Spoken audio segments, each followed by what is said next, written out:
Hachette Audio presents Firelight, written by Kristen Callihan, read by Maura Quirk.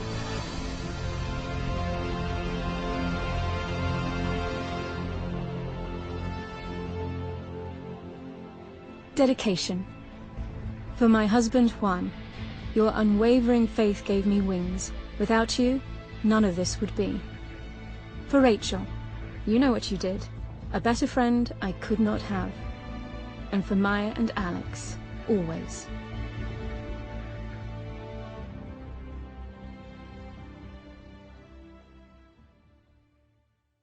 Prologue. It was the mask engaged your mind, and after set your heart to beat. W.B. Yeats. London, November 1878. The knowledge that Archer would soon end the life of another cut at his soul with every step he took. The miscreant in question was a liar and a thief at best. That the whole of the man's meagre fortune now rested at the bottom of the Atlantic did little to rouse Archer's sympathy. On the contrary, it only ignited his fury. A red haze clouded Archer's vision when he thought about what had been lost. Salvation had almost been his. Now it was gone because Hector Ellis's pirates had raided Archer's ship, stealing that which might cure him and hiding it away in their bloody doomed clipper ship. Mud-thick fog hung low on the ground, refusing to drift off despite the crisp night breeze. It never truly went away, ever present in London like death, taxes, and monarchy. The ends of Archer's cloak snapped about his legs, whipping up eddies of the foul yellow vapour as his mouth filled with the acrid taste of coal, filth, and decay that was the flavour of London. Archer rounded a corner, moving away from the street lamps and into shadow.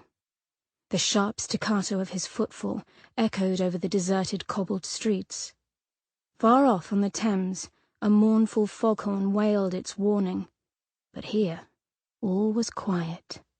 The constant clatter of coaches and the occasional shout of the night watch calling the hours had faded away. Darkness swallowed his form, as it always did, both a comfort and a reminder of what he'd become. The neighbourhood around him was old but fine. Like all places that housed those whom fortune touched, the streets were empty and desolate, everyone having long ago tucked into their well-tufted beds. Ellis's house was near. Archer had walked the streets of London long enough to move without hesitation through its perverse network of twisted alleys and endless avenues. Anticipation, cold and metallic, slid over his tongue. To end a life, see the incandescent light of a soul slip from its house. He wanted that moment, craved it. The horror of such craving shook his core, and his step faltered. Never do harm. It was every doctor's creed, his creed. That was before he'd forfeited his own life. Archer took a cleansing breath and focused on the rage. A garden lay ahead, large and walled in, its pleasures solely for the benefit of those who had the key. The 7-foot wall loomed up before him. It might as well be only 4 feet. He vaulted himself lightly up and over, landing on the soft grass below with nary a sound. He rose, intent on his mission, when the sound of steel slicing against steel stopped him. Odd.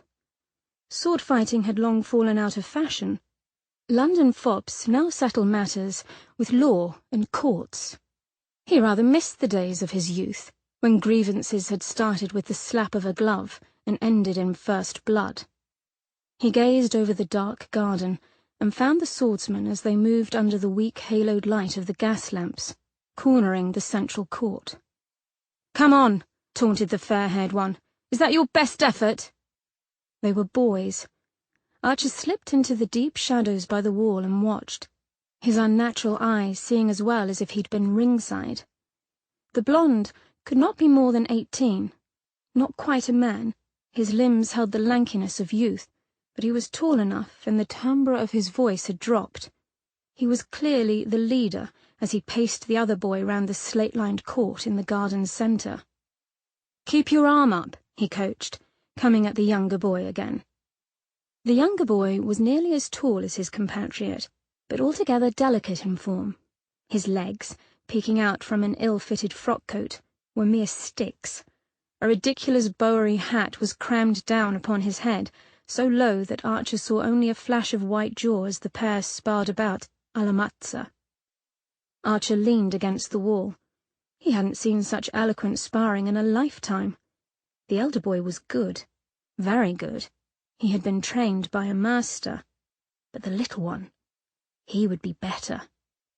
He was at the disadvantage being lighter and shorter, but when the blonde attempted a botta in tempo, while the youth was tied up in a bind, the little one sprang back with such quickness that Archer craned forward in anticipation, enjoying himself more than he had in decades. They broke measure and came back again. "You'll have to do better than that, Martin." The youth laughed, his steel flashing like moonbeams in the purple night. Martin's eyes shone with both pride and determination. "Don't get cocksure on me, Pan." Martin thrust once, then cut. The youth, Pan, crossed to the right.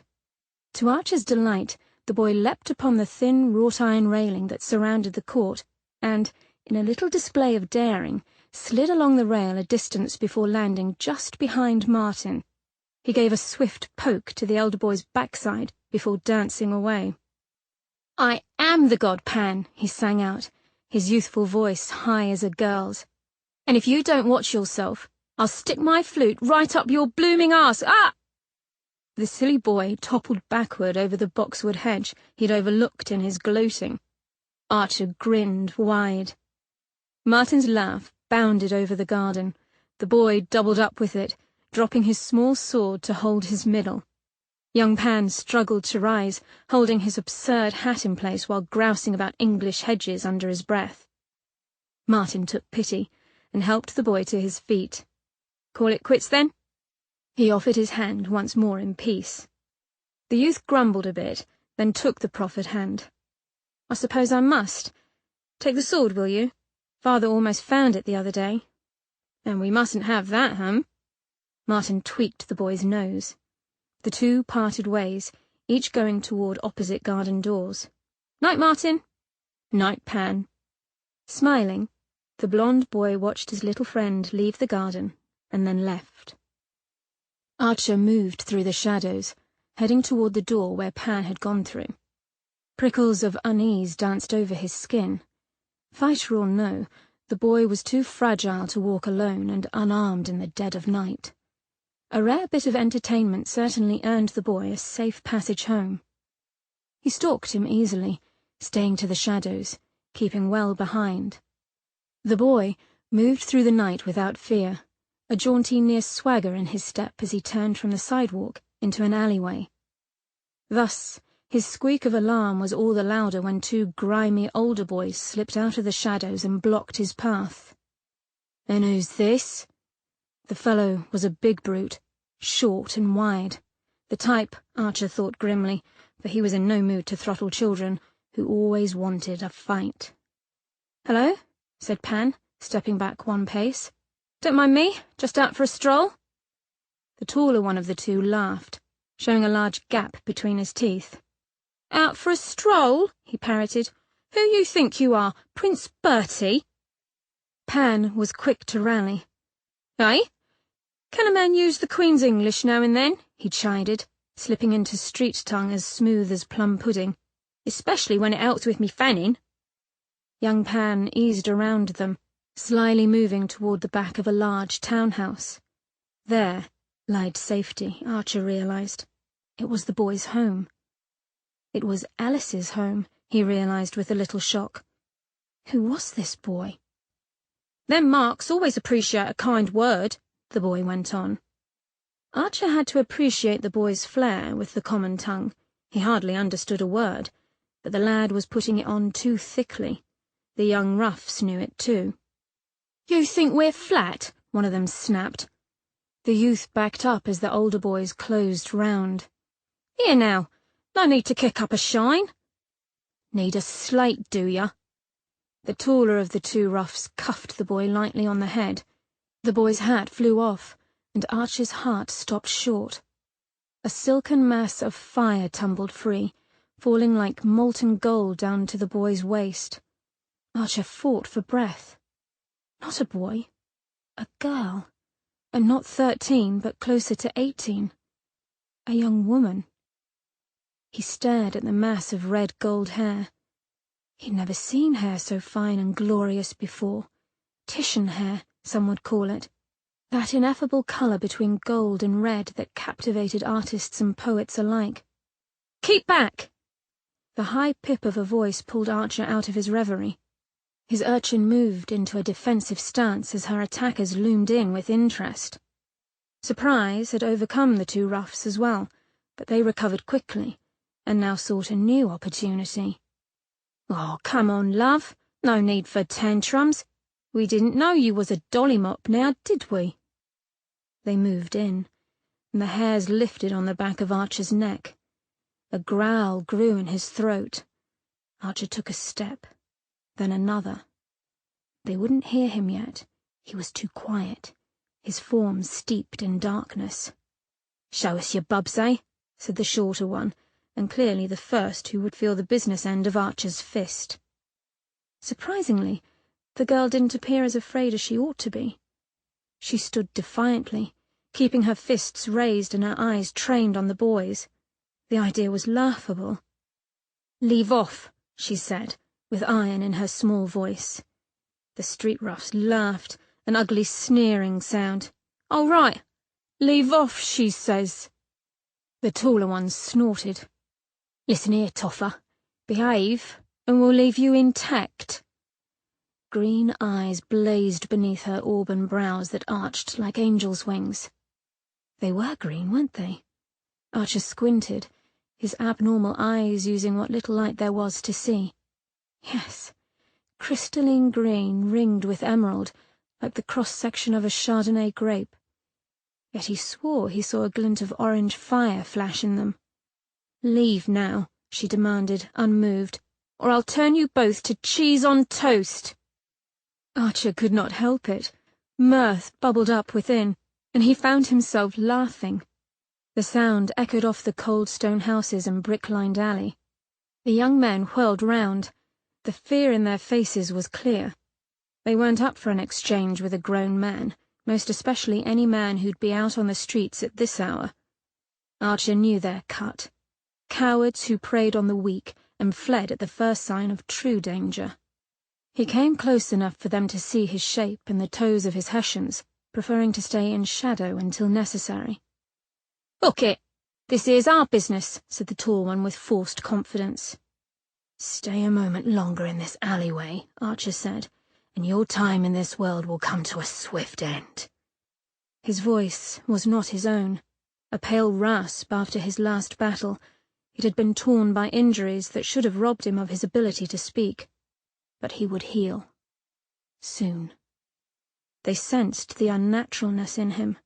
The street wretches always did, and stood gaping at him like dead fish.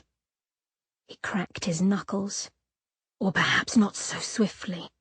I do enjoy playing with my prey." The pair gathered their wits and ran, the rapid patter of their footfall clamouring on the cobblestones of the street beyond. They'd gone, but the girl had not. She stood, frozen it seemed, in her ridiculous stance of defence. The bones beneath her alabaster skin were exquisite, with high curved cheeks, graceful jaw, and straight, delicate nose. Michelangelo might have sculpted her, and a blow from one man's fist would smash that beauty in an instant. "Go home," he said to her. She flinched slightly, but stayed set, swaying a bit as though dazed. He sighed. "Go before I decide to teach you a lesson." That snapped her out of it. She eyed the wall behind her, where the safety of her home lay, and then the alleyway to her side. She didn't want him to know she was home, but had no desire to run off down that alley. Was she a servant? No, she hadn't the hands of one. Nor could Alice afford a servant. But he had daughters. 3 that Archer knew of, and only one that remained in the home. Miranda. His mind rolled over the name, savouring it like wine. "Leave," she squeaked, "and I'll go home." He bit back a smile. Had defiance ever been so intriguing, youth so beguiling? She was old enough to marry. He blinked, clearing his mind of that insane thought. She was an innocent. He would not think of her as seductive. But she would be. Someday. Would that mouth grow lusher still? The slight baby softness at her cheeks melt into greater delicacy? He watched her, momentarily entranced by the golden strands of hair that swirled about her angular face like flames. "Who are you?" she snapped. The sharp query brought him to attention. He made a courtly bow. "A concerned subject of the crown." She harumphed, but did not drop her fists. Shockingly, she came closer. He backed away into the dark and collided with the alley wall. The deep hooded cloak hid the mask he wore. Even so, he didn't want to scare her. A ridiculous notion, considering she tracked him like a falcon, drawing near, sensing his reticence and acting on that weakness. Admiration filled him. "Lower your hood. Let me see your face." He should walk away, leave her be. No. Heated energy flared around her, almost palpable in the cold air. Anger made her lovely, powerful. "I could make you." In the shadows he grinned. He could not account for the utter confidence in her, yet it made him exhilarated. "An intriguing idea. Perhaps you ought to try." Had he been a normal man, her movement would have been a blur. Even so, it shocked him how quickly she was upon him, a knife in her hand shoved firmly against his ribs. He ought to teach her a lesson in taking on strange, large men in the night, but the sweet, grassy scent of her distracted him, and he was curious as to what she would do. "Turn around." Her voice was forged iron. "Your hands to the wall." When he simply stood there amused, she flushed. "I don't care who you are as long as you go, but I will check you for weapons before I send you on your way." Foolish girl. He really ought to set her straight. "Of course," he said. The damp on the bricks seeped through his gloves as she reached around to skim her hand over his chest. The moment she touched him, his senses snapped to attention. A light shiver passed over him. He tapped it down, thought of the Queen, pickled eels, or the fact that no woman had been this close to him in years. For a moment he was dizzy. Quality clothing, carrying the scent of the sea and... She trailed off with a noise that made him wonder what she detected. Did the unnaturalness in him carry a scent? "You're here to harass my father." His head snapped up, and she made a sound of annoyance. "You are not the first to ooze from this alleyway in the dark of night, nor will you be the last." Her hand slid over his belly. His gut grew twitchy, aching. "I assume he owes you money. Well, it is gone. There is nothing left. You cannot get blood from a stone, and I won't let you take his blood in payment." He winced at the hurt in her voice, at what she had to face for the deeds of her father. It changed nothing, save he wanted to keep her away from her father's inevitable demise. Tenderness warred with the deep, tight-chested anger that was his constant companion. "How am I to respond?" he asked. "Deny it, and you accuse me of lying. Admit it, and you cut my throat." The tip of the knife dug in a little farther as her soft voice rumbled at his ear. "I may do both yet." He could only chuckle. "I am honoured. You had this pig sticker in your boot, and you saved it for me." "I hadn't the opportunity to use it on those fools. Not with you blundering in my way, but make no mistake, I would have done so." Brusque pats flanked his side. The touch was impersonal, and driving him mad all the same. His flesh tensed before each hit, waiting for the contact with taut anticipation. They might have taken your point to heart had you pulled out the knife from the first. He could feel her head shake. Not those two. A smile hid beneath the professional tone of her voice. They would have leapt at the opening. They wanted the fight. Archer had to agree.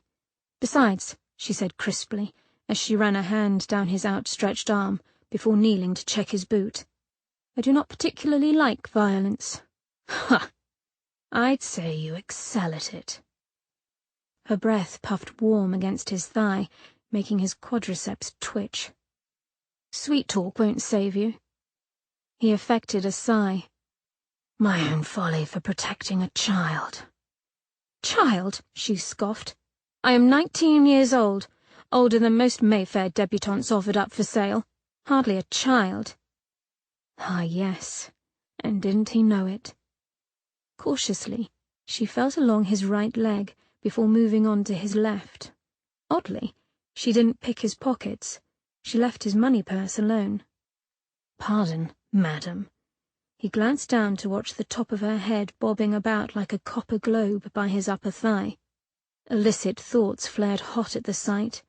He struggled to keep his tone light. Save when one has lived as long as I, 19 years is a little more than a flicker in time.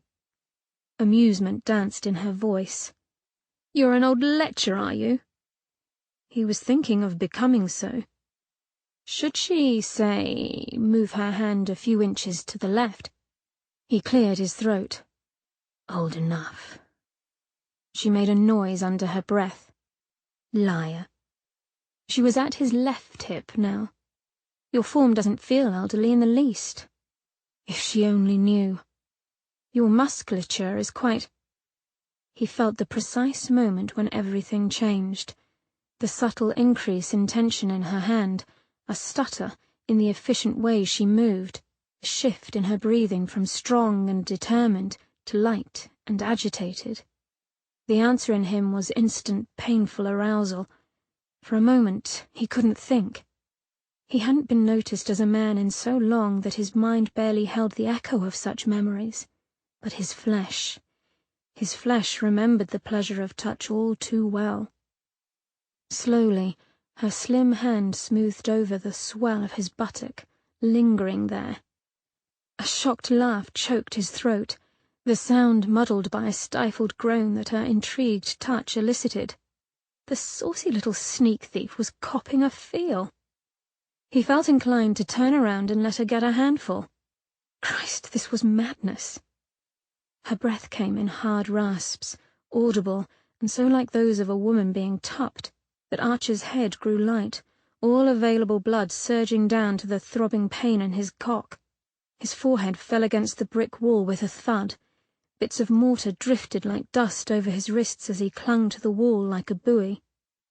Inquisitive fingers combed his inner thigh, testing its hardness, and surely feeling the trembling there. His cock swelled, drawing so tight and hot it quivered. Sweet Christ! This time he could not bite back the low groan that filled him. It broke whatever spell she was under. Her breath caught sharply, and she snatched her hand away as if scorched. He forced himself to turn, grateful for the protective cover of his cloak. She stood gaping at him, as if she couldn't quite understand what had happened. A lovely rose tinted her cheeks, her fiery hair swirling in the cold wind. Already she was fading away, stepping back into the moonlight. The heat in him cooled, leaving him with a familiar hollowness just under his breastbone. His throat closed in on him. No weapons, she whispered. No. He clenched his fist to keep from reaching out. Well, thank you then. She backed up another step. For speaking out. Unnecessary, but kind. Wait. She halted. He stared blankly for a moment, not knowing what to do. When she looked as though she might move, he fumbled with his pockets. Give her something. Make her stay. Here. The coin in his hand flashed in the weak light as he held it out. Take it. She did not hesitate.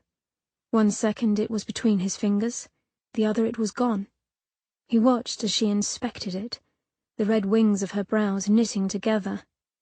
West Moon Club? It isn't proper currency, he said as the frown grew. Just a silly trinket made by men who have nothing better to do with their time. I've no use for it any longer. No, because they had cast him out. The emptiness in him became pain. He hated the coin and everything associated with it. Of all the things he could have reached for in his haste, why had it been that? One red brow rose as she glanced up at him, considering. It is pure gold. He was babbling like a maiden. Irritation flushed within him. He bit it back. Melt it down and sell it when you have need. The idea gave him a certain joy. Her fingers closed around the coin. You think I'm too proud to take it? His lips twitched. On the contrary, I think you pragmatic enough to make good use of it. He didn't offer her the wad of banknotes he had in his pocket. A gift was one thing, charity was another. Green eyes slanted up at him. Silver-tongued devil, but you're wrong. I don't take gifts from strangers. He opened his mouth to protest when she flicked her wrist. The knife in her hand hissed through the air, embedding itself with a thud into the wall next to him. A trade, however. Oh, he liked this girl. Keeping his eyes on her, he pulled out the knife with ease. The slim, black-enamelled hilt was warm from her touch. That she trusted him with the knife left him oddly expectant, as if for once the next sunrise might be a welcome sight. A trade it is, he rasped. Go on then, she said. I'll not leave until you're well out of here. Deliciously peremptory, his gut tightened and went hot. Come with me. He'd take her to a tavern, buy her ale and bread, tease her simply to hear her talk, to watch her all night and revel in the way she commanded those in orbit around her. Only then she'd see him. And run. The heaviness in his chest was a crushing thing. As my lady wishes. She gave a start. She hadn't truly thought he'd obey, and it made him chuckle. God, he hadn't smiled this much in years. The muscles along his chest ached from his recent laughter. When had he last laughed? He could not remember. Desperate yearning returned, for in her unflinching stare, the way she did not hesitate to speak to him, he saw the reflection of his own salvation. A man no longer cast out to the shadows, but seen. If there was a greater gift in this world, he knew not of it. Archer was not fool enough to turn away from a gift. Hector Ellis's daughter. So the man would have to live. Archer turned a new plan over in his mind. One Archer knew Ellis would agree to, for a man such as him would agree to anything to save his own skin. A little time was all that Archer required. Taking a deep breath, he made himself say the words he must. Good night to you, fair Pan. Chapter 1. 3 years later, London, September 1881. No, farther down. Yes, that's the one. There. Satisfaction pulled at her lips. Ah, how lovely! The man at the counter flushed in pleasure. His gaze strayed to her smiling lips and held for a moment past propriety. The loveliest I've seen, miss. His small boldness sent another wash of red over his fair skin. Miranda leaned farther into him. The glass countertop beneath her elbows gave a small groan, and the clerk swallowed hard, his gaze flittering between her mouth and the swells of her breasts that plumped over her bodice. His grip tightened on the ruby bracelet he held in his hands. So easy, really, to seduce a man with the simple act of arching one's back. A woman ought to feel satisfaction in the sight. Miranda only felt as she always felt. Dirty. Wrong. Empty. Set it down, she murmured, before clearing her throat delicately. Let me see it in the proper light. Gently, He set the bracelet among the others, dozens of necklaces and bracelets strewn out over the small counter. Too many wares pulled out for display than was prudent or proper. So very accommodating, and a mistake only a befuddled clerk would make. Miranda set her chin upon her hand, the act bringing her arm against the side of her breast, lifting it further into view. The clerk smothered a noise, his eyes riveted to the sudden increase in displayed flesh. Her skin crawled. She did not flinch, only looked up at him with a small, secret smile. "You and I understand this forbidden desire between us," it said to him. Her free hand settled with the lightness of a feather upon the pearl necklace lying near her ribs. "Any one of these jewels would do you credit, miss." Her finger hooked over the row of pearls. Slowly, slowly. Countless times she had done this, yet every time felt like the first, every time filled her with terror. Never let it show. She mocked a wounded pout.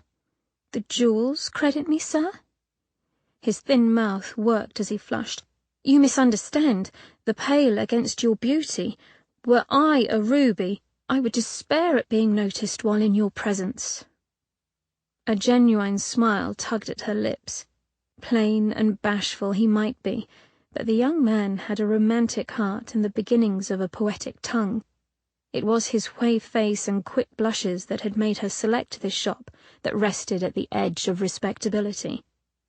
The little shop specialized in fine jewels pawned by aristocrats whose wealth was dying, a place new wealth bought baubles for their town-kept mistresses, a place where a young, unescorted woman might go, pretend to shop for jewels far past her means, so that she might flirt with the young clerk she had her eye on.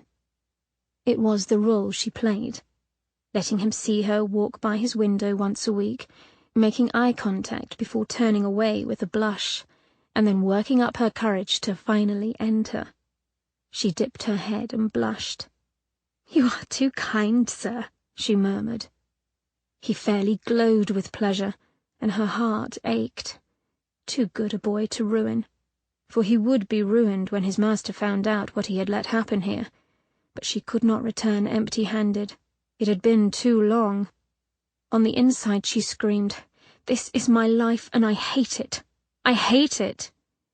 She returned his smile.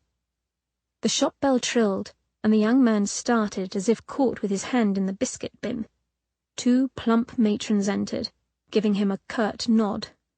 Like Miranda's, their gowns were slightly out of date and well mended, but unlike with Miranda, the clerk took notice and did not jump to assist them.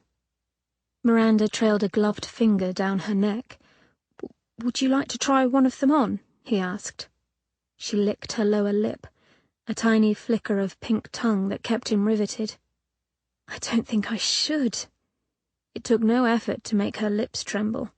In truth, she felt like crying. "Merciful heavens!" The matron's exclamation made them both turn.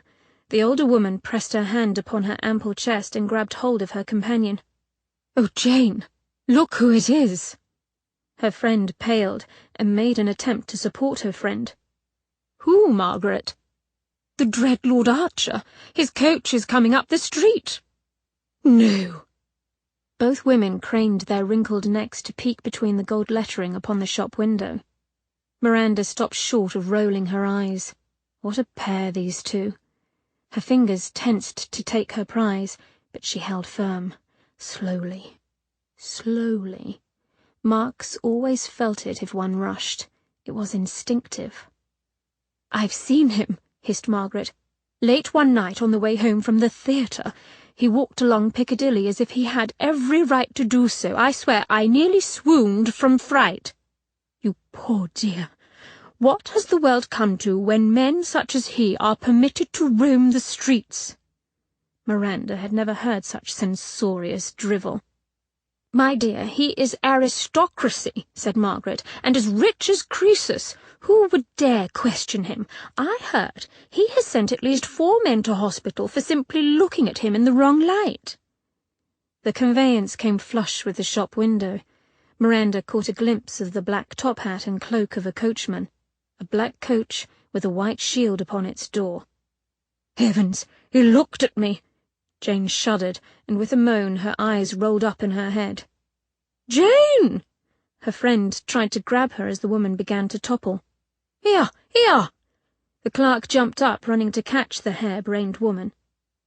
There was something to say for flighty females. Miranda acted, slipping the necklace into her skirt pocket as she rushed to aid, accidentally brushing several necklaces off the counter in her haste. "Oh my!" she exclaimed, frantically trying to gather the jewels and succeeding in making a muck of it. Ropes of gold and gems fell to the floor, a hopeless muddle. The clerk wavered between assisting her and struggling to help the matron on the floor. Perfect. "What a mess I have made!" Miranda pressed a shaking hand to her brow. "I am sorry, and you have your hands full." She reached the door, her heart pounding. It pounded every time, every time. "Wait, miss!" The clerk buckled, his hand outstretched as if he would pull her back. Hand twitching on the doorknob, she shot the clerk a regretful smile. "Goodbye. I am sorry." His words were drowned out by the bell. Outside, the coach in question was gone, swallowed up by street traffic and drifting fog. Only now did the gaping pedestrians begin moving on. Unsettled murmurs rippled along the streets before being drowned out by the usual clatter and clang of hacks, omnibuses and coaches rattling along the cobbled road. Miranda decided she did not want to know what the unfortunate Lord Archer looked like. She had experienced enough horrors in her meagre lifetime. The slight weight in her pocket felt like a ton as she made her way home.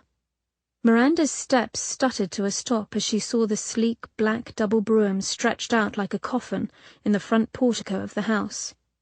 Thick whirls of yellow-green evening fog rose from the cobbled drive, ghosting over the coach's large spoke wheels and coiling like snakes round the spindly legs of the matched black Friesens that stood placidly waiting. Dread plucked at her insides. Long gone were the days when their drive filled with endless lines of landaus, barouches and phaetons, as nobility and gentry alike called upon father to purchase his wares. With a jostle of rigging and the smart clip of hooves, the coach turned, and the crest upon the door flashed in the waning light. A white shield bisected by a heavy black cross bore the words "Sola bona que honesta" upon it. 4 sharp arrowheads slashed across the white planes of the shield. The hairs along her arms stood at attention, and she knew the source of her disquiet. The dread Lord Archer. The coach drew near, and the form of a figure no more than a broad black outline of shoulders and the glimpse of an arm appeared behind the window glass. As the coach pulled away, a finger of ice slid along Miranda's spine, for someone was staring back. "I shall not!" Her shout bounded off the bare stone walls of the dark, cramped kitchen. High and rather thready, nothing like Miranda's normal voice, she struggled to tone it down. Her father moved around the battered wooden table that stood between them. His small brown eyes flashed. "You most certainly shall." He slammed his fist to the table. "My word is law here." "Bosh!" She slammed her wooden spoon down as well, sending a splatter of mutton stew across the pudding. "Your control over me ended the day you sold Daisy off to the highest bidder." The wrinkled mask of his face went pale as Irish linen. "You dare!" His hand rose to strike, but held, hovering in the air and shaking when she did not flinch. "Please try it," she said quietly. Her eyes held his as the air about her began to coalesce, heating and stirring with an almost expectant agitation. "I beg of you." Father's hand quivered, then slowly lowered.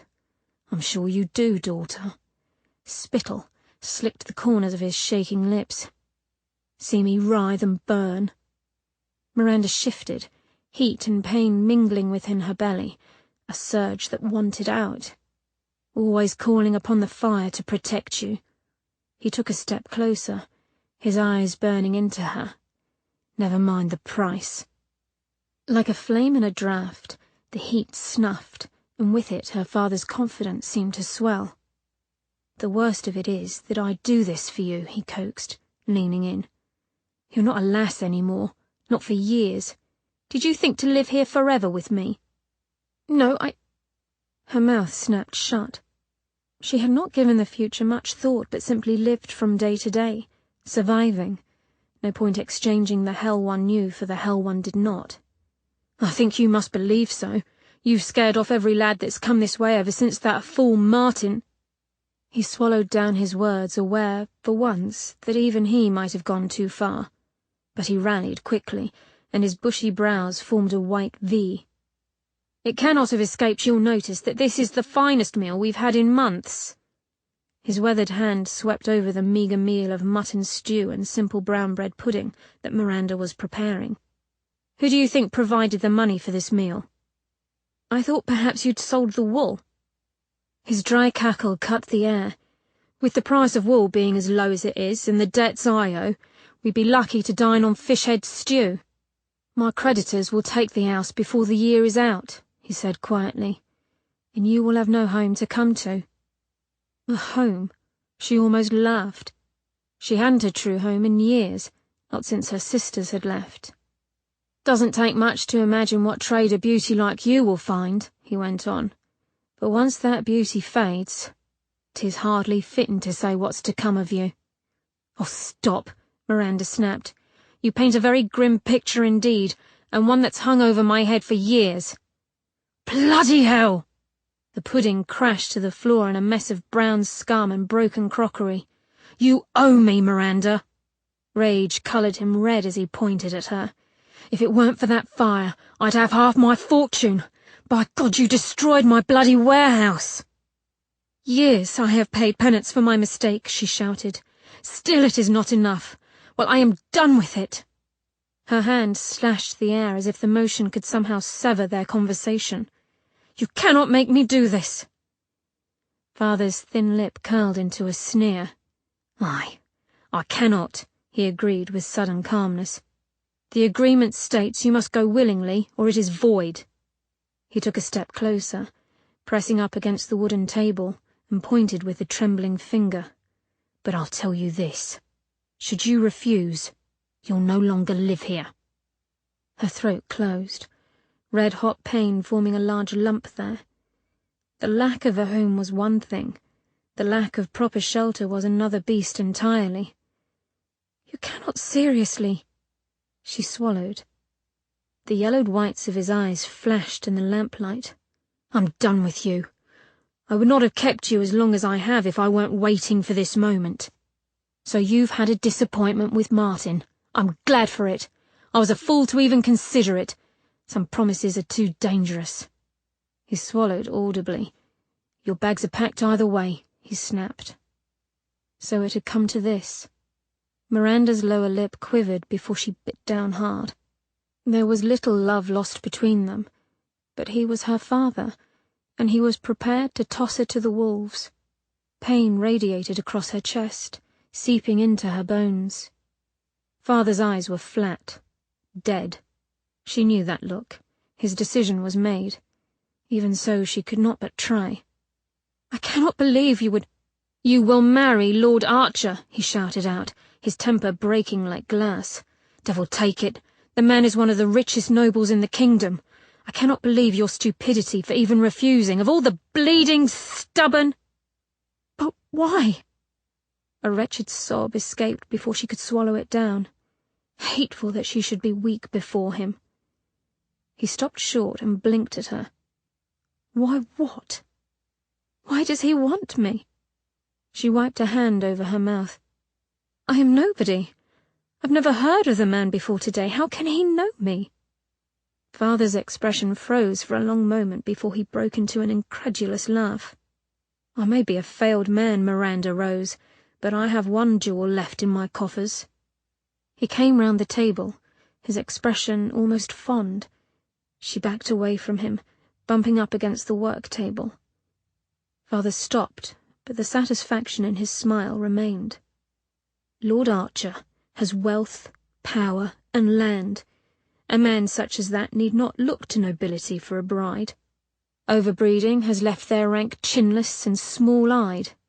You, my dear, are a diamond in a sea of cut glass. A familiar gleam lit father's eyes, the glint of a transaction well played, the finest feather for his cap.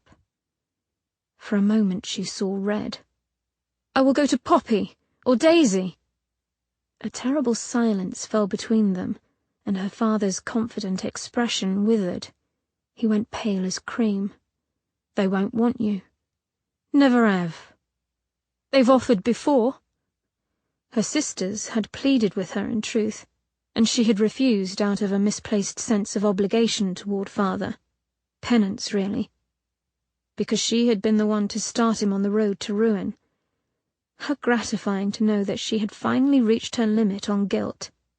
But she didn't want her sisters' pity, nor to be their burden. The very idea made her insides pitch. Father raised his hands in disgust. "He has paid handsomely for the right to you, Miranda. If you plan to forfeit the agreement, then I am leaving." He straightened his tattered waistcoat and smoothed his dishevelled hair. "I suggest you do the same.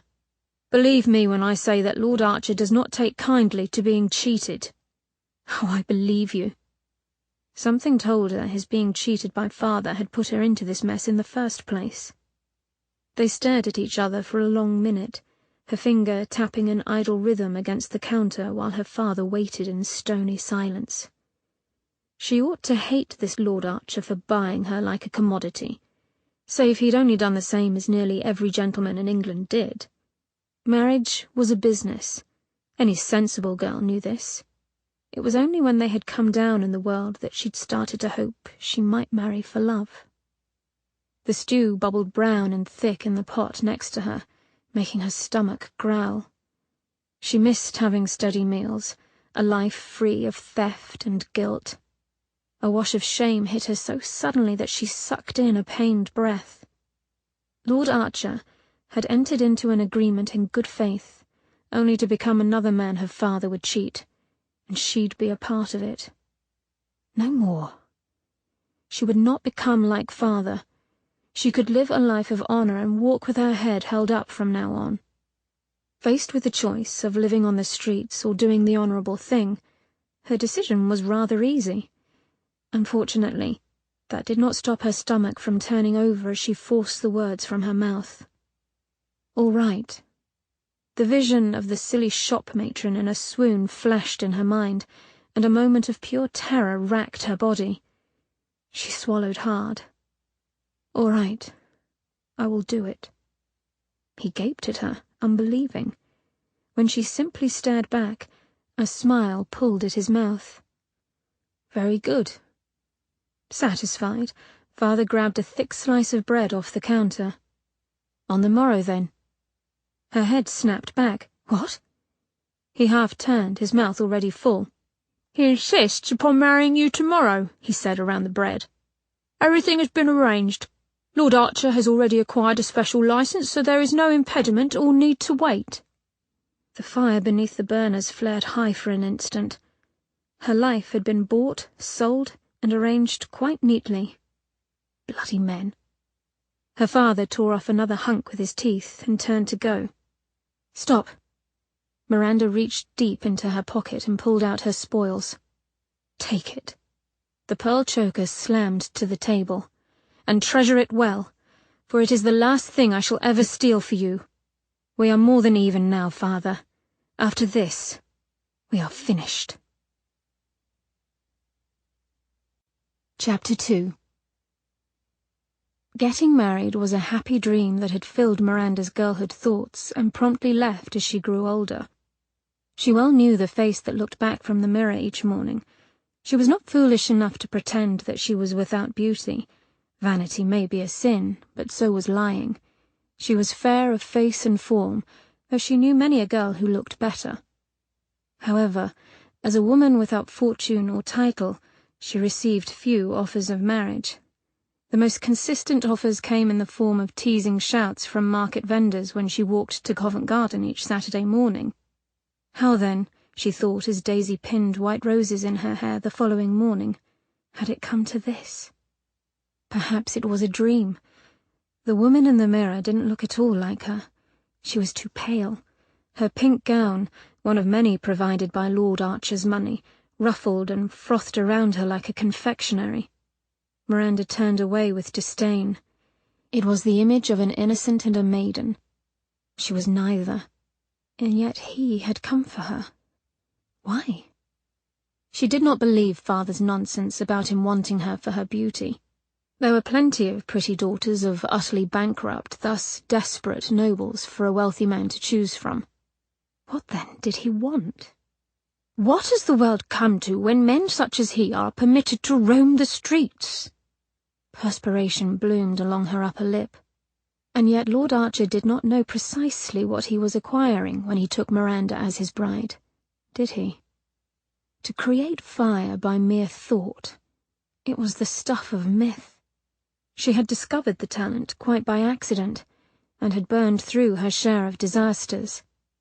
Father and Mother had forbidden anyone to ever speak of it, and, more to the point, for Miranda to ever use her talent again.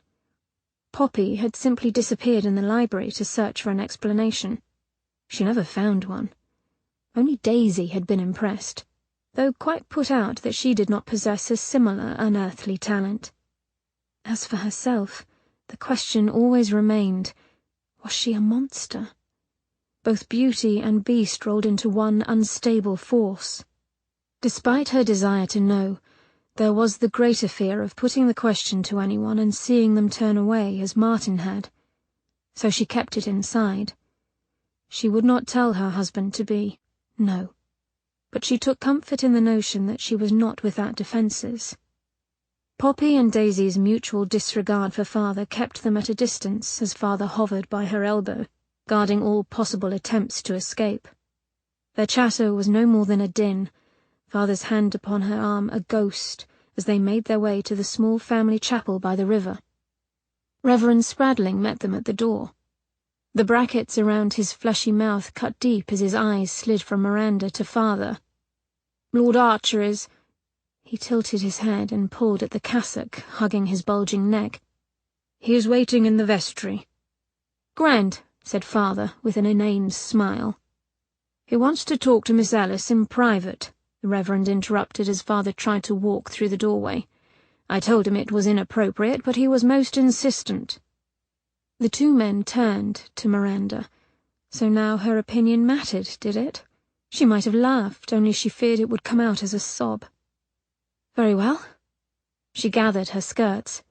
Her fingers had turned to ice long before, and the ruffles slid from her grasp. She took a firmer hold. I won't be but a moment.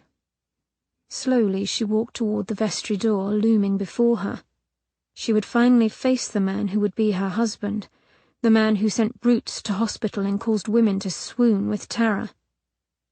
He stood, erect as a soldier at the far end of the little stone room.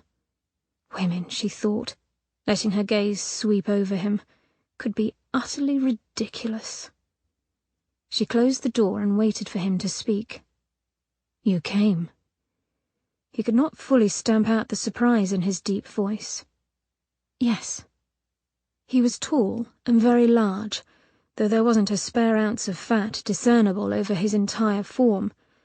The largeness of appearance came from the breadth of his shoulders, the muscles that his charcoal-grey morning suit, no matter how finely tailored, could not completely hide, and the long length of his strong legs encased in grey woolen trousers. It was not the elegant thin frame of a refined man, but the brute and efficient form of a dock worker. In short, Lord Archer possessed the sort of virile body that would catch many a lady's eye and hold it, were it not for one unavoidable fact. She lifted her eyes to his face, or where it ought to be. Carved with a Mona Lisa smile upon its lips, a black hard mask like one might wear at carnival stared back. Beneath the mask, his entire head was covered in tight black silk, offering not a bit of skin to view. The perversity of his costume unnerved, but she was hardly willing to swoon. I thought it best, he said, after letting her study him, that you enter into this union with full understanding. Black gloved fingers ran over the silver handle of the walking stick he held. "As you are to be my wife, it would be foolish of me to try to keep my appearance from you." He spoke with such equanimity that she could only gaze in amazement. A memory flickered before her eyes like a flame caught in a draught, a vision of a different man in a different place, a man who also hid in shadows, whose gloriously strong body had haunted her dreams for months afterward, made her want things she hadn't the name for back then, things that made her skin heat on many a cold night. It had shamed her, the way she had coveted the dark stranger. But it could not have been Lord Archer. The stranger had a voice like shadows, rasping and weak, not like Lord Archer's strong, deep rumble. "Look sharp, Miss Alice." The walking stick slammed on the stone floor with a crack and she jumped. "Do you still intend to proceed?" he asked with more calm. She stepped forward and the man went rigid. "Who are you? An actor of some sort?" Her tempers swelled like fire to air. "Is this some joke father has concocted to bedevil me? Because let me tell you—" "I am Lord Benjamin Archer," he said with such acidity that she halted. His eyes flashed from behind the mask. "And it is no joke I play." The hand on the walking stick tightened. "Though there are days I wish it to be just that." "Why do you wear that mask?" Asks the woman whose beauty might as well be a mask. "Pardon me?" The immobile black mask simply stared back, floating like a terrible effigy over broad shoulders. What is beauty or ugliness but a false front that prompts man to make assumptions rather than delving deeper? Look at you. His hand gestured toward her face. Not a flaw or distortion of line to mar that perfect beauty. I have seen your face before, miss. Michelangelo sculpted it from cold marble 300 years ago, his divine hand creating what men would adore. He took a step closer. "Tell me, Miss Alice, do you not use that beauty as a shield, keeping the world at bay so that no one will know your true nature?" "Bastard," she spat when she could find her voice. She had been beaten once or twice, forced to steal and lie, but no one had left her so utterly raw. "I am that as well. Better you know it now." She gathered up her train, but the heavy masses of slippery fabric evaded her grip. "I came of my own free will, but will not abide by cruel remarks made at my expense," she said, finally collecting herself. "Goodbye, Lord Archer." He moved, but stopped himself as though he feared coming too close. A small gurgle died in his throat. "What will it take?" The tightly controlled urgency in his voice made her turn back. "If you find my character and appearance so very distasteful," she said through her teeth, "then why ask for my hand?" His dark head jerked a fraction. "I am the last of my family line," he said with less confidence. "Though I have love for Queen and country, I do not desire to see my ancestral lands swallowed up by the crown. I need a wife." The idea that she would procreate with the man hadn't entered her mind. It seemed unimaginable. "Why not court one of your nobles?" she asked through dry lips. He lifted his chin a fraction. "There are not many fathers who would give their marketable daughters up to a man such as me." It irked her that his words made her chest tighten in regret. Lord Archer tilted his head and assessed her with all the warmth of a man eyeing horseflesh for purchase. "Your appearance may matter little to me, but when the time comes for my heir to enter into society, your stunning looks will help a great deal to facilitate him." She could not fault the sensibility of his plan. Even so. "Why do you wear that mask?" she asked again. The mask stared back. "Are you ill? Have you some sort of sensitivity to light upon your skin?" she prompted. "Sensitivity to light," he uttered, and then gave a short laugh of derision. He lifted his head. "I am deformed." That the confession hurt his pride did not escape her. "It was an accident. Long ago." She nodded stupidly. "I realize my appearance is far from ideal to an attractive young lady in search of a husband," On the other hand, I can provide a lifestyle of wealth and comfort." He trailed off as though pained by his own speech, and then shifted his weight. "Well, Miss Ellis, what say you? This is between us now. Whatever your decision, your father may keep what little funds he hasn't managed to squander without fear of retribution from me." "And if I say no, what will you do? Is there another girl you might ask?" She shouldn't care, really, but her basic curiosity could not be quelled. He flinched, a tiny movement, but on him it seemed as obvious as if he'd been struck by a blow. "No, it has to be you." He sucked in a sharp breath and straightened like a soldier. "To speak plainly, there is no other option left to me. As to what will I do should you say no, I will continue to live alone. In short, I need you. Your help, that is. Should you grant it, Miss Alice, you shall want for nothing." The man in the black mask seemed to stand alone, apart from everything. Miranda knew loneliness when she saw it. Her mind drifted over another memory, one hard repressed, one of herself standing in the very same corner of the vestry, watching as Martin cut their engagement and walked away. And it had hurt. God, it had hurt. So much so that the idea of doing it to another made her queasy. Lord Archer had shown his weakness, given her a chance to cut their agreement. He'd given her power over him. The man was clearly intelligent enough to have done so with purpose. A chance at equality was unexpected. Still, none of that might have mattered. Foolish was the woman who gave away her freedom out of sympathy. No, it was not sympathy or the hope of power that prompted a decision.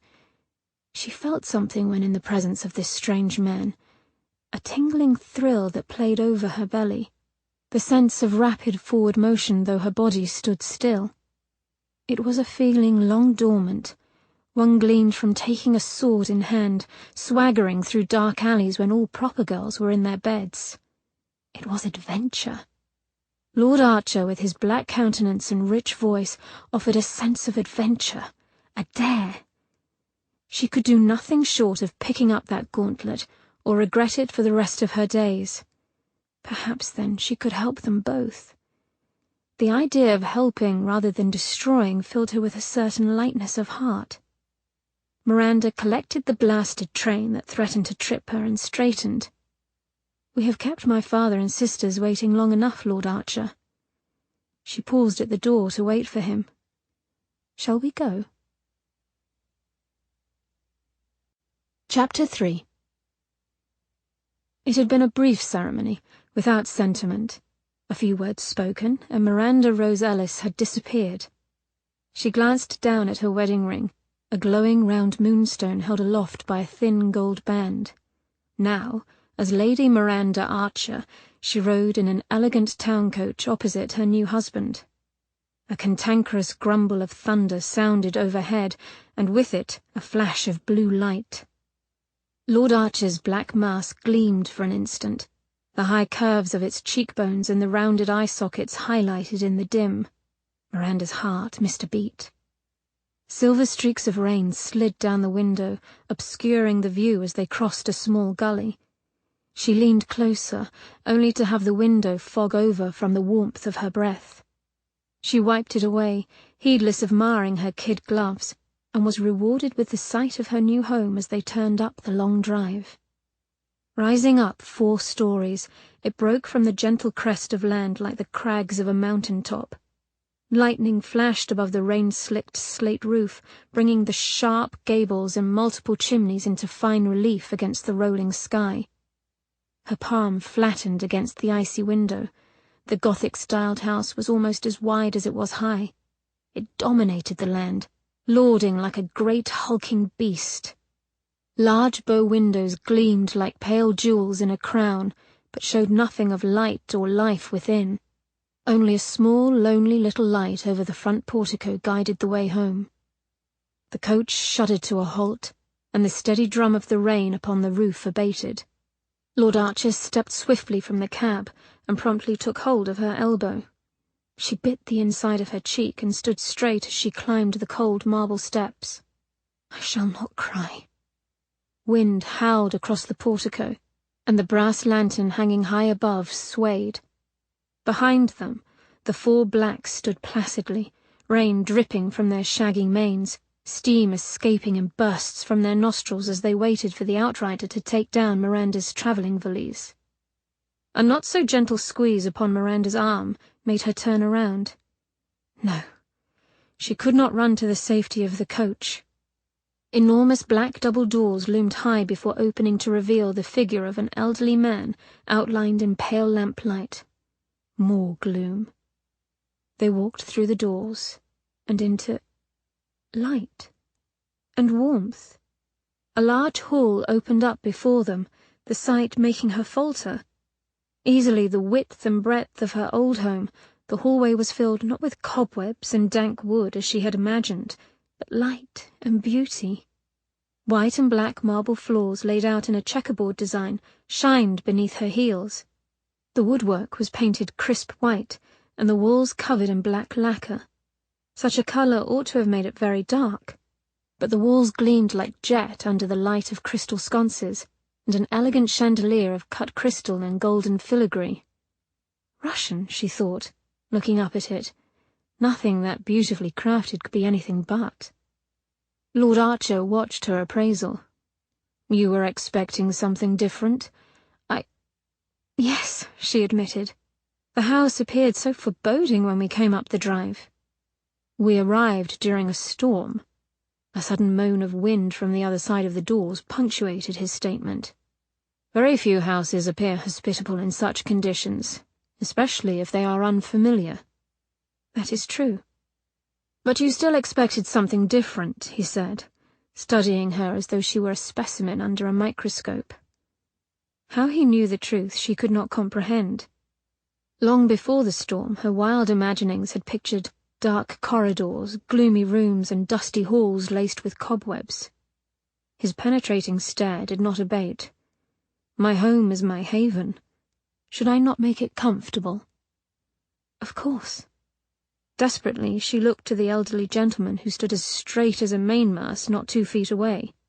He'd taken Lord Archer's coat and hat when they entered, and had done so with such quiet efficiency Miranda doubted Lord Archer had truly noticed him. Lord Archer caught the direction of her gaze and stiffened. "Hello, Gilroy. Didn't see you there. You have everything prepared?" "Good evening, my lord. Yes, my lord." Around a network of wrinkles, Gilroy's kind eyes gleamed deep brown. Miranda nodded in greeting as Lord Archer took the mantle from her shoulders. "This is Lady Archer." He handed Gilroy the mantle. "Gilroy is our butler, major domo, what have you," he said to her as though the idea of titles irritated him a little. "I'm honoured, my lady." The man gave a short bow. "On behalf of the staff, we shall endeavour to serve you well." "I am confident you will," she said, reaching for the same quiet dignity. The idea that she had a staff was almost enough to send her running to the carriage. Only Lord Archer would assuredly haul her back. Lord Archer took her elbow once more, and they walked down the length of the hall, past artworks of pastoral scenes and portraits of bewigged ladies and gentlemen. "Do you have a valet?" Miranda asked, turning back toward Lord Archer as they moved past a small front parlour, done up in lemon yellow and white with delicate Grecian-style furnishings. "No. I am a grown man well capable of dressing and shaving myself. Gilroy takes care of incidentals." He waved his hand in distraction. Poor Gilroy. Lord Archer's eyes cut to her as though hearing the silent criticism. "It isn't as though I have lacings and coiffures to worry over," he said. Childhood lectures from Mother ran in her head. One never speaks of personal grooming. A gentleman should never mention a lady's toilette. Then again, Miranda had found Mother's lectures rather stifling. "I admit surprise," she said, catching a glimpse of a library filled with blue velvet sofas and deep leather wing chairs. "I've always thought nobles considered a valet a mark of distinction. Father said, if you could, your lot would have someone to wipe your—" She trailed off in a furious flush of heat. Lord Archer looked at her sidelong. "Do go on, Lady Archer." She stepped away to peer into a large room of powder blue, rather hoping that the floor would open up and swallow her whole. What had prompted her to speak so basely? She had deliberately tried to bait Lord Archer. "The ladies' salon," he murmured, as she gazed up at the ceiling, painted like a summer sky with rolling clouds and sunbeams. The decor of the home was old-fashioned. There simply wasn't enough to appease the modern eye. No wall coverings of ornate patterning, no doilies, needlework, or bric-a-brac to fill the space. White lintels, Grecian pediments over the doors, their dental mouldings foiled with gold. Marble busts and convex mirrors adorned the simple mantels. Gothic architecture, Georgian interior, Regency decor. It was like sinking slowly back in a time long past. "I shall give you a proper tour tomorrow." He headed toward a massive staircase of white marble. "For now, you need rest."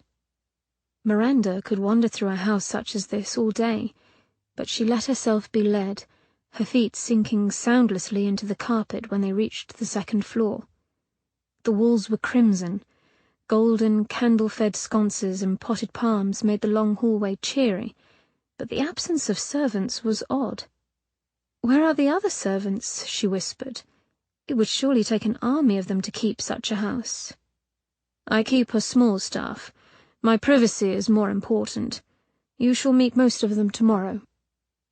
Feeling lost, she reached out and touched his arm.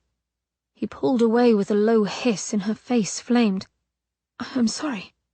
She chided herself for touching him, for feeling the need to. Lord Archer took a long breath. "No, I am," he cursed sharply. "The accident, my right side. I don't like to be touched on my right side."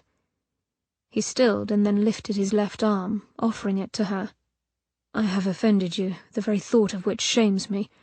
Take my left arm. It is unaffected. Please," he added when she hesitated.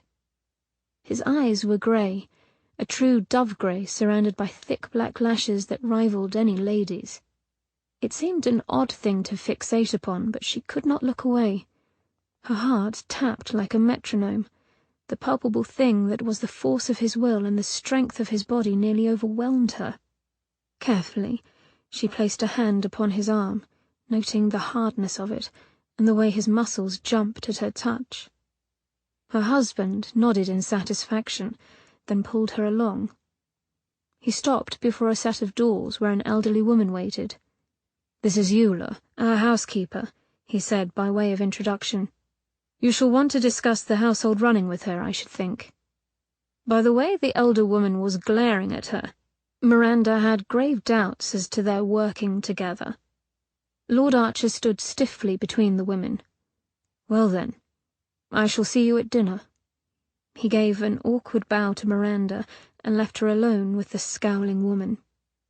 Coming only to Miranda's shoulder, the thin woman held herself stiffly erect and set her eagle eyes upon her. Miranda stared back squarely as the hairs on the nape of her neck bristled. The woman's bedraggled bun was the colour of old ivory. The lines of her face were cragged and deep, but the bones beneath the skin were strong. Something she saw in Miranda must have met her approval.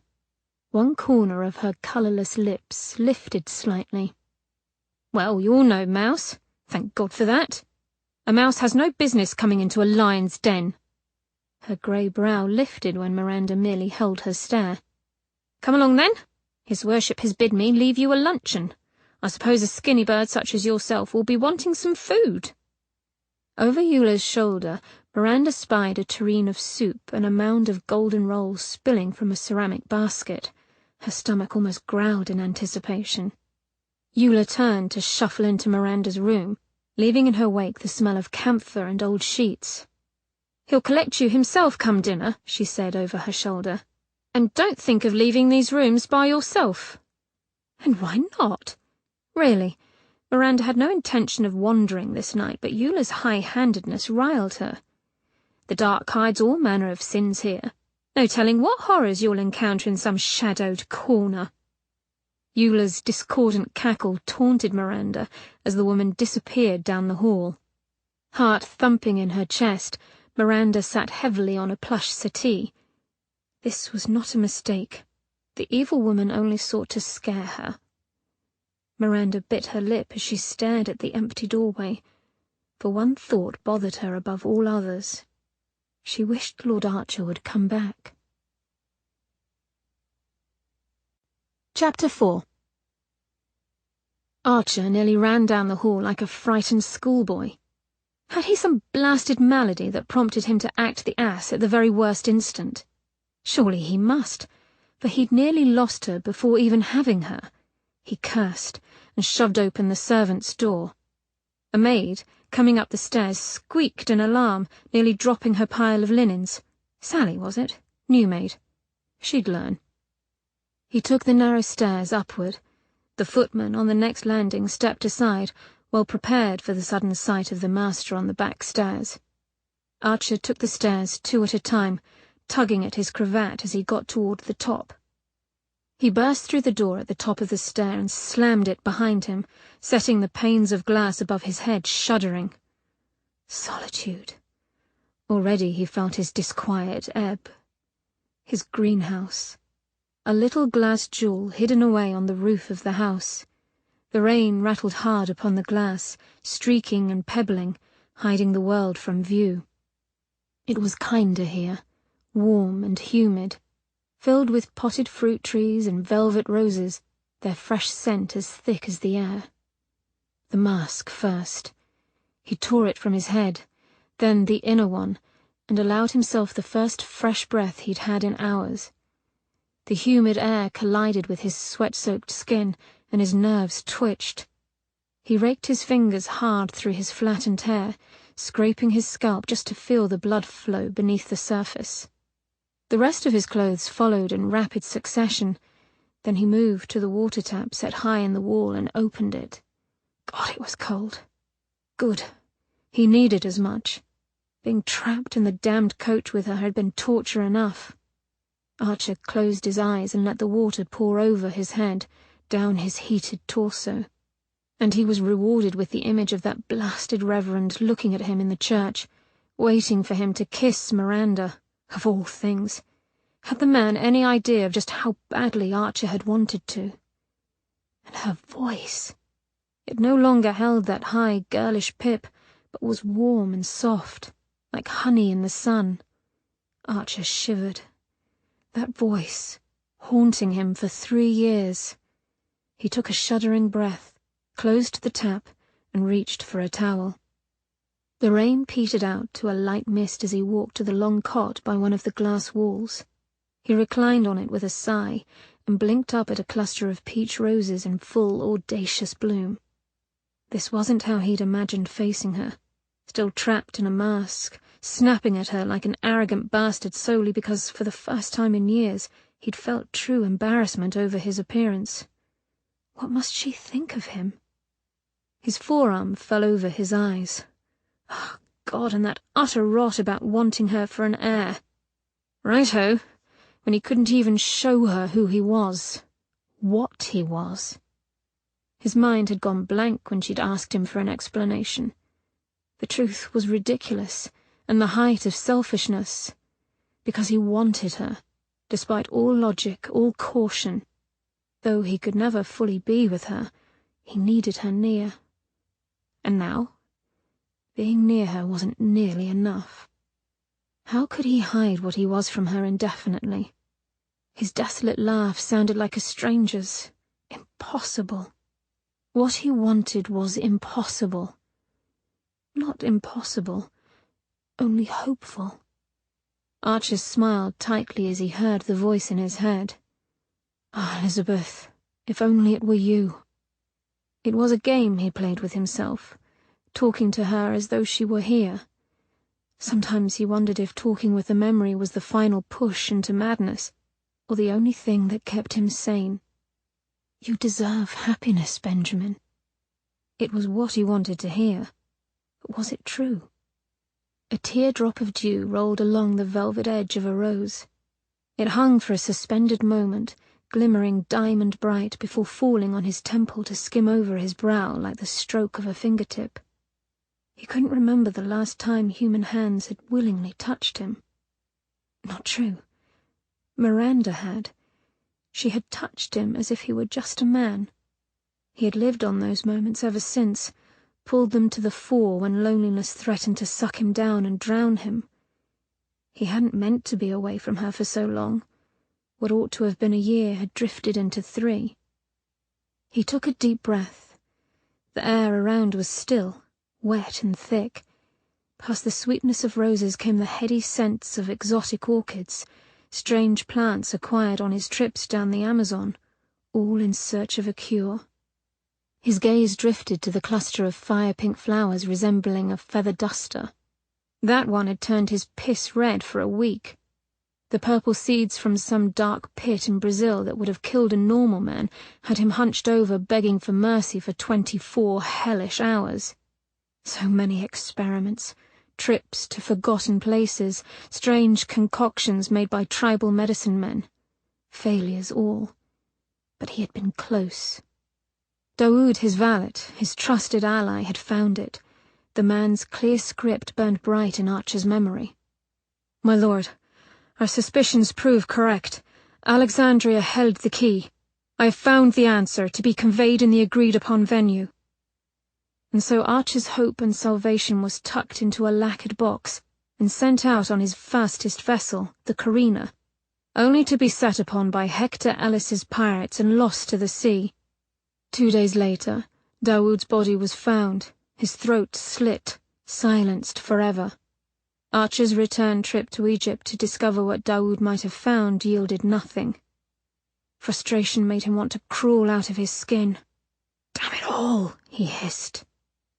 Elizabeth's voice filled his mind. "You have her now. All will be well."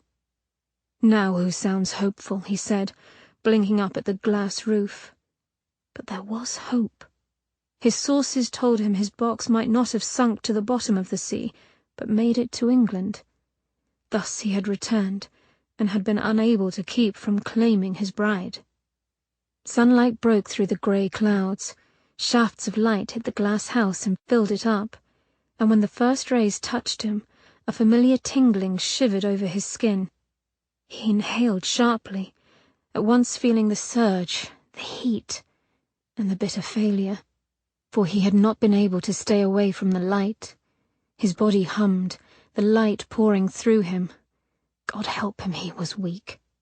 He thought of Miranda and his fist curled tight. He needed to be stronger. For her. Then get back down there and be with her, coward. For a moment he thought he heard gentle laughter. Then it was silent. Chapter 5.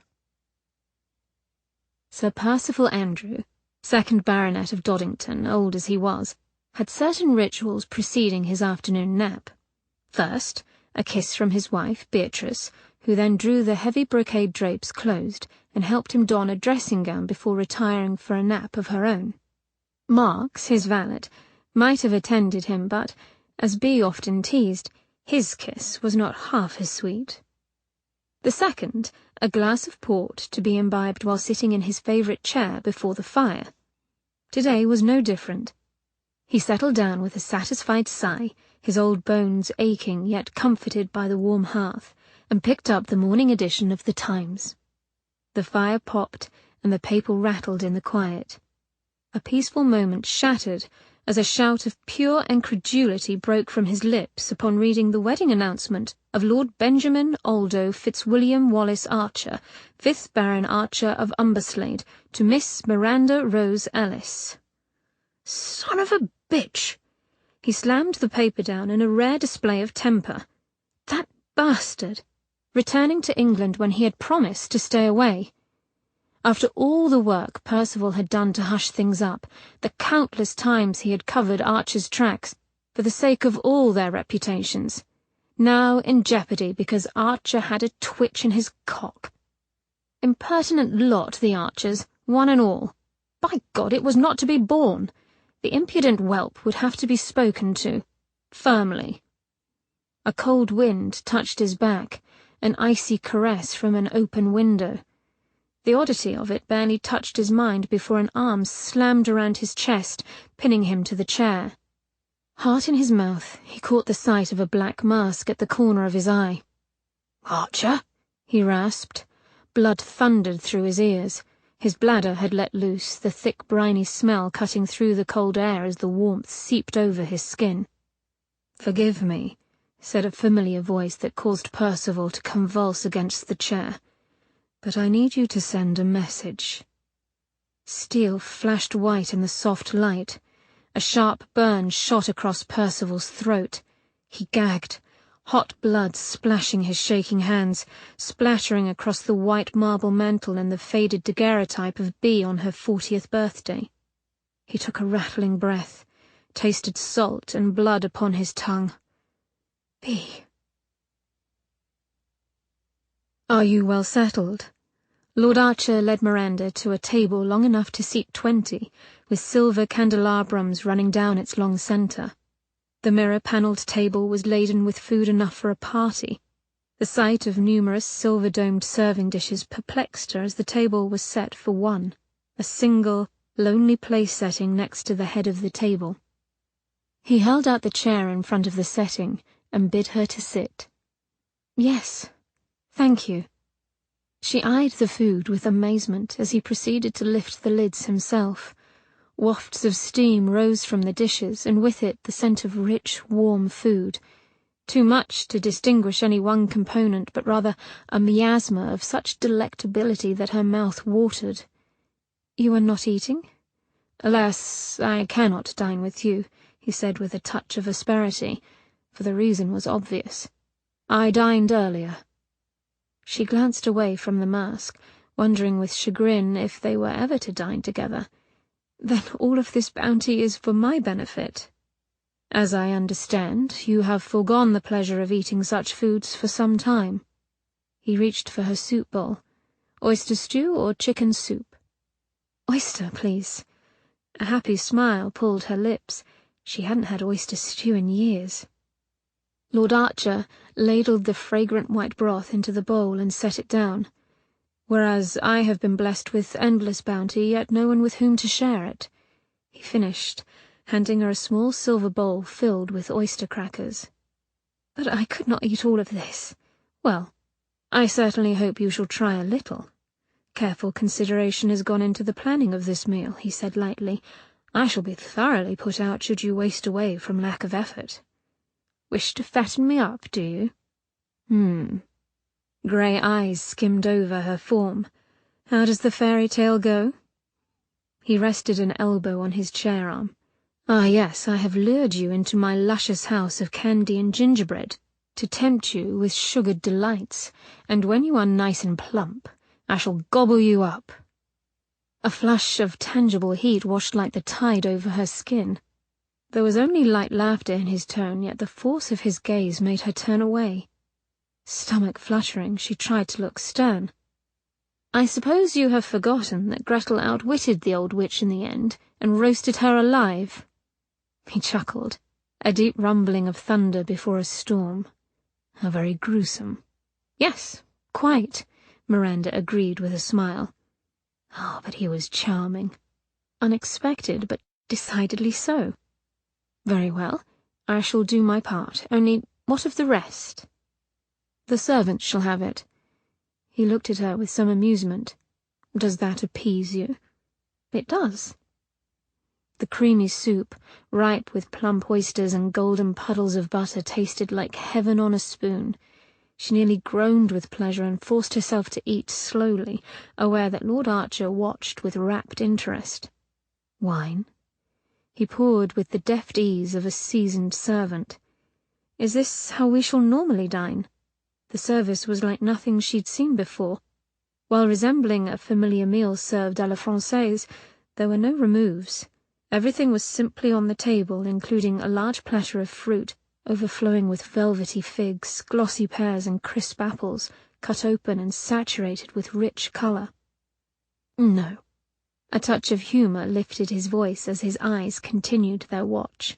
"Call this His hand waved toward the table. "A bit of fancy on my part. I wanted you to have a wedding feast of sorts." She lowered her wine-glass, her gaze catching his, and a strange sensation of longing rushed through her.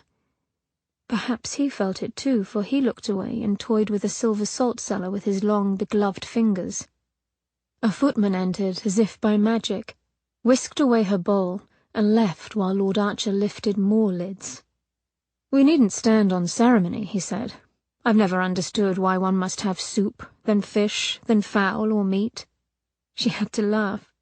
"Or food that isn't too highly spiced, at least not for ladies." He laughed as well. "Indeed, and all very properly served. Why not eat what we want, when we want?" He took her plate. "Although, now that I've had a look, might I suggest the sole? My cook is quite gifted, I have to say." "Yes, please." "Food is the one thing I did not miss when I was away from England." He handed her the plate and sat.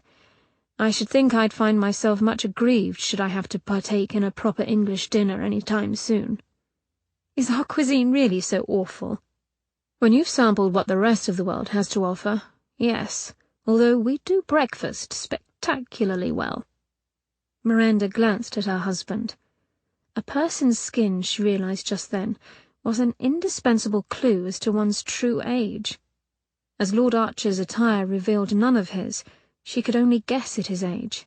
His voice was of no help. Rich and rumbling, it could belong to a man aged 25 to 60. Her eyes trailed over the lean, muscular body of a man in his prime. With such a physique, he could not be older than 45, but the quick, light way in which he moved gave the impression of youth. In his 30s, perhaps? It must be so, as he was too much in command of himself to be a man in his early 20s. "Have you been abroad all this time, Lord Archer?" He sat back, resting one arm on his chair. "I haven't lived in England for many years. I returned briefly 3 years ago and then set back out to travel the world over."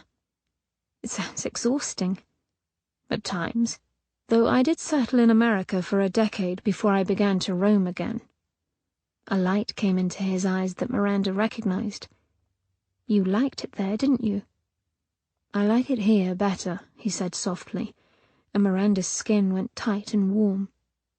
They stared at each other for a slow moment before he cleared his throat and spoke in a lighter tone. "I like Americans. They do not think as we do. A man is what he makes of himself, and should he make a name for himself, the journey that brought him to his fortune is very admirable to Americans. They praise achievement, not the past. I took the idea to heart." She eyed him speculatively. "You became a man of industry." "Of oil and steel," he said. Food forgotten, she leaned forward, almost afraid to ask, but compelled. "How fortunate were you?" His eyes flicked to hers. "On last accounting, I am worth $52 million. He gave a little laugh. 10 years in America, and I irrevocably think of money in terms of dollars. I did not factor in my English revenue. So perhaps it is more to the effect of 70 million. He looked at her in alarm when she made a strangled gasp. "Are you quite well?" "God in heaven," she managed at last. The room spun for a moment. She pressed a palm to her heated cheek. "Yes, I'm all right." She looked up at him. 70 million? I cannot begin to fathom. "It is rather daunting."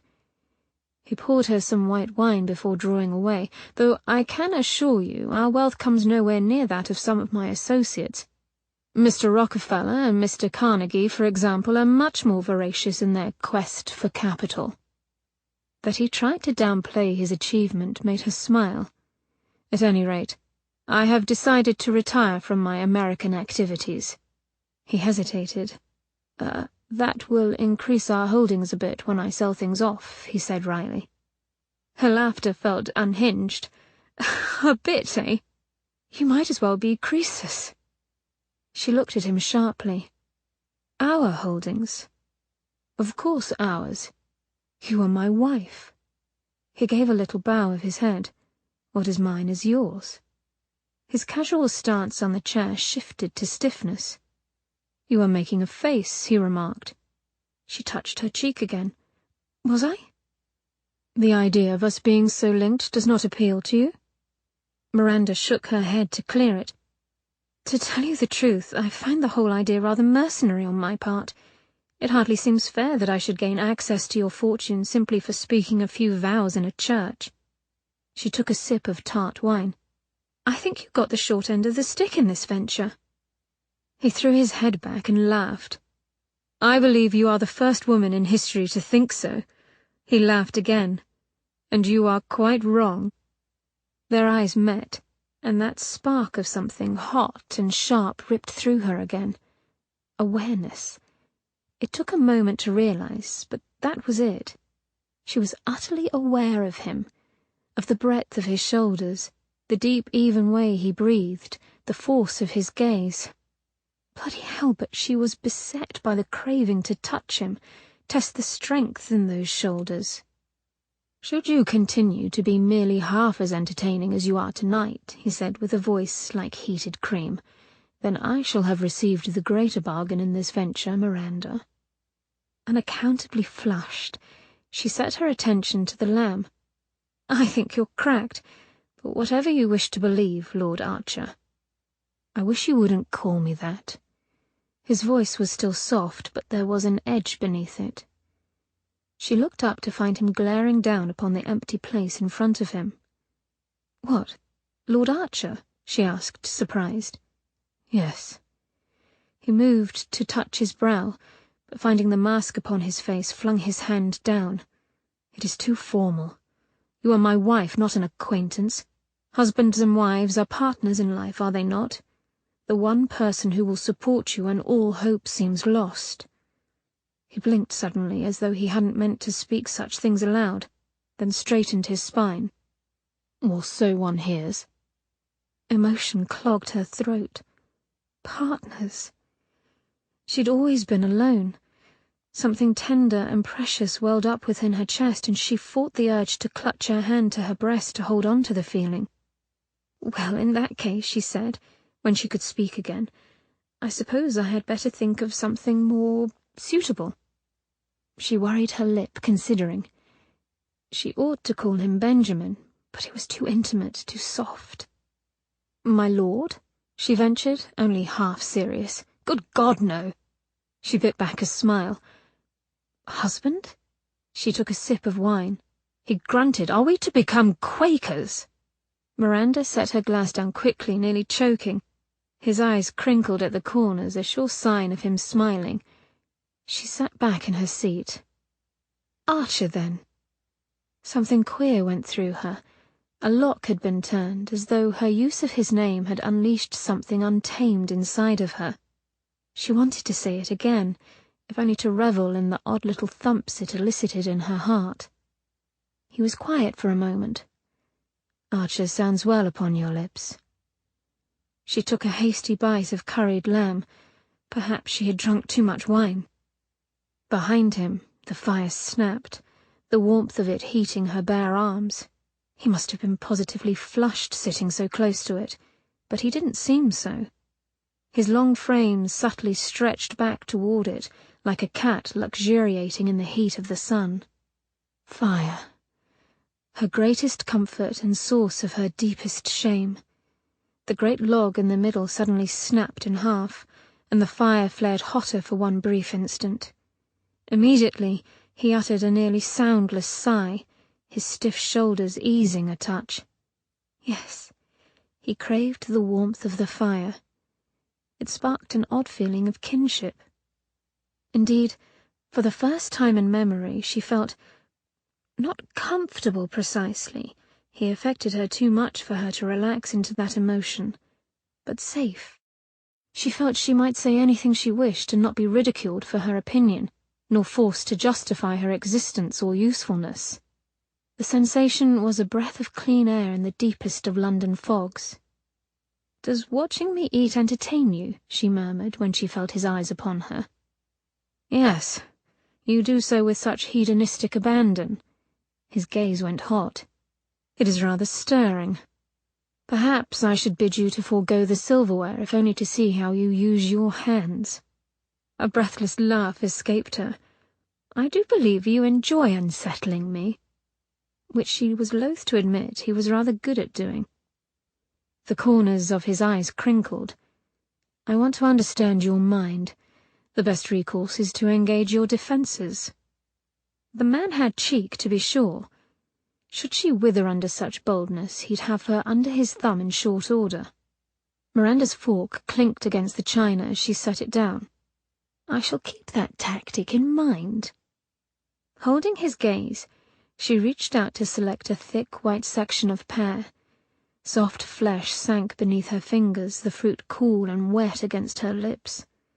Archer shifted in his chair and she took a bite. The fruit burst in her mouth, tasting of warmth and sugar. Giving a little moan of pleasure, she swallowed it down, then slowly licked her lips to catch a bit of juice that ran over. With the suddenness of a cat leaping upon its prey, he leaned forward and caught up her wrist. "Tread lightly, Miranda fair."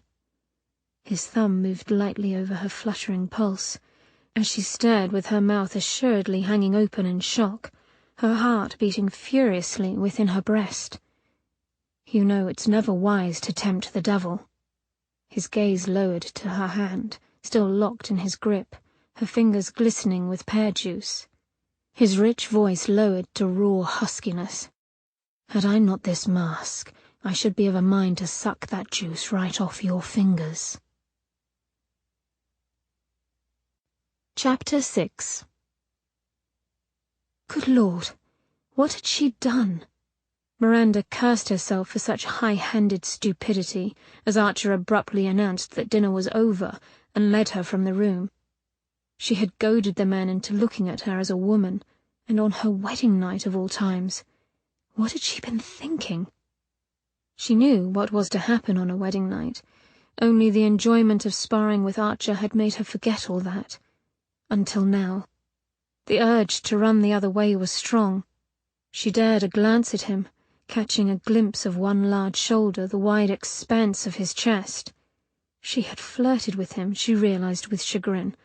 More than flirted, thrown down the gauntlet, really. Why had she done that? Attraction. Her steps bobbled before she brought herself under control. Daisy had warned her once that attraction of a physical nature had no rhyme or reason. One might be inexplicably swept off one's feet by a short, bald man of 20 stone and not be able to ignore it. Such things caught the animal inside a person, not the mind. Miranda had laughed and asked Daisy with whom she was keeping company. Damnation, she wasn't laughing now. True, his frame was attractive and he was good company, but there was the mask to consider. What was he beneath it? Did it matter? No, it did not, because they were now before her door, and she had no recourse but to face her fate. Archer blinked down at her for a moment, as though just as unsure. "I forgot to ask," he said, breaking the heavy silence. "Are your rooms to your liking?" The tightness in her shoulders relaxed a fraction. "They are utterly lovely." Her large set of rooms included a sitting area by the fire, enormous dressing room and modern bathing room, elegant, palatial yet cosy. There was something out of a dream. "Thank you, Archer." He nodded slowly. "And the colour?" She smiled, thinking of the golden damask-papered walls, furniture dressed in ivory silk with ivory cashmere drapes to keep out the cold. Ivory and gold. She glanced up at him, finding his gaze inscrutable. "I've always longed for a room decorated as such. How did you know?" "Luck, perhaps." His voice lowered. "Or perhaps I had a vision of you sleeping in a bed of cream and gold." Archer's gaze travelled over her like a caress. "I would love to see you thus." Her mouth went dry, and he took a step closer. Miranda gripped the door handle tight enough to feel the skin stretch over her knuckles. His hand closed over hers, heavy and warm, even through the thickness of his glove. With an unwavering gaze, He slowly turned the handle and the door's lock snicked open. Archer bent closer, and her knees bobbled. For a moment they simply stood still, the air between them a palpable thing, buzzing and heated. She stared at the folds of his black cravat, the sound of her life's blood roaring in her ears.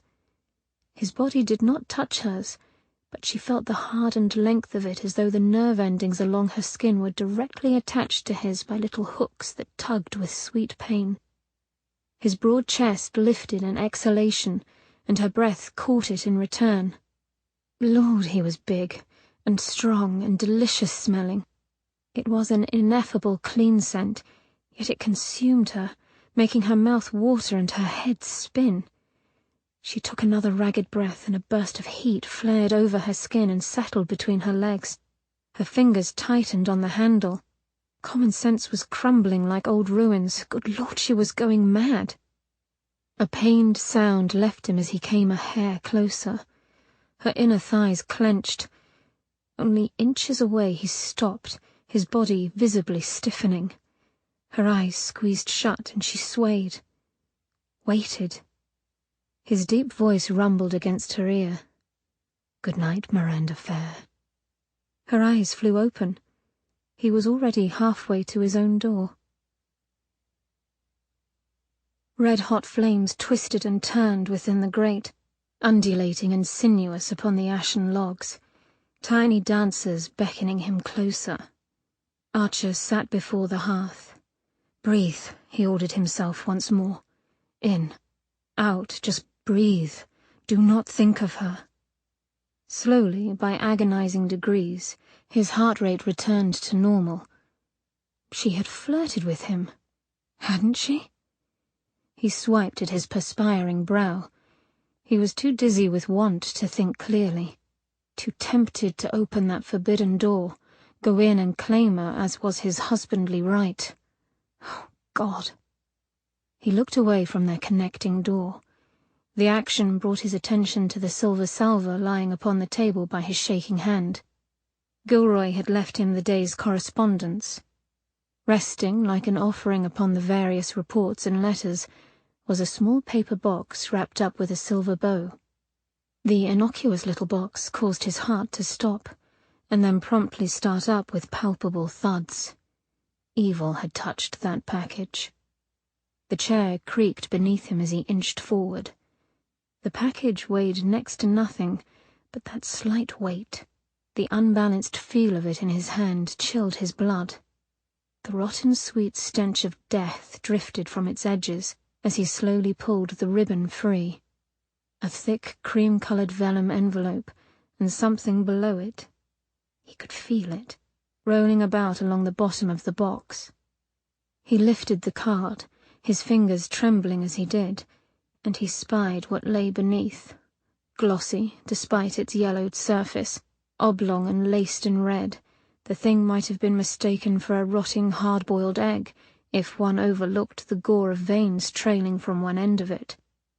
Archer swallowed hard, his fingers turning to ice even as hot fury pounded within his temples. Having sat through more than one autopsy examination, he well knew what the hideous gift was. An eye. A human eye. The vellum envelope tore under his numb fingers, dread and fury growing in equal measure as he read the note set out in block letters cut and pasted from various newsprint, as if part of a child's nursery project. You should not have done it. Only then did he spy the small news article that had fallen from the card onto his lap.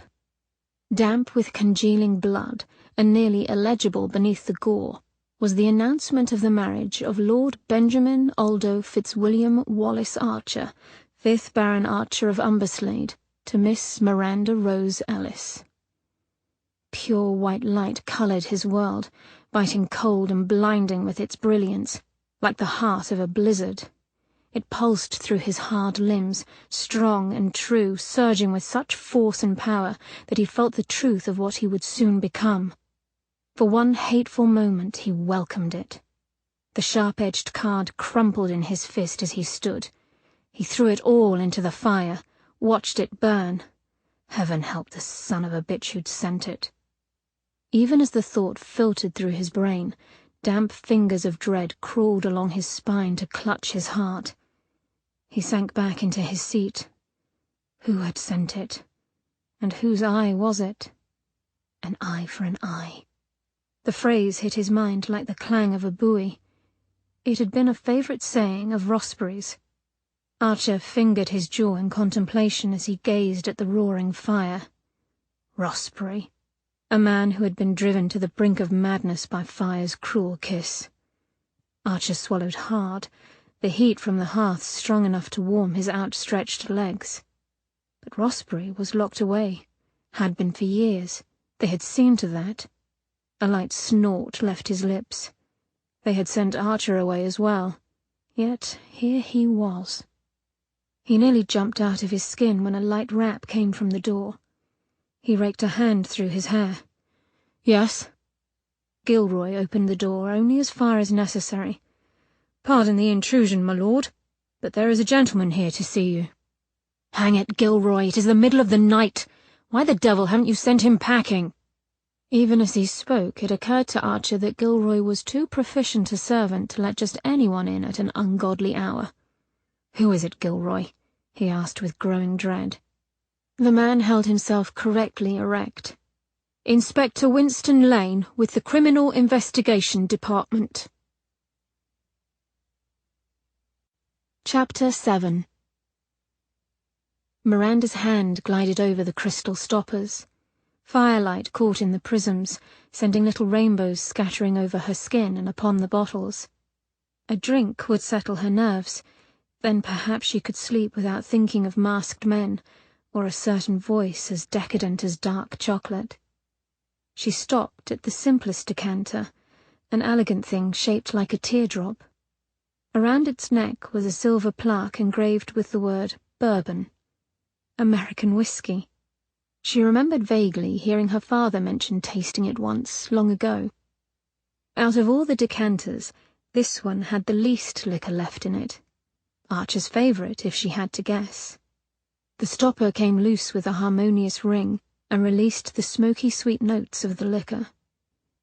She poured herself a measure, relaxing at the sound of the decanter letting its treasure loose in a soft glug glug glug, and the crackle of the ash, not coal fire, within the grate behind her. No wonder men coveted the simple ritual of having a drink, and kept such things away from women. To the victor always went the spoils. Caramel and smoke and heat, the bourbon burned a slow, delicious path down her throat. Miranda closed her eyes in pleasure, and then snapped to attention as she heard Archer's voice join with that of another man's out in the hall. Footsteps sounded, heading her way, and she tensed. Her stomach turned at the notion of facing Archer so soon. "Let us talk in here, Inspector." "Inspector?" "As you wish, my lord." Alarm lifted the hairs at her nape. She knew that voice. It was Winston Lane, newly appointed Inspector for England's Criminal Investigations Department. Winston Lane, her eldest sister Poppy's very dear husband and Miranda's very dear brother-in-law. She most certainly did not want to face Winston and Archer with her hair down and wearing a ratty old dressing-gown, or explain why she felt the need to partake in a man's drink in the middle of the night. With a wild look around, she considered her options. The door handle turned and Miranda made her choice. Not a very good choice, she conceded, as she all but dove behind the large chinoiserie screen in the corner. She was now trapped like a mouse. From the cracks between the screens, she saw slices of her brother-in-law's face, pale and thin with a long moustache the colour of straw embracing his upper lip. His hair, of the same colour, was carefully swept back. He had not taken off his tweed overcoat, but held his bowler in his hand. Once in the room, he set the hat down upon a small table by one of the armchairs. A bit of boldness on Winston's part, as it was an obvious sign that this visit would not be easily rushed. Miranda tensed and slipped farther into the corner as Winston slowly surveyed the room. He did as she had done, inspecting its contents, looking for clues to what might lie inside the infamous Lord Archer's head. Then the man himself moved into view. Though Winston inclined his head toward him, Archer was looking at the bar, she realized in cold horror. She could almost feel his eyes upon her discarded glass, still half full.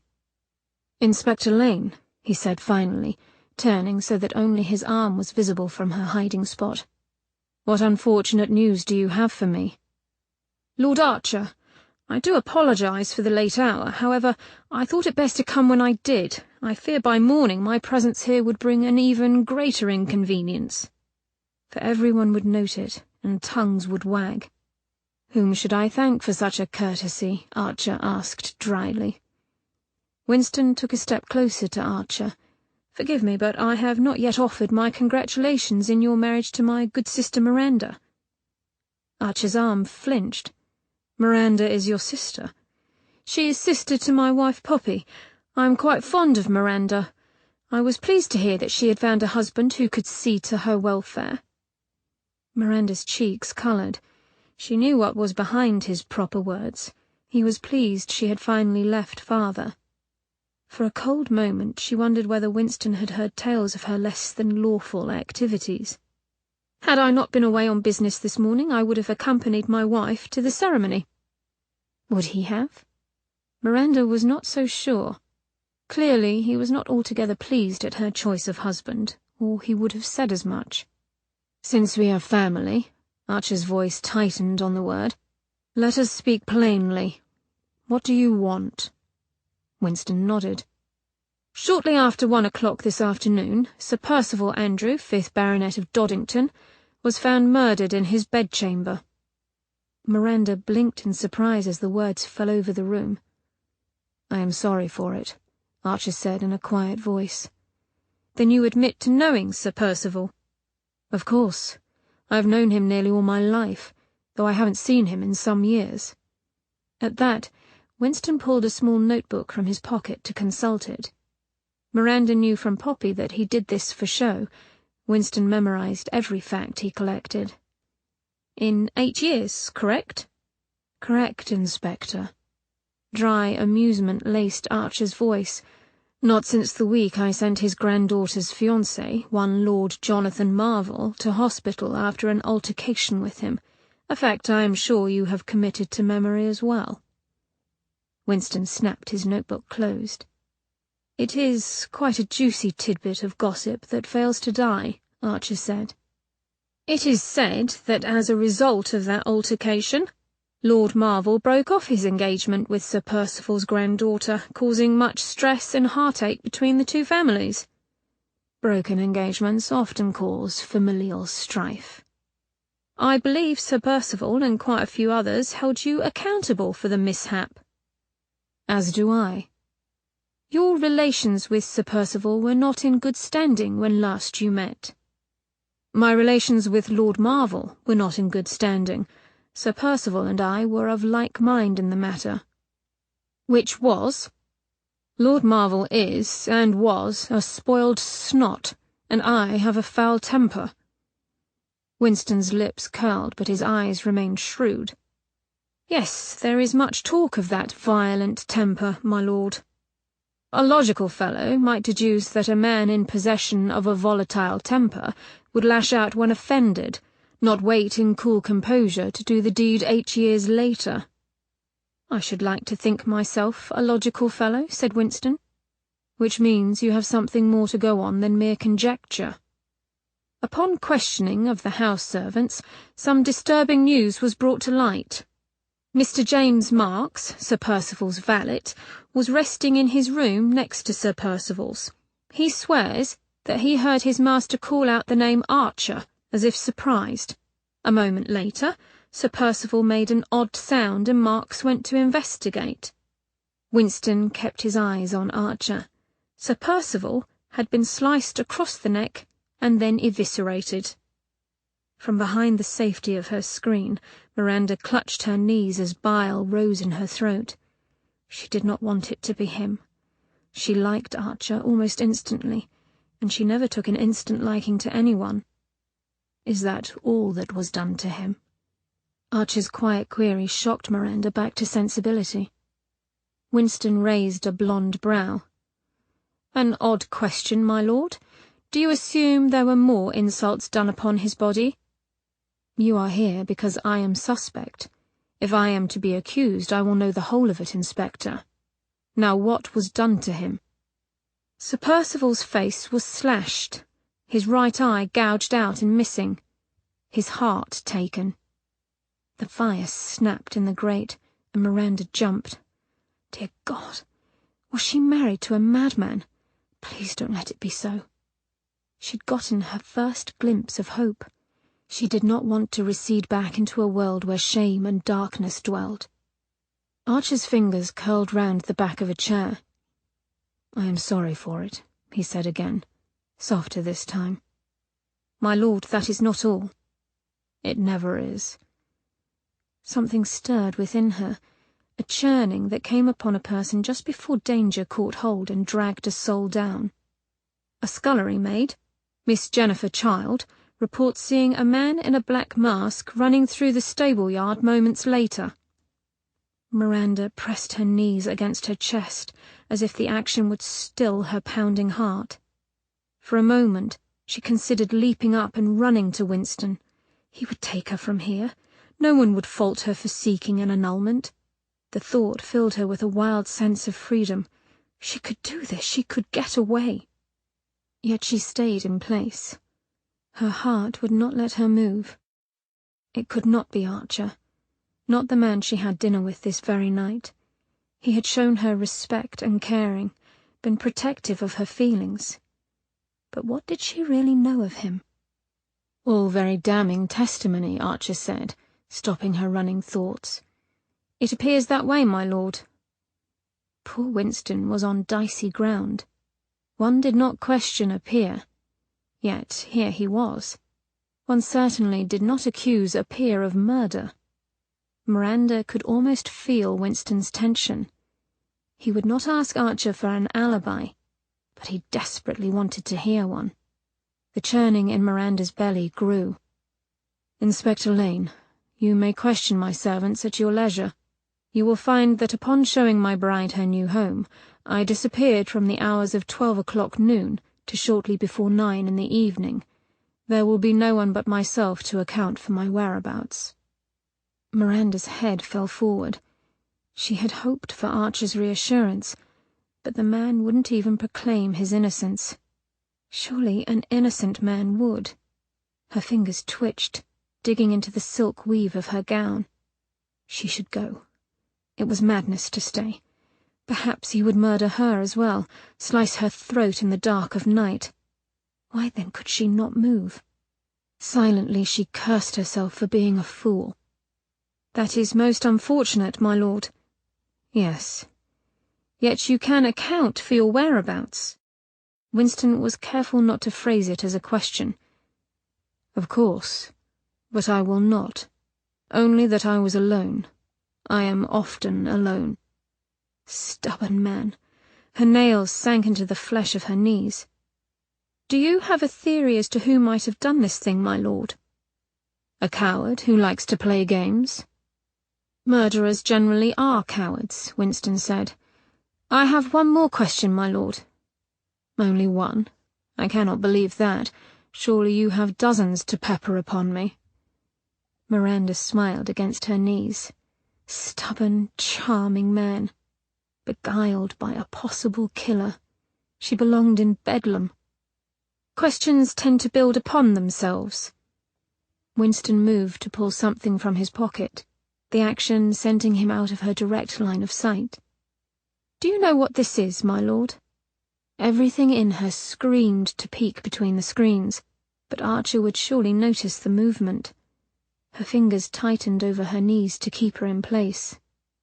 It is a coin, Archer said plainly. His deflection was not so easily gained. There was a smile in Winston's voice when he replied, Do you recognize it? Miranda willed her breath to steady. A coin. Her heart skittered to a stop and then picked a frantic pace. I believe you expect me to. It was found over Sir Percival's eye socket. Ritualistic, perhaps. Archer did not move from his position by the chair. Only the line of his arm was visible and might have been made of basalt for all its stillness. Payment for Karen in order to cross the river Styx? Perhaps. Winston's hand came into view, but not enough for Miranda to see the coin, only a brief flash of gold. Sir Percival's valet says that the coin was his master's. Sir Percival has had it since 1814 or thereabouts. Called it his guide, though the valet cannot say why. An odd way to describe a coin, Archer said idly. I agree, but it is an odd piece, is it not? It is not legal tender, not here or in any other country. Winston's blonde hair caught the light as he bent his head to inspect the coin. From her corner, Miranda could just see the frown lines about his eyes deepen. And the inscription, West Moon Club. I profess, I have never heard of such a club. The words slammed into Miranda. West Moon Club. Her heart threatened to pound right out of her chest. Though it felt as though the room spun, she forced herself to be still, keep quiet. She did not need to see the coin now. She knew precisely what it looked like. Oh, Archer! How could she have not seen it? Her breath came in sharp bursts. How many nights had she thought about her dark saviour, the man with the haunted voice who would not show his face? Had he wanted to marry her from the start? If so, why did he not claim her then? Archer's deep voice, so very different from when she first heard it spoken, rumbled over the room. Had the valet any theory as to the coin's nature? He did not. Yet you assume that I have a more intimate knowledge of Percival's belongings than that of his valet. Winston and Archer's words faded in and out as her blood rushed through her veins. Did he still have her knife? Was it tucked away somewhere just as his coin was? She pictured the coin, with the pitted face of a full moon fronting it, lying in her jewellery box. She could never bring herself to pawn it. It had been her good luck charm. You wish to corroborate the statements of a man who has named you as the prime suspect in this crime, my lord? Sir Percival's valet has given facts. He heard Sir Percival speak my name. A scullery maid saw a masked man flee across the stable yard. Simple facts. It is you, Inspector Lane, who transmutes those facts into an accusation upon me. My humble apologies, my lord. I overstepped when I only meant to question. Have you any more questions to lay at my feet? She could hear the amusement in Archer's voice now. Winston could too. He bowed his head with a wry smile. Nothing more for the moment. They moved away. You should know, Winston said. A crime this violent in nature will not go unpunished, regardless of who committed it. I should hope so, Inspector. I would ask that you give my regards to Miranda. However, I have no wish to cause her undue alarm by alerting her of my visit. For the first time in the conversation, Archer sounded truly surprised. I did wonder if you would ask to see her, if only to offer her a word of warning. That you did not is very trusting of you in your capacity as a brother, Inspector. Do you not fear leaving the lamb in the lion's den, as it were? Winston's answer was lost to her as they walked into the hall. She stayed frozen in place. Terror filled Miranda at the thought of Archer coming back into the library and knocking aside the screen to find her. Out in the hall, she heard Winston depart, and Archer tell Gilroy to have his own horse readied. Miranda's iron-tight limbs eased slightly, but only when Archer was well and gone from the house did she let herself breathe freely. Sneaking up to her room, her mind was a whirl. Had she married a killer? She could not make herself believe it. Miranda had been a virtual stranger to Archer the night he had risked his personal safety to protect her. She had felt a basic kindness in his soul that night. She felt it in him now. But one did not survive on instinct alone. Facts were needed. Chapter 8. With the moon waning and heavy clouds threatening to let loose at any moment, it was gloriously dark. almost palpable such darkness. A townhouse loomed before him, quiet in the dead of the night. Archer went slowly to avoid discovery, scaling the smooth limestone brick wall like a spider. His fingers and toes sank into the mortar as though it was soft butter. Balancing on a windowsill with his toes, he reached for the chateau on his coat. The black enamel hilt felt at home in his palm. A smile pulled at his lips. Her blade. Not a day had passed since she gave it to him that he did not hold it and twirl it round in his fingers as he thought of her. He shoved the knife in between the window and casing. With a gentle nudge, the window eased up a fraction, and he slipped his fingers under to lift it. Nothing stirred as Archer crept inside. A large bed dominated the room, its curtains drawn tight for the night. Very quaint. Archer slowly pulled back the curtain, the knife still in hand. The man within had shrunk with age. The muscles and heft of his once powerful body now withered into a ropey mix of hardness and slack. Soft skin hung around his neck and jowls.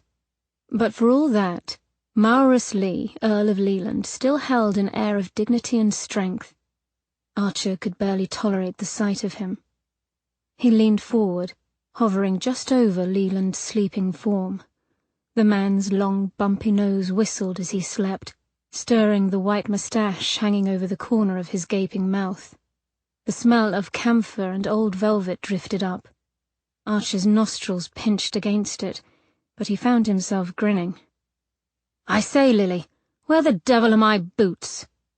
Leland surged forward at Archer's shout, his hands grasping for his robe, words of apology falling from his lips. Archer pocketed his knife and took a step back, smiling behind the mask as Leland came to his senses. Leland cursed roundly and fumbled for the clutch of matches tied near his bed. "Allow me," Archer said, smoothly taking the matches and lighting the lamp. "Devil take you, Archer!" Leland bit out as the light hit his eyes. He blinked hard and swung his feet off the bed to sit up. "You scared the life out of me." He looked up at Archer, and his long face went slack. "Good God, it is you!" Archer set the lamp down on a table and retreated to the armchair by the cold hearth. "So it is." "I heard you had returned." Leland pulled a silk dressing robe over his bony shoulders and stood. "I would say it was your sick sense of humour that bid you wait until now to hunt me down and bedevil me, but you're too methodical." Leland went to a small bar and poured himself a measure of brandy. Archer watched without comment. The man's hand shook badly as he lifted the glass to drink. "What is it, then?" Leland set his glass down with a thud. "Why have you come back?" Anger surged. Archer should not have come. Questions he had wanted to ask filled his throat like a blockage. "Why did you turn from me? Was my fate so very distasteful?" "England is my home," Archer said from the comfort of his seat. "Bollocks! We had an agreement." Leland studied the glass before him. "You had a hope," Archer retorted, "and if you thought I was a problem, neatly swept away and forgotten, then you are a fool." He checked his temper with a deep breath. "The question is, are you foolish enough to challenge me now that I am here?" A white brow rose high. "And if I were?" Leland asked softly. "What then? Would I find myself a bitter end, my body one of the many left to rot in the Thames?" Archer's voice was equally soft. "Perhaps you would." The sound of the old man's wheezing filled the darkness. Then Leland snorted. "I'm all a-quiver." He set his glass down with an inordinately loud thud.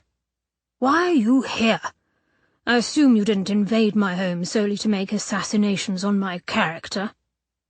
"I married." Leland's face drained of colour, his thin lips falling slack. "Have you gone mad?" he managed at last. Archer flicked a speck of lint off the velvet chair. "Perhaps I have."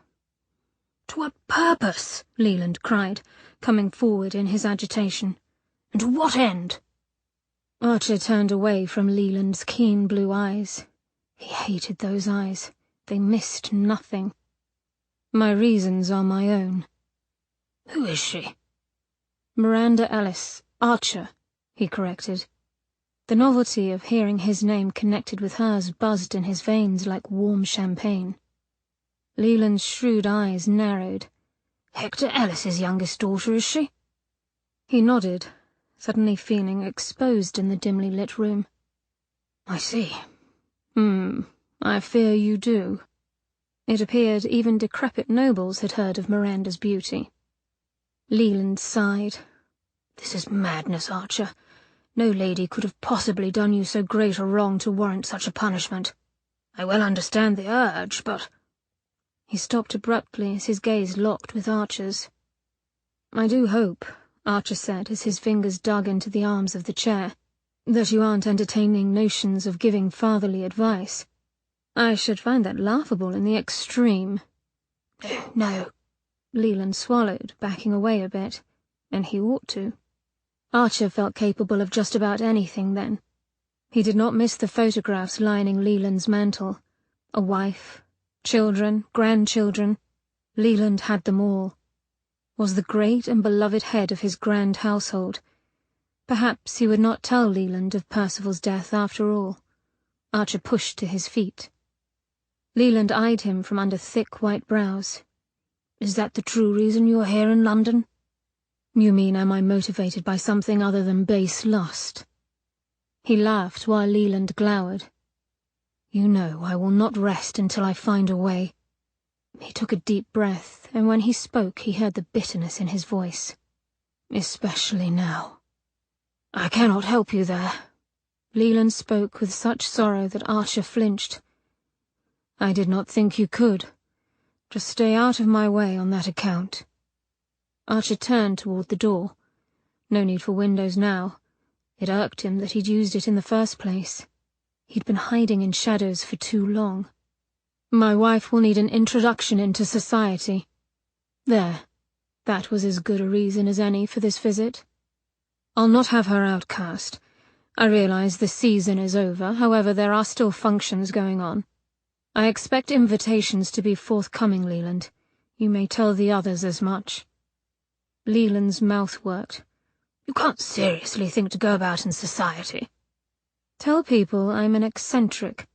Our lot has always relished a good oddity at which to thumb their nose. Regardless, no one will be looking at me when Lady Archer is in the room, as I'm sure you can attest. The man sputtered with irritation, but he could not refuse, nor could the others. They all knew as much. The result of their mad little experiment had hidden away for as long as any of them ought to have hoped. If one of them thought they could scare him away, the fool had made a disastrous mistake. Archer. Archer stopped, but was slow to turn.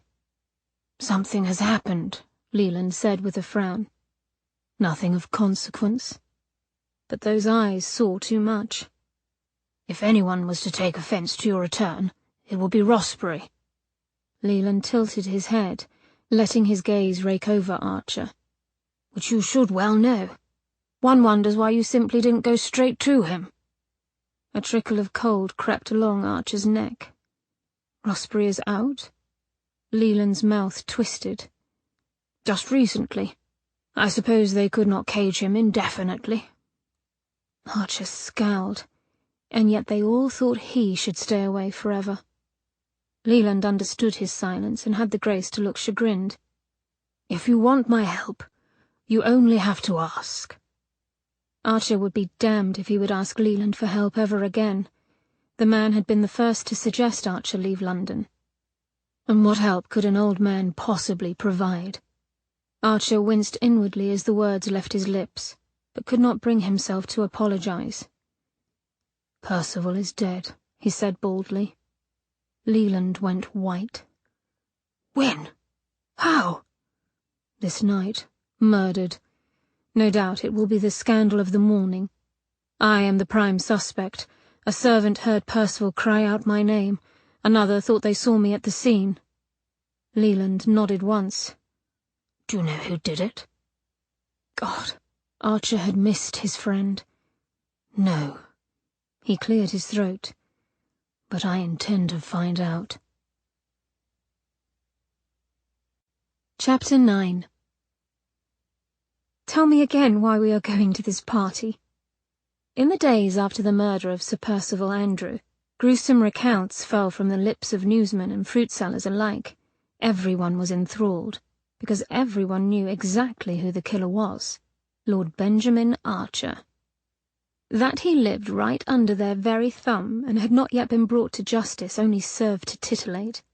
Gossip was a sly foe. Borne on servants' tongues, details of Sir Percival's slaughter slid like fog over London. Miranda felt the sting of gossip keenly. She remembered when public opinion had turned on her family in the days after her father was ruined. Wagging tongues catalogued every piece of furniture and artwork father sold off to keep them from the streets. As for Archer, he said not a word about the murder. Like a dog protecting his bone, he hovered at her side. Although he did not expressly forbid her from going out, he skillfully kept her occupied at home. Might she like a walk in the garden? Perhaps make use of the vast library? On Monday, he sent for a Monsieur Fall, a clever little dressmaker who plied her with luscious bolts of fabrics to coo over. Each night, she ate delicious meals as he peppered her with various random questions. Did she believe Plato's utopian society would work in actual practice? What did she think of the realism movement in art? Should man be represented as he truly was, or idealized? What of democracy? Should every man, regardless of birth, have a right to make the most of his life? She revelled in their easy discourse.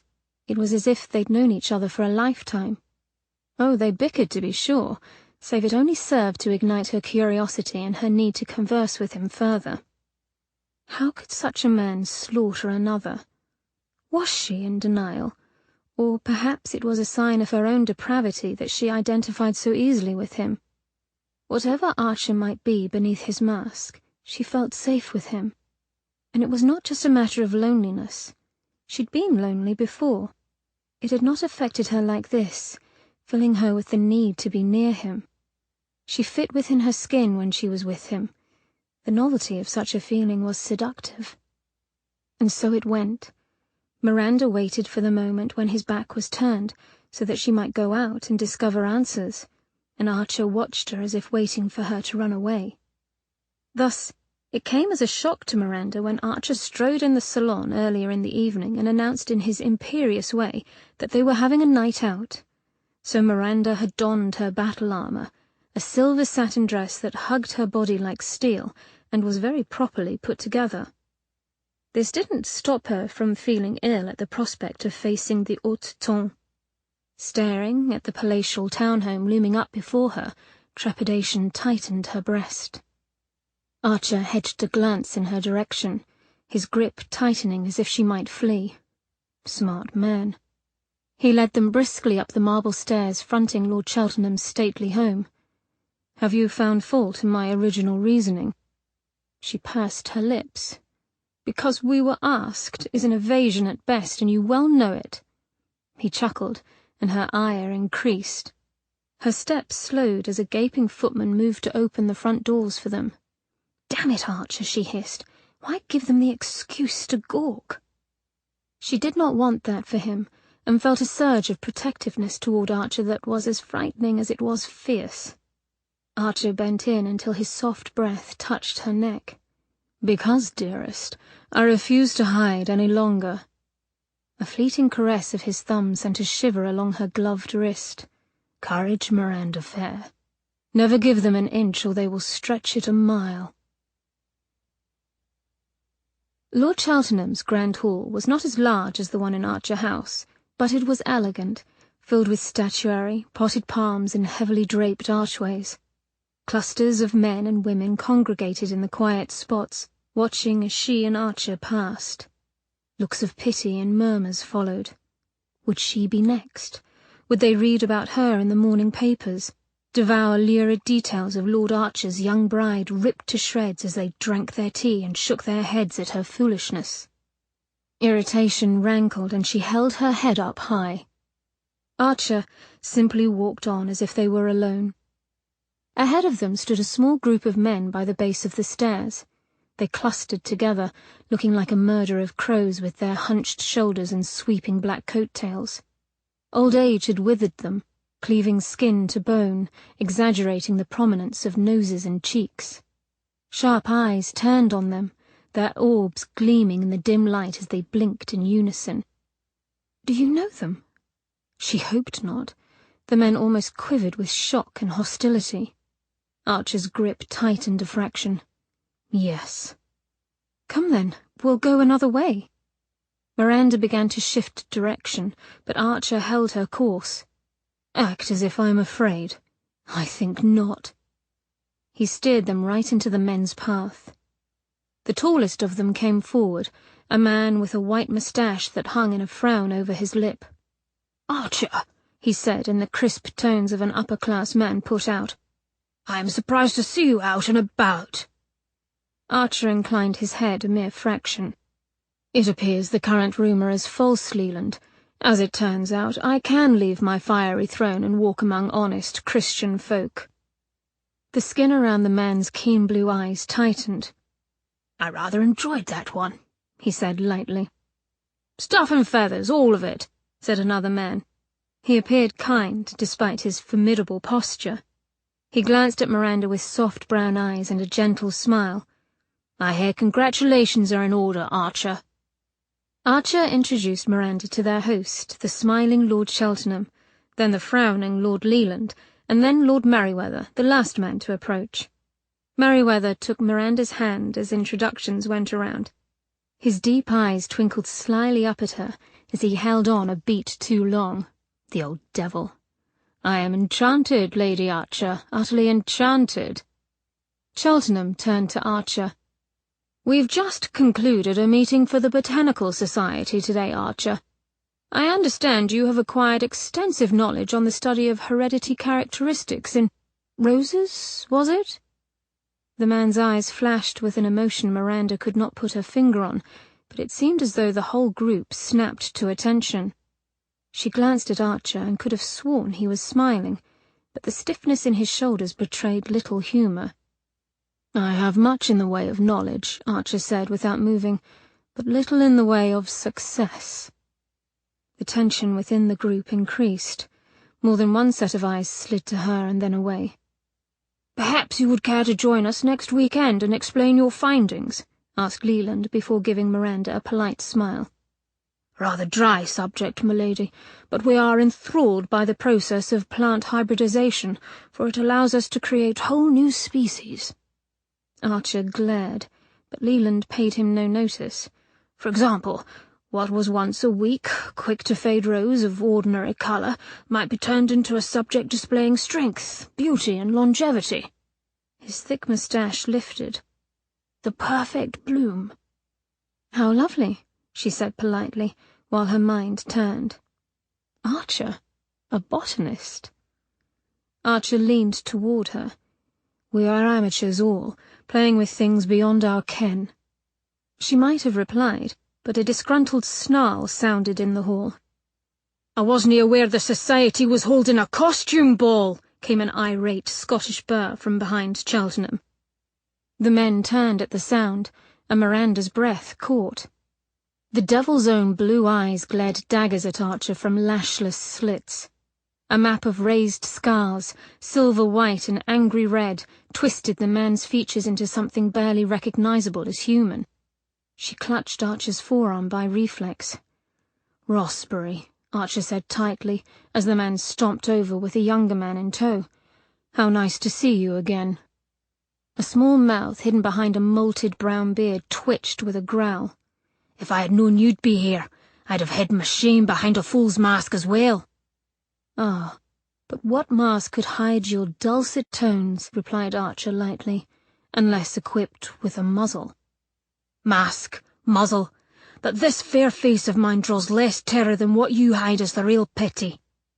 Miranda's fingers dug into Archer's coat, but he did not react. "Really, father," said the young man next to him, "you are practically begging for a duel with Lord Archer."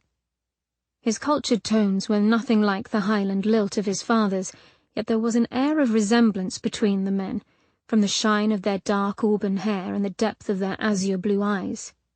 "Having witnessed Archer's cruel efficiency, I don't think you would fare well in the endeavour." He extended his hand to Archer. "Hello, Archer." Wolfish teeth flashed as his eyes raked over Archer's mask. "You haven't aged a bit." Archer shook the man's hand briefly. "Kind of you to notice, Mackinnon." Mackinnon laughed lightly. The man moved with a quick grace that spoke of strength and assurance. He turned his attentions to Miranda, and Archer murmured an introduction of Alistair Ranulph, Earl of Rossbury, and Ian Ranulph, his eldest son and heir apparent, who held the courtesy title of Viscount Mackinnon. "Enchanted, madam," Lord Mackinnon said, bending over her hand. His gloved thumb caressed her palm as it slipped away, and she bristled. He smiled knowingly. There was something altogether animalistic emanating from Mackinnon that made her wary. The look in his eyes said he knew at least a little of her line of thinking and enjoyed the effect. He had barely let go when Lord Rossbury's fury returned to Archer. "You've got nerve showing yourself, Archer, after what you did to Marvel. Stay out of my way, and away from my son, or I'll have your heart on a stake for my supper." Chapter 10. Miranda's feet throbbed as she made another turn on the dance floor with yet another partner. The line of young men wanting to dance appeared endless, the exception being her husband, who had disappeared. She begged off when the last young man stepped on her toes. He flushed deeply and apologized profusely. Limping from the ballroom to the grand upper foyer, she searched for Archer, only to see his broad back slip past Lord Leland on the way into Cheltenham's private study. Leland caught her eye for one moment, his blue gaze flat and troubled before he closed the door, locking Archer in and Miranda out. She glared at the closed door. Damnable man. Men can be rather tiresome, can they not? Miranda turned to find a dark-haired woman standing by her side. The woman smiled, revealing extremely white teeth from behind painted lips. "I could not help but notice your scowl. Nothing else but a man could produce that look." Miranda had to laugh, at both the woman's wonderfully forthright nature and the veracity of the comment. "Quite so," Miranda said with another small laugh. The woman dimpled. "You are Lady Archer, are you not?" "Yes, Miranda Archer, Lord Archer's wife." Miranda studied her anew. That the woman was beautiful there was little doubt, blessed with a heart-shaped face and wide grey eyes. Her exact age was another matter entirely. Perhaps she had a skin ailment, for Miranda could see no reason why such an attractive woman should cover herself with so much rice powder. Her near-theatrical application of makeup emphasized the fine lines in her face and gave her the appearance of a much older woman, perhaps well into her 40s. Yet the firmness of her flesh belied that assumption, as did her trim figure. She could have been 20, or 20 years older. It was impossible to tell. Her style was that of a younger woman's as well. Her dark auburn locks were pulled up high to curl in profusion down her neck. A stylish fringe curled over her brow, a style Miranda admired but hadn't yet gathered the courage to try. The lime-green gown she wore fell in a narrow skirt to the floor before fanning out from the back in a ripple of fuchsia flounces. She noticed Miranda's study, and did not appear insulted, but rather pleased. "Apologies," she said. "I have not introduced myself.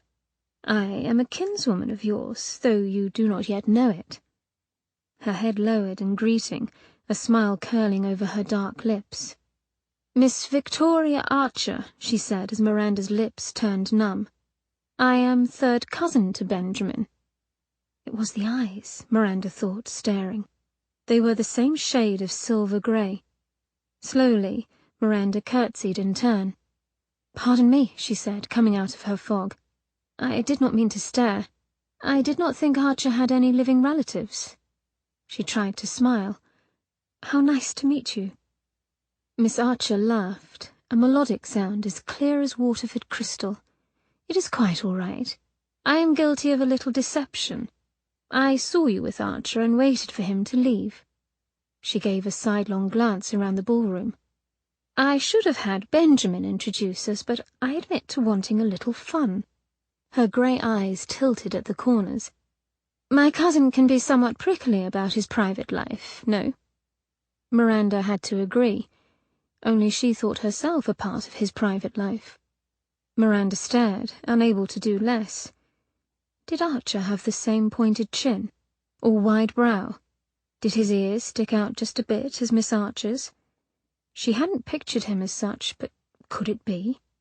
She longed to press Miss Archer about his former life, but knew somehow that it would be unfaithful to Archer. "Have you just arrived in town?" she asked instead. Miss Archer watched the dancers with interest. She had a strong Gallic nose, aquiline yet proportionate to her face. A hint of French touched her speech. Miranda had been sure Archer was more Italian in heritage. "I have but just arrived." Behind jewel-coloured fans, the ladies of the ton were buzzing like bees, sending guarded, if not outright hostile looks in their direction. Lord Cheltenham appeared, slipping past the ranks of defensive matrons to stand before them. He bowed shortly. "Lady Archer, miss?" His narrow face pinked as he grappled. "Victoria," she offered, with a coquettish tilt of the head. Cheltenham turned red, undoubtedly horrified by such intimacy. "Yes, well, Miss—" His large Adam's apple bobbed beneath his collar. "Victoria, I wondered if you would care to dance." That did not appear the case as he stood stiff and pale before her, but Victoria smiled demurely, if one could look demure wearing smoke-grey eye makeup, and let him lead her away. Perhaps she was a courtesan, Miranda thought, watching them make a turn. Having never met one, she could not be sure. Aside from the indelicate application of cosmetics, she hardly looked the part. Her gown had sleeves that came to her wrist and a collar up to her chin, though what it lacked in displays of flesh it made up for in tightness. Victoria and Cheltenham drifted out of sight as Miranda mused. She fancied following them, but a familiar figure appeared at her side, dark and tall and scowling. "There you are," she said, frowning up at Archer. "You know, you are going to make me quite dizzy coming and going all night long." He took hold of her elbow and began to guide her out of the ballroom. "Then perhaps I should take you home and let you rest," he murmured, looking around in mild distraction. "I'd rather we talk." They sidestepped around a rather boisterously reeling couple. "Besides, I just met one of your relations, Miss Victoria Archer." He jerked to a halt. "She is not my kin, nor is her name Archer. Why would you think such a thing?" Miranda blinked in surprise. "Because that is what she claimed." Archer snarled in disgust. Miranda frowned. "Why would she say that she was?" "To amuse herself," he answered tightly, steering Miranda once more away from the crowd. "Because she is a pervasive liar. I cannot begin to know." They moved to the edge of the room, and Miranda stopped, not at all liking the hold he had on her elbow, and wrenched free. "Do stop tugging me all about, I shall bruise." She rubbed the offended elbow and eyed him with distaste. She seemed perfectly lovely. Archer snorted, and her voice rose. "She displayed more honesty and friendliness than any of the other women I've met here tonight." Archer's eyes slid round the room behind them as though he wondered if Victoria might appear at any moment through the throng of dancers. "She is a very good actor." He moved closer, and his large frame cut off the noise of the room. "Look, I apologize for being curt with you just now," he said, using the rich, persuasive quality of his voice to its fullest. "You could not have known." He glanced over his shoulder and then back at Miranda, and she marvelled over the effect Victoria appeared to have on him. Until now, Miranda would not have thought him fearful of anyone. "But you know now," he went on, his grey eyes pleading and soft. "And I should like very much for you not to speak to her again." Pretty words for a direct order. The spark of irritation grew within her breast. "There is something you are not telling me." As expected, the corners of his eyes creased slightly. "Such as?" he asked blandly. "Such as why she bothers you so very much. Such as why she chose to use your name." Miranda crowded him lest he back away. "Such as why you share the exact, exceedingly rare eye color, yet you are not kin in any form." Archer's eyes narrowed, his chest heaving slightly. All signs that an explosion of temper was imminent. She did not care a whit. "Must I spell things out for you?" he hissed. "Yes." She thought he'd shout, but he leaned in over her like a dark, avenging angel. "She lives in disgrace, with a reputation so low that Cheltenham is asking her to leave as we speak. Association with her can only cause you social harm." Miranda could only gape. "I should think you, of all people, would not concern yourself over ill associations and foul reputations." He flinched as though slapped. His eyes held hers for a terrible moment. "Stay away from her, Miranda," he said flatly, then stalked off, leaving her alone in the corner. Blast! Archer was not in the hall or on the balcony. A quick circulation of the dining room, salon, and again through the ballroom came up futile. How could such a large man disappear in less than 5 minutes? Miranda turned down a dark hall and went up a small landing toward the side of the house where the family rooms lay. Archer might have overstepped social niceties and taken refuge in the Cheltenhams' private spaces. Either that or he had left her at the party, an idea that made her chest tighten with hurt.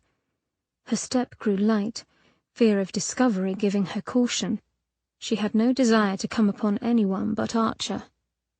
A set of large double doors lay open near the end of the hall. Yellow light spilled out from the open doorway to lie in rectangles upon the crimson rugs. Voices came from within, little more than an indistinct rise and fall of sound.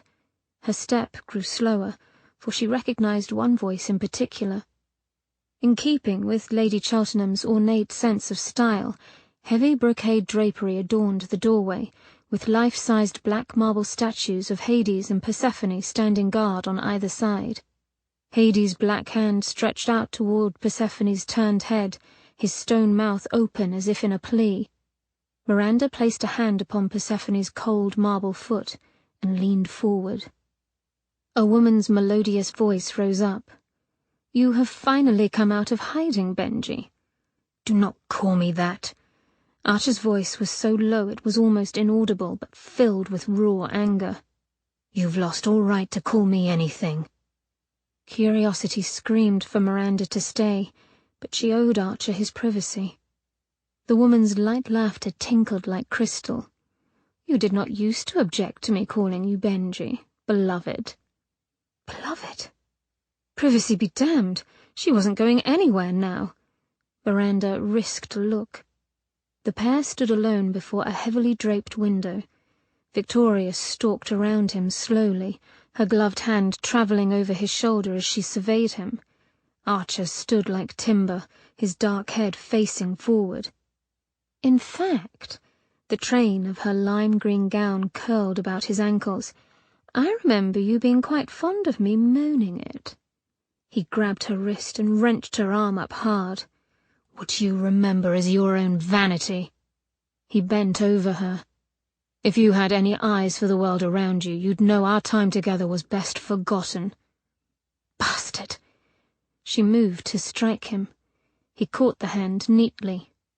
"Temper," he warned lightly, though there was little humor in him. He let her go abruptly, and she fumbled back a pace. Victoria's eyes narrowed to slits. "I should say the same to you. You wouldn't want that mask to come off in a scuffle. People might see what lies beneath." She gave his chin a light flick, her finger clicking loudly against the hard mask. The cold cruelty of the gesture cut into Miranda, and she bit her lip hard. "You do not want your sweet bride to run off, no?" Victoria went on when Archer didn't respond. She tutted sadly. I ought to have said virgin bride. You cannot have bedded her." She laughed hard, a near mannish sound in all its unfettered glee. "I can just imagine how quickly she'd leave should she gaze upon your horror." Archer's hand rose high, vibrating with the effort to hold back. "If you weren't a woman," he whispered fiercely. "Oh, yes, you would, Archer." She glared up at him without fear. "We both know you've done that and worse. You ought to have stayed hidden away in darkness where you belong. Why you choose to subject anyone to your presence astonishes me." Pain radiated from him in palpable waves, and it made Miranda ache for him. His hand lowered. "You haven't answered my question," he said in a low voice. "Why are you here?" Victoria made a turn, letting her long train swish elegantly, and Miranda caught a faint whiff of her heady perfume, thickly sweet like carnations and roses, yet acrid underneath from the overuse of lemon. Victoria's wide mouth turned in a pout. "I was bored." She cocked her head slightly, her eyes slanting. "Your pretty wife is quite stimulating, no?" Her lips curled into the semblance of a smile. "This must be why you wed her. The titillating conversation." Archer might have been a block of carved basalt. "Oh, but you guard her well." Her melodious voice was becoming less so. "Answer the question." Victoria inclined her head toward the door, just a fraction of an inch, but enough to make Miranda's breath freeze. She eased back behind the statue. Victoria's voice drifted over loud to her ears. "Do you truly want me to answer you while the mice are at play?" Miranda felt rather than saw Archer turn toward the door, for by then she had slipped away, her heart pounding, her feet moving as fast as they could without making a sound. "You bitch!" Archer's hand twitched at his side. Striking her would be useless. So that was all for her benefit, was it? Victoria laughed, throwing her head back with delight. "Of course," she said, snapping round to glare at him with full venom. "Your little chit, as they say, is an amusing distraction. Now then," she moved to wrap her arms about his neck, "let us kiss and make nice." He pushed her then, a hard shove that made her fall back a step. God help him, he shouldn't have, but his weakness was already exposed, and it made his heart pound hard. Her humour died with a snarl. "We had an understanding, based on lies." He brushed by her, and she struck like lightning, grasping hold of his arm so that he jerked back. The thick miasma of her floral perfume filled his nostrils, making his temples throb. "I love you, Archer." For a moment, he might have thought her capable of such an emotion, but for the sight of her cold, soulless eyes. "How odd," he said. "The last time we spoke you told me you hated me, never wanted to set eyes upon me again." She smiled thinly. "You understand nothing of women, then." Her fingers bit into his arm.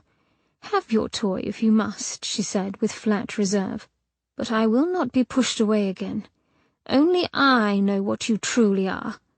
We belong together, and it is time you remembered." He drew her in, vaguely aware that a low growl rumbled in his breast. He would end this now. For too long he had ignored her mad attachment to him. Victoria's eyes widened, watching him, waiting to see what he would do. A faint sneer curled her red lips. She underestimated him. She always had. "This way, darling," said a voice from behind him. "Oh, I say."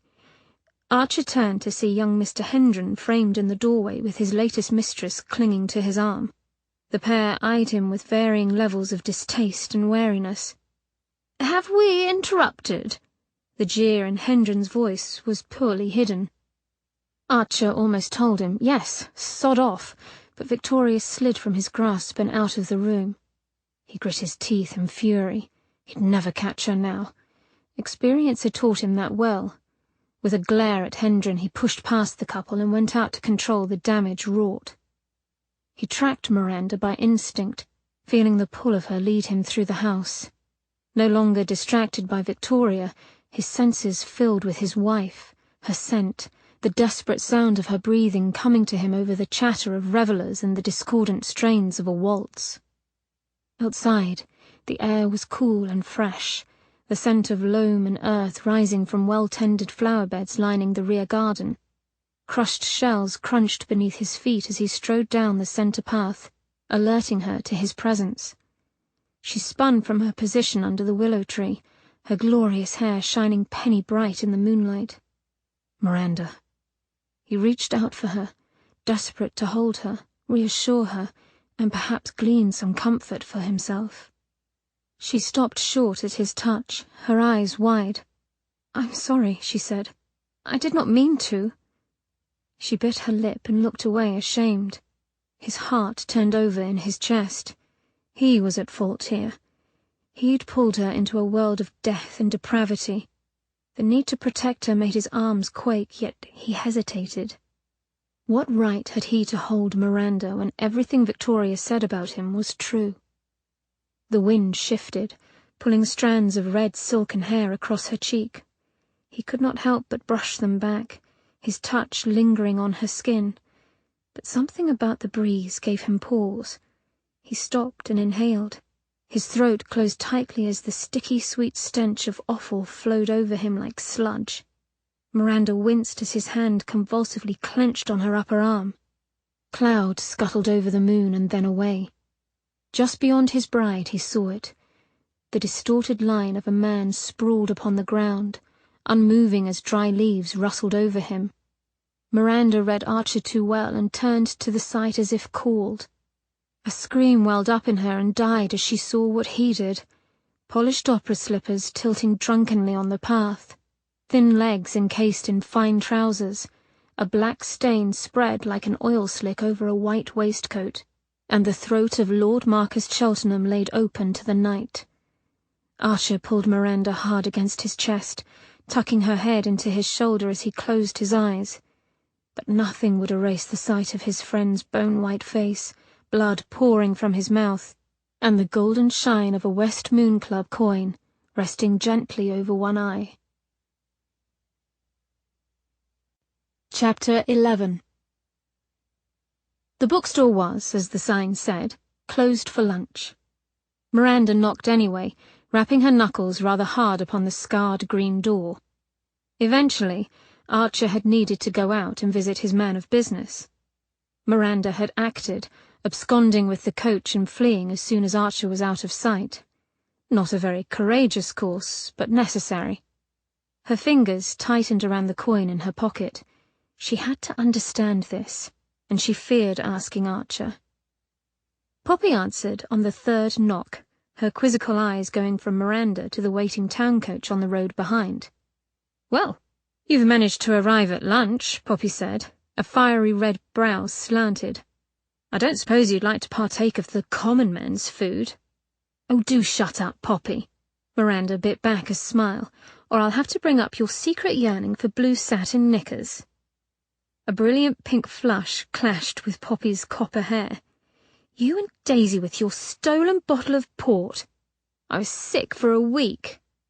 Her stern expression broke, and she gave Miranda a rare smile. "Come in then, Jezebel." "Hello to you too." Miranda kissed her proffered cheek. They did not go up to Poppy's flat, but into the bookstore, which was really her true home. 8 years older than Miranda, Poppy had married young, when father was flush with funds and inclined to generosity. Thus she had received a nice dowry upon marriage to her poor but quick-minded love, Winston Lane. The first thing the newlyweds had done was purchase the bookshop. When Winston turned to police work, Poppy took over the running of the shop, and it soon became her consuming passion.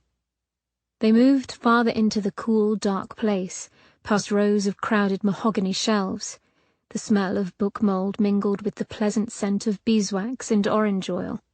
A long, glass-topped mahogany counter sat at the far end of the store, near enough to the windows to get a modicum of light. On top of it sat a small lunch upon brown paper. "Sit," Poppy ordered, pointing to a stool. She went round the counter and pulled out 2 white cups adorned with blue flowers. Matching saucers and plates followed. While she set about slicing the brown bread, Miranda lifted her cup to inspect it. Royal Copenhagen, Mother's china, or what was left. Vaguely, she remembered Poppy stealing out of the house with a large box of undetermined items one summer day, not long after Father had begun selling off the housewares. It warmed Miranda's heart to see the set. "I've a few more of them," Poppy said, while putting slices of brawn and boiled eggs onto a plate. Her brown eyes glanced up. "You may have a set if you wish. I hadn't thought to get you a wedding present." "No." Miranda set her cup down so that Poppy could fill it with tea. "I'm glad you have them." A pang of nostalgia tightened her breast as she sat hunched over the counter sipping plain tea from Mother's old china cup. Miranda had missed Poppy, more than she'd let herself acknowledge. Missed Daisy, too, come to that. As if summoned, the front bell jangled. Their heads snapped up in unison just as Daisy's familiar voice rang out. "You forgot to lock your door, pet." "More's the pity," Poppy murmured as Daisy strolled in, looking resplendent in pink satin and crimson bows. "Miranda Panda! That cannot be you!" Daisy's sky-blue eyes lifted at the corners as she glided across the room to embrace Miranda. Her soft cheeks brushed Miranda's, the familiar scent of rosemary blended with jasmine enveloping Miranda like a hug.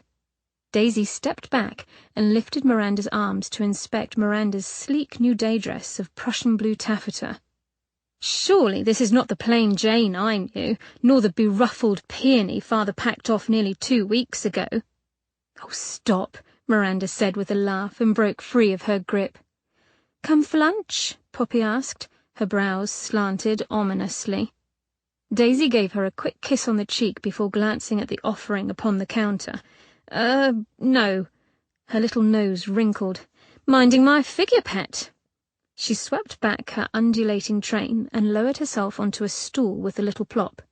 "You know what they say. While a man appreciates a feast, too much bounty and he might lose his appetite." Her hand smoothed over the ample swell of her breast. "I'd prefer a man to be hungry when he eats." Poppy groaned, but Miranda laughed. "I've missed that foul tongue of yours," she said. Daisy stuck her tongue out, and Poppy cracked a small smile. "Why are you here, dearest? Not that I don't enjoy your company."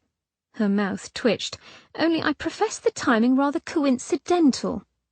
Daisy pulled off her silk gloves. "You found me out. I am spying on you." She rolled her eyes. "I was driving by and I saw Miranda's coach.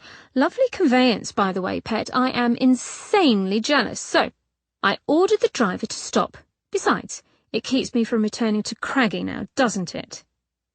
Daisy's husband, Mr. Cyril Craigmore, besides being 3 times Daisy's age, was a bore and had the face of a cragged mountainside, hence Craggy. That Daisy had found the man revolting meant little to Father when Craigmore had come calling. As Father was newly ruined, Craigmore's wealth held a particular place of import. His seat in the House of Commons had not hurt either. It was only when Craigmore flat-out refused to pass even a farthing in Father's direction that his opinion of Craigmore turned. "Now then," Daisy said, and brushed an errant curl from her brow. "What of your lord and husband? How do you find being married to the bloody Baron, the dread Lord Archer? Hasn't murdered you in your sleep, I'll give him that." Daisy's humour subsided as she caught Miranda's eye. "Oh, pet, I was only having you on." She leaned forward, touching Miranda's knee. "Well, of course he isn't a killer. I knew that right off." Poppy did not look as certain, but held her tongue. Miranda pushed away her cup. "And how can you be so sure?"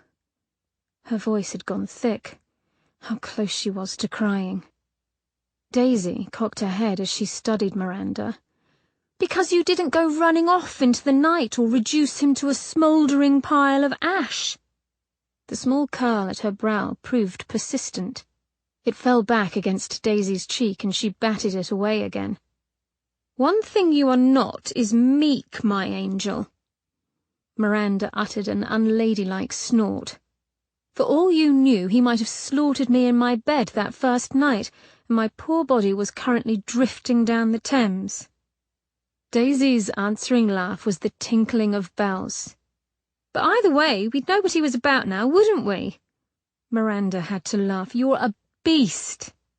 If you need assurance, you could always show him just how capable you are of defending yourself," Daisy offered without quite looking at her. "No!" Miranda's shout bounced over the quiet store. She took a deep breath. "He will never know about that, nor will I use it upon him." She might have considered it before, but not now. "No, of course not," murmured Daisy. "I should not have asked." Heat washed over Miranda, centering on her damp palms. Her sisters pointedly studied their teacups as Miranda fought the swell of panic rising within her. All of their lives had changed because of Miranda's oddity, and not for the better. She tucked her hands against her skirts as if hiding away a lethal weapon. She had only just learned to keep the fire under control. It would not get out again. It could not. "I cannot hurt Archer that way." She realized she had spoken aloud when Poppy looked at her thoughtfully. "Then he is kind to you?" Miranda forced her hands open, thought of cool things, calm things. "I have no complaints in that regard." Daisy leaned in. "Enough dreary thoughts of death and violence." Her blue eyes went cat-like. "Let us get to the heart of the matter. Have you any complaints in regards to the bedroom?" Poppy snorted in disgust as Miranda licked her lips and wished for more tea. Daisy grinned saucily. "To be sure, the mask is rather unsettling, but I must say the body is—" Her light voice dipped to a low purr. "Stirring, all broad shoulders and trim of waist." Her voluptuous curves wriggled a bit on the seat, "and tall enough to overpower a lady with ease." "Daisy," Poppy warned sharply. Daisy went on with a Cheshire cat grin. "Admit it, Lord Archer cuts quite a delicious figure. I'd overlook the mask to ride such a body. How very wicked to bed a masked man." "Oh, good God, Daisy Margaret!" Daisy ignored Poppy. "Well then, am I wrong?" Miranda smoothed a pleat on her flounce. Monsieur Fall was really quite good with pleating. Perhaps she'd ask for a bit more on the next dress. "Miranda?" Daisy's stare would not relent. "Leave her alone. Not everyone is interested in intercourse." "Oh, even you don't believe that, pet." Poppy flushed, and she glanced at Miranda. The clatter of coach traffic on Oxford Street drifted in from outside as Miranda perspired under the harsh glare of their expectant looks. "Our arrangement is not of that sort," Miranda finally admitted. Daisy's mouth hung open prettily. "Not of that sort?" she parroted.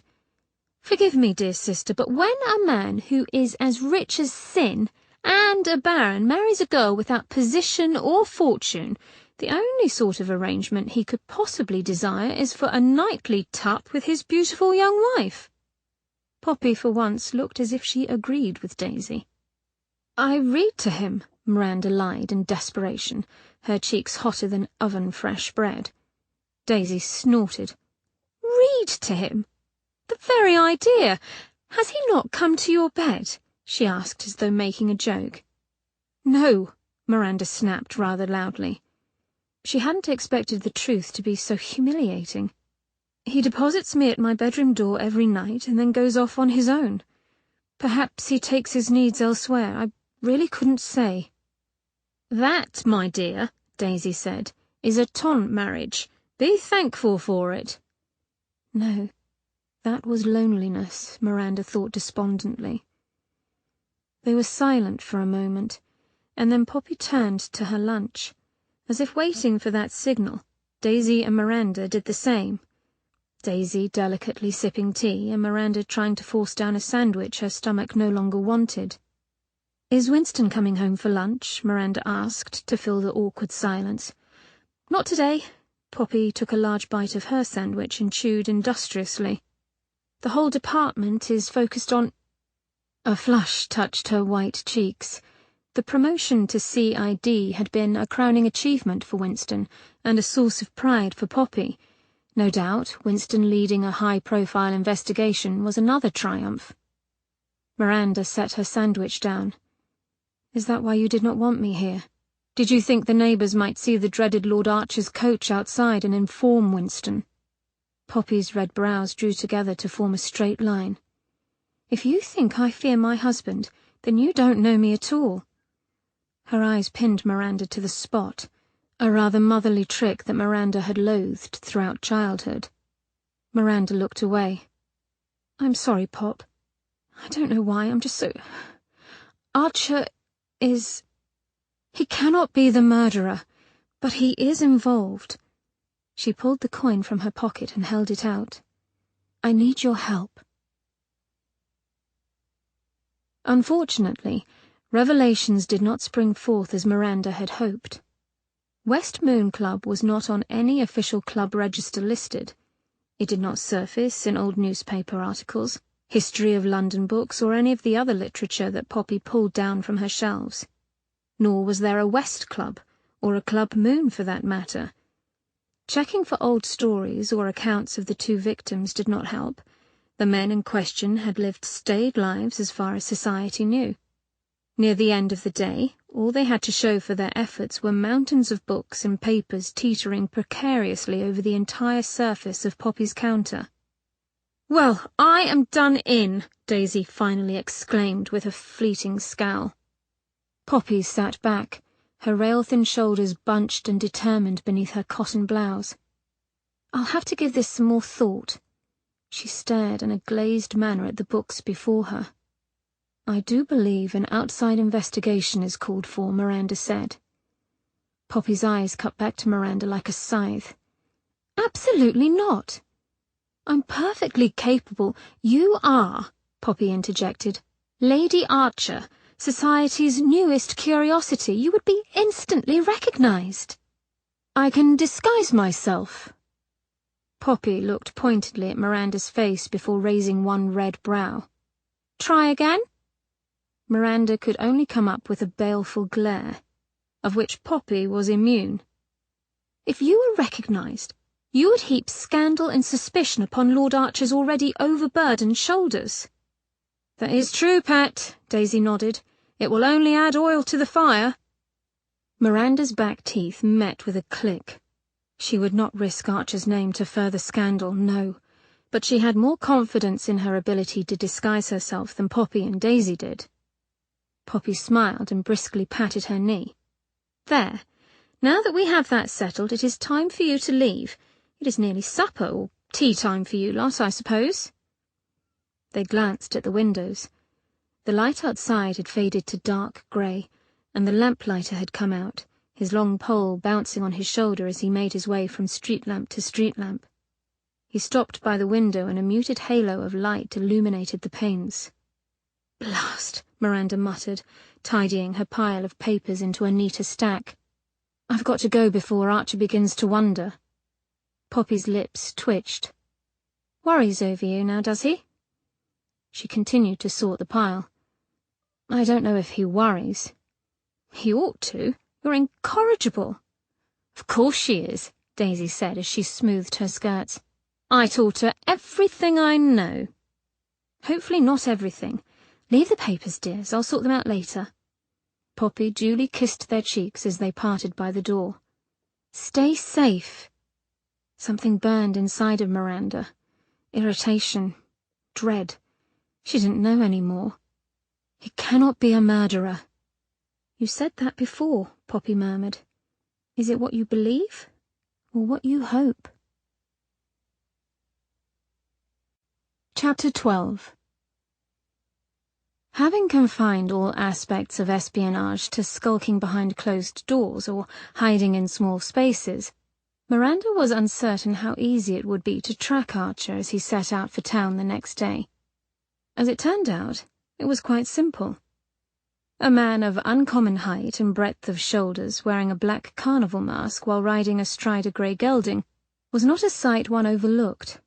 John Coachman, who participated because he had no choice in the matter but wore an exceedingly sullen expression when Miranda told him of her plan, needed only to follow the trail of stunned onlookers, like the proverbial breadcrumbs in the forest.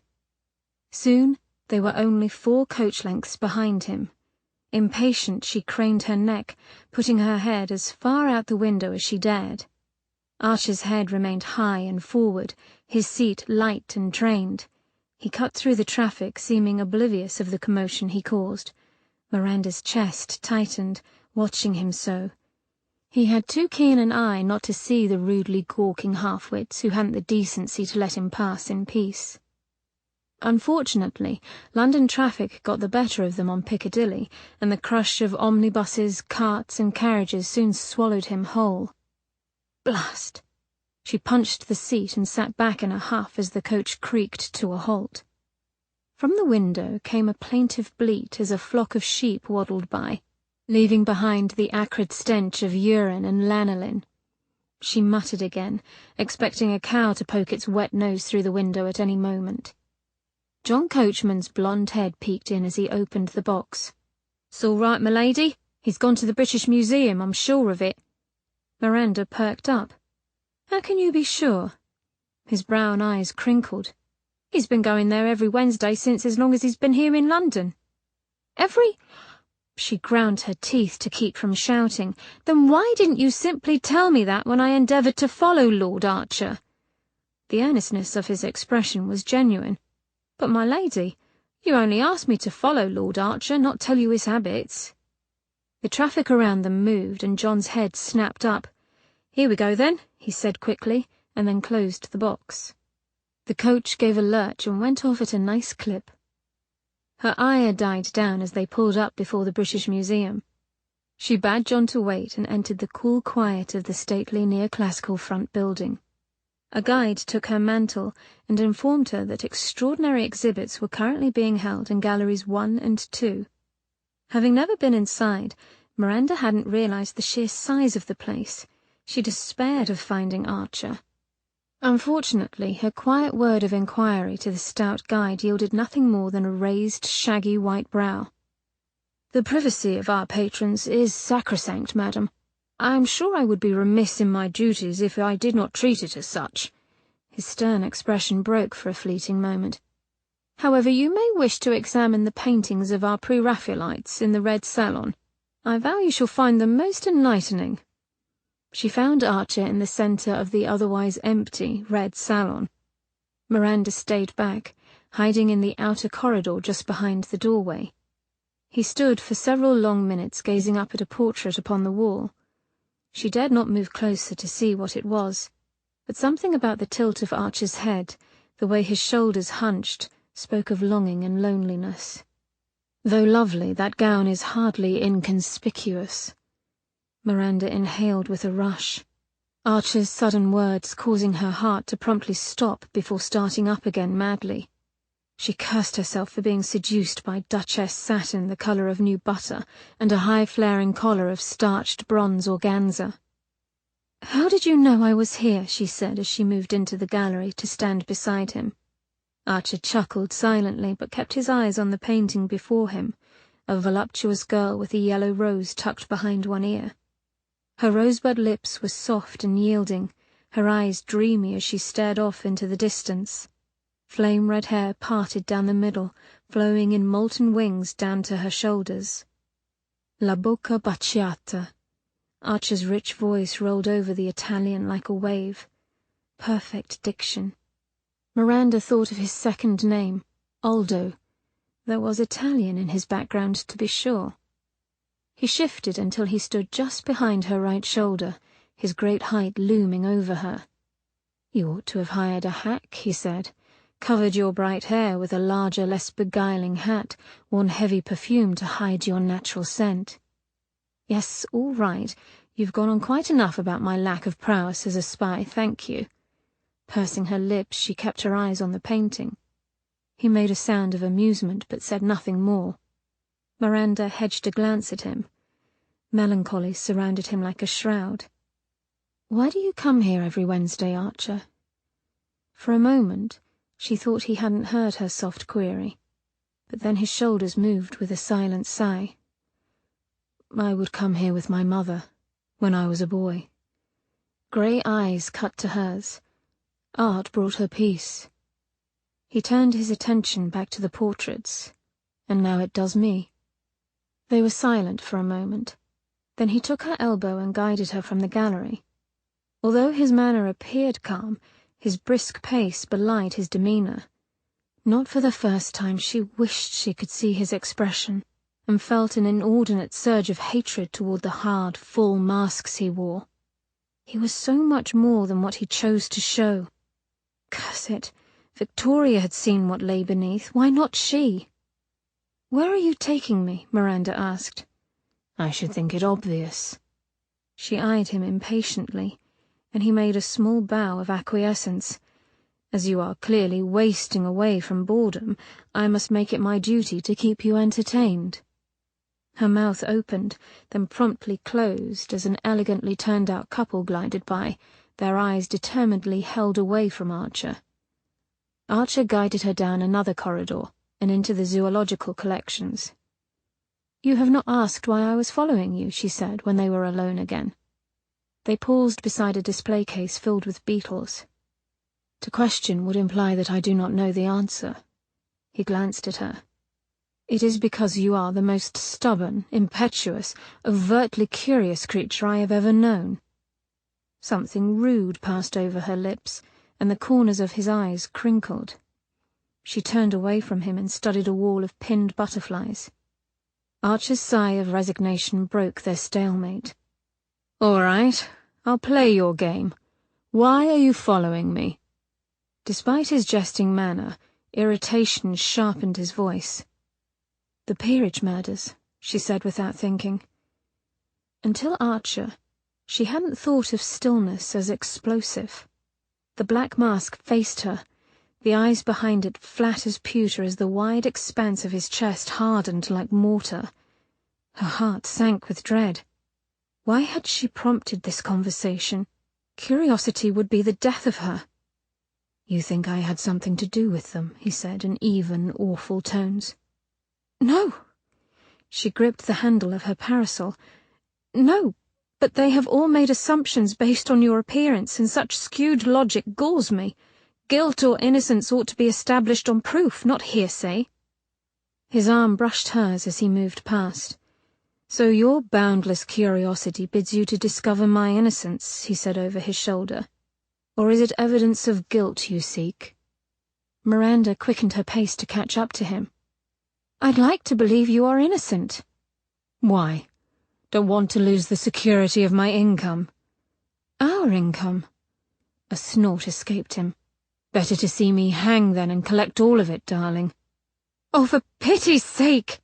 She thumped her parasol on the floor for emphasis. "I cannot believe it was you." "Why?" "I have my reasons."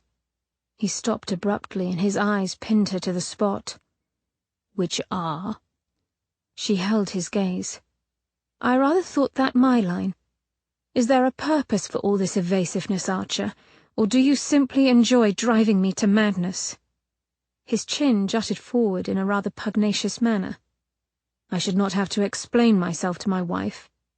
"And I should not have to ask for an explanation, yet here we are." Laughter rumbled behind his mask. "A fine pickle we are in." "A fine pickle? An Americanism?" "Yes. 10 years there and my language is polluted."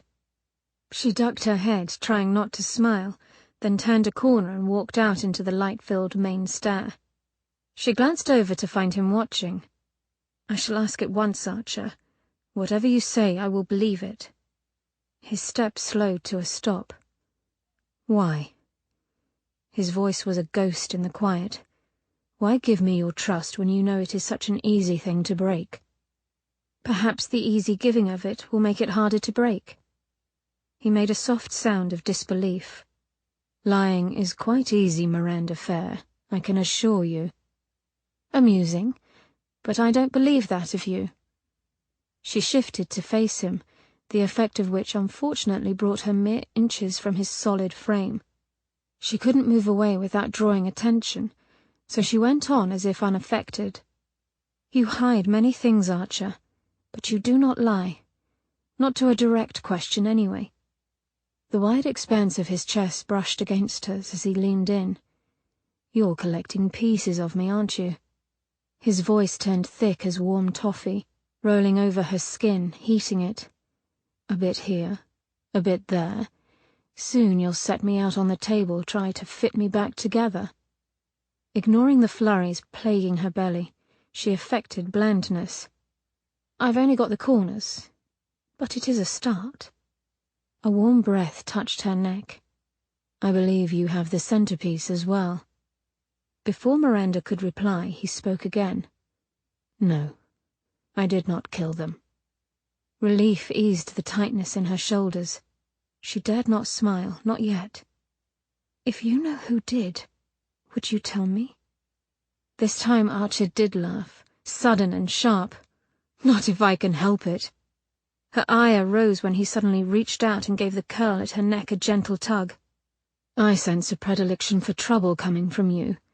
I've no desire to encourage it. Chapter 13. Miranda put the unpleasantness of murder out of her mind. She would enjoy herself with Archer, if not for her sake, then for his. And surprisingly, they did enjoy the day. The museum was enormous, its collection of wonders vast. When the hour grew late and most patrons made for home, Archer slipped an obscene amount of money to the guard to allow them to stroll the upper floors uninterrupted. Miranda was glad for it. A day spent in public with her husband made her painfully aware of how life was for him. Her heart filled with tenderness when she realized what this day out cost him. They stopped to study Greek sculptures in one of the upper galleries, and she turned to him, intent upon offering her gratitude. "Why haven't you left me?" Archer interrupted, scattering her thoughts. "What do you mean?" But she knew. Her throat went dry and sore. How could she tell him, when she hadn't truly admitted it to herself? They stood alone in a small alcove facing an ancient frieze. He gestured toward the stairs where the sound of patrons leaving the museum drifted up. All of them think I am a killer. He ran a finger along the balustrade at his side, watching the movement. Morbid fascination compels society to tolerate me. But you... Archer lifted his head, yet would not turn to face her. Why haven't you left? Why do you defend me? I cannot account for it. You cannot account for a person coming to your defense when it is needed. No, never. His quiet conviction made her ache. I told you, Archer. I will not condemn you based on your appearance alone. His stillness seemed to affect the air around him, turning their world quiet. Come now, Miranda. You heard all that Inspector Lane had to say. Caught, Miranda's breath left in a sharp puff, but he went on. Sir Percival called my name moments before he was murdered. Another servant saw someone dressed like me leaving the grounds. All very damning. Why did you not leave then? Miranda's heart pounded loudly in her ears. How did you know I was there? He made a soft sound, perhaps a laugh, and fell silent. So then, he would not answer unless she answered first. So be it. She would say it. It was you. That night. You were the man who saved me in the alleyway. Stillness consumed him, as if he'd frozen over. Yes. She released a soft breath. Why were you there? Archer studied her quietly, a man of stealth waiting to see which direction she would bolt. It was as you guessed those years ago, to kill your father. She knew it, but still the admission shocked her. But why? What did he do to you? Damage enough. She bit the inside of her lip to keep from cursing his reticence. The silence between them stretched tight until Archer spoke, low and controlled and just a bit bemused. I admit the desire to kill one man, your father, yet you do not question that I might kill another. She met his gaze without falter. Capable, yes, but you did not, just as you did not kill my father when you had the chance. He blinked. Surprise? Or guilt? For an endless moment she waited. You have given me your word, Archer, and I will believe it. It was a true answer, but not the whole truth. I will not run from you. The wool of his frock coat whispered against marble as he turned to fully face her. She stared back, unguarded for a pained moment. Warmth filled his eyes. He understood. He took a quick breath and his voice dropped. You've no notion of the effect you have on me. The words gave a hard tug to her belly. She closed her eyes and swallowed. If by effect you mean finding yourself in uncharted waters, wondering whether you are coming or going. She stared at his shirt, watching his breath hitch. Then I fear you have the same effect on me, my lord.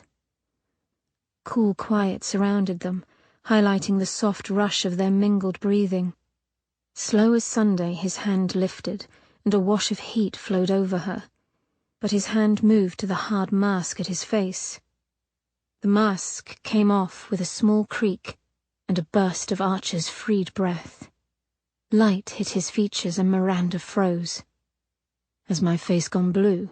He asked softly when she stood with her mouth hanging open like a haddock. His lips curled as he enjoyed his joke. Lips? She stared at them in shock. She could see his lips. Behind the carnival mask he wore a black half-mask of smooth silk. It molded to his face like a second skin, revealing the lines of a high forehead, a strong nose and a sharply squared-off jaw. The mask covered almost all of his right side, down along his jaw to wrap fully around his neck. But the left side, the tip of his nose, his left cheek, jaw, chin and lips were fully exposed. The shock of seeing all too human skin upon his face rendered her nearly senseless. His complexion was olive-toned, showing some Mediterranean origin in his background. How on earth the man could have sun-bronzed skin was a mystery to her. He must have shaved before they left, for his cheek was smooth, grooming his face for a world that would never see it. A pity. A small cleft divided his square chin, but his lips caught her attention once more. They were firmly sculpted, a sturdy bottom lip that almost begged to be bitten. The upper lip was wider than the bottom and flared gently in perpetual humour. Roman lips. She hadn't thought. You keep gaping like that and the flies will come in. She watched in fascination as the lips moved, amazed to hear his familiar rich voice coming from them. One corner lifted. Are you going to stare all day? Should I have a self-portrait done for your contemplation? She looked up into his eyes, heavily lidded and deeply set, though covered with some sort of black cosmetic, kohl perhaps. Not an inch of his true skin colour showed around his eyes. Even so, there was kindness in those endless grey depths. His eyes drew a person in and kept one wondering. Yes, she said. Archer's jaw twitched. Yes, you are going to stare, or yes, you would like a portrait. Despite his teasing, he was uncommonly still, poised as though she might bite. Yes, I am going to stare, she said crisply. Why are you cross?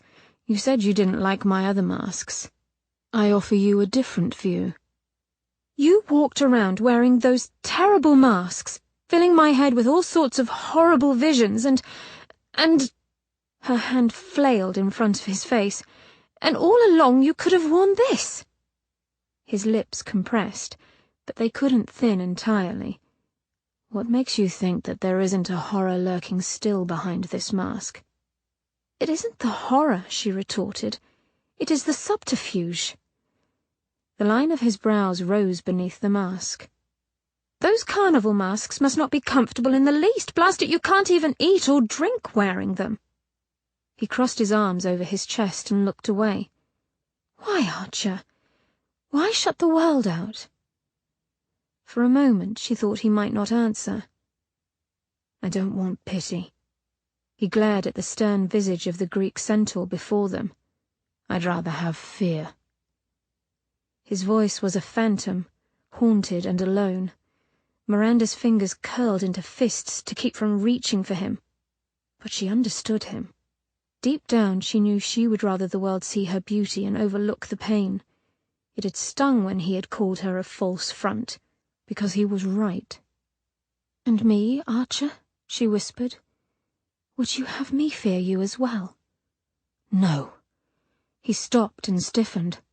"I'd rather have you imagine all sorts of horrors than study my face and believe that there is a chance a normal man might be hiding underneath." She flushed hotly. It was the very thing she'd started to imagine. Light from a flickering gas lamp caressed the sharp angles of his jaw, the high planes of his cheek as he lifted his chin. "Because there is not. I am not so twisted as to wear this thing if I were whole and untouched." He glanced at the stairwell as though he'd like nothing more than to flee. "Perhaps we should go. It is getting late."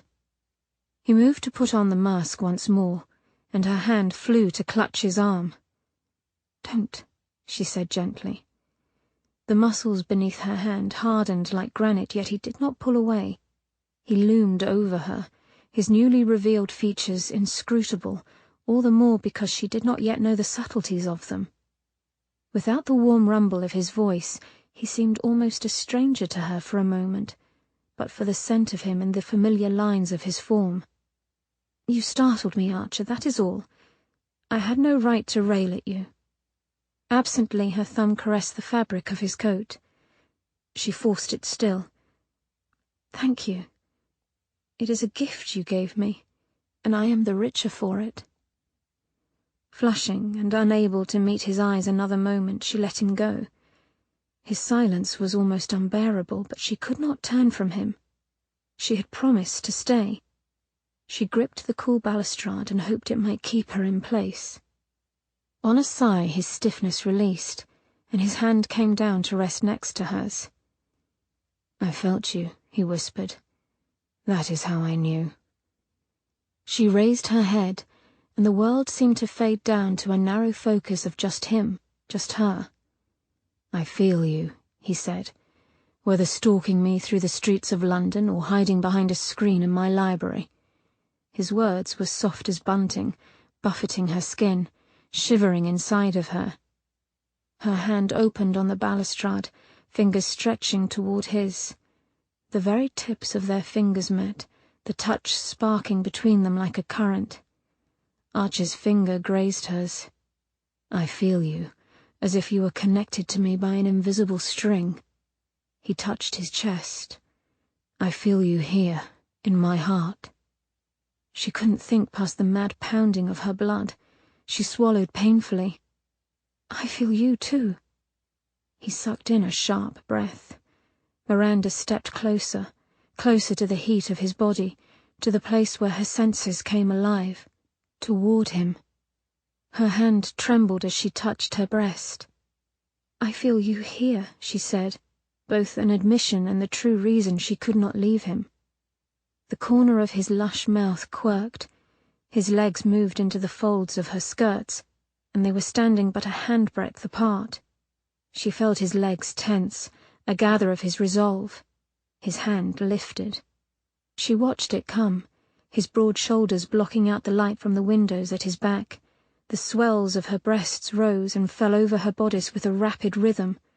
Gently he touched her, his fingertips brushing the upper curve of her left breast, and she gasped. "Here?" he asked thickly. A tremulous smile touched her lips as a sudden weightless anticipation filled her, making her head spin. "There." Smooth leather burned a path to her neck. Archer watched his fingers, the line of his mouth stern, the look in his eyes almost angry. Then, as if in answer to a challenge, he lowered his head. Miranda's breath ratcheted in her chest, became trapped by her corset. Unable to bear it, she closed her eyes. Soft lips pressed against her breast, barely a touch that sent a bolt of feeling through her heart. "Archer. Miri." His breath steamed against her fragile skin. "Sono consumato." Slowly, oh so slowly, his lips took the path his fingers made, up, up over the curve of her breast to the indent just above her collarbone, not quite touching her, but skimming the surface. Hot breath ebbed and flowed in waves over her skin as he explored with unhurried languor. "I am consumed," he whispered against her ear, and she shivered. "By you." Soft lips grazed her jaw in an agonizingly slow trail toward her waiting mouth. Her eyes squeezed tight. She could not bear it. The heat in her was fever-bright. No part of him touched her except that mouth, but oh, that mouth! It destroyed her composure as it moved with steady deliberation toward her lips. The tip of his nose brushed against her hair as his lips touched the corner of her mouth. A universe of nerves occupied that small corner of her mouth. One touch was enough to leave her dizzy. Archer held still, trembling as she did. The tips of her breasts brushed against his chest as she struggled to gain equilibrium. Liquid lust surged through her veins like wildfire.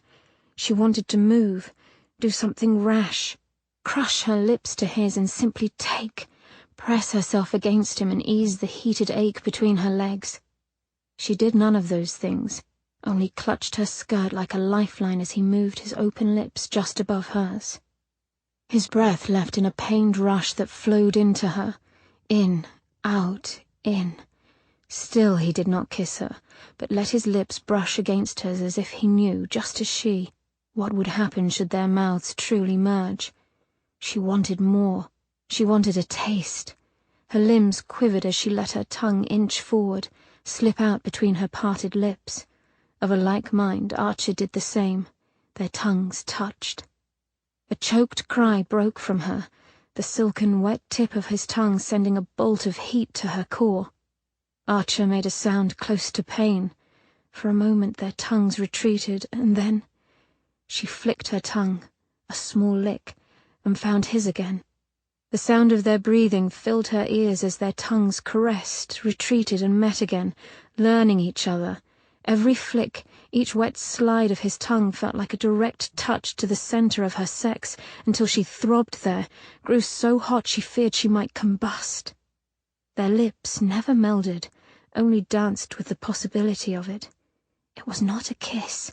It was something infinitely worse. It was torture, and God help her if she didn't want more. Their breathing became pants. Her fingers fisted her skirts with near violence. His tongue slipped deeper, lighting across her lips, invading her mouth for one hot moment. Miranda moaned, her knees buckling. Archer's big hand clasped her nape, hard and impatient. Now he would kiss her, take her, now. Her body screamed for that sweet release. He wrenched his mouth away, even as his arm crushed her against his hard chest. Her heart leapt to her throat, her senses jumbled and confused until she heard the strange thump of something hitting the wall behind her. She froze, panting softly, her nose buried in the black folds of his suit coat for what felt like an eternity, but was at most a moment in time. Archer swore sharply and then moved, leaving her teetering on her feet. She righted quickly and found him glaring around, his frame held tight as a spring. But the long hall behind them was empty. Slowly he turned his attention to the wall before them. The silver hilt of a dagger embedded deep in the plaster still quivered from the impact. Archer's breath hitched visibly, his eyes narrowing to slits. The force of the throw was unmistakable. Had he not acted quickly, the wicked dagger would have now rested deep within Miranda's back. "What the devil?" she hissed, disbelief and sheer terror making her voice unsteady and her heart pound. A mad cackle echoed in the empty corridor behind them, and Miranda started. The voice was neither feminine nor masculine, only evil. Footsteps sounded in the far end of the gallery, near the end of the corridor where shadows dwelled. Archer squeezed her shoulder. "Stay here." He took off running. Grabbing her parasol with one hand and her skirts with the other, she followed. The long corridor veered right, opening to a large hall and the stairs to the lower exhibits and great court. There the devil stood, paused at the top of the marble stair. He lifted his head, and her heart skittered. Were it not for the man's smaller size, one might have thought him Archer's twin. The villain wore a suit of black and a matching carnival mask that covered his entire face. "Hell," Archer said. The man gave a mocking salute, and then turned to fly down the stairs. A dash to the high marble balustrade found the stairwell empty. The villain vanished as if by illusion. "Hell and damn!" Archer's hand came down upon her wrist. "Stay here. I will come back for you." His tone brooked no argument, but his touch was gentle. "Stay here." She hadn't the time to protest before he took hold of the railing and leapt over it, straight down the stairwell. Chapter 14. "Archer!" Miranda leaned over the rail in time to see him land sure-footed as a cat 3 stories below and then race off. "Christ almighty," she breathed. Her heels clattered, echoing off the marble walls as she raced down the stairs, holding her skirts higher than propriety allowed. The only trail left was irate pedestrians glaring in the direction Archer had taken when rushing past. Outside, the dusky light of new evening colored the streets soft purple and black. She stopped for a breath and scanned the crowds. A hansom swerved wildly, its driver shouting at someone to watch your sodding arse. Archer. She ran down the portico steps, weaving past vendors and cabs, but Archer disappeared into the fold. The black flick of a coattail spied out of the corner of her eye, brought her round and down a narrow street that twisted and turned like a crack in old granite. Hard cobble bruised her soles, her boot heels clicking loudly with every step.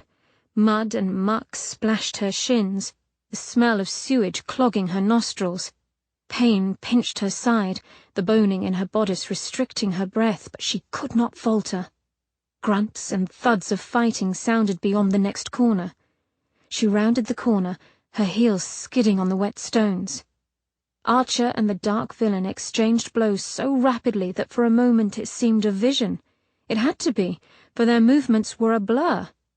The 2 men, covered from head to toe in black, danced their strange dance, coming together and falling apart, their fists flying, legs kicking. Though the attacker was smaller than Archer, he had the strength and speed of a panther. His slim leg rammed up between Archer's. Archer grunted but threw his shoulder down and slammed the fiend into the brick wall behind him. A snarl tore from the villain's lips. With a cold ringing of steel, he pulled a curved blade from his belt. The wicked edge of the dagger flashed silver in the dusky light before slicing toward Archer's neck.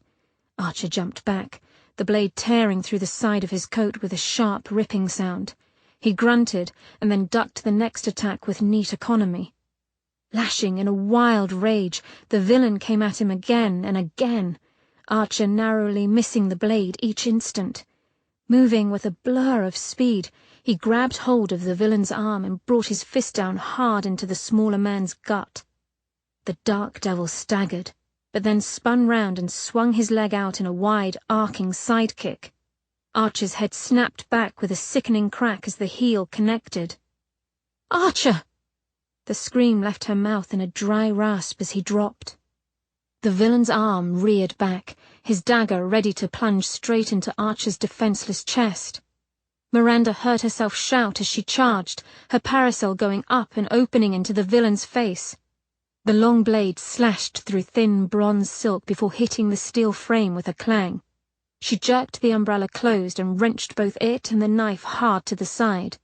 The masked man's eyes flashed and her heart lurched, but she was ready when he swung his fist toward her face, dropping to the ground, just as Archer growled out a vicious curse and kicked the villain hard in his shin. The man hurtled sideways, landing with a whoosh of breath, his head knocking with a meaty thwack on the cobbled road. Archer surged upward, ready to attack.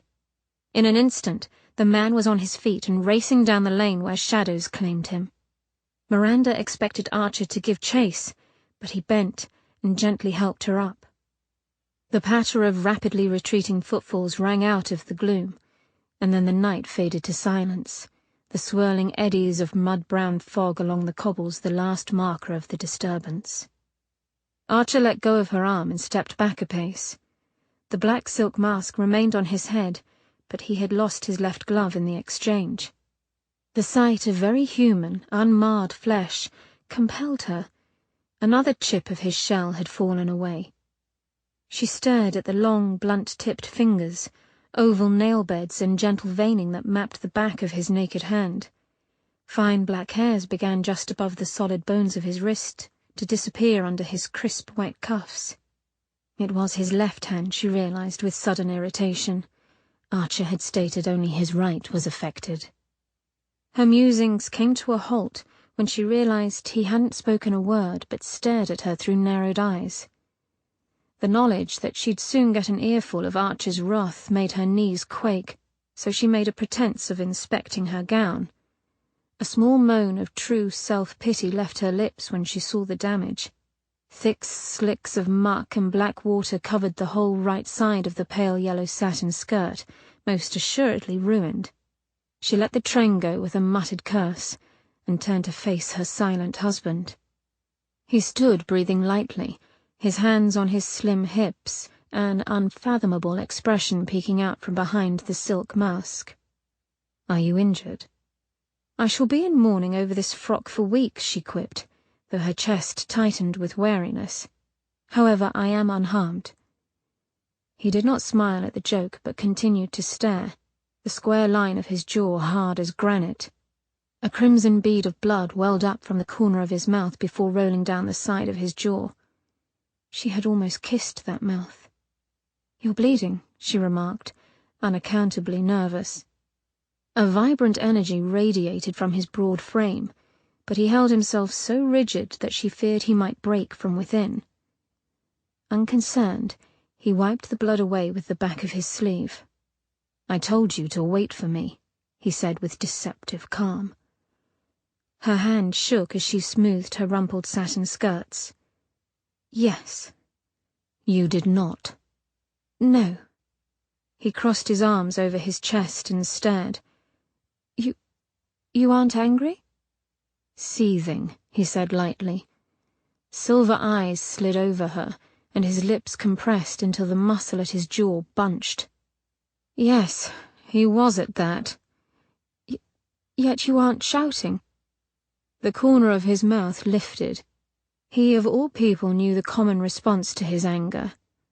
Strange that. Exasperated, she turned away and pulled her gloves off to inspect her bruised knuckles. Archer watched without moving, which only served to unsettle her further. Damnable man. "You insist on following me about," he said with a suddenness that made her jump. "Go into places where only a well-armed man or a person of ill repute would venture. Place yourself in situations that even the best fighter would hesitate to go." She rounded on him.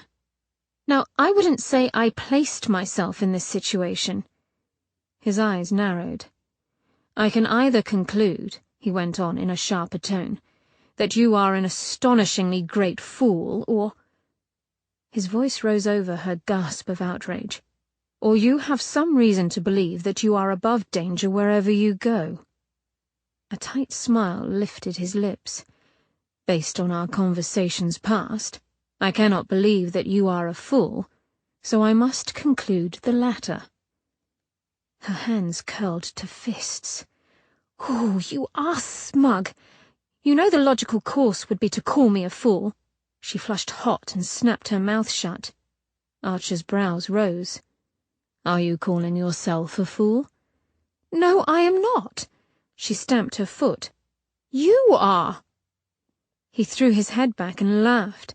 The sound echoed out in the small lane, coming at her from all angles. Her fists clenched. "You're intolerable." "Because I won't shout at you?" he asked through his laughter.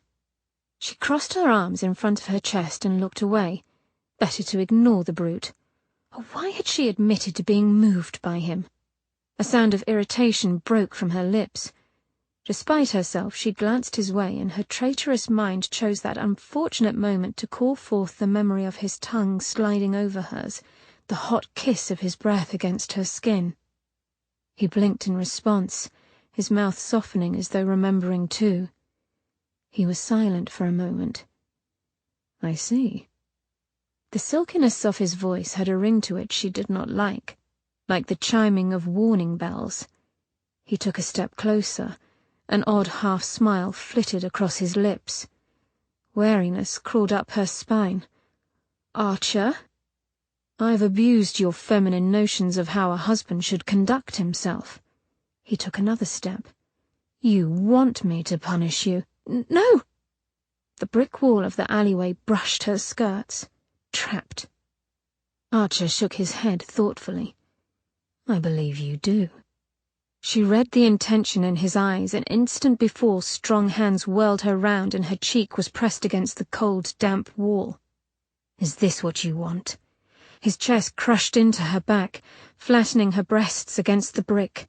Icy cold seeped into her skin, setting her nipples to harden as an anticipatory thrill lit through her. The hard length of his thigh wedged between her own, impudently pushing past thick folds of gathered crinoline and satin flounces. "Leave off," she said through her teeth. She'd be damned if she'd struggle with him. His laughter rippled through his chest and into her back. To her horror, heat raced down her belly and between her legs. She closed her eyes and silently cursed. "I tried that," he huffed against her ear. "You didn't like it." Her eyes flew open as the cold night hit her calves. "Archer, stop!" But his hand continued to wrench up her dress. Gone were cautious, gentle touches, replaced by the firm authority of a man who believed his advances were not entirely unwelcome. The bastard. Do not pretend you do not know what becomes of ladies who venture into alleyways on their own. She struggled in earnest then, but it did no good. He was too big and bearing down on her with his weight. She might as well have been a butterfly pinned to a lepidopterist's board. "So tell me, Lady Archer." A large, surprisingly hot hand clamped down on her rump. She squeaked in shock. "What great magic will save you now?" The other hand joined its mate, one encased in soft leather, one shockingly bare. Even through her drawl she could tell the difference. She burned in humiliation as Archer held her bottom in his hands, moving them in slow, insolent circles. Her humiliation doubled as she fought against the heat and anticipation that grew within her. "Do not try me," she gritted out, and attempted once more to thrust him away. The action only pushed her bottom into his pelvis. Archer gave a small groan and pressed harder. "Show me, Lady Archer." Butter-soft lips brushed her neck, his breath a hot caress. "Show me your defenses. I cannot wait forever." Hands slid from her rump to her hips, threatening to slip around to the front. A fine shudder ran through Archer's frame and he went still. Do it now, or there is no turning back. She felt the tension gathering in him, his shock at how he touched her, and beneath it, a small tremor of want. She closed her eyes, her cheek pressed against the cold wall, the tips of her fingers slipping on the crumbling mortar. Oh, please. The horrifying heat between her legs began to throb, and the cold wall was a refuge for the fire in her skin as the muscles along her belly shivered. Feeling the movement, Archer's body tightened around her. On a breath, his fingers curled, caressing the curve of her hip bones, a delicate fluttering that raised gooseflesh along her limbs. He swallowed audibly, his breath stirring tendrils of her hair. The fingers at her hips trembled, as if they sensed the close proximity of their target, and her breath slowed to soft bursts. They tensed together at the edge of a precipice. Miranda licked her lips. She only had to speak, tell him to stop. She knew it. He knew it. One word. The silence grew still and thick. Her breasts were heavy, aching against the chilled wall, her nipples hard little points that chafed against her bodice with each rasping breath. Heat suffused her cheeks as lust surged within, taking her to that dark place in her mind that simply wanted. One word, and he would walk away. She closed her eyes tight, bit her lip, and moved, a small nudge of her bottom that bid him to act. His breath left on a soundless gasp. Embarrassment burned so hot it pained Miranda's cheeks. Archer's body grew tighter, his heartbeat a tangible rhythm against her back, and then his hand, trembling with fear, or perhaps anticipation, slowly began to move, down, the tips of his fingers feathered, burning a trail toward the slit in her drawers. Miranda's teeth sank into her lip. Her corset became iron hands that would not let her breathe. His fingers brushed light as a kiss against her curls, and they both let out a pained gasp. Archer's chest heaved against her, his breathing raw as if he'd run miles. Open. His voice was a hot rasp against her ear. Miranda swallowed hard. One step. Her knees buckled and she clung to the wall, her eyes still shut tight. His breath hitched.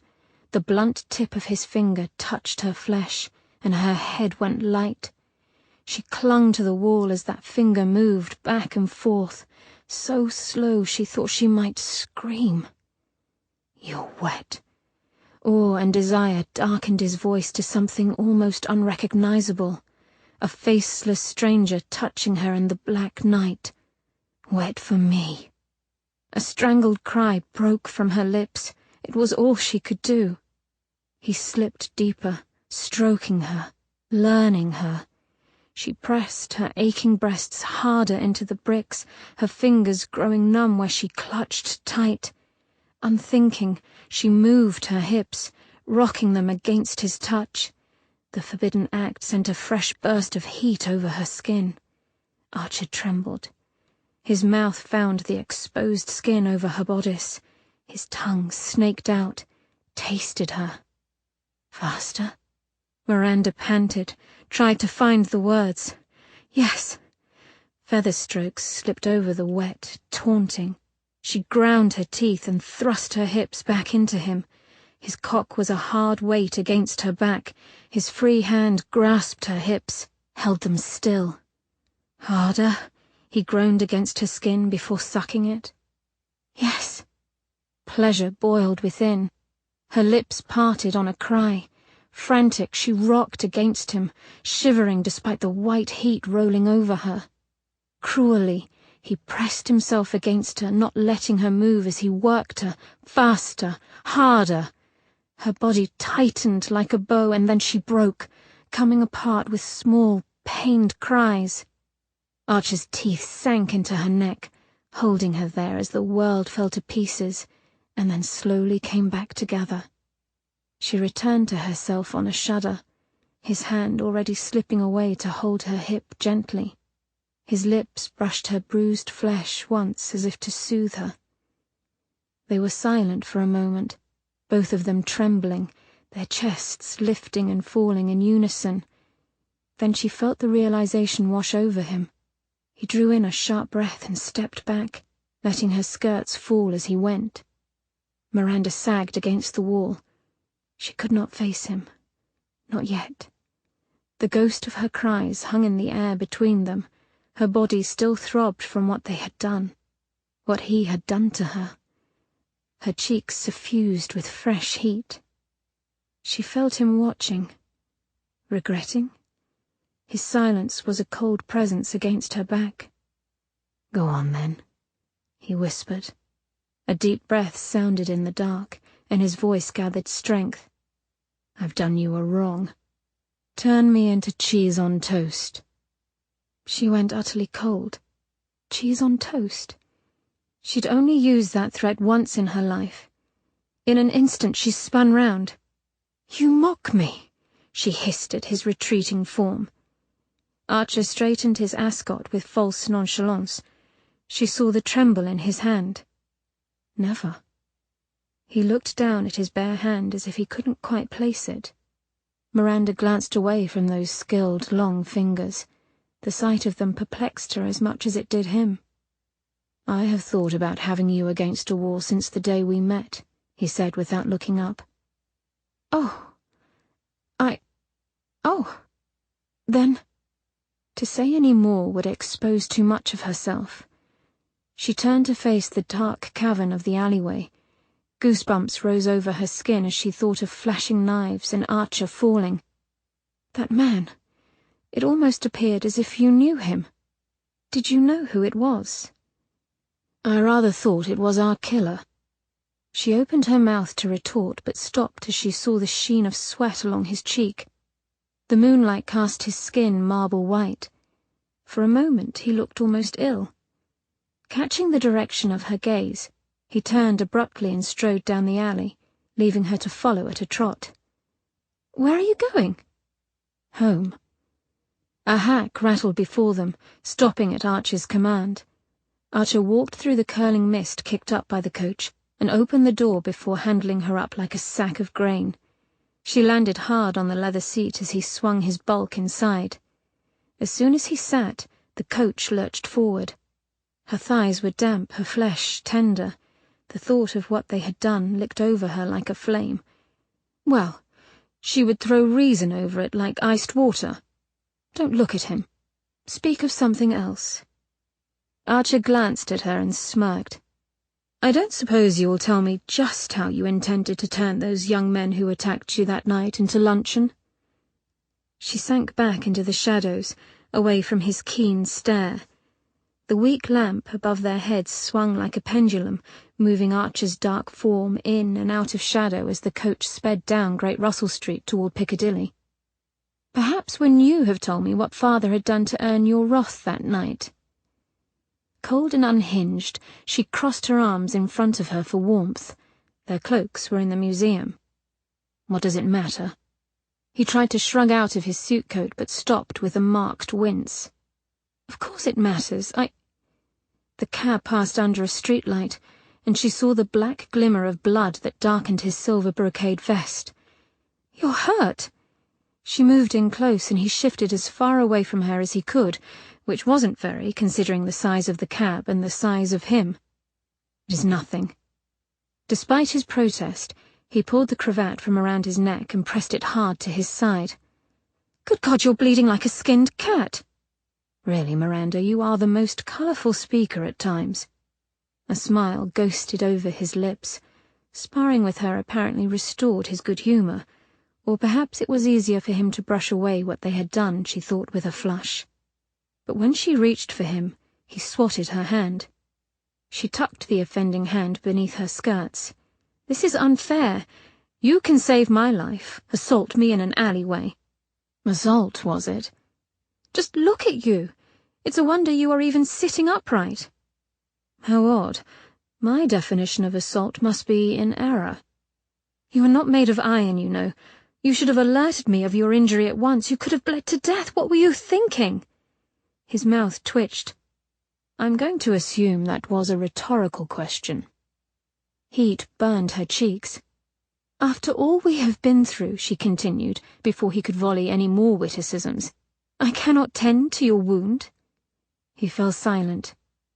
"Don't worry. It is on your good side," she sneered. "I won't see anything." Serpentine slits of silver eyed her with irritation. "You cannot tend to my wound in the coach." She returned his look with full measure. "Fine, then I shall attend to it at home." His jaw flexed as he ground his teeth, and she sat back affecting satisfaction, when really she wanted to hit his stubborn head. They rode in silence for a time, the lights of London moving by in a hazy blur.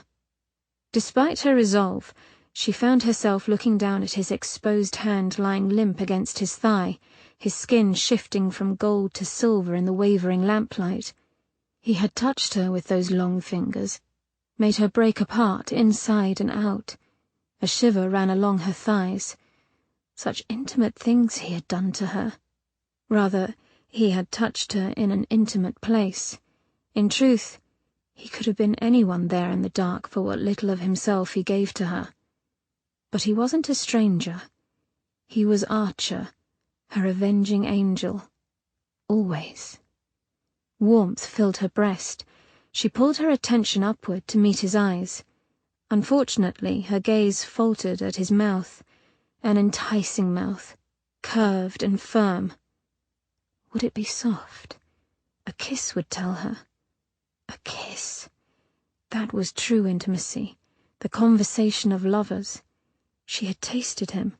heady flickers of tongue against tongue, but he had yet to truly kiss her, and she found herself craving one. Miranda bit her lip. Speaking was preferable to silence. "So you came to my home to kill father," she said conversationally. "On that we can agree." Archer grunted and continued to look out his window. "And yet you did not.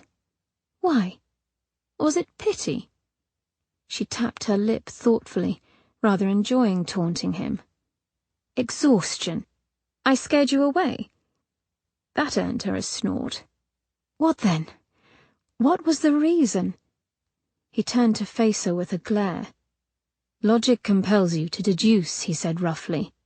"But it was I who singled your father out and ruined him, because it was I who wanted more than anything in life to marry you." Chapter 15. Cagey, rotten blighter. On the inside, Miranda seethed. She knew Archer well enough now to understand that he sought to divert her when he made ridiculous statements or scathing declarations. Moreover, she knew he was lying. Thus, she said nothing in return but let him stew in the knowledge that his plan to unnerve her had failed. She appeared perfectly at ease, as if she did not feel the ghost of his touch upon her skin, did not feel the slickness between her legs with every step, ignored him when he sent her wary looks. Good. Let him squirm. She was not without her own methods of manipulation. Her theory proved true as he strode into the front hall and headed for the stairs, clearly thinking she'd run for her rooms like a frightened mouse. The man was mad if he thought she'd let him wander off and bleed all over the house before telling her the truth. She followed, lifting her skirts a bit to keep up with his long stride, but when he began to alight the stairs, a small grunt escaped his compressed lips, and his step faltered. She was at his side in a moment. "Let me help you," she said, taking his arm. "Go to bed, Miranda." Her fingers dug into his elbow and he winced again. A dark patch of blood stained his upper arm as well. She eased her grip, but did not let go. "Shall I make a scene?" She glanced pointedly at one of the footmen who stood at attention in the hall. "Or shall we adjourn to your rooms together?" A myriad of emotions ran through his eyes, the prevalent one being supreme irritation. "I thought you would never ask," he said through his teeth. Archer's room. It was much like the library, panelled in mellow woods with large, comfortable leather chairs and a long leather couch arranged before the hearth. She kept her eyes firmly away from the massive bed hung with silver velvet draping, and followed Archer as he stomped over to a sideboard near the window and helped himself to a tumbler of brandy. Her eyes went to the wide door connecting her room to his. So close. Every night so close, yet he remained the gentleman and kept his distance. That alone filled her with tender gratitude. The ache in her chest was gratitude, wasn't it? He eased off his coat and vest, staying in shirt sleeves and collar, then went to the full-length mirror in the corner. Gently, he pulled apart the torn, blood-soaked linen and inspected his wound. Shit! The crisp expletive snapped through the air. She came closer and pulled in a breath. The wound was a good 6 inches long and rather deep. Blue-black blood and meaty pink flesh gaped at her. The floor beneath her feet swayed. "The muscle looks intact." Archer's head jerked up. "Sit down before you faint." She backed into a seat and watched as he pulled a stack of white linens from a drawer and pressed one to his side. The cloth bloomed crimson. "You'll have to excuse me," he said, keeping his eyes on the cloth. "This needs attending and I've no time to—" He swayed and caught himself with a hand to the sideboard. She jumped up and pulled him none too gently to the couch by the fire. "Then let us proceed." "No." His ashen mouth pinched. She nudged his shoulder, and he fell easily back onto the couch. "You talk of my stubbornness," she snapped, hauling his heavy legs up so that he lay down. "You're no better than a belligerent ox." A lock of hair fell down over her brow and she swatted it back. "How," she asked, glaring at him, "are you to attend a wound that you can't even view without twisting your side and making it gape?" He simply glared back, his expressive mouth set and firm. "Well?" "I don't know," he shouted, then winced. "That is enough." Her hands went to his shirt front. "Let us proceed before you bleed to death." He caught her wrists in a surprisingly firm grip. "No." The childish resolve in him irked her to no end.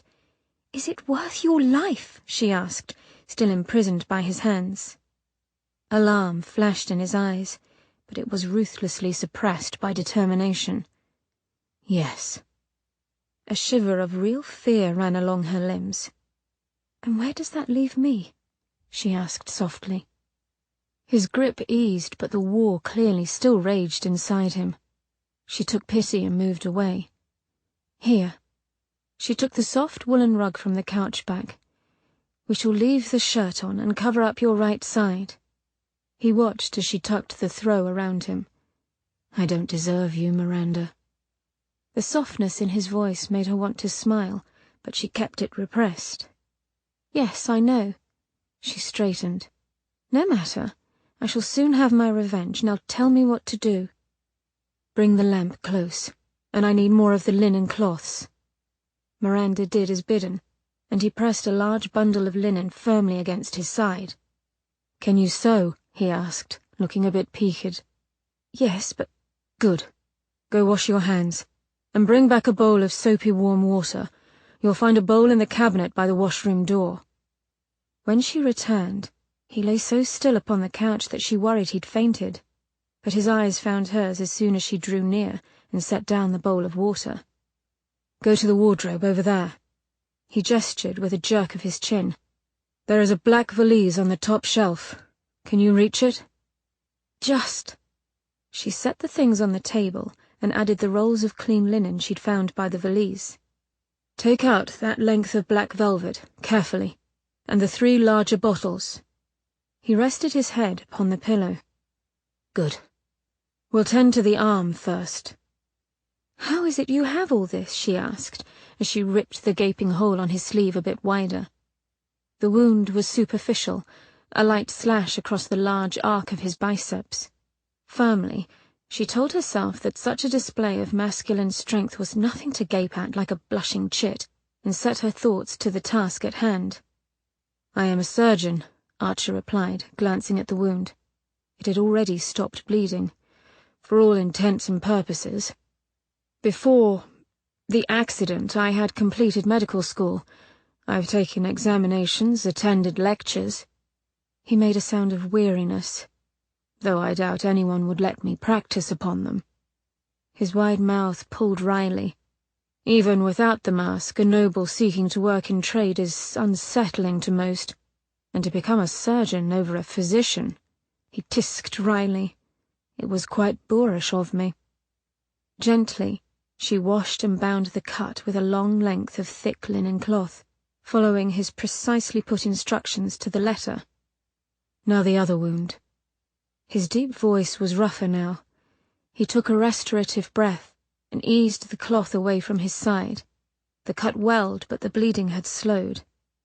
He let her pull the shirt farther apart so that she might wash the skin around the wound. "Don't let that water in. We'll clean it with iodine in a moment." When his skin was reasonably clean, he gestured to the implements on the table. "Unroll that velvet bundle, and watch your fingers. There are knives within." The rolled velvet revealed its cache of sharp little blades and 3 wicked-looking needles that might have been fishing hooks, but she knew were not. Her eyes went to Archer. "You don't have to do this," he said patiently. "I do." She took a deep breath and let it out slowly. "What now?" "The clear bottle is distilled alcohol, the red iodine and the green laudanum." The corner of his jaw twitched and he paled a bit. "Hand me the laudanum and dab the wound with the tincture of iodine, in that order, please." Archer uncorked the bottle with his teeth and took a deep pull from it. "Careful! You can easily overindulge." The thought of him dying from laudanum poisoning tightened her chest. A weak smile touched his lips, the drug already glazing his eyes. "I know the proper dosage for myself. I assure you, the effects wear off quickly with me." He settled back with a sigh, and watched her with serpentine eyes as she doused a cloth with the iodine and pressed it to the gaping wound. Archer let out a roar, throwing his head back as his body went taut. "Christ's blood!" he shouted, and fell limp against the couch. Miranda retrieved the dropped cloth with hands that trembled. "I'm sorry," she whispered, feeling close to tears. Still panting softly, he managed another smile. "It's unavoidable," he rasped. He took another cloth to hold it at his side, lest the blood flow again, then glanced at the row of knives and needles. "Select the smaller of the needles." He licked his dry lips quickly. "There is a spool of black thread in the bag." Her stomach flipped over as she stared at him in horror. He held her gaze. "You said you could sew." Her lips pursed. She could not very well tell him that she'd stupidly assumed he'd ask her to mend his shirt. A sound of impatience tore from his throat. "Hand me the needle and thread before I bleed out here on this couch." He reached out and the wound gaped. Miranda started. "No!" She caught hold of his arm and placed it over his head so that his side lay smooth. "I'll do it. You are in no condition." He blinked back at her but let the arm stay. "The same could be said of you." Ignoring that, she set about her task. The sharp little needle curved like a sickle and had a small eye for threading on the blunt end. "Do not make the thread over long," Archer instructed. "It might catch in the flesh and cause tearing." Her grip wobbled. She ground her teeth and cut the thread. A small pair of tweezers with handles, like those on the scissors, held the needle secure. From short, clear instructions she learned she was to hold the edges of the wound close together with one hand while piercing his flesh and sewing it shut with the other. She listened intently, focusing on the wound instead of the man, but the needle froze in her hand, refusing to plunge in. "Miranda?" She blinked upon hearing her quietly spoken name. His skin was ashen. Beads of sweat covered his jaw and ran down from beneath his mask, but his eyes were steady. "It is only a simple hand stitch." "But it is on you," she said with a weak voice. His hand fell over hers. "I promise not to cry." The corner of his mouth quirked, and her confidence returned with a rush. She bit back a smile and bent her head close to his side. "Remember, 90-degree angle going in, 1/4 of an inch depth. Hook through, then 90-degree out." He took another long drink of the laudanum. His flesh resisted, and then gave with a silent pop. Archer went rigid, but made no sound as she set to work. Once the first stitch was made, her hand grew steadier, the stitch more sure. The sound of Archer's light breathing filled her ears. "Do you really believe that you ruined my father?" she asked, pulling the thread gently through his flesh. His side twitched, then stilled. "No," he admitted in a low voice. "That is one sin that I do not carry on my conscience." She adjusted her hold, taking care not to push the flesh too tight or slack. Gentle firmness was needed. "No," she averred, "that sin is mine." Archer was silent, but Miranda could feel his eyes upon her. "I thought," he said after a moment, "Ellis's fortune was lost at sea." The needle pierced through the red weeping flesh and then out again. But had he not already lost more than half his fortune in a warehouse fire, he would have been able to recover from that setback. The muscles along her neck and shoulders ached. Archer's stare did not help matters. "It happened when I was 10, she said. The wound was almost closed, just a few stitches more. I often stole into the warehouse. I called it my treasure chest. The final stitch pulled through. She tied it with a small knot and then took the iodine-laced cloth and dabbed the length entirely.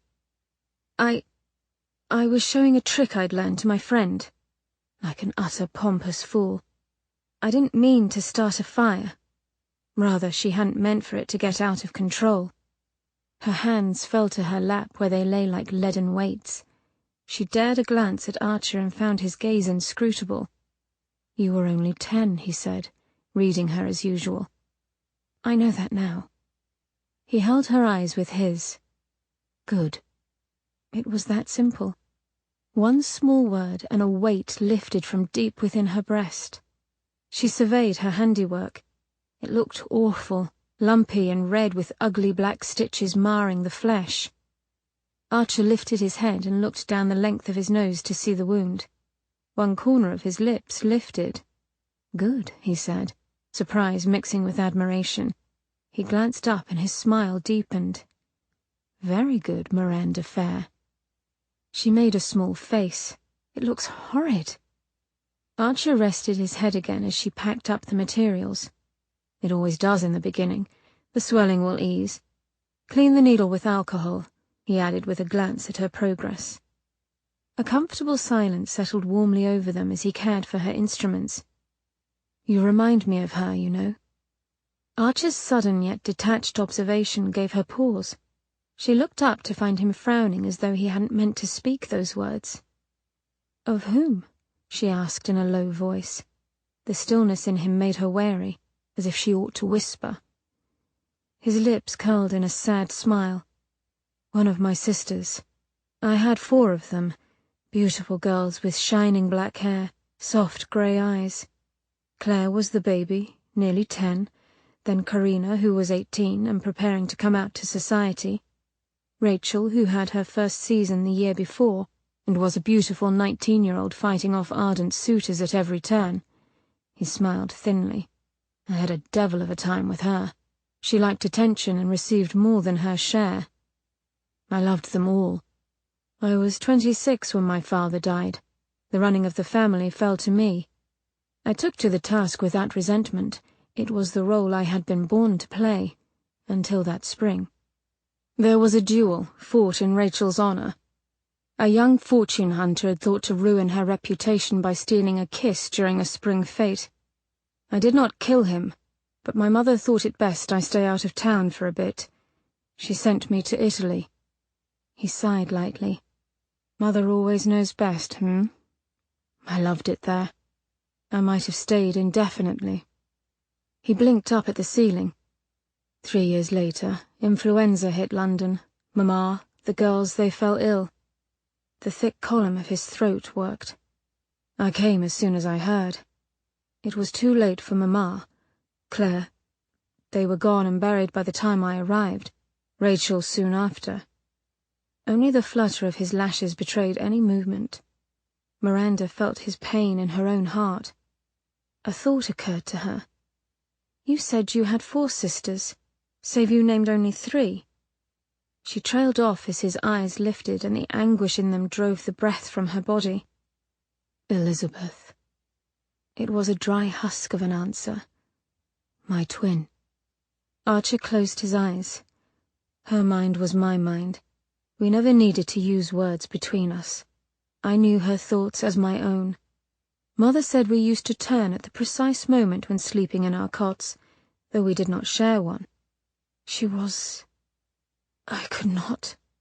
He broke off with a choked sound and then stared listlessly into the distance. She died in my arms. At times I feel as though I am missing a limb, something.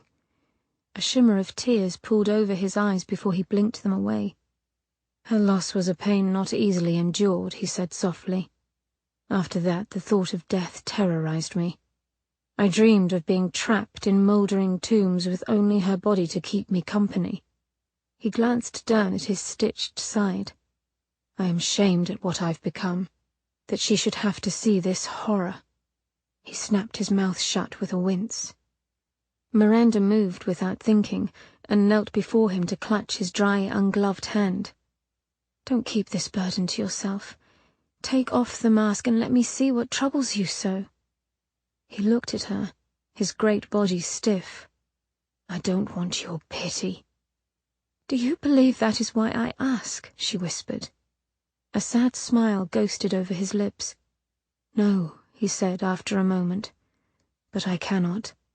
Not even for you, Miranda Fair." The tired resolve in his voice made her heart ache. "But why?" His long fingers curled over her. "You look at me.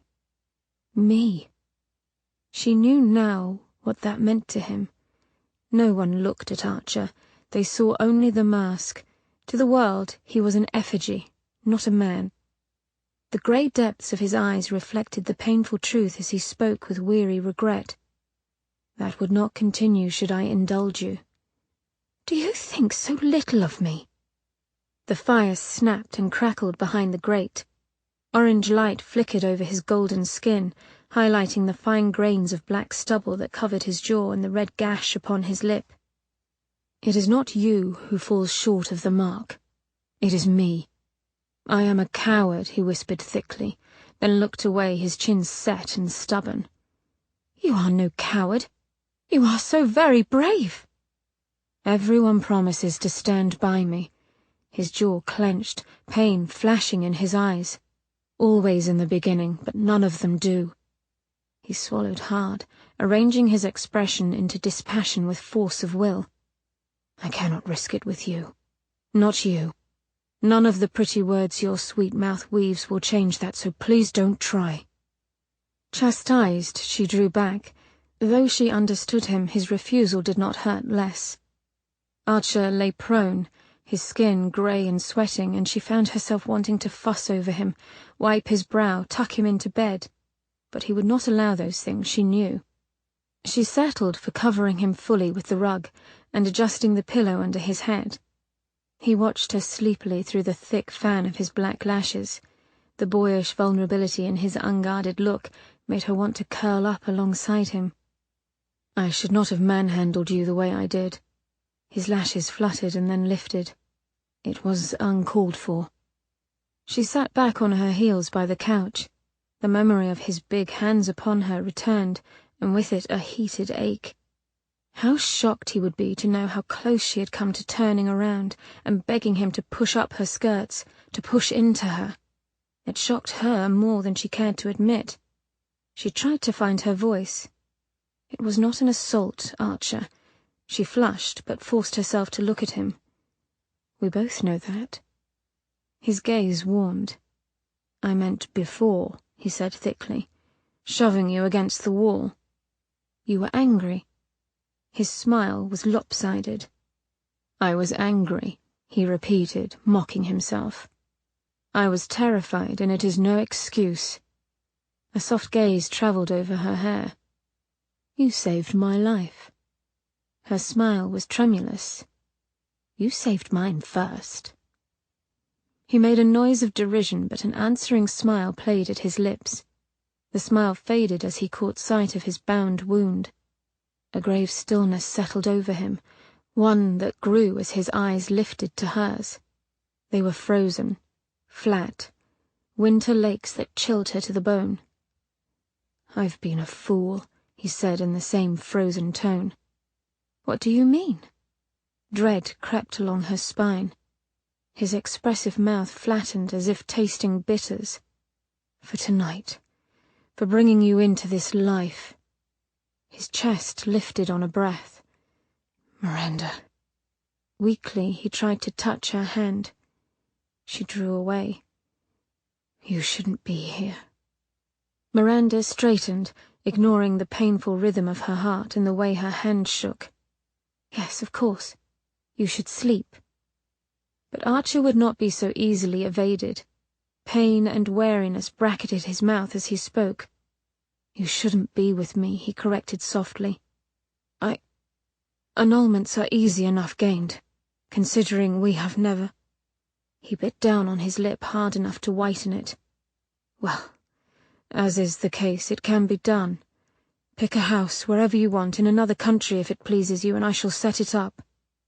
A small chuff of air left her as she fell back on her rump. "Why?" she asked. "Why offer for me?" Her strength returned on the waves of anger. "Why bring me here, make me care, if you didn't want me?"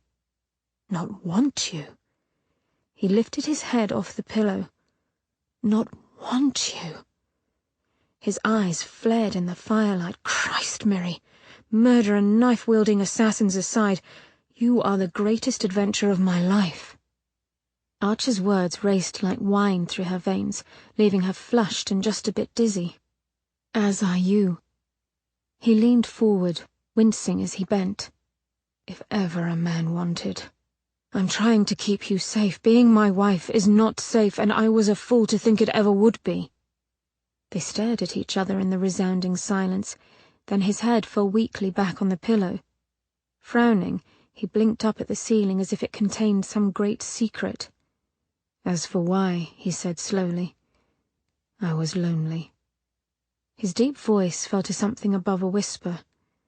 "I saw you in that alley, facing down two thugs with nothing save those little fists, and I thought, here is a girl who fears nothing." His eyes flicked to hers, and Miranda's heart flipped over. "How I admired that," he said, "so much so I did not want to leave. Later, when the loneliness got so great," he sighed, "I thought of you again, thought, this is a woman who won't fear me." He flicked a piece of lint off of the rug. "Who won't run away." Miranda's throat worked as she fought to speak. "How perfectly ironic," she managed at last. Archer's eyes shot to hers, a frown pulling his lips. "I was engaged to be married," she said, "a little over a year ago. Did you know?" Of course he would not know. Why would he? He stayed silent, waiting, but something in his eyes flickered with unease. Idly, she toyed with the fringe of the rug that covered him. "His name was Martin Evans." "The boy with whom you sparred that night?" "Yes. Not that it matters, really. Martin had long since stopped being that boy." She licked her dry lips quickly. "He left me, in the vestry of my family church on the day of our marriage. He said he'd rather live alone than pretend to live a life in love with me." One hot tear ran over the bridge of her nose before she blinked the rest furiously away. She would not cry for Martin again. She felt Archer move, and turned enough to see his black fingers curling into the rug. "Any man who would leave you is an idiot," he said. Miranda gave him an admonishing look, and he had the grace to grimace. "Was," she corrected after a moment. "Despite our dissolution, Father gave him command of a small ship for which he managed to find backers. They were to go to America to purchase tobacco. It was our family's last chance at fortune.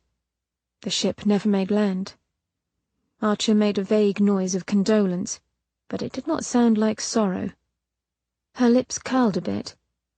"I suppose fate knew better. He wasn't meant for me." "No," Archer agreed with conviction. They both looked away and were silent. "In the vestry," he repeated, as though thinking back on her words. "Where we were married." She glanced up and found him studying her. "Yes," she said. He sighed. "And so you married me." She took a shallow breath. "You see, when I met you in the vestry that day, I too thought this is a man who is fearless, who won't run away from things." She bit her lip. "Who won't leave you," he finished for her. Stiffly she nodded, unable to look him in the eye for fear that she would fall upon him and tell him how very much he was coming to mean to her. Her emotions felt too raw, and her pride too tender for such needy protestations. For a moment, he seemed almost afraid. Then his body steeled as if in defiance, toward her or someone else she couldn't know. His eyes burned into her. "Then I will not." Chapter 16. "Oh, isn't it simply darling?" Poppy's eyes narrowed over the elaborate lime silk hat poised in Daisy's hand. "Rather the most hideous thing in creation." Daisy set the hat down with a little sniff. "What do you know of fashion? I could fit in a snuff-box. Is that a snood you're wearing in your hair?" Daisy glanced at Miranda with blue eyes that twinkled. "Good Lord, I haven't worn one of those since we were in pinafores."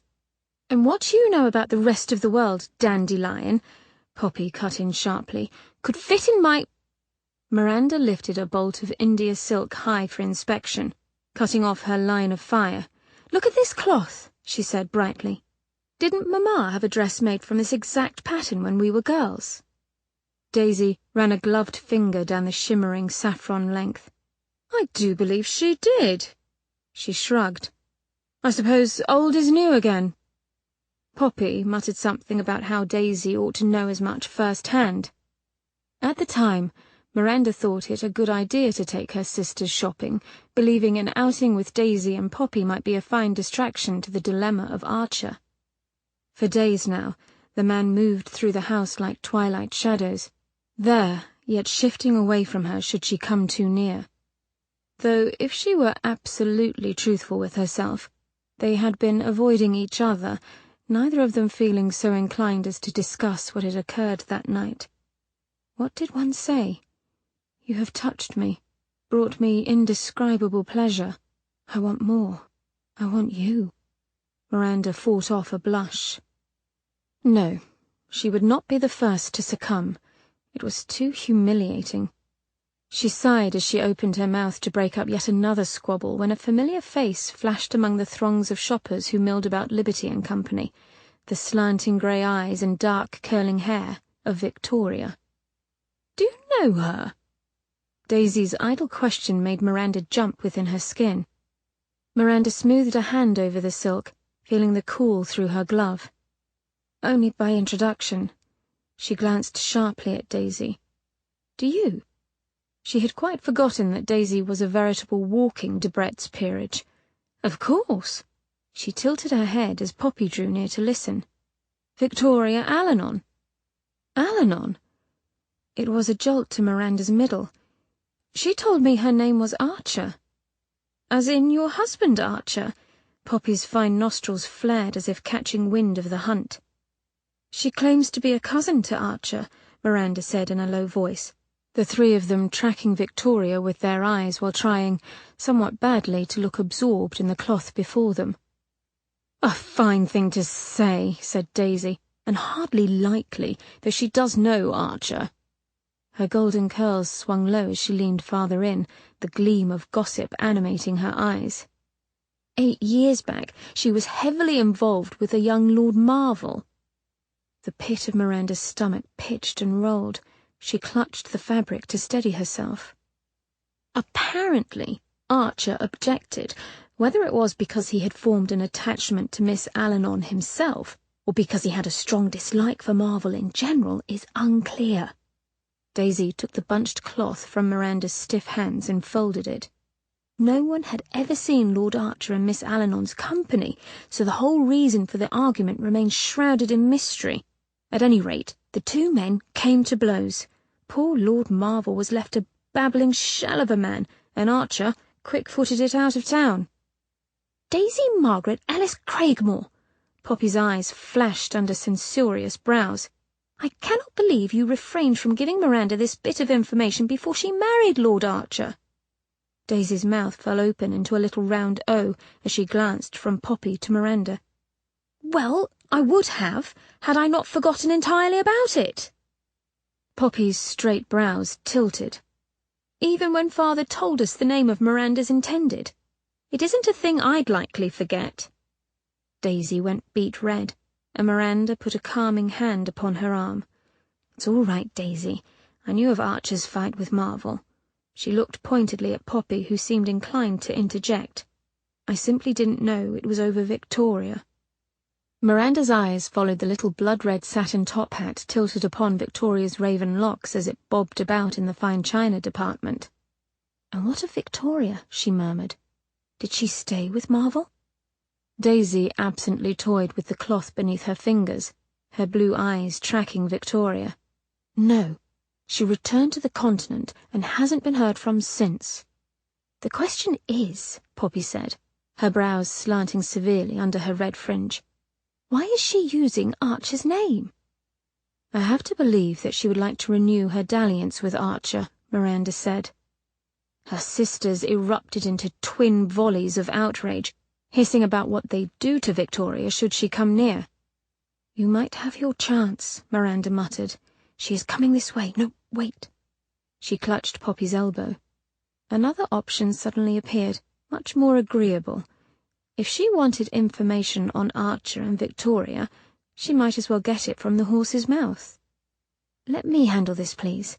After all," she said, letting her voice drop to a whisper, "you know what they say." "What?" Poppy asked darkly as Victoria drew near. "Keep your friends close and your enemies closer."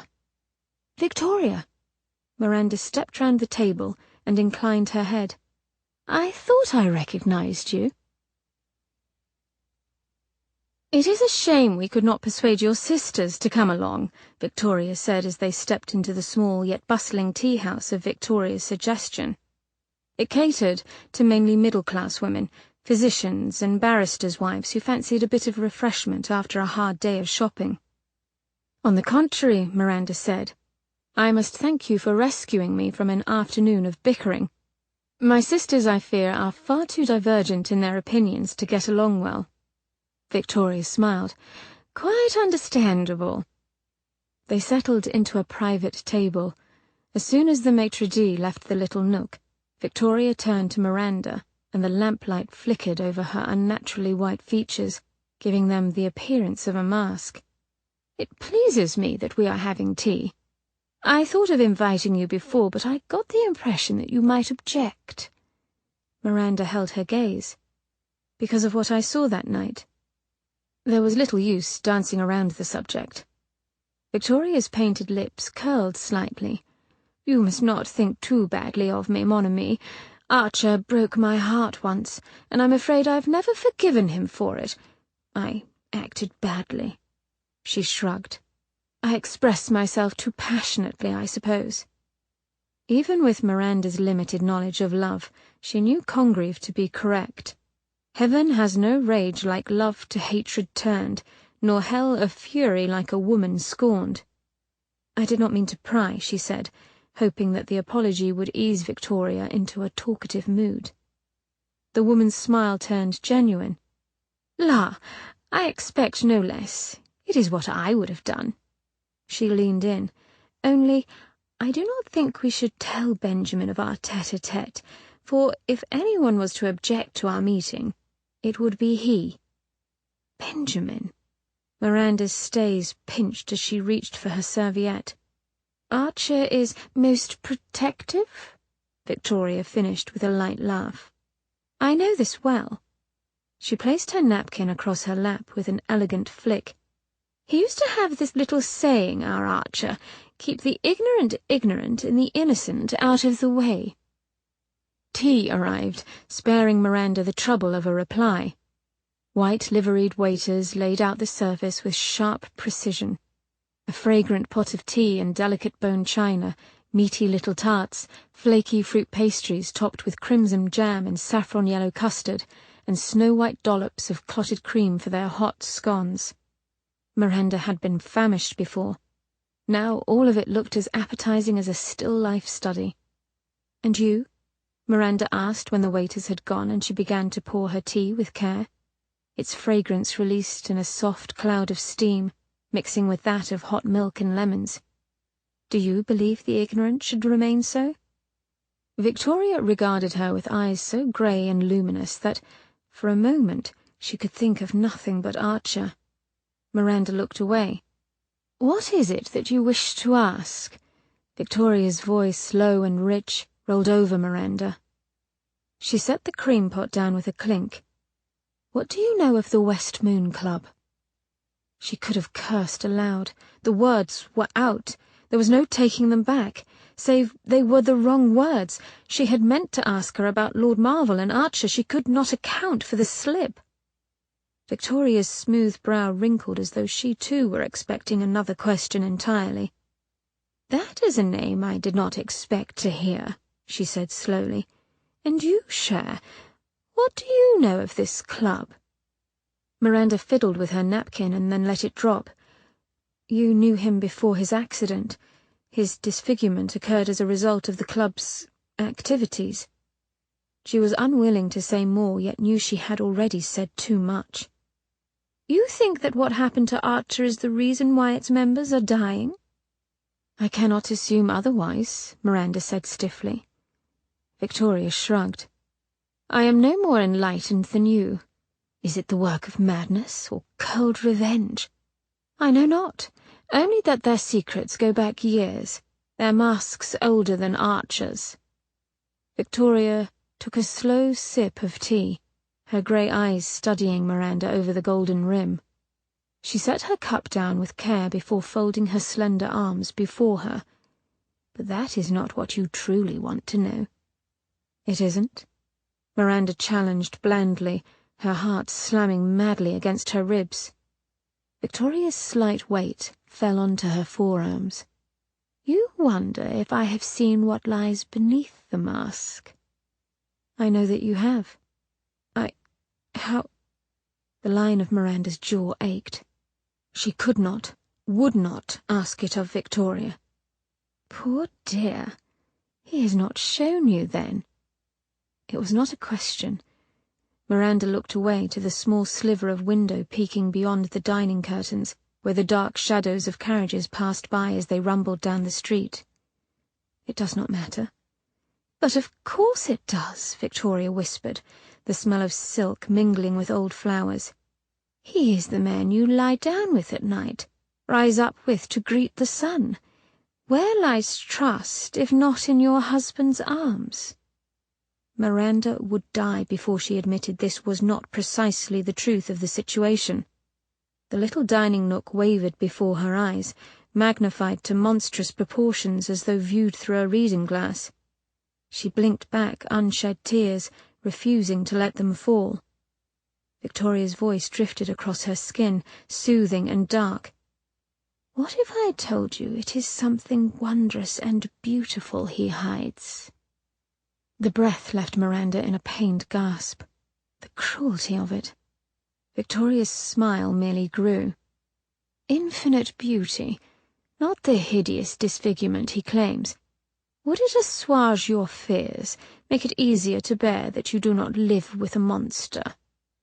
The thickness of Miranda's tongue pushed past her dry lips. I would say that you were a liar.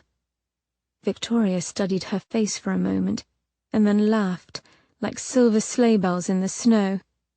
Ah, but it would be such a nice dream to dream, no?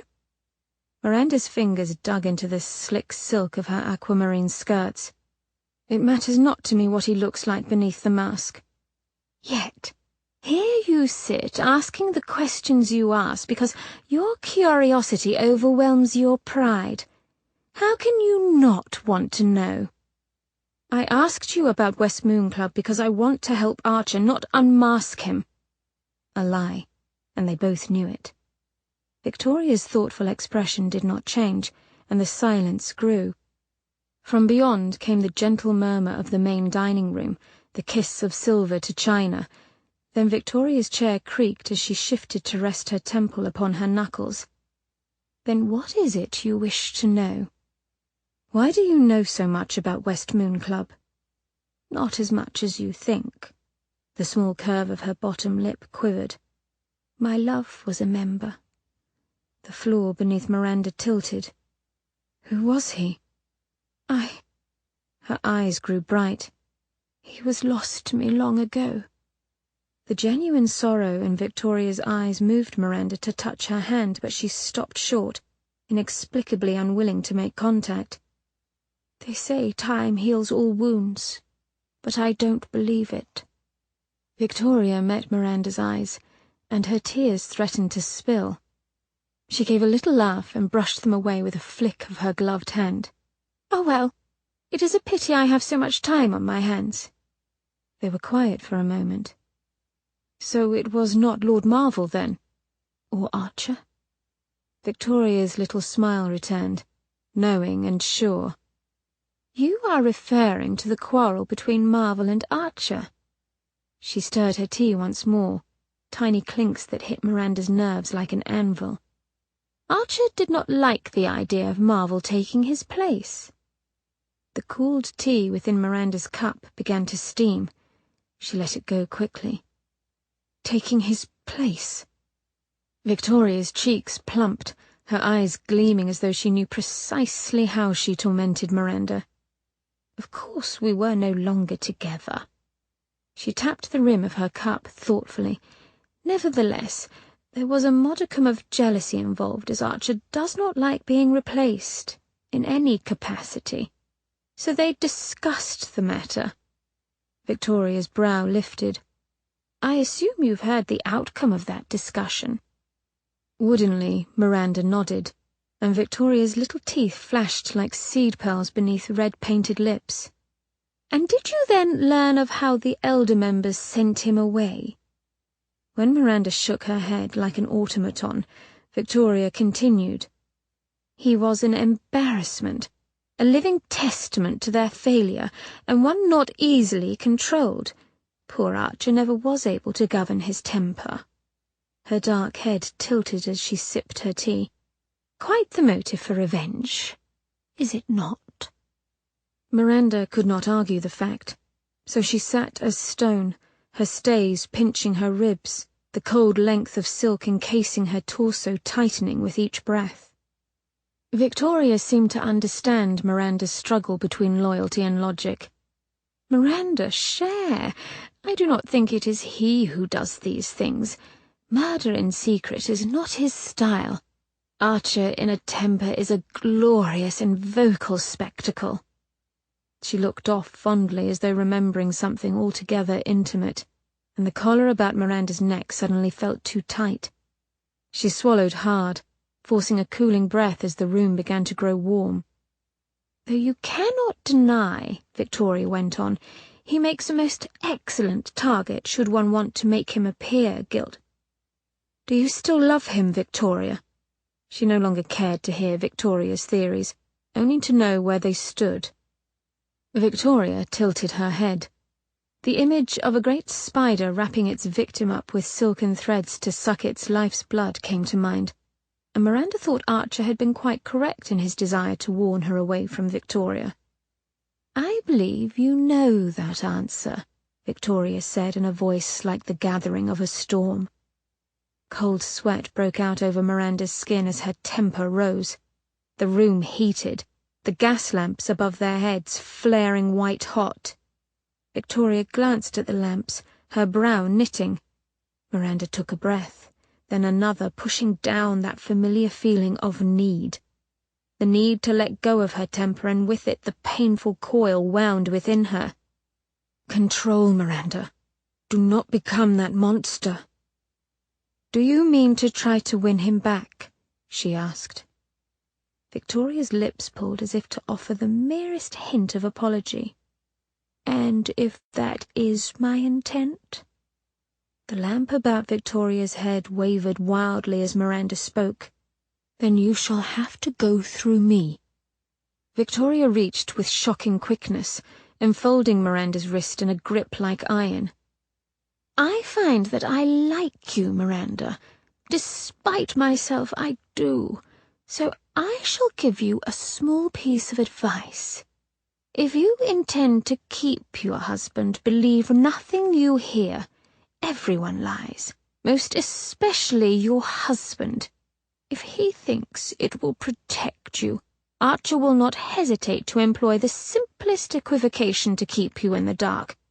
Do not let him, or risk losing him entirely. Chapter 17. Everybody lies. Miranda could not stop Victoria's warning from echoing in her head in a constant refrain. What were Archer's lies? Why did he feel the need to tell them? The muted song of a fiddle drifted through the din of caterwauls and raucous laughter.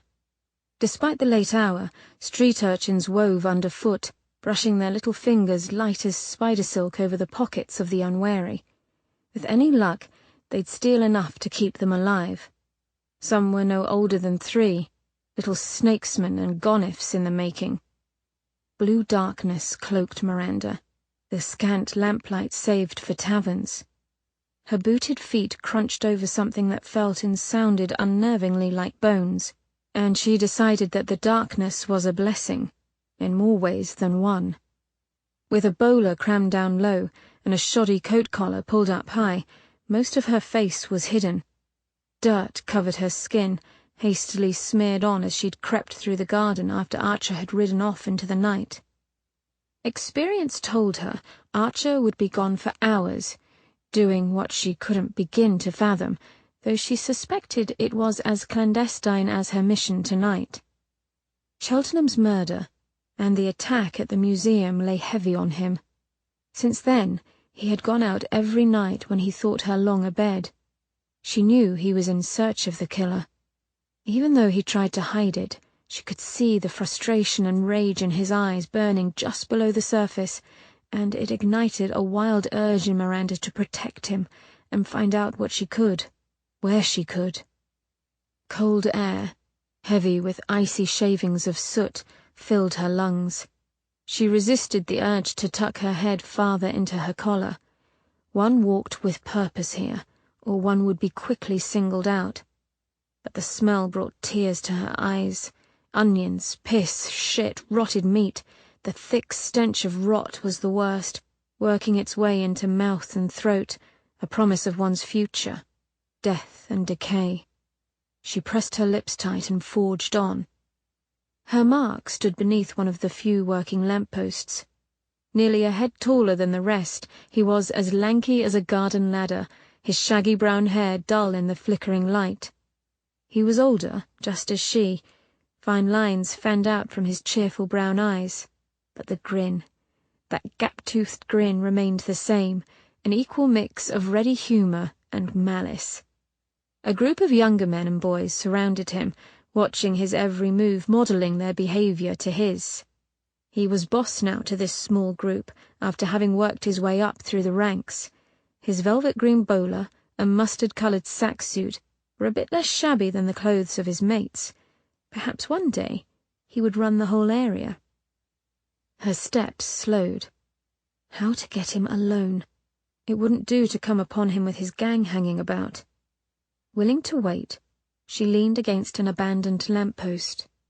The lamplighter had passed by most of the street lamps here. This neighbourhood wasn't deemed fit to have good light, or fresh water for that matter. A sudden anger sparked hot in her breast, and with it an idea. Perhaps she alone could smell the acrid sweet tang of gas that had leaked out of the unused lamps to pool in the thin, trash-filled gutter running down West Street. It was enough to burn. One small spark would do the trick. Her loins tightened with a throb of excitement, and a familiar power ignited within. She shoved her hands deep into her pockets to hide their trembling, and her fingers curled around the cool coin hidden there. She held on to it like a lifeline. Should the task be done incorrectly, the whole of West Street could ignite like a lamp. In truth, the very fog-fouled air of London was an incendiary bomb waiting to go off. Nothing too grand, she promised herself, as a cold sweat broke out over her skin. Only a small spark, directed with precision at the gutters. An organ grinder and his monkey danced by. Then she acted. A shiver of pleasure pulsed through her limbs, and the gutter along West Street flared to life with a sudden hiss. Gasps rushed through the night as a yellow river of fire ran between the throngs of people. Among the laughter of surprise and the general mayhem, Billy Finger lifted his head. His brown eyes glared round before catching hers. They narrowed for one cool moment. Miranda touched her brim, and the familiar gap-toothed smile curled in response. She was, as they say, all in it now. "Hello there, darling," he said as he came near. "Know how to make an entrance, you do." The overpowering scent of grease, sweat, and bay rum, most likely lifted from a recent house job, followed him. "And how's me favourite mot on this fine night?" "Don't call me that," she hissed in a low voice. His feathery brows rose. "What? Mot?" "Mot, darling." She stiffened her shoulders to make them appear broader. "I'm a man, remember." The gap-toothed grin appeared again. "Right, and a very convincing cove you are," he snorted, blowing stale breath over her. "Only a blind codger would happen upon you and not want to put his old Nebuchadnezzar to the grass." "Don't be disgusting." She shifted down farther into her collar where the air was fresher. "I'm not planning on showing my face." "Hey, Billy, who's the fancy bloke?" Billy turned with a snarl to the younger rough that had come upon them. "He ain't no bloke. This here's Pen, a regular brick and me pal, so I'd watch me mouth if I was you." The rough, who was no older than 16, backed up. "No need to raise your dander." Billy gave a sharp jerk of his head. "Hey, hook it, and keep an eye on Meg. Lazy Toffer's been treating her corner like a doss." The youth ambled off. "Turned to the skin trade, have you?" Miranda asked. The idea of Billy as a pimp soured her stomach. Billy gave a twisted smile. "A man's got to make his living, ain't he?" He picked at something between his teeth and then spat. "And you're getting too old to blend here, Pen." Which was more than likely true. Versed as she was in blending on these streets, she was now too tall to pass as a youth, and too slender to look like a man, despite her bulky attire. "We made a fair bit of tin together," he went on, "but it ain't safe, even for you." The hardness in his eyes would never truly fade, but for a moment they softened in concern. Looking at him, she felt the same sense of oddness as always in his presence, that he, the youth who would have raped her in an alleyway some 3 years ago, should be something close to a friend these many years later. Their paths had crossed for the second time when father had lost his fortune and forced Miranda into a life of petty crime. Only Billy Finger, who'd been nipping palms among other unsavory activities, found out one day, spying on her as she lifted a wallet from a knob walking down Bond Street. He followed and, once again, cornered her in a dank alley. With no mysterious stranger to come to her aid, Miranda had been forced to show him just how unfriendly she could be. Only she'd become carried away, and the entire alley became engulfed in flames. His piteous screams tore into her conscience. Horrified by the damage she wrought, she stamped out the flames consuming his ragged clothes, and took him home to wrap him up in cool cloths soaked in milk Miranda had filched from the market. From that day on, Miranda had a partner. It was Billy who taught her how to be a bouncer, to pretend to be an honest customer in a shop, flaunting her beauty, distracting the clerk while Billy, as Palmer, pinched his goods. The most miserable days of her life. Yet they had become something of friends. He taught her more than any respectable lady could imagine, and when he was caught on the job, he held his tongue and did not rat her out, but did his time. No longer was he her partner, but still an invaluable resource for information should she need him. She needed him now. No stone could be left unturned. The fire in the gutters flickered, then died, and the crowd surged in, an occasional nervous laugh the only sign that anything untoward had occurred. "What do you make of this?" Miranda handed him Archer's coin. He turned it over with his stubby fingers, and she caught a glimpse of the tight, shining skin rippling over his left wrist. Scars that had earned him the esteemed new moniker of Burnt Bill. Her fingers went numb. "An odd sink of this. Looking for bit fakers, eh? I know a few." "No," she said. "I don't need counterfeit money." The idea was laughable. "I thought perhaps it might be a marker for an address." "Might be. I've heard tell of fancy blokes using such rubbish for their little societies." Billy's blunt nose, crooked from too many breaks, twitched. "Right glocky, if you're asking me." She smiled, but only just. Should Billy realize he had made her laugh, he'd wax comical to distraction. It was just a thought, she said with a shrug. A sinking realization that she might be spinning her wheels made her insides burn. Billy shifted closer. Behind him, the laughter of street doxies seemed to swell before settling down into the din of West Street. "This isn't about them peerage slayings, is it now? I heard your new cove is in the thick of it. Lord Archer, is it?" Shock pounded against her temples. "How did you know?" He rocked back on his heels, gripping the green and yellow plaid satin lapels of his coat. Really, such attire should be outlawed. "Me head isn't stuck up me arse. I heard you got hammered for life to one Lord Archer. Right canny fellow if them news rags is to be believed." Keen eyes bore into her. What you doing getting involved with that lot anyways? I had no idea you read, she said in true surprise. His scanty brows rose. Course I don't bleedin' read. Meg's the one with the learning. Don't listen to her go on normally, except for this here. He reached into his inside coat pocket and pulled out a folded piece of newsprint. The corners were battered and a spot of grease marred one edge, but it had been carefully wrapped in a length of wax paper to protect it from further harm. She unfolded the paper with a trembling hand. There, along with a story proclaiming Archer as a person of high interest in the peerage slayings, was a line sketching of Miranda, named as Archer's mysterious and exotic new bride.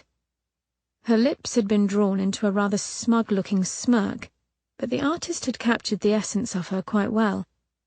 Billy bent over the paper, bringing along a fresh wash of ripe onion to her nose. "A right fair doodle, if I say so." "Quite," she rasped. Such salacious news stories had ceased to bother her, but that Billy kept a drawing of her on his person. Guilt clawed at her throat with wretched hard fingers. She hadn't given him a passing thought in a year. Eyes carefully averted, she handed him the drawing. "Have you heard of a West Club, or Moon Club?" Billy shook his head. "Only club here is Heaven and Hell." He jerked a thumb toward a solid structure 3 houses down, whose doors were opened wide to allow for the steady stream of London dandies and roughs coming in and out. The small sign above the door read, Heaven, on top with a pair of angel's wings and a blue arrow pointing up, and Hell, with a distinctive red pitchfork pointing the way down. "Fancy a romp with a Judy, and it's up to heaven you go." She ducked her head as a group of gentlemen got out of a newly arrived carriage. Some of them looked vaguely familiar, and no doubt counted themselves among those who frequented the same parties that she did. "And what do you do in Hell?" she asked, eyeing the men from under her brim. "Hell's for darker stuff, love. A bit of this and that." A gleam of mischief lit his eyes as he flipped Archer's coin through his fingers with ease. "Fancy a look?" "Thank you, no." She took the coin mid-flip. "Is there a Moon Street in London, perhaps?" "Not that I've heard." He scratched beneath his hat, sending it further askew. "Look here, if anyone's heard of this West Moon Club, I'll find 'em, right?" "Thank you, Billy." She handed him a wad of pound notes. "Keep your chink." He shoved her hand away. "It ain't like that with us." A shocking wash of pink crossed his wide cheeks. They both looked the other way in awkward silence, and she noticed an older man headed in their direction. He moved with a presence that rippled down the whole of West Street.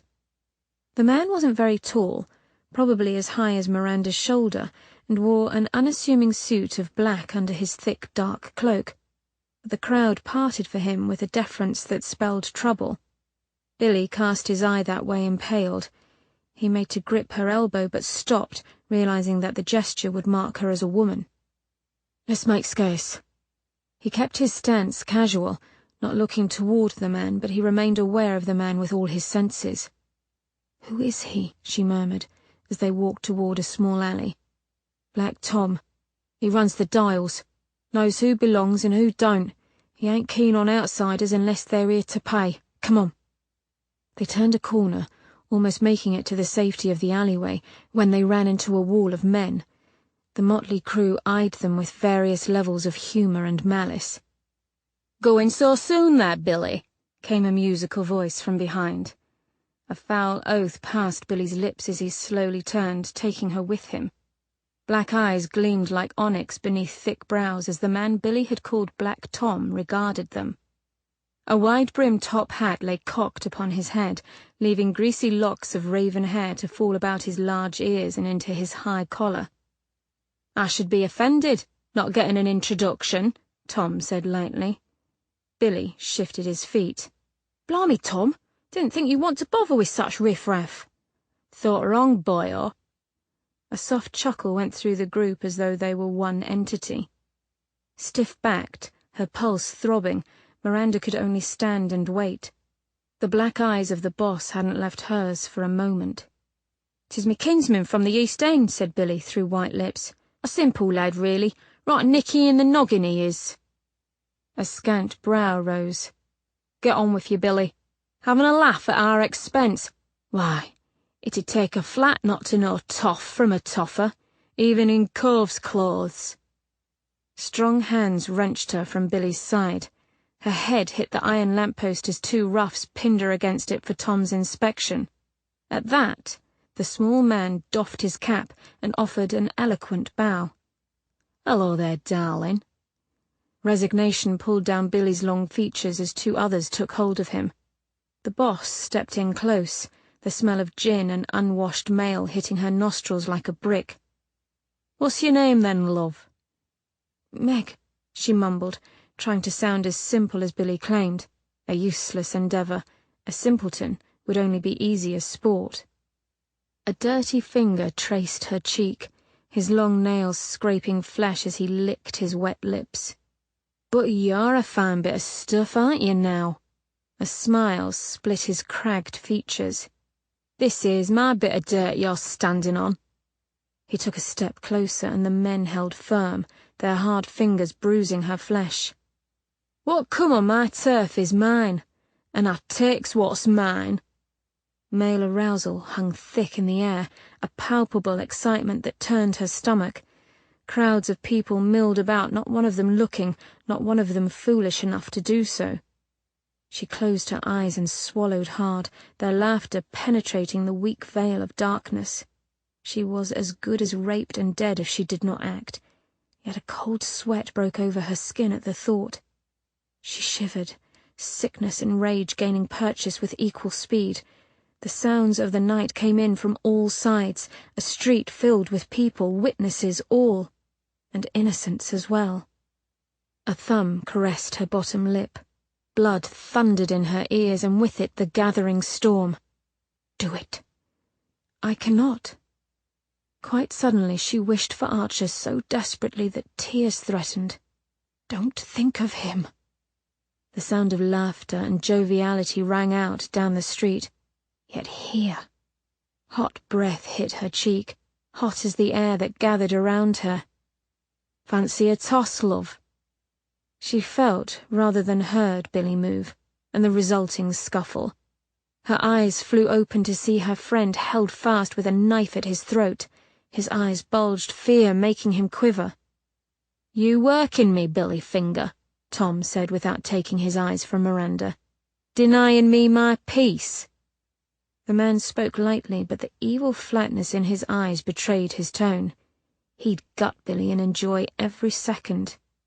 Billy's Adam's apple bobbed. "Don't!" The knife at his throat cut him short. Black Tom cocked a thick brow. "Don't what? Hurt your little toffer?" Rotted teeth flashed. "She mean that much to you, then?" Billy licked his lips quickly. His skin took on a greyish hue as sweat seeded over his high brow. "Don't piss her off," he managed. The stovetop hat on Tom's head tilted back as the man gaped. "You bammin' me?" His laughter cracked out, joined by the rest.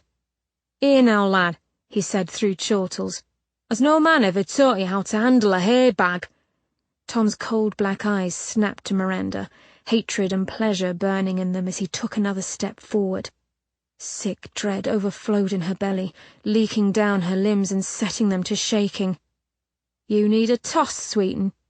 A blow to her head knocked her hat free, sending half of her hair awkwardly over her cheek. A throb of heat went down her spine, and with it the urge to hurt. No, too many people. Don't. She did not want to do this. The face before her wavered as her control was overwhelmed by need. A warped smile winked at her. Too late for begging. White-hot heat stretched her skin tight and crackled through her hair. Dimly, she heard Billy moan, saw him strain to pull away from his captor, away from her, but the coarse hands of Black Tom kept reaching for her. The laughing eyes of his crew looked on as he ripped her coat open. Cold air blew through her thin lawn shirt. A small child ran between the legs of the men, chasing a broken bottle. Too many innocents. Blood throbbed in her ears. Very nice indeed, he muttered a moment before he grabbed her breasts and squeezed. A roar lit through her ears. She could not think. The thing had her. It broke in a terrible wave of heat. The gas lantern above her head exploded in a volley of fire and pelting glass. Tom flew back, blazing with yellow flames. His scream mingled with the loud pops of the lamps down West Street exploding like cannon fire. Chaos erupted. Men and women screaming as the hapless onlookers scrambled to get away. A stream of rushing men and women caught her up and carried her along as the fire danced toward the ramshackle building behind. The aged timber and empty rooms acted like a tinderbox to the fire's greed, and the structure roared to life with a burst of scorching air. "Billy!" Screams of mass panic swallowed up her dry shout. Black Tom rolled upon the ground, an inhuman sound vibrating from him as the fire ate him. "Billy!" Her knees cracked against the hard cobble and the red leviathan grew higher. It looked her in the face, kissing her cheeks with a hot blast. For one blessed moment she spied the familiar outline of her friend against the flames as he ran off into the wild night, then a hard blow from behind brought her down. Smothered by the foul stench of fish and wet wool of a lady's skirt, she struggled to get free of the woman lying on top of her, arms tangled with limbs as they both tried to rise. "Get off!" shouted the frantic woman. A sharp kick to Miranda's ribs sent her flying back, and the woman scurried away. A foot crushed her hand, and she sobbed. Blinded by fleeing bodies and thick smoke, she could not tell up from down. Suddenly hands had her, strong and sure. She surged upward, pulled into a hard embrace. Black smoke burned down her throat as they hurtled forward, knocking people down like pins, crashing through an old wooden door and into the cool quiet of an abandoned brick building. Panting in the dark, she tried to move. Her rescuer kept her crushed in his embrace, pressing her tight against the wall. Heated breath touched her ear as he turned his head. She reared, flailing her limbs in useless protest. A large hand clamped over her mouth, the arm about her a vice. "Stop!" he hissed. "Stop, I say!" She kicked out, finding a shin, and a grunt wrung from the man's lips before his embrace tightened. "I saved your life, you." Her struggles slowed as the vague familiarity of the voice seeped through her panic. "There now," Lord Ian McKinnon breathed, letting his hand fall. "Easy. I don't want to receive the same treatment as that poor prig did back there, I can tell you." As usual, letting the fire out had drained her physically. She sagged against a cold, damp wall and took a deep breath of air. It was dank and smelled of decay, but was blessedly free of smoke. In the distance, the clanging of the fire brigade bell rang. McKinnon eased back, but he did not break his embrace. Miranda blinked up to find his strong features arranged in a grin. "That is quite the trick, lass." "I don't know what you mean." Sharp canines showed beneath his thin moustache. "You know precisely what I mean. I saw it all." He leaned in until their breath mingled. "Even the moment when it broke free." Her stomach lurched, but she affected calm. "You watched me get attacked," she said, ignoring the obvious, "and did nothing."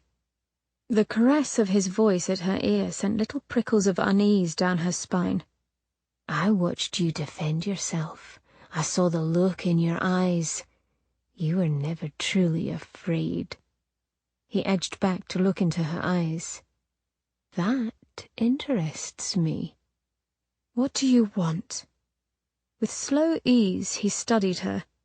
"What are you doing here?" he asked after a moment.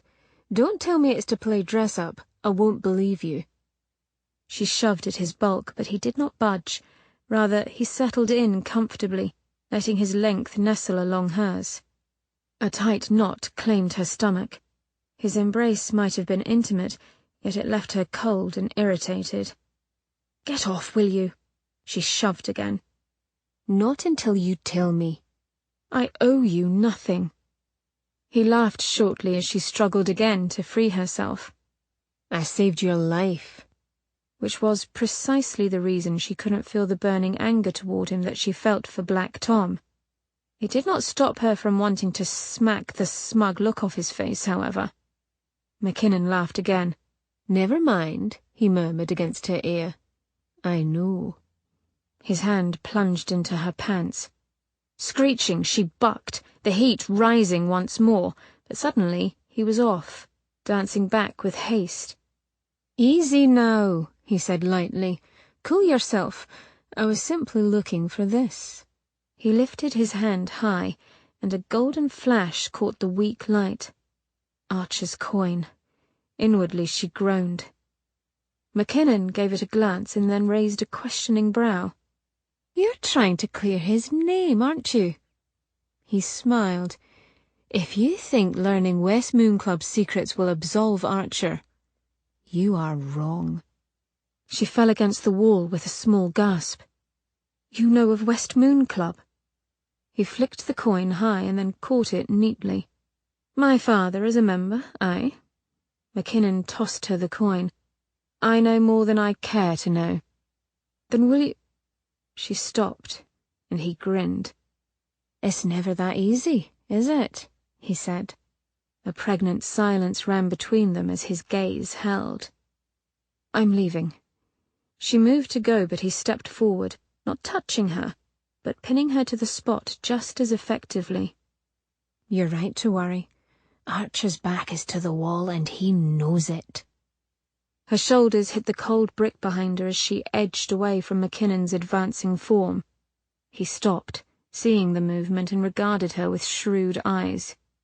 You'd do anything to protect him, wouldn't you, lass? Soft wonder filled his voice. She pressed her hands into the wall. I believe you are overreaching.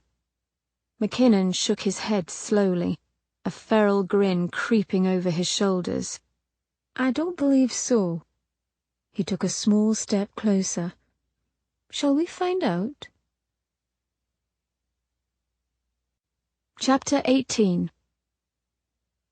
The Rusty Spanner was located in the middle of a crooked, narrow street, 2 blocks off of the London docks. The scent of tar rising from the sailmaker's shop next door overrode everything.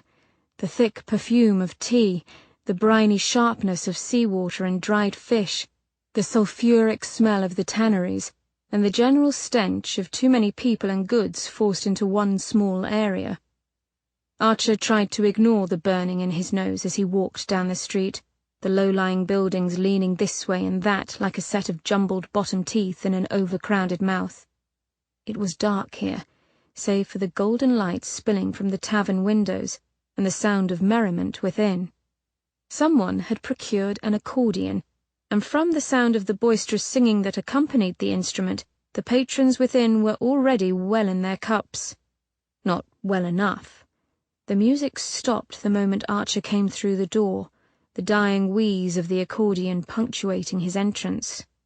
Through the thick grey haze of tobacco smoke, a multitude of glassy eyes stared at him, but only for a moment.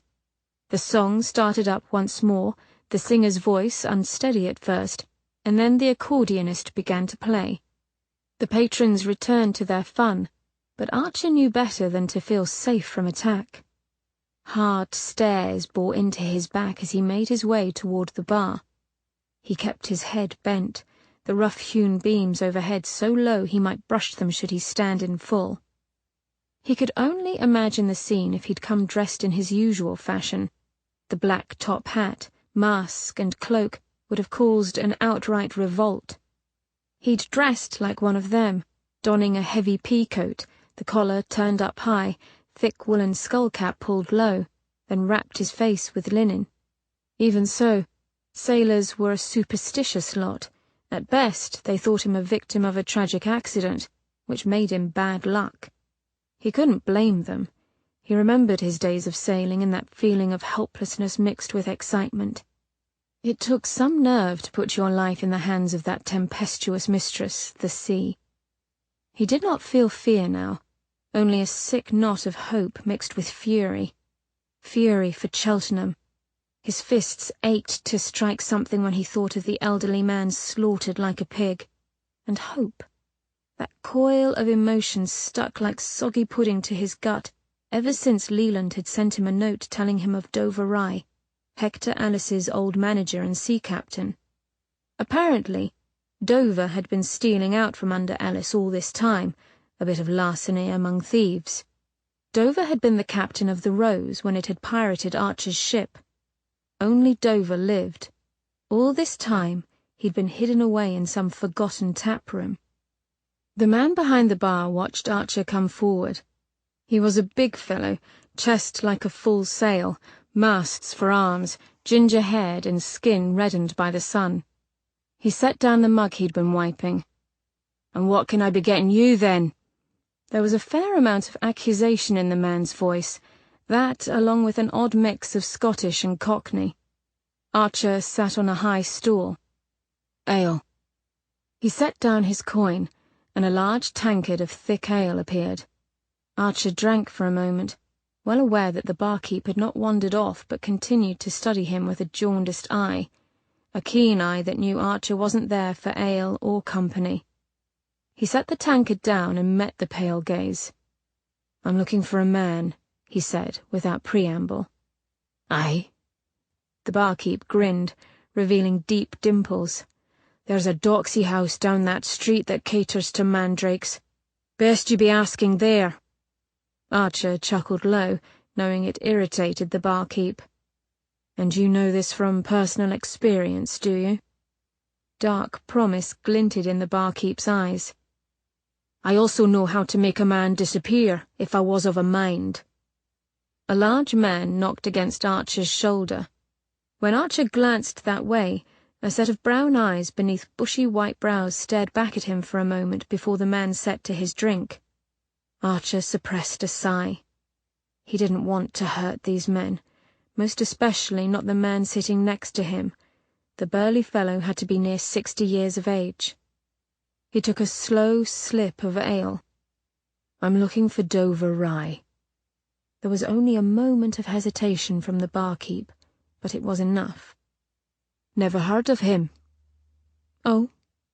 Archer sat back a little. "For I've heard tell that this establishment is run by one Tucker Rye, son of Dover Rye." The man barely blinked. "You've been misinformed." "Tucker?" The shout made more than one man flinch. A short but ample woman clambered up the crooked stairs near the back. "Tucker Rye!" The barkeep turned 2 shades of red. "Leave off, Mabel. Can you no see I'm right before ye?" His blue eyes flicked to Archer in wariness as he shouted. Mabel was undeterred. "I've been waiting a bleeding hour for you to take down them casks. If you can't get off your lazy arse—" "Hush now, woman!" Tucker Rye kept his eyes on Archer. As the shouting woman drew near, she too spied Archer and grew hushed and stood open-mouthed and wide-eyed. Rye's over-large fists curled, defiance blazing in his pale eyes. "You best be going before I'm of a mind to call in my mates." "I've faced worse than a bar full of men such as these," Archer said. The man stiffened, lifting his head ready to fight. Archer merely smiled. "You won't come near to harming me, I can assure you. And I'll only haunt the place until I get what I want." He glanced to the corner of the room where a dark booth sat unoccupied. "Why don't we sit a moment?" Rye slapped the bar in irritation. "Fine, then." "What do you want with my da?" Rye asked as soon as they sat. He was the dock manager and captain for Hector Ellis. Rye's gaze narrowed. "Aye, a bad law Ellis was. We've not dealt with him for years." "We? You worked with him as well, then?" The man's expression hardened, angry over the slip. "Aye." Archer sat back. Then you might have sailed on the Rose. Rye's round nostrils flared, and Archer leaned forward, letting the weak light of the table lamp show full on his gauze-wrapped face. "Forgive me," Archer said. "I forgot. The Rose sank off the coast of Georgia." you'd be dead. Unless the Rose made a stop elsewhere, perhaps lightening its load of men and cargo before going back out to sink in the Atlantic. Frustrated rage almost made Archer punch the table. Oh, Rye. He'd been a fool not to have considered the possibility until now. Who are you? It was not Rye who spoke, but the old sea dog who'd sat next to him at the bar. He stood now by the table, towering above them and fixing a stern look on Archer, although he was not entirely hostile. Archer considered not replying, but something niggled at the back of his mind, and he chose honesty. Lord Benjamin Archer. And you are Dover Rye. It'll be something Hector Ellis has done, Dover said, sitting next to Tucker Rye. His weathered hands were swollen with work, so much so that they appeared more wood than flesh. Are you wanting justice, then? For I'll tell you now, husband of Pan or no, you'll no be walking out of here if you aim to take us. Archer looked at the men for a long moment. I'm more interested in the Rose. Were you on that ship? At this, Dover pulled a scrimshaw pipe from his pocket and slowly set to lighting it. Thick whirls of smoke ghosted in the air before being swallowed up in the blue haze that hung over the room. Behind them, men began singing again, stamping their feet to the beat. We stole from you, Dover said finally, his dark eyes squinting through the smoke. I know that well, as I know of your agreement with Ellis, if you can call it that. Archer sat back. Then you know of what I am capable. Aye. Dover took a deep draw of his pipe. I believe you got a fair trade for your loss, more than fair by my measure. He lowered his pipe. I trust you're treating Miss Miranda kindly. Miranda. He didn't want to think of her now. He dreamed of her with the constancy of breathing, waking dreams. He had only to let his mind wander, and it went to her. The silken, slick feel of her skin, the way her lithe body felt pressed against his, fitting like hand to glove. He had gone too far in the alley. The rush of the fight, his fear and anger, it had overwhelmed him and pushed him over the edge. He would not repeat the mistake, nor would he regret it, however. Archer forced a light tone. Do you think Miranda capable of demanding anything less? Dover laughed loud and his son smiled. Yes, they both knew Miranda well. Mabel set down 3 tankards and then bustled away. Dover took a sip of ale and Archer did the same. What is it you're looking for, then? The seaman asked. A box, black lacquered, the size of a cigar holder. He ought to approach the thing delicately, but impatience got the better of him. Tucker Rye took a deep drink and gave an appreciative smile. Archer did not blame him. It was stifling in the tavern and the ale was cool. Archer took another long drink. Dover set his pipe down and moved under the smoky light of an untrimmed gas lamp. His weathered features flickered in and out of shadows. The box was taken off in Leith, along with everything else. We found the Madeira hidden in the hold right quick, sold that and the saffron in Amsterdam. Only later did we find the crate, filled with straw and naught but that simple box within. The pearl necklace it held was fine, fetched a good price later. Archer's teeth unclenched as he made himself speak. And the box. Dover's bushy brows lifted before he shrugged lightly. Give it to my lad. He gestured toward Tucker. He asked for it. Is it the box you'd be wanting? Tucker Rye asked, or the ring and side of it? Both men turned to him in surprise. Tucker Rye shrugged. Found the hidden slot in the ring that very night.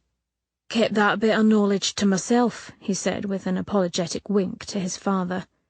Dover grinned. Aye, and what sort of son would you be if you gave up such a treasure with ease?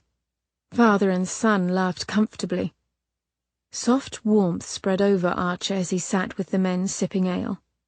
He hadn't shared a drink in years, and had forgotten the feeling of it. Strangely, it was comforting, as was the sound of frivolity around him. Miranda would like it here. He wished she were sitting next to him. Don't think of her. Being a right tosser, Tucker went on after a moment. I bragged about it in the tavern. He gave a humorless laugh. A man bet me for it. 3 rolls of the dice, and it was his. A just penance for gambling, old Dover retorted with a snort. Archer set his heavy hand upon the table. Who has the ring? Don't know for sure. Could be anywhere now. Seamen aren't apt to keep treasures such as that over long. Weariness settled over Archer, pulling at his eyes until he felt as though he must close them. Give me a name. Tucker's smile warped, blurring at the edges, and as he leaned forward, the light hit the faded tattoo upon his forearm, a black wolf with De Dono Sum Quod Sum inscribed around it. Rye saw the direction of Archer's gaze and grinned. Figuring that out, are you? From deep within the stores of Archer's mind, information rose up. De Dono Sum Quod Sum. By the grace of God I am what I am. Clan Ranulph. Aye, mate. Lord Alistair Ranulph, Earl of Rossbury. Dover's laughter wheezed out as Archer's hands curled into fists. Didn't know Ellis was in his pocket the whole time, did you? He laughed again, his wrinkled face leering through the smoke. Ellis hasn't the brains nor balls for piracy. We was under orders to hunt your ship down from the first. Archer sat back with a thud. Oh. Tucker shook his head, knowing the direction of Archer's weak threat. Won't do you any good, mate. Archer pulled in a breath, the sound of the singing growing muffled. Oh? A twinkle of malice lit the man's eye. We heard you might be coming for us. Said we was to take real good care of you, should you show. Too late. Archer realized the feeling coming over him. By then, the sound of a footfall was behind him. He surged forward, sending his empty tankard flying and the bench beneath him clattering. Too late. The sack was over his head, the men falling on him before he could turn. His chin cracked against the table. Down he went, the drug turning his legs to water, his mind a fog, and the men tied him up tight. A sharp kick to his left side took his breath, and as darkness seeped in he heard old Dover, his words muffled through the heavy cloth now wrenched tight around Archer's head. "Make sure no piece of him's found." Archer came to with a gasp, as though suddenly doused with ice water. He hadn't been out long. Men were carrying him, 4 of them, by the feel of hands upon his body. "Lord, he's heavier than a cannon, he is. Just as solid, too," said the one holding his legs. Archer hung limp as they bumped along with him. His head was heavy, his mind a fog. Whatever it was they gave him would have killed an ordinary man. As it was, however, he only needed a moment or 2. A breath of fresh air would have helped, but the shroud over his head was too tight. "Shut it, both of you, we're nearly there." And then he smelled it. Burning. The acrid scent of burned goods, wood, rubber, metal, everything and anything. The distant clang of buoys and the mournful wail of a foghorn told him they were still at the docks. There was only one place near the docks that smelled pervasively of smoke. The Queen's Pipe, a massive kiln set up to destroy condemned goods. They meant to burn him. Terror skidded through him, an altogether unfamiliar and unpleasant sensation. He moved then, thrusting his arms and legs wide. The thick bonds that held him snapped as he fell. "Christ, he's alive!" He landed hard on the ground, and in an instant was up, tearing the cloth from his head. "Get him!" Archer caught a glimpse of a dark alleyway and wet dockboards, and then they were upon him. Archer grinned wide as he went down under a heap of arms, fists, feet, and legs. The blows landed on him like rain. He let them tire, and then he used his fist, the right one. The time for mercy had passed. He swung hard and felt the satisfying crunch of bone as a man's jaw connected with his fist. His foot went into yet another's gut, sending the thug flying back into a heap of rubbish. Still 2 came at him, both holding knives. He whirled, catching one by the arm, snapping the man's wrist, slamming his forehead into a tender nose. Snap! Crunch! Something took over. A white mist of fury that made his blood sing, his heart pump. Light. Strength. It surged through him. It took a moment to realize that the blows upon him had stopped, and the only sound was that of gurgling, like water eking down a clogged drain. Archer blinked, his vision clearing, and he found himself holding onto a neck, his fingers still in the act of crushing the man's windpipe. The fellow in question was a big one, nearly as tall as he was. Archer held him aloft, high off the ground as he choked the life from him. Stop! Clawing helplessly at Archer's gloved hand, the man's eyes bulged, his mouth agape. With a last gurgle, his struggle stopped. Still Archer held him, his hand locked round that meaty throat, unable to let go. Archer's chest heaved. The fellow went limp, hanging there in his hand. Stop! The man fell with a thud. Archer stared down at his hand. He'd killed with the strength of his left hand alone, his human hand. Shaking, he pulled off his glove, convinced he'd find his skin altered.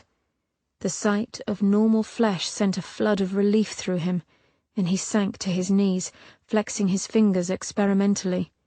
Not yet changed, but stronger. Around him lay the broken bodies of the men he'd slain. He'd killed them all. A diamond dust sky lay overhead, broken only by black flumes of smoke drifting by in the breeze. He gazed up at it, breathing deep. The bloodlust, the white haze. He'd felt the pull like never before. Shame swept over him. He ought to have walked away, left these men to the night. He did so then, his feet sounding dully on the old wood as he left the broken mess of bodies behind. Emptiness pressed upon him as he made his way home. He wanted to collapse, crumple into a helpless ball against the pain of it. Murder tainted his skin and pounded through his veins like a drug, whispering for more. He was losing the battle. Despite a firm resolve to keep his distance, Archer found himself standing before the glossy white door to Miranda's room, his fist poised before it, caught in indecision. He was certain he had heard a soft sob break from behind her door as he crept past to his room. His fingers curled tighter. Perhaps he had misheard. There was nothing now, save the sound of the hall clock steadily ticking and the subtle creaks and groans of a house settling down for the night. He eased back to go, and there! Another muffled sound. Miranda crying. Into her pillow if he had to guess. Swallowing past the thumping of his pulse, he braced himself and knocked. Immediately, all was silent, stunted. And then, "Yes?" Her voice came husky and afraid. It sent a pulse of agitation through him. "Miranda," he said. "Are you well?" More thick silence greeted him. Archer pressed his palm against the cool wood, contemplating whether to leave or push his way in and assuage his worry. "Come in," said a wobbly voice. Her room was warmer than the hall, the banked fire and her body giving off heat, and the scent of her permeated everything. Wild grass and something fresh and sweet, like spring peonies. Although it was utterly dark, he walked with ease, seeing as well as if it were day. She sat up, her ruby gold hair spilling around her shoulders, down her back. A prim white nightgown covered her from neck to wrists. Even so. He took a step and his knees buckled. Sweet Lord, a woman should not look so appetizing swathed in innocence. Miranda fumbled around, looking for her bag of matches. "No," he said, coming closer. "Don't bother with the light." She hesitated. that lovely frown of hers wrinkling the smooth space between her brows, but she sat back against the pillows. "I didn't want you to stumble." "It's all right." He came alongside the bed and she gave a start, realizing he was so near. "I know the layout." A weak smile touched her lips as she looked toward the direction of his voice, her gaze missing him by inches. Silver tracks of tears mapped her curving cheeks. "Why are you crying?" She bit her bottom lip. "Will you sit with me?" It was no match against her wide eyes and the tremor that took her plump mouth. Carefully he sat on the bed. It seemed a dangerous thing to do. Her sweet scent enveloped him, leaving him lightheaded, his heart pounding. He took a breath to calm himself. It was that, or put his head on her lap and beg her to hold him. "Archer," she said in the silence, "would you—" She bit her lip again and shook her head violently. "Never mind." "Tell me," he coaxed softly. "Would you—" A lovely blush of rose touched her cheeks. "Stay with me." Her strangled request drove the air from his lungs. He struggled to find more, his heart a panicked rabbit in the cage of his ribs. Hearing his disquiet, Miranda blushed deeper. "It is simply—" A shudder caught her with violent hands. "Oh, God. Never mind, it was ridiculous to—" "Of course," he said. After a moment, she eased back against the pillows, yet embarrassment kept its pink kiss upon her cheeks. Slowly, Archer removed his coat and boots, tripped up by the shaking of his hands, and then his gloves. He could not tolerate them a moment longer. Already his skin itched to distraction. He left the bandages covering his face. Though she could not see him, a storm brewed outside, and one bright bolt of lightning might reveal all. A cold sweat broke out over him as he eased into the bed next to her. He did not trust himself to get under the covers. Hell, he barely trusted himself to lie beside her. And yet it was heaven. The tight, jittery feeling in his gut unfurled as he lay back and felt the warmth of her body so close to his. Miranda scooted over to give him more room and a free pillow. They lay stiff upon the soft bed and stared up at the ceiling. She was 2 feet away from him. It felt like 2 inches. His cock took in that fact and began to stir. Archer willed it down, begged really. The little bastard would not listen. "Now," he whispered, not trusting his voice. "Why were you crying?"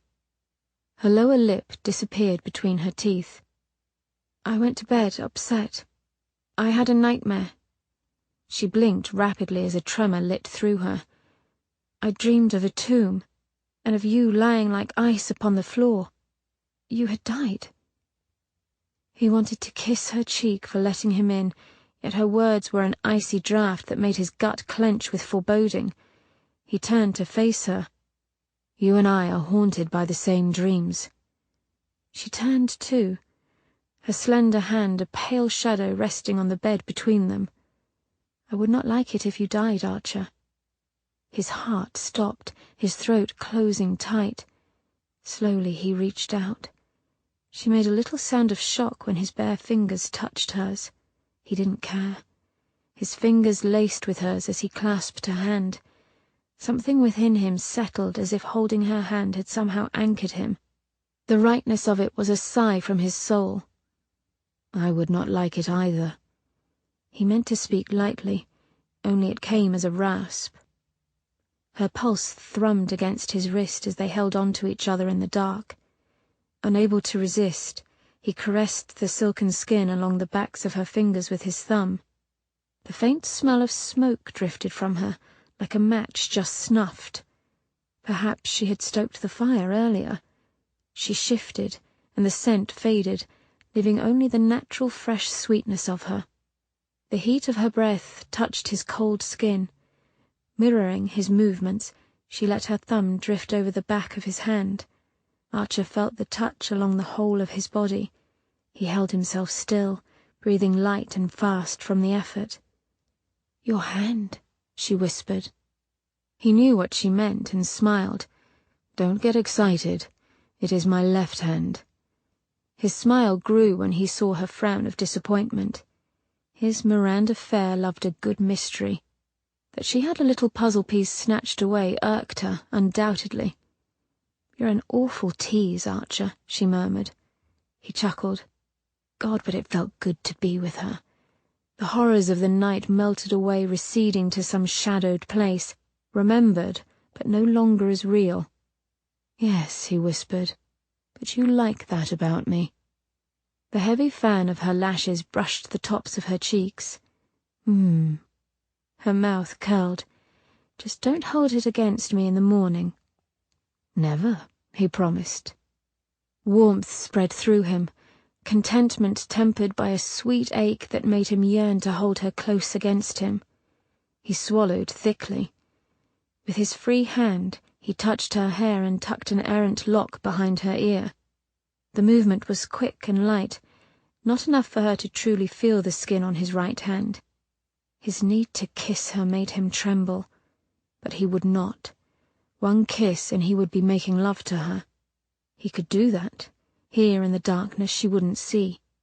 Only his Miranda would not be content with just that.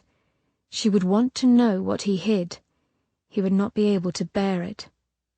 Unbidden, he thought of another woman, Marissa, Archer's former fiancée. Theirs was an arranged match, yet she had been a lifelong friend and confidant. Until he had told her what he'd done and shown her his hand, which had begun to change. Her look of disgust and horror, the resentful anger over his depraved and utter foolishness, burned through him still. "You've become the stuff of nightmares, Benjamin." She'd left him without a backward glance, and now she was dead and gone, like so many others.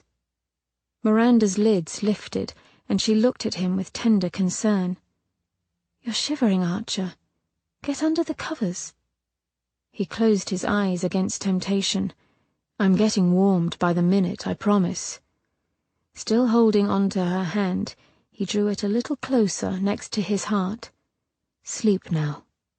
I'm here." She closed her eyes on a sigh, her hand relaxing in his.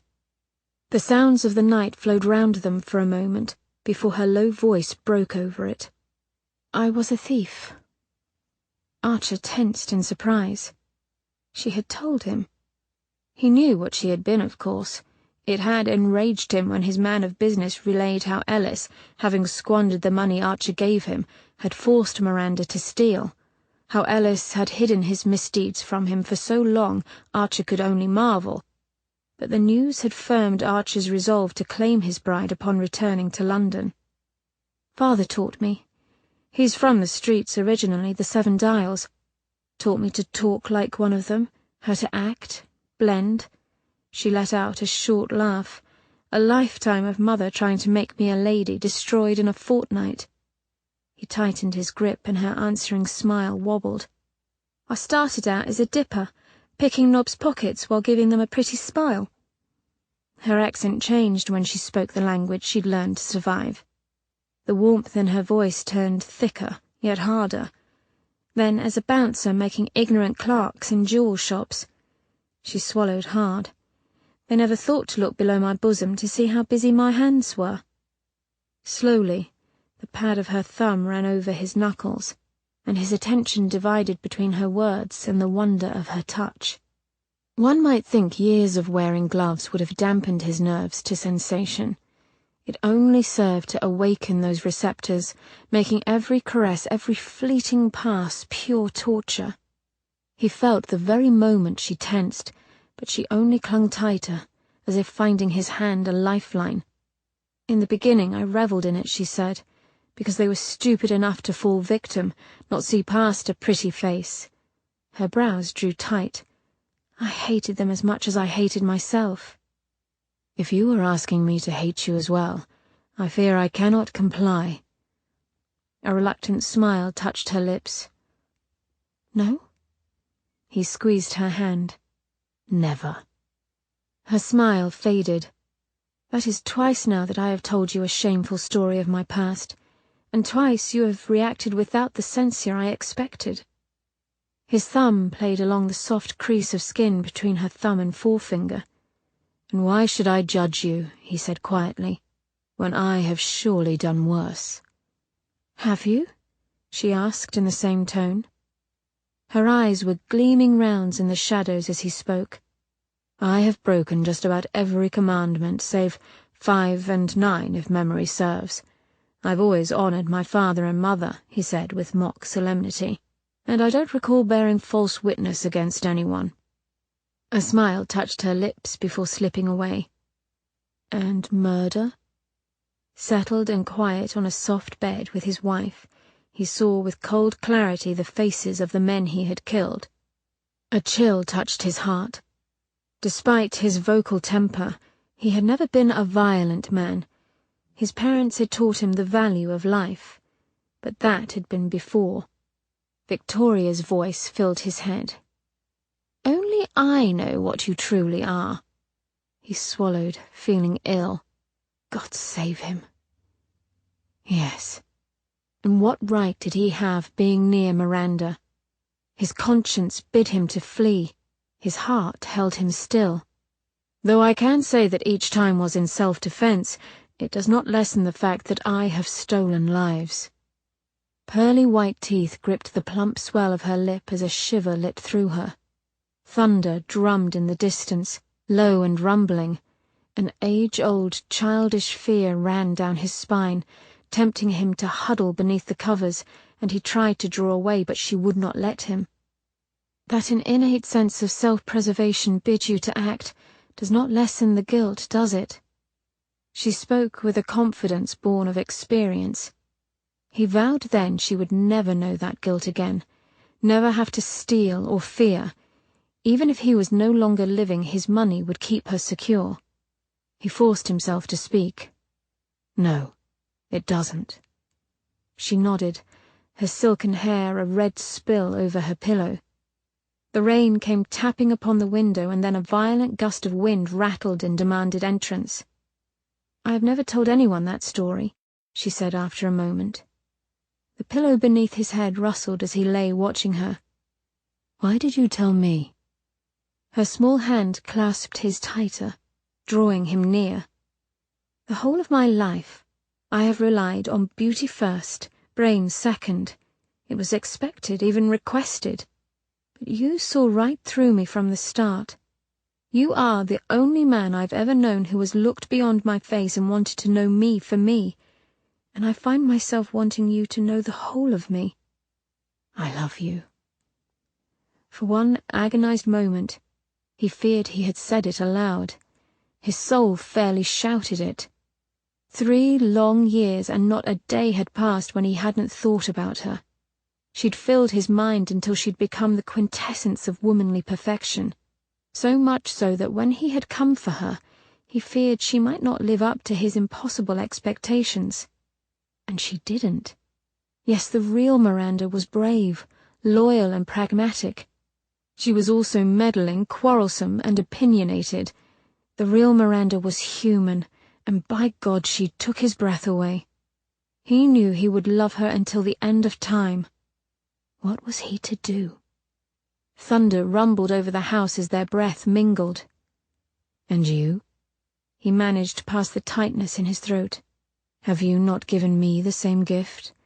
Not in all the years since I've donned this miserable mask has anyone dared bother." The air between them grew heavy, languid. He would not kiss her. He would not. His heart thumped, a wild rhythm against his ribs, but he could hold her. Only that.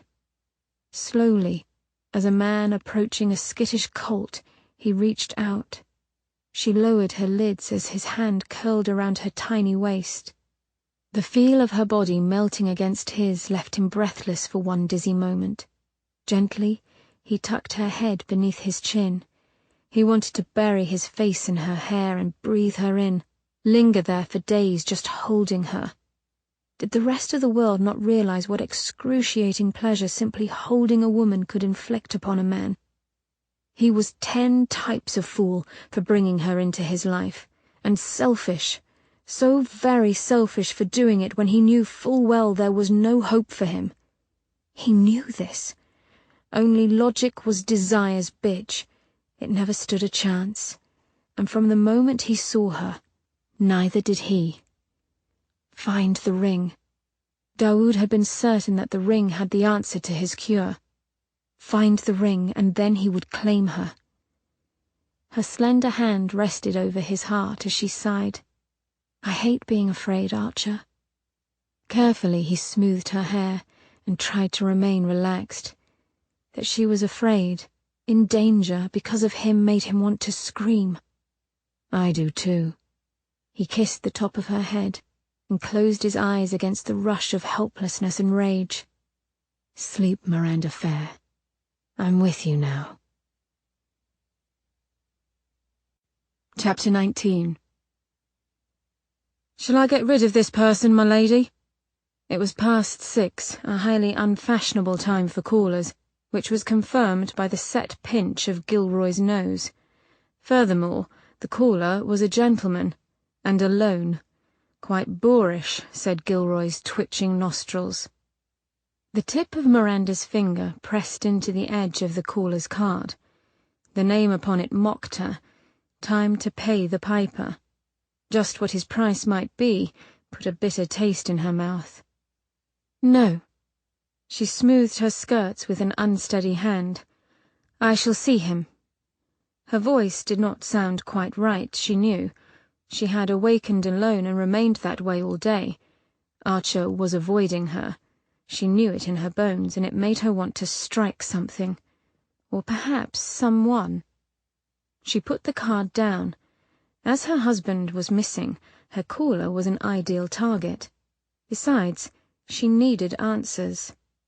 Billy had sent word through one of his urchins.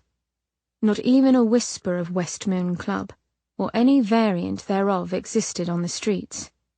Given the way information ran through the veins of London street rats, this was odd. The gentleman's back was to the door as he stood in the salon, with his top hat tucked under his arm, taking a detailed study of the room's objects. He turned at her entrance, and his vivid blue eyes sparkled with mischief. Ah, Lady Archer, time only enhances your beauty. It is rather late for a call, sir, she said as Gilroy shut the door. The corners of Mackinnon's eyes crinkled. Would you rather I called when Lord Archer was in residence? She moved to stand by the mantel, with its close proximity to handy weapons such as andirons and scuttles.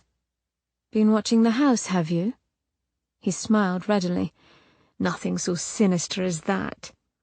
The crisp line of his frock coat broke as he seated himself comfortably on the settee. I happened to see Archer riding down Shaftesbury. He causes quite a stir, you know. Mackinnon let out a relaxed sigh and put an arm along the seat back. I do believe one lady actually swooned. Pea-brained nitwits. She studied the ormolu clock upon the mantel and waited. Blue eyes studied her with growing humour. Come now, madam, would you not be more comfortable sitting down? There was no use standing like an uncommunicative statue. Mackinnon would never leave that way. Stiffly, she moved to the chair closest to her, but Mackinnon frowned. And leave me sitting all alone? The mocking in his voice worked upon her nerves like nails on slate. She levelled him a hate-filled glare, and then stomped with ill grace over to the settee. There, he said when she plopped down on the far end of the couch. Much better. He angled himself toward her, drawing a knee within touching range of her thigh. She twitched as the gentle brush of his fingertips moved the cap-puffed sleeve of her evening dress. Understand me, Miranda glared into his smiling eyes. My patience only stretches so far. I agreed to meet with you, nothing further. As I said before, no enticements of Archer's secrets shall induce me into letting you touch me. Absently, Mackinnon caressed his left cheek as though feeling the spot she'd slapped the other night. And as I said, I'd no intention of taking what isn't freely offered. But what of the little question of your secret, Lady Archer? Will remain so if you're a pile of ash on my floor. A burst of shocked laughter left his lips. Touché. The self-satisfied smile he'd been wearing returned.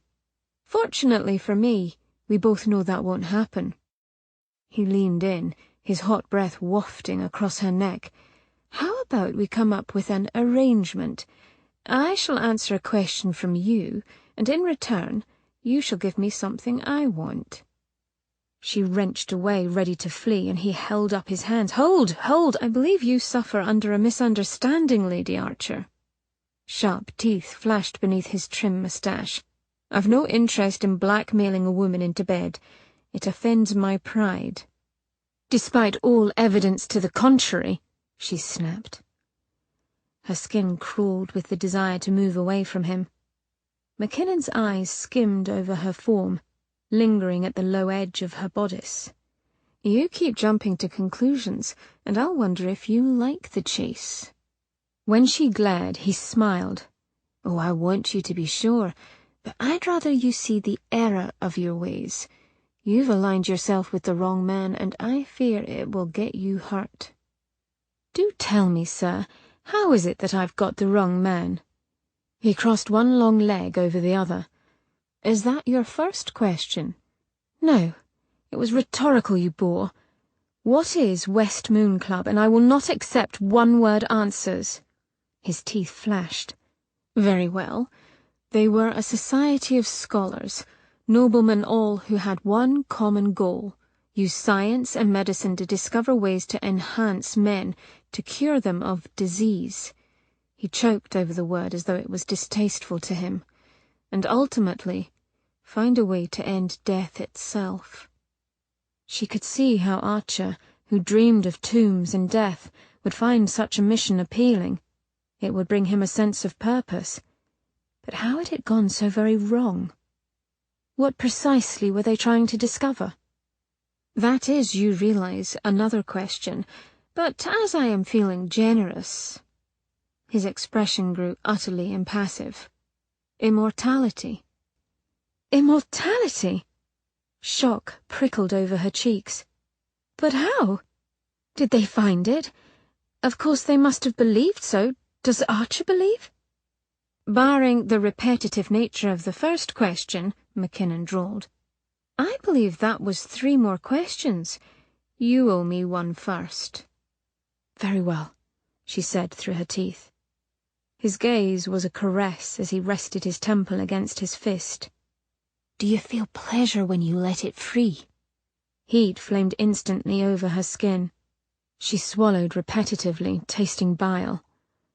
The fire in the grate roared with merry contentment as she stared into it. Of all the questions... Have you ever been burned? She asked. Your father has. Has he ever spoken of it? Of the unending pain of having one's flesh seared? I've only burned my fingers, accidents of cooking. I can tell you that was enough to bring a sweat to my skin at the thought of fire consuming me. She glanced at him to find his countenance pale. I roasted that man. Yes, he intended to defile me, just as most men of the streets would without a second's thought, and I burned him alive. I've caused agony beyond endurance, destroyed fortunes, and you think I derive pleasure from such knowledge? Mackinnon ducked his head to study the brocade settee with undue interest. I am sorry, Miranda. I did not think. Unexpected guilt punched into her. The ugly truth was that she did feel pleasure when the fire broke free. It coursed through her veins like lust, but she would rather die than have someone know it. Such darkness went beyond understanding. You may not believe me, he said, but I understand what it is to lose control to disastrous consequence. When she would not look at him, his voice softened further. You have the next question. You know my questions. Mackinnon's voice rolled over the divide between them. They found what they thought was key to life everlasting. I do not know how it was achieved. Father refuses to say. Archer drew the short straw, as it were. Unfortunately, the results were not what they intended. Whatever happened to Archer was horrific enough to disband the club and send the members scurrying for cover. Her disjointed breath was a rustling in her ears. Immortality. Stranger things, my dear, McKinnon smiled sadly. The experiment transformed Archer, irrevocably. Fits of rages, obvious physical deformation. He is unstable, perhaps mad. She jumped to her feet. Bollocks! You're saying this to turn me against Archer. He watched her pace. Florid language aside, you know that is not true. Well, yes, true that I want to turn you against him, but this is not a falsehood. Have you never heard the rumours of him beating Lord Marvel to a pulp? I assure you there are other stories. Rumours? Such as the one that claims I came straight from a bawdy house? His mouth opened, but she rushed on. I live with the man. He is not mad. Has a temper, yes, but it is not madness. Then you don't believe that he sought immortality? She paused. Stranger things. Her skirts pulled in a wash of burgundy as she sank back next to him. I don't know what to believe. Miranda worried her bottom lip. Everything about this business confused her. An odd name, West Moon Club. Quite. McKinnon settled farther into the couch. It is in reference to the Norwegian fairy tale, East of the Sun and West of the Moon. I know this story, she said, the long-forgotten memory making her smile.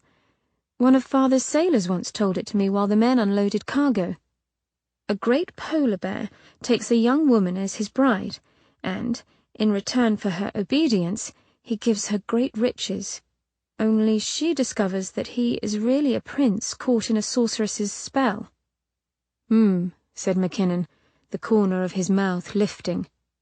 Thus you will remember that when the nosy young lady ignores the bear's request for privacy and discovers his secret, he is whisked off to a place east of the sun, west of the moon, destined to marry a troll princess. She plucked at a stray strand of her hair that had drifted to her skirts. Yes, well, but she did save him in the end, did she not? McKinnon looked at her askance before going on blandly. East of the sun and west of the moon is essentially nowhere. The club existed nowhere, the meeting place to constantly change. Miranda sighed and blinked up at the ceiling. I shouldn't believe any of this. Scorn laced her voice, yet part of her whispered to listen well. Why? Why is someone killing these men? She glanced at him. Does he want the secret? Is he trying to torture it out of the victims? And risk the same end as Archer? McKinnon frowned. But there is another way, one that even the club considered, although it was ultimately deemed too horrific even for them. He shifted and watched her carefully. There are those who believe that by imbibing a man's flesh, one absorbs the victim's power and his soul. I didn't say I believed it, he protested, catching her skeptical look. But it is an accepted practice performed as far back as ancient Egypt. I happen to know that Archer himself translated several hieroglyphs on the subject. Ridiculous!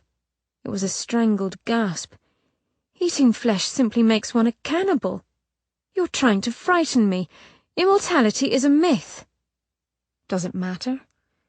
Bright blue eyes held hers. Whether or not Archer became an immortal isn't the point. Those men believed they'd found immortality, unequivocally. Forgive me, my dear, but you have no notion how powerful an inducement belief can be for one who is desperate for a cure. He stopped and took a deep breath. To evade death, cure disease, whatever the motivator may be, someone out there is hacking these members up and taking their hearts, the known house of the soul. Personally, I think it is quite clear. Someone is hell-bent to gain immortality any way he can. He leaned forward, and his warm breath caressed the curve of her cheek. If that is the case, then he really ought to leave the rest alone and dine on Archer. Incensed, she reached out and grabbed his wrist. His skin was shockingly warm, as though fevered, yet he appeared in perfect health. "Know this," she said in harsh tones. "If anyone should find my husband—" she swallowed past a lump of nausea. "Appetizing. Should one hair on Archer's head be harmed, I shall leave little more than ash of that unfortunate fellow." To make her point, she turned her gaze to the hearth. The densely packed coals, burning a steady orange, appeared to swell, going vermilion and then white-hot before exploding within the grate. A trickle of sweat rolled along Mackinnon's brow, but he smiled. "How very protective of you." He turned toward the parlour windows where the setting sun had painted the sky purple with streaks of gold. "It appears Lord Archer has returned." All was quiet. Then the soft clips of hooves sounded on the gravel drive. Mackinnon set his eyes upon her. "Shall I stay and discuss things further?" A devilish grin pulled at his cheeks as his thumb moved to caress her wrist where they were still joined. She released his wrist with a jerk and was composed when the front door opened. Mackinnon, however, got to his feet with practised insolence, and as Archer strolled into the parlour, dreadfully unaware of his presence, Mackinnon made great show of straightening his clothes. Blood drained from Miranda's face. She knew how it must look and hated that she had put Archer in a position of vulnerability in his own home. He stopped, framed in the open doorway with his feet planted wide, his large hands curled into tight fists as his broad chest heaved. "Ah, and the man behind the mask gives us a tantalizing peek." Mackinnon's smug barb cut through the silence, and she winced at the realization that Archer had left off his outer mask, a further humiliation in his eyes. For a moment, simply seeing him again caused her heart to flip. Then she noticed his expression. Rage. Rage like nothing she'd ever seen coloured his flesh, made his eyes blaze. The tip of his nose and lips stood out bone white. "Archer!" She trailed off as his eyes flicked to her, and the rage yielded to such unmitigated hurt that her heart squeezed tight. "Get out." His words were a knife in her heart, but his eyes looked past her. "Get out of my house," he said again to Mackinnon. Mackinnon gathered his gloves and top hat from the side table. "I shall take my leave here." His eyes took on a sudden twinkle, making Miranda wonder if irritating Archer had been Mackinnon's true purpose all along. Mackinnon caught her hand before she could move. The weight of Archer's eyes bore into her as the devil leaned over her hand and kissed it. It snapped her out of her shock, and she wrenched her hand free. "Oh, do get out!" He laughed lightly as he sauntered by Archer, who stood like granite in the doorway. Mackinnon paused before him, and the men stared at each other for an agonizing moment, while her blood rushed like wildfire. Archer's eyes trailed over Mackinnon, pausing at his hands as though he would like nothing better than to rip Mackinnon's gloves from his grasp and hit the man with them. Something wild gleamed in Archer's eyes for a moment before it was snuffed out, and his gaze returned to Mackinnon's face. A dead calm went over the men, and she tensed, ready to push between them, saving Archer from having to act, but Mackinnon put on his hat and slipped past. "Good evening, then," he called lightly in the hall. The door slammed shut with a reverberating crack, and then there was silence. "Archer." It came from her lips in a rasp. He looked at her for one long moment, his face devoid of emotion, his eyes blazing like stars. Then he turned and quietly walked away. Archer had disappeared as if made of ether. Facing empty rooms, Miranda headed toward the stairs when Eula's voice stopped her. "The Prince of Darkness is in the greenhouse." Miranda paused, her hand upon the newel post. Greenhouse?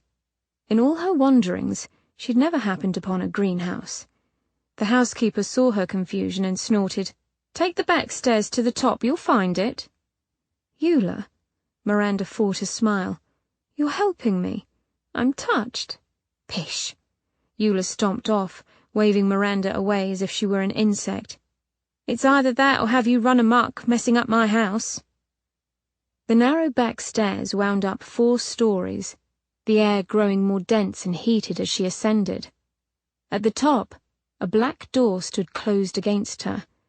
Slowly, she turned the knob and pushed into a world of green and the warmth of summer. Above her, the black hand of night was stayed by sheets of glass held together by a grid of white-painted iron. The greenhouse itself ran the length of the house, a cavernous jungle of languid ferns, fragrant orange and lemon trees, and clusters of velvety roses. Roses everywhere, a kaleidoscope of colour. Gaslights hissed in the quiet, reflected off the panes of glass. Humid air enveloped her in a rose-scented kiss as she moved forward, past an iron chaise and into the thick quiet. A scuff of a shoe brought her round a corner. He stood before a marble-topped work counter, his capable hands busy filling a large pot with soil. Just under the graceful sweep of his jaw, his pulse beat visibly. That sign of life, the column of his neck working as he swallowed, sent a shiver along her skin. The way he breathed, the singular angle of his head when he bent it, they were as familiar to her now as her own reflection, more so because she could not grow tired of watching him. Was this an immortal man who stood before her? It could not be. It was the stuff of legend. A cold shudder took her, and if by some mad reasoning it were true, he would leave her behind, because she was most assuredly mortal. She took a step toward him, but stopped short at the sight of the potted rose on the counter. Oh my! Her breath caught. It was utterly lovely, so white that it was luminescent in the dim light. Silver veining laced its petals, caressing its edges. The enormous bloom stood erect and alone in its little pot. "It's gorgeous," she said. Archer inclined his head slightly. "You'd think differently were you a rose. Should I pot it with the others, it would take all of their nutrients. Within hours they would wither on the vine, wasted to give the silver rose its strength." Miranda moved to touch it, but a sudden wariness stayed her hand. "If it is so deadly to the others, why do you keep it?" Braver than she, Archer reached out and gently touched the glinting silver edge of a petal. "Sentimentality, I suppose." Something in his voice made her heart squeeze. "Only one bloom?"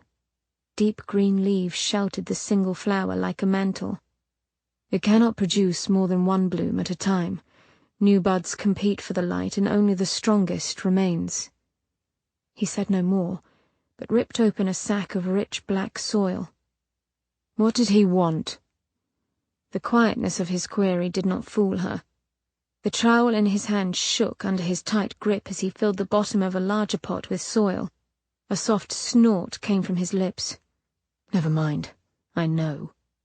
The trowel hit the counter with a clang, and she flinched, the stays at her waist cinching tight as she waited for the imminent explosion. It did not come. He simply stared down at the scattered soil as though trying to make sense of the mess, and a queer feeling tilted her insides, watching him retreat instead of turning to fight.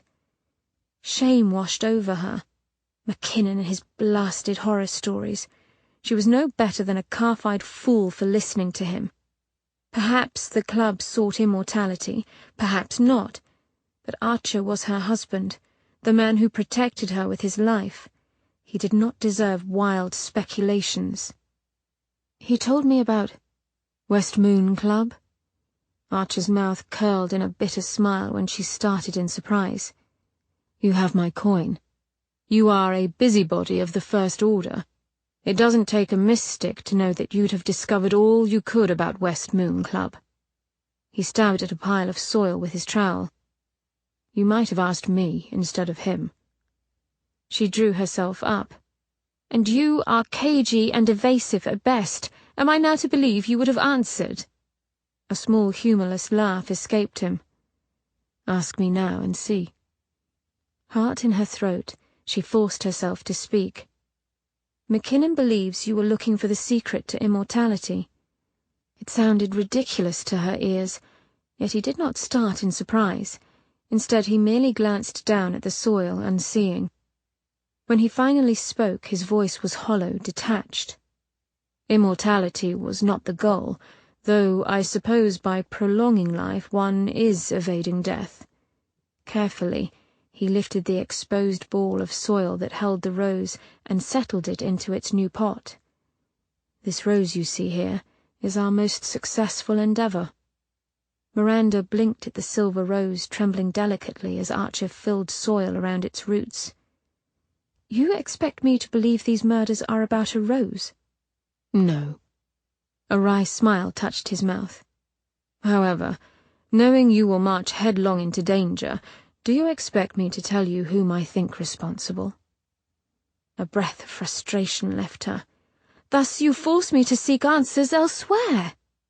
Archer tensed, but would not face her. You already have, though, haven't you? A clump of soil flew into the pot with a thud.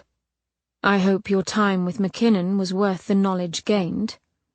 The question is, what did you exchange for his stories? The trowel scraped over the counter, hacking through the pile of soil. I know that dog well enough to understand he would not give away anything for free. It appears you know both of us quite well, she said without thinking. The trowel clattered to the slate floor. Archer took a bracing breath and clenched the sides of the counter. I've work to do, Miranda. Please go. Slowly she went to him, conscious of her feet on the floor and the hammering of her heart. He did not move nor turn as she came up behind him, close enough to feel the tense energy that surrounded him. You've no reason to be jealous. His head remained bent over the pot. Is that what I am? Her breath hitched, but she could not move away. She knew the feel of his body now, the hardness and the power it held when he'd pressed up against her in the alleyway. And she craved it. Her head fell forward, coming just short of touching the space between his shoulder blades. She stared at the black suitcoat before her and the gentle rise and fall of his back. His endeavour failed. Her pulse tattooed against her throat in a painful staccato. He stirred, a tiny shift of movement away from her. Not for lack of trying. No. She took a breath. But as a woman, I thought it easier, quicker, to let him ask. The begloved hand upon the table curled into a tight fist, and she spoke firmly. Then send him on his way. He grunted with indifference. Her hand hovered at his shoulder, the need to touch him warring with caution. He tensed, as though preparing to shrug off her touch, and her hand fell to her side. She closed her eyes and shifted forward so that they were closer still, just to be near him. They stood in silence, breathing the same rhythm, slow and deep and steady. The heat of his body mingled with hers, the space between them as small as a change in breath. A quiet trembling took hold of her limbs. You've no reason to be jealous, she whispered again. The soft wool of his coat brushed her lips when he turned. Grey eyes gleamed like moonstones as he stared down at her, his breath coming in sudden disjointed draws. Archer! The look in his eyes vanished at the sound of her voice, and he dipped his head as though suddenly unable to keep it up. It is as you said, he answered quietly. There is no reason for my jealousy. I've no claim. The line of his jaw tightened. A rush of feeling akin to anger, yet softer, ignited in her breast. His jutting upper lip was set hard, the fan of his dark lashes hiding his eyes. Don't you? She whispered, scarcely able to speak. For even if you don't, I certainly do. They radiated through him slowly, her words. His eyes lifted to her, the line of his brows tilting slightly.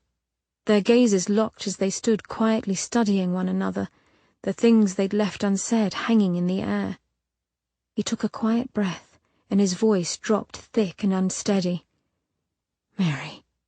His hand lifted as though he might touch her, but suddenly he was stepping away, moving to the far end of the counter to make a pretense of organizing his gardening tools.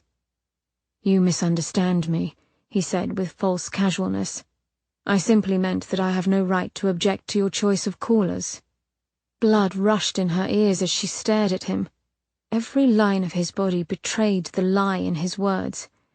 "Why do you turn away from me?" The corner of his mouth lifted, but there was little humor in his eyes as he blinked down at the desk. "I rather thought we've been avoiding each other." "Yes." She took a step closer. "It's been a smashing success." A parody of a laugh broke from his lips, but he did not reply. His fists rested on the marble as he stared off. "I only wanted to be near you," he whispered, so low she wondered if he was even speaking to her. "To live in the shadow of your light. That you would want." His lips pulled in as he bit down on them. "I cannot think when you are near." He was pulling away when she needed him to catch her. She'd killed a man the other night. He had killed. Did it haunt him too? Did he strive every day to control his anger? Questions pounded like a pulse in her throat. "Do you ever find yourself tired of all this secrecy?" she whispered in the thick silence. Archer sucked in a deep breath and turned his head. It seemed that he might reach out to her. The illusion faded with the hardening of his long body.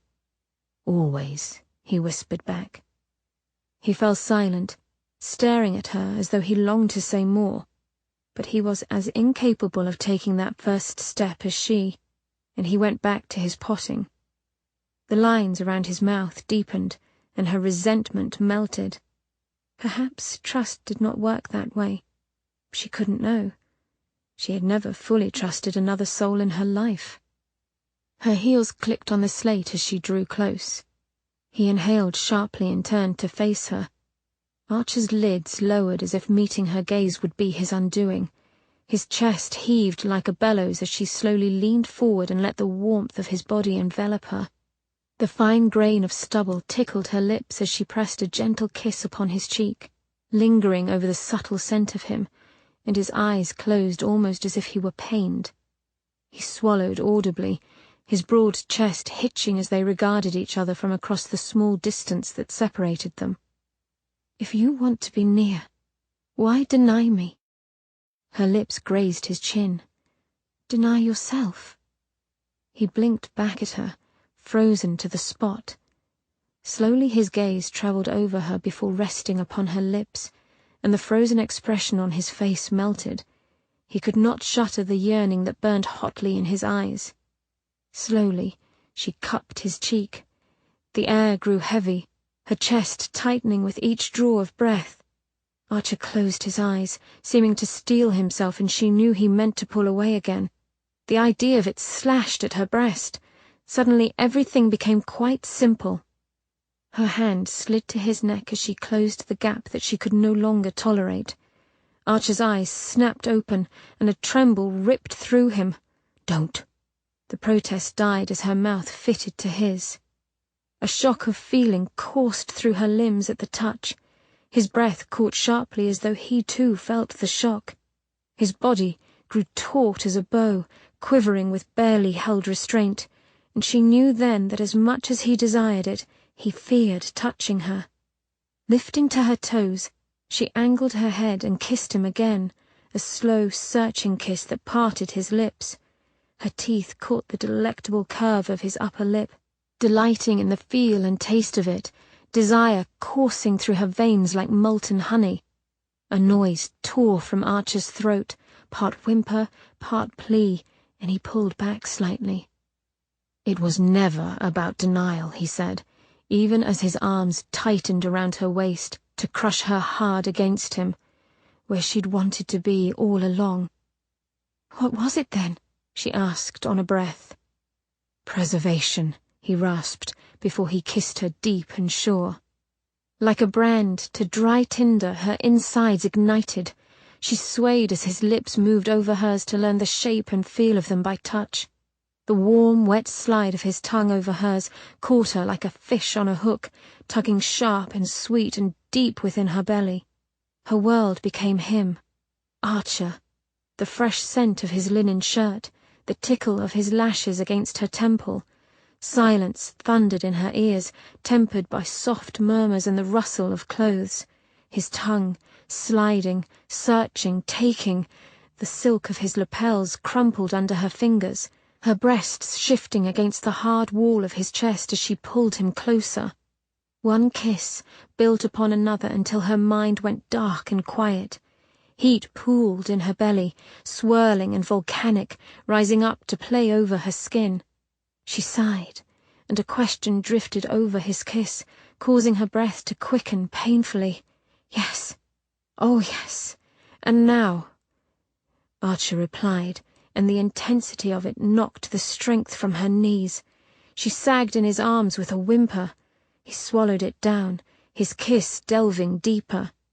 Licks of pure pleasure ran over her skin, beneath the tight confines of her heavy clothes. He muttered something coarse and possessive, and fisted the loose knot of her hair.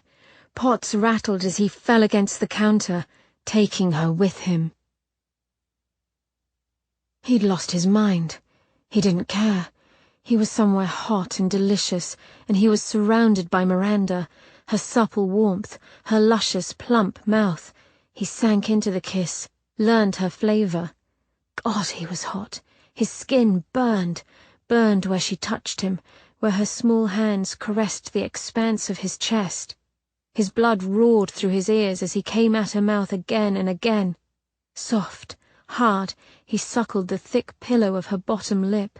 Light kisses, then deep, searing need took his thoughts down dark roads. Groaning, he turned, pushed her onto the work counter and stepped between her endless legs. He wanted to taste her skin, lick his way down her long neck over the sweet swell of her breasts, but not yet. He couldn't leave her mouth, didn't want to. Kissing her was better than any of his imaginings, and he had imagined a lot. Her mouth was maddening, firm, soft, slick, smooth, an agony. Skirts rustled as he gathered them, bunches of silk filling his hand. He caught a flash of smooth, creamy flesh. Take her, tunnel into her tight, wet heat. Miranda's tongue snaked over his, and his knees almost buckled, for she was kissing him with the same desperation. Trying to gain control, he grabbed the marble edge of the counter. His free hand would not let her go. It slid down her slim back to that tight little bottom. He wrenched her closer, and she arched into him, her hands falling back for support. Soft breasts crushed against his chest. He thrust his hips between her legs, grinding against the place where he wanted, needed to be. Heat washed over him. His clothes weighed him down, smothered him. Sweat bloomed over his skin, yet he shivered. The stone beneath his hand burned. He gripped it tighter.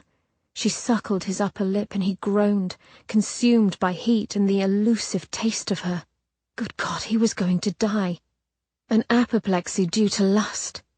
Tension and pleasure coiled so tight in his gut, he feared he would spill right there and then. His arms shook, his grip on the worktop painful. A sharp crack rent the air, and Archer pitched to the side as the worktop gave out from under his arm. He stumbled back as Miranda gave a shocked cry. Even as he fell, his arms stayed locked around her, trying to protect her. Archer righted, and standing on unsteady feet, he studied Miranda. Golden red hair tilted drunkenly from her topknot, strands falling about her shoulders, but she appeared unharmed. Her mouth was swollen and red and so bloody gorgeous he found himself leaning toward her before the fog completely lifted from his brain. Archer blinked, and he shook his head a bit to clear it. He stepped back, suddenly aware of the chunk of marble he still grasped in his right hand. Cold shock slapped his skin as he looked behind Miranda to the ruin that was his work counter. Black scorch marks flared over the white marble top, now broken into 2 jagged pieces. He had bloody well torn the thing apart, had set it aflame somehow. Nausea swelled up from his gut. Jesus Christ! Miranda turned and went the color of curdled cream. Christ, Archer said again, backing away from her. He might have killed her, crushed the life out of her in his zeal. Terror knifed through him at the thought. Miranda gaped up at him, her expression echoing his. She swallowed hard, no doubt coming to the same horrific conclusion. His brain froze. Unable to come up with a word of explanation, he needed to get out, get away from her. Tears welled in Miri's eyes before she wrenched around, turning her back on him. His heart stuttered. "I'm sorry," she whispered. "I have to—" She didn't finish, but ran from the greenhouse as though the fires from hell were upon her. He wanted her to go, be safe from him, but the sight of her fleeing tore through his heart. Chapter 20. Ian McKinnon entertained his whore for half the night. 3 floors below, in the quiet dark of McKinnon's library, Archer pulled his watch from his pocket. Nearly 2 in the morning. He rolled his eyes and snapped the watch shut. It galled him to wait. In his current mood, he wanted to kill anyone lucky enough to get sexual satisfaction, most especially McKinnon. But surprise was key when invading McKinnon's lair. As it was, Rossbury had slid away upon learning of Archer's interest. Now the bulk of McKinnon's staff had disappeared overnight, either having been let go or sent on elsewhere, disbanding with the same ghostly efficiency as Rossbury's staff. Archer could ill afford to let McKinnon slip through his fingers, not after what he'd seen tonight, his golden ring upon the man's finger, glinting in the light. So real it was a shock to see it. It had taken all of his control not to rip it from McKinnon's hand then and there, but Miranda would have seen, and asked questions. A loud thump and a disjointed groan came from above, drawing Archer's gaze to the carved flower medallion upon the ceiling. If the cur didn't finish soon, he'd drag him from his bed. Archer finished his single malt with an impatient swallow. At least the man stocked a proper bar. Laughter rang out, the hall's nasal titters tempered by McKinnon's deep rumble. Archer suppressed an oath. Even when he'd been whole, he hadn't been able to bring himself to pay for pleasure. The pair scampered drunkenly down the last set of stairs, coming into view as they paused in the hall. Light from the flickering wall sconces fell upon the woman, and the lingering taste of peaty Scotch turned sour in Archer's mouth. Ginger-haired, green-eyed, and uncommonly tall, she possessed nauseatingly obvious qualifications for McKinnon's selection. Her fine clothes and good skin marked her as quality goods. Archer repressed a snort. One might as well try to pass off chalk water for cream. Archer waited in silence while McKinnon paid his doxy and sent her on her way with a loud slap to her rump. Humming a satisfied tune, he sauntered into the library moments later, headed for the drinks table. "A rather pathetic imitation for the real thing," Archer said, shattering the peaceful silence. McKinnon started, his fine slippers scuffing on the parquet. A low growl sounded in his throat as he whipped around, puzzlement over how he had missed an intruder knitting his brows. Yellow flashed in McKinnon's blue eyes as Archer lit the lamp. "Even for you, McKinnon." Realization came quickly to McKinnon. "Of course," he said lightly. "You smell like nothing." He straightened his dressing gown and helped himself to a tumbler of scotch. His throat bobbed against his open collar as he swallowed it down in one gulp. The glass landed hard upon the wood. The smoky lamplight cast shadows over McKinnon's lean features as he glanced at Archer. "Well, perhaps like frozen death." Archer smiled blandly. "And you smell like wet fur." McKinnon laughed. "Aye, well." His eyes gleamed in the dull lamplight. "You haven't come for my irresistible charms, I see. Then what? Eavesdropping give you a cheap thrill? I'd have to guess you're still repressed by that juvenile fear of bedding whores."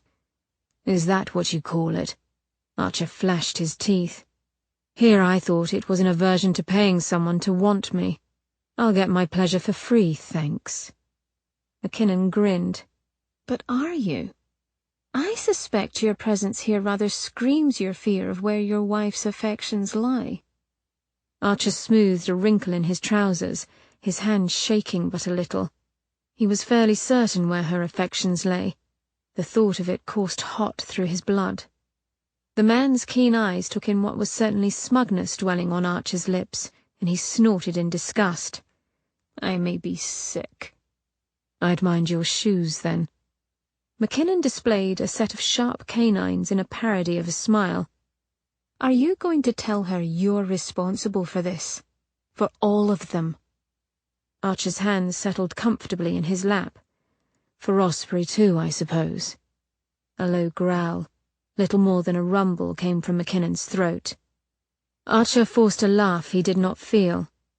"My, but you are an impressionable pup. More so than my wife." McKinnon's silky voice drifted across the dark. "But she's thinking about things now." His eyes crinkled in mirth. "Isn't she?"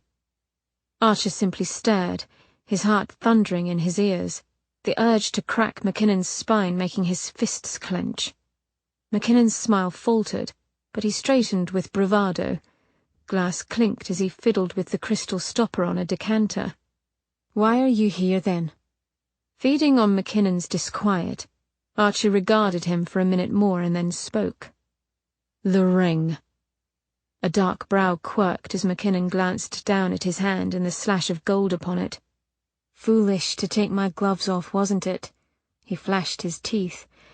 "I'd become too comfortable, I suppose." Confident or not, base jealousy pushed through Archer's insides. McKinnon's smile grew. He poured himself another drink. The faint movement brought the musky tang of sex into the air. Archer breathed through his mouth and waited. "You know," said McKinnon finally, "I don't believe I shall part with the ring. It was a gift from my father, you see, and it holds such fond memories of seeing you suffer and all that." It wouldn't take much to snap the mutt's neck. Unaware of the danger, McKinnon turned and leaned a hip upon the console. "I am, however, willing to consider a trade, a dip in your wife's luscious—" McKinnon flew across the room, the blow from Archer's fist slamming him into the wall in a spray of plaster and flopping limbs. A painting of the Thames teetered on the wall above him as he fell in a heap on the floor. McKinnon sucked in a ragged breath and then launched upward. The impact caught Archer around the middle as McKinnon tackled him. They fell back with a thud, sliding across the floor to crash into a writing desk. Wood splintered, paper fell like leaves about them. Archer felt the sharp prick of a broken table leg against his back, and then he spun, throwing McKinnon off him in one move. The man tumbled several feet, then leapt up, just as Archer did. "You're stronger now," McKinnon observed with a breathless laugh. Archer rather had the same thought about McKinnon, but kept it to himself. Blood coloured McKinnon's teeth red as he snarled and came at Archer again. Archer slid past, catching McKinnon's outstretched arm. He swung the man around and tossed him like a rag into the far wall. McKinnon collided with a curio cabinet in an explosion of glass. "Faster, too," retorted Archer as shards of glass pinged upon the floor. He straightened his lapels, and when McKinnon rushed him, he swung low, catching the man in the gut. McKinnon roared and whirled round, his fist connecting with surprising force to Archer's temple. Archer saw stars. He blinked them back and lashed out, hearing the satisfying crunch of bone as his fist sunk into McKinnon's face. McKinnon fell like a broken mainmast. Archer pressed his foot into his neck to keep him from rising. "I think you've had enough, young pup." McKinnon's eyes narrowed to blue slits. "Bastard!" He spat, blood gushing from his skewed nose and split lip. "If the moon was brighter—" Archer pressed down. "Unfortunately for you, it isn't." McKinnon flailed against him. His blows upon Archer's legs grew weak and ineffective. When he took on a bluish hue, and blood began to bubble from his nose like froth, Archer eased his step a fraction. "Now," Archer said, bending over the snarling, coughing man, "you've begun to bore me." He reached down and yanked the ring from McKinnon's finger, far more cruelly than necessary. then stepped away. McKinnon wheezed and rubbed his neck tenderly. "You bloody frozen bastard!" He hauled himself to sitting and spat a large glob of something foul upon the floor, but made no move to get up. He knew better than to challenge Archer now. "You best start running now, the moment that moon waxes." "Yes, I've heard it all before." Archer strolled toward the door, stepping lightly over broken bits of a chair. "From your father." "Cocksucker!" Archer stopped and glanced at him. Already the blood was easing its flow from McKinnon's nose, the puffed flesh about the man's face regaining its natural colour. "Careful," Archer said. "You wouldn't want that to heal before you reset it." McKinnon let loose a volley of curses as he set his nose straight with nary a flinch. Archer laughed lightly, but his humour faded as he clutched the ring in his palm. "Stay away from her, Ian." He was almost through the door when McKinnon's call stopped him. "Benjamin." He did not turn, but waited. "Why did you bring her into this nightmare?" Guilt slashed at Archer, unexpected and raw. He closed his eyes for a brief moment. "Asks the man who'd take her from me if he could." McKinnon made a bleak sound. "I suppose I understand you better than I thought." Archer's head suddenly felt too heavy to hold up. "Then we've come full circle, you and I." "Aye, and yet damn if you aren't making the same fool mistakes you've witnessed in me," McKinnon retorted sharply, the misery in his voice bringing forth the Scottish accent he tried so hard to eradicate. "If you have any love for her, show her what you are before it's too late for her to flee." Chapter 21. Archer did not allow himself a moment's rest until he was locked in his library. Curtains drawn, the lamp turned up high, he hunkered down at his desk and forced his hand to uncurl. The golden ring against his black palm was real enough. Still, he drew a deep breath and studied it to convince himself it was truly in his grasp. Yes, it was. He picked the ring up and felt a pang deep in his breast. The familiarity of it. Some nicks were new, but others he remembered well. Even the weight felt like home. 3/4 of an inch wide, the golden ring had a stylized engraving of the sun merging with the moon at its centre. Archer smiled and ran the tip of his finger over the engraving. His mother had given it to him on the day he left for Cambridge. A son for her son. He had always been her son, the child born as the rays of the setting sun passed over her bed. And Elizabeth, her moon, born a full hour after Archer as the moon appeared in the darkening sky. As children, he and Elizabeth had often curled up in her lap, listening with rapt attention to the story of their birth. Mamma had been proud of delivering such strong, healthy twins. His smile wavered thinking of them, and the pang in his chest intensified. Too long parted from this ring. He thought of Elizabeth's ring, La Luna. Mamma had given her the moon, a glorious moonstone ring that Elizabeth had cherished. "Keep it safe for me," she had said with her dying breath, using what little strength she had to pull it off her finger and force it into his hand. He had cried then, desperate sobs that he ought to have held in for her sake but couldn't. The one and only time he remembered crying as a man. He'd begged Elizabeth to keep it on, if only to give her strength, but she'd been adamant. "I'm at peace with death. Don't let this ring follow me to the grave, fratello." It had been his most precious possession from then on, and now it rested safely on Mirry's slim finger. To see it on Mirry often made him smile. Archer pulled himself out of his sentimental reverie with a deep breath. There were more important matters at hand. Archer remembered well the day he had pressed the ring into Daoud's hand as they stood on the docks at Cairo, the scent of spices mixed with the dankness of the Nile still sharp in his memory. "Send word through this," he'd told his steward, and the one man he trusted with his life. "You know how it works." Daoud's black eyes had been deadly serious as he nodded. "You may count on me, my lord." There had been little time then, Archer's past had caught up with him once again. He dared not stay in Cairo a moment longer lest all his work be discovered, and they'd been so close to finding a cure. Daoud had been the clear choice to stay behind. His knowledge of ancient languages was beyond even Archer's. Daoud had embraced him, kissing both cheeks with solemn dignity. "Go with God, my lord. And you."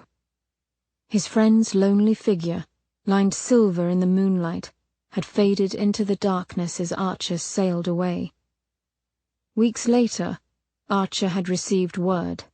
Daoud had been found at the foot of the Great Pyramid, killed by thieves, the magistrate had said. But by then, the man's final message was already in Archer's hand. "Have care, my lord. I fear someone does not want this uncovered." Archer knew then that Daoud had been aware his life would soon be over.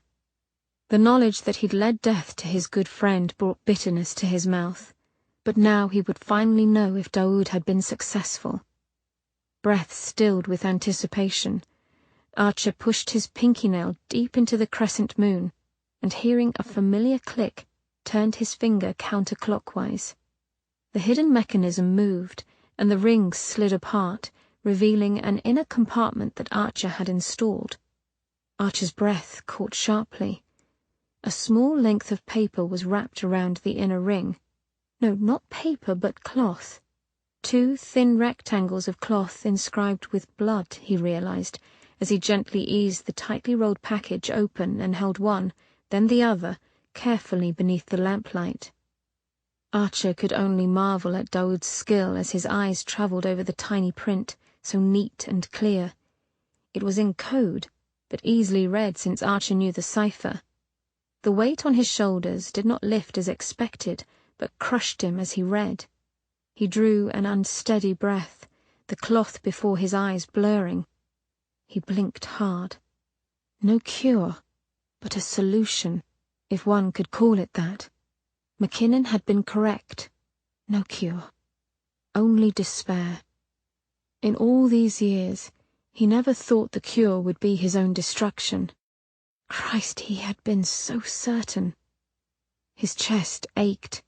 He longed to put his head to his desk and give in to self-pity. Ruthlessly, he pushed away the image of Miri. Not now. He'd never make it through the night if he thought of her. His lips pursed tight as he read the missive once again. Hidden away in Cavern Hall all these years, he muttered. The irony was not lost on Archer. The scene of his downfall was the last place he would have looked for the answer. The edges of the ring cut into his palm. He had thought his curse derived from ancient Egyptian magic, but it appeared he was wrong. Druids. Archer knew nothing of their myths or ways. To his knowledge, only one man did, and he was damned put out at the idea of approaching him. He could not stomach pulling another into danger, yet he had to be sure it would work, then catch the monster, before it struck again. 2 men stood over the body, one tall and thin, his fair hair like old hay in the pale morning light. The other was thicker, shorter, his shock of red hair too bright to be cowed by dreary atmosphere. Their voices floated in the mists, mingling with the lapping of water and the low gong of a distant buoy. Quite easy for the killer to hear them from behind the pile of abandoned crates at the edge of the pier. Normally, staying behind to observe the aftermath of a kill held no interest. But as the body had been found so quickly, watching the police arrive at the wrong conclusions was as good an amusement as any. "A foul business this," said the ginger lad.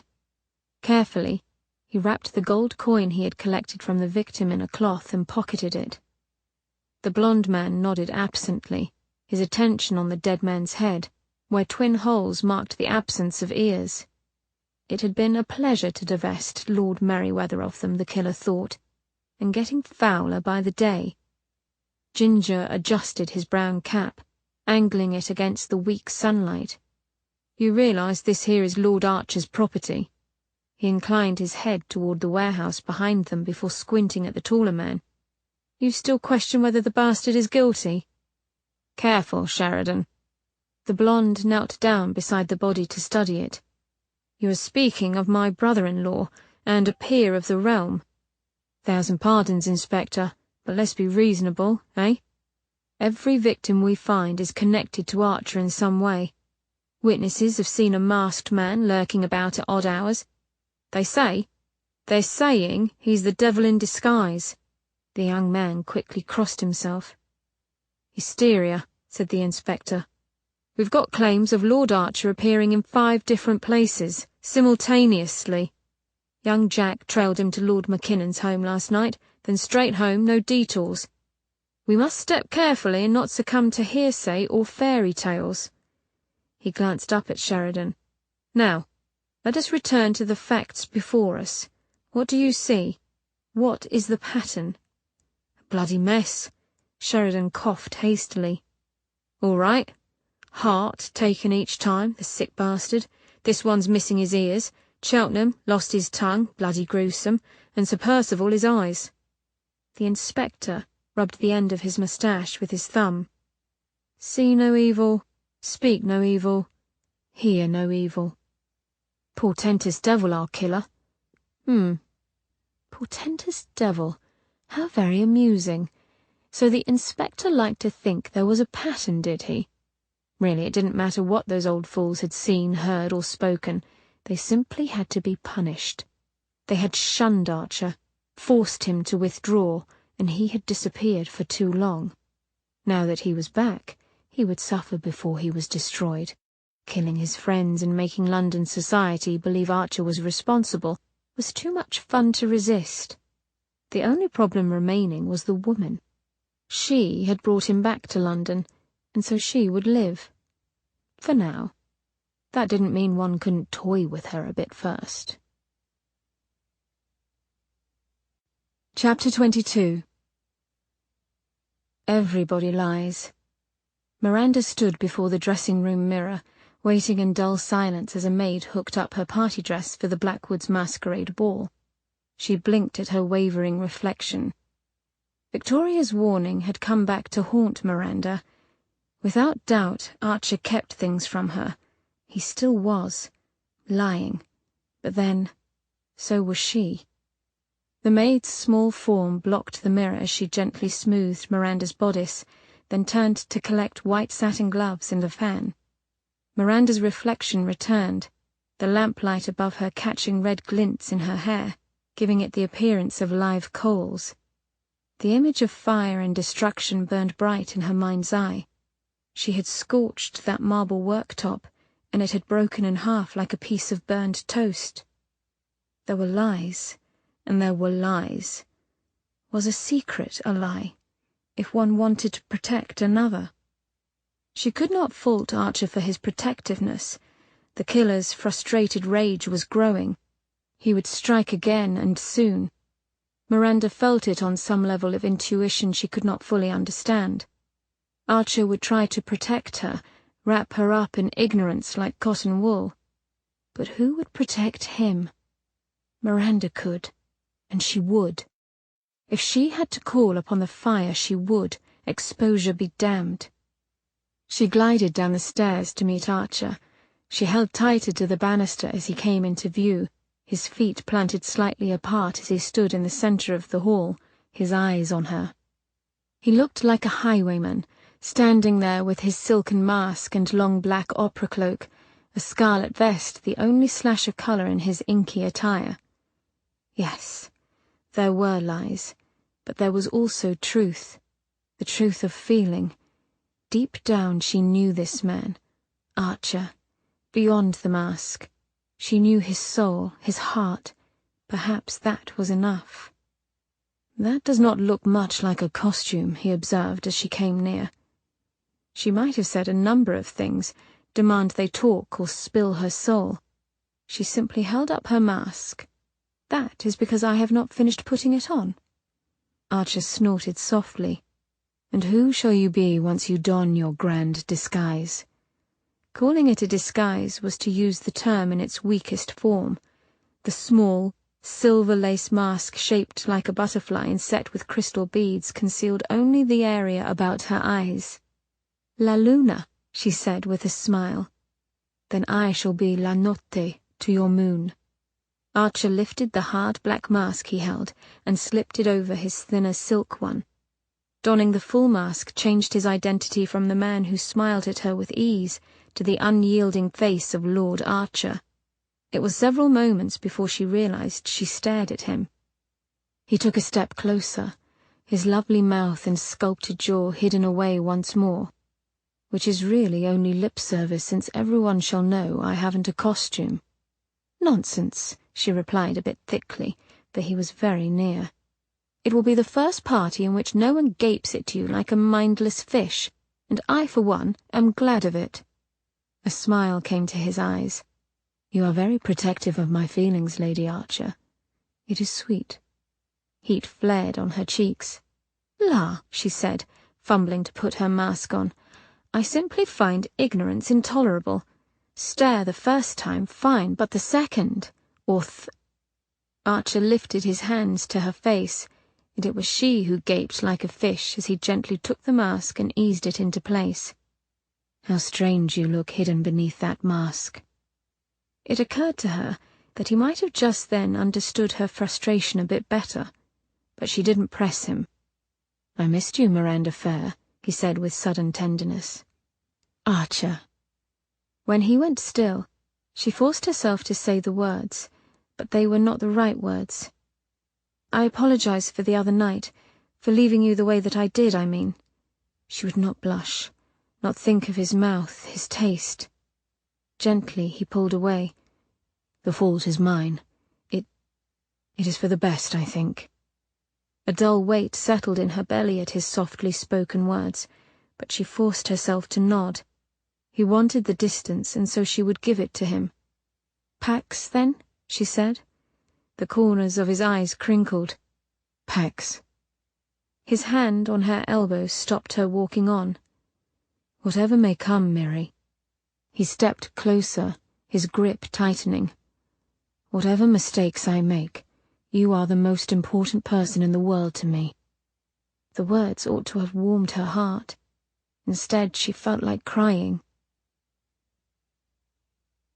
There were so many black masks, dominoes, and cloaked men that Archer fit right in for once.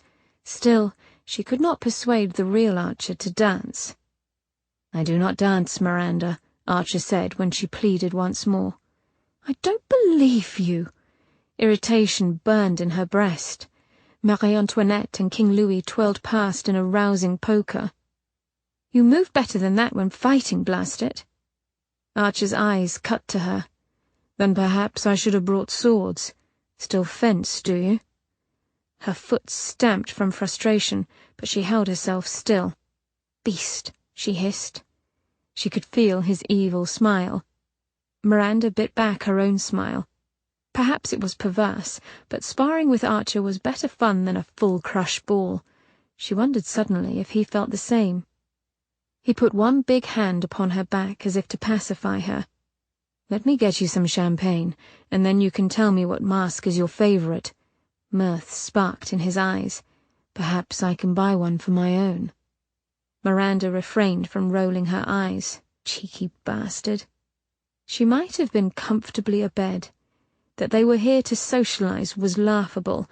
Archer had obstinately put down his name on all the slots of her dance card, a socially unforgivable tactic, but effective in keeping her by his side. Archer stalked off to get the champagne, and had barely left her side when Lord Mackinnon glided up to claim the first waltz with a mischievous smile, knowing Miranda could do little more than accept. "And what are you supposed to be?" she asked, as they began to dance. "A wolf?" Mackinnon wore a half-mask shaped like that of a wolf, but his uncommon blue eyes and feral grin slanting beneath the pointed snout had given his identity away immediately. A grin pulled in his dimple. "A werewolf?" He dipped his head near to hers. "A far more terrifying being, I should think. And you, Lady Archer?" he prompted when she did not reply. "What is this enchanting costume to represent?" She turned her head slightly, moving her mouth away from the close proximity of his. His breath smelled of meat, like the bloody prime rib father favored. "La Luna," she said. He chuckled deep within his chest, the effect of which sounded oddly like a growl. "No wonder I am enthralled." "How very predictable a retort," she said blandly. His hand upon her waist felt uncommonly warm and too possessive. When she edged away, Lord Mackinnon smiled and adjusted his grip, bringing her subtly back. "I'm here to warn you," he said during a turn. "My father means to ruin your husband." He glanced toward the corner of the room where his father stood glowering at them with an ill-concealed irritation that made his scarred face appear twisted as a tree's roots. Caught by their gaze, Rossbury turned abruptly and stalked off. Mackinnon leaned in. "You realize he believes Lord Archer's somehow responsible for the explosion that scarred him." The look in Mackinnon's eyes said he felt the same. "Quite the stunning turnaround in your concerns, sir. One might think you actually cared for Archer's safety. But then, we know that is not true." Mackinnon's lips twitched. "If it were simply Archer's neck, I should not care in the least. His recklessness is his own doing. But I fear you might be hurt in the crossfire." Behind the brown mask his blue eyes grew serious. "You care for Archer, that is clear." Woodenly she nodded. "Then listen to what I am saying, and hang my motives. I thought I had convinced Dad to return to Scotland and let sleeping dogs lie, but he maintains a single-minded determination." They spun past less graceful dances. "My father is not well. He possesses a volatile nature." She slowed. "Are you suggesting that he would resort to violence?" Lord Rossbury was an elderly gentleman, but he was of the height and build of the villain, and she could not discount anyone. Had Mackinnon known the truth all along and now suffered some delayed conscience? "I am saying that the Clan Ranulph has a long history of eradicating those they view as threats." Ice slid down her spine. She stepped out of his embrace as the last notes faded. "Then perhaps you should warn my husband." Something flashed in his eyes. Reluctance, hesitation, she couldn't be sure. He pushed it away with a forced, flirtatious smile. "I prefer dancing with you." "The dance is over." She turned, leaving him standing in the middle of the dance floor as she collided with Marie Antoinette. Silver eyes flashed behind a lace mask. "1,000 pardons." The scent of lemons and flowers touched Miranda's nose so faint that she might have dreamt it. She gave a start. Victoria? The woman slid through the crowd. Miranda tried to follow, only to be swept into the fold. The Blackwoods must have invited every family of quality in London. A miasma of smoke coming from the gas lamps and candles thickened the air, the laughter buzzing around her causing her head to spin. She could not tell which way was which, surrounded as she was by leering masks and deceased persons of notoriety. She was headed toward the rear of the main hall when a hand grabbed her arm and whirled her around like a top. Her shoulder hit the wall as the twisted veneer of Lord Alistair Rossbury loomed before her. She stared down at the hand that held her, then up to his face, still unable to believe he'd physically accosted her. "Lord Rossbury, what is the meaning?" He wrenched her arm hard and slammed her into the nearby wall with enough force to rattle her bones and send a large section of her hair tumbling down. "What did my son say to you?" Her senses settled, and she pulled up straight. "Take your hand off me, sir, or lose it." Old though he may be, the man was strong as an ox and would not let go. He yanked her closer. Blue eyes blazed from reddened slits of skin. "Heartless wench, bewitching hapless men with your wicked beauty. You'll no snare young Ian as well." She tore free, most likely bruising herself in the process. "Have care, sir." The terrible burning within her pushed to get out. "We are in a room full of observers, and I should not like to think of what would occur should Lord Archer see you manhandling me." "Oh, I can well guess you besom. Why not find out now?" He made to grab her again, but stopped as the air between them flared hot like the blast from a bake oven. Rossbury felt the change and stepped back a pace, a shadow of fear clouding his eyes. "I would not advise it," she said in even tones that she did not feel. They stood silently taking each other's measure when a soft voice caught her attention. "Lady Archer?" Lady Blackwood, dressed as a regal Queen Elizabeth, glided up to them, concern marring her smooth brow. Rossbury flinched as though yanked from a trance. "Is everything all right?" A touch of warning deepened Lady Blackwood's soft voice as she looked pointedly at the elderly Earl. Rossbury's twisted lips were wet and trembling, as if he might start shouting. Finally, he snarled in irritation and stepped back. "You are a fool to cast your lot with that man," he hissed, pointing a clawed finger at Miranda. "And now you'll pay for it, just like the others have." Spinning around, he stalked off, leaving her alone with an equally stunned Lady Blackwood. "I must apologize for my uncle," she said with a flush. "He is a cantankerous, paranoid man, though quite kind to his kin." "Your uncle?" The serene woman before her seemed a world apart from Rossbury.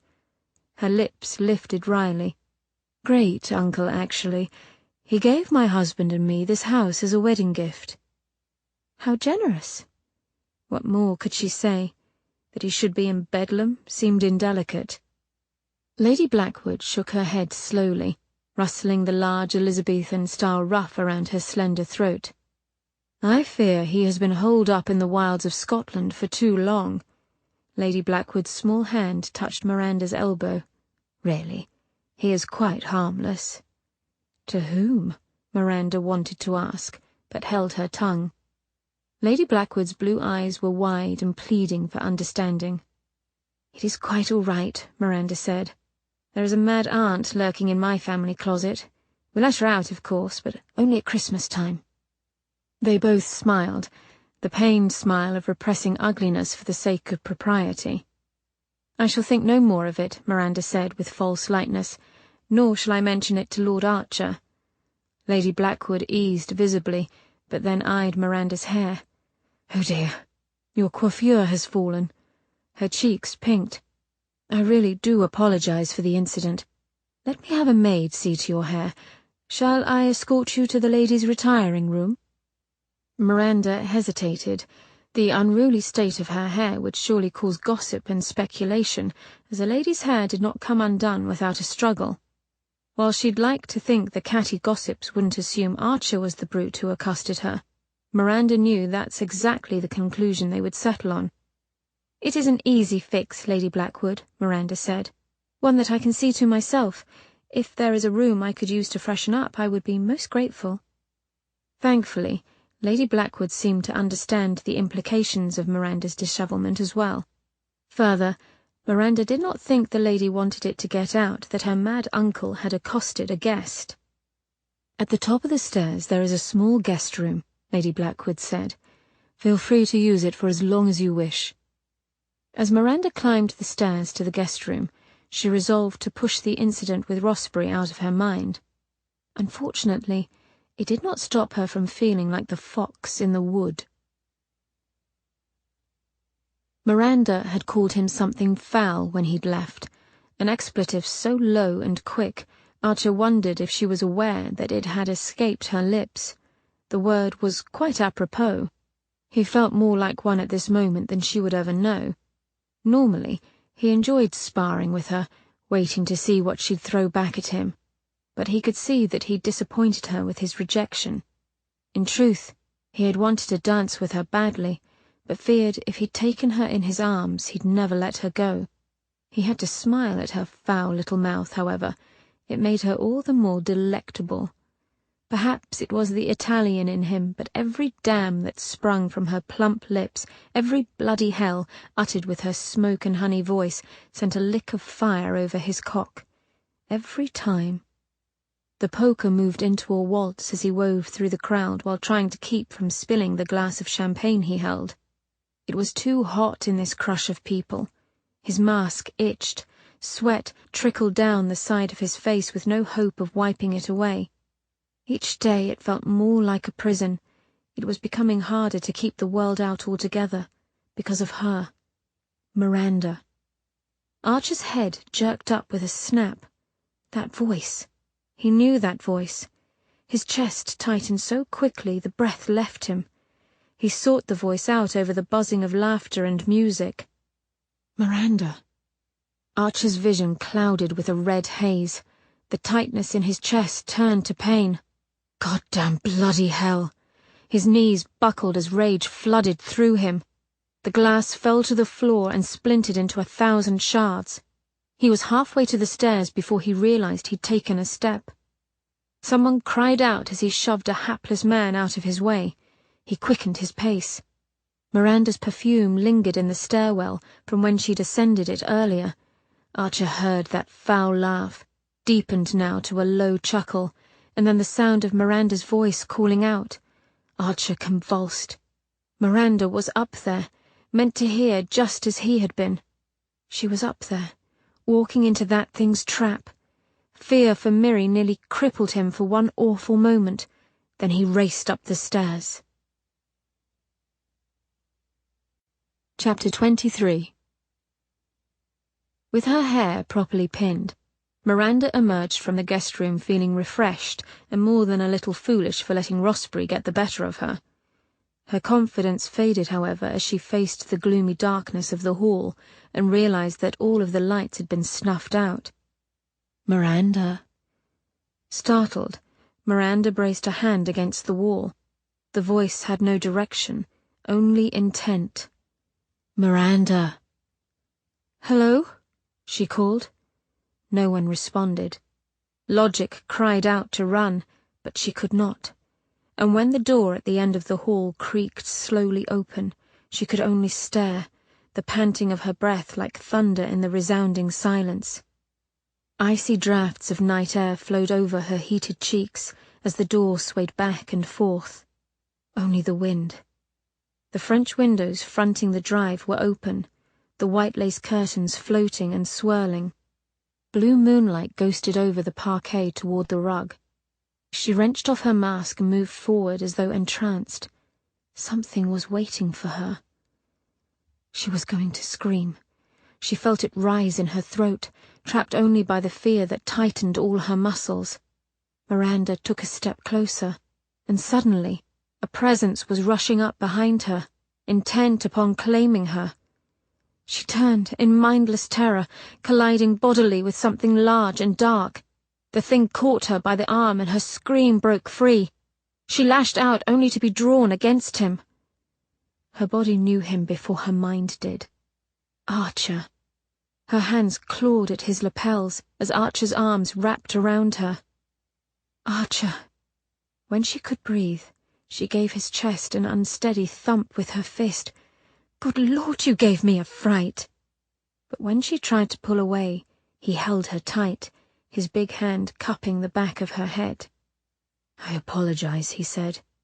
It was then she felt the rapid tattoo of his heart against her cheek. I thought I had. He eased back to glance at her, but his body stayed tense, alert to any threat. Something here is amiss. I can feel it.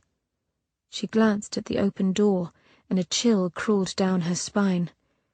I do too, she whispered. We are leaving, Archer said. Now. He did not give her a chance to protest, but tugged her down the stairs. Miranda was more than willing to go. With each step she felt the burn of unseen eyes upon her back. He took her down the back door and out the service entrance. The four-in-hand landau waited in the drive with the hood up, the dark bays gleaming blue in the bright moonlight. Archer offered her a hand up to the coach. A sable rug and hot water bottle lay in wait upon the seat, and she tucked herself in, glad for the warmth. Archer was just about to follow when a loud crash echoed through the courtyard.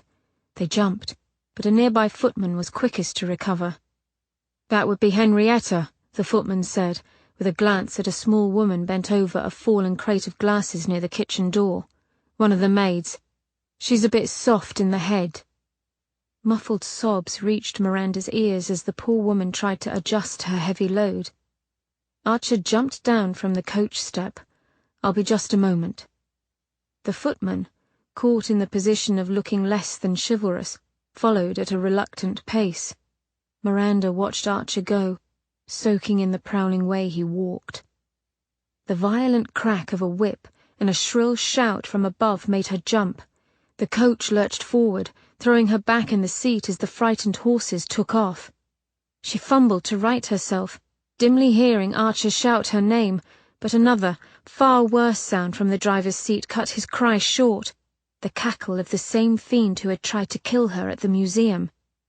Her fingers turned to ice, but a spark of familiar heat ignited in her belly. "I'll kill him," she thought with clarity. "Char his bones for what he did to poor Cheltenham." But she couldn't bloody do it while in the coach. "Miranda!"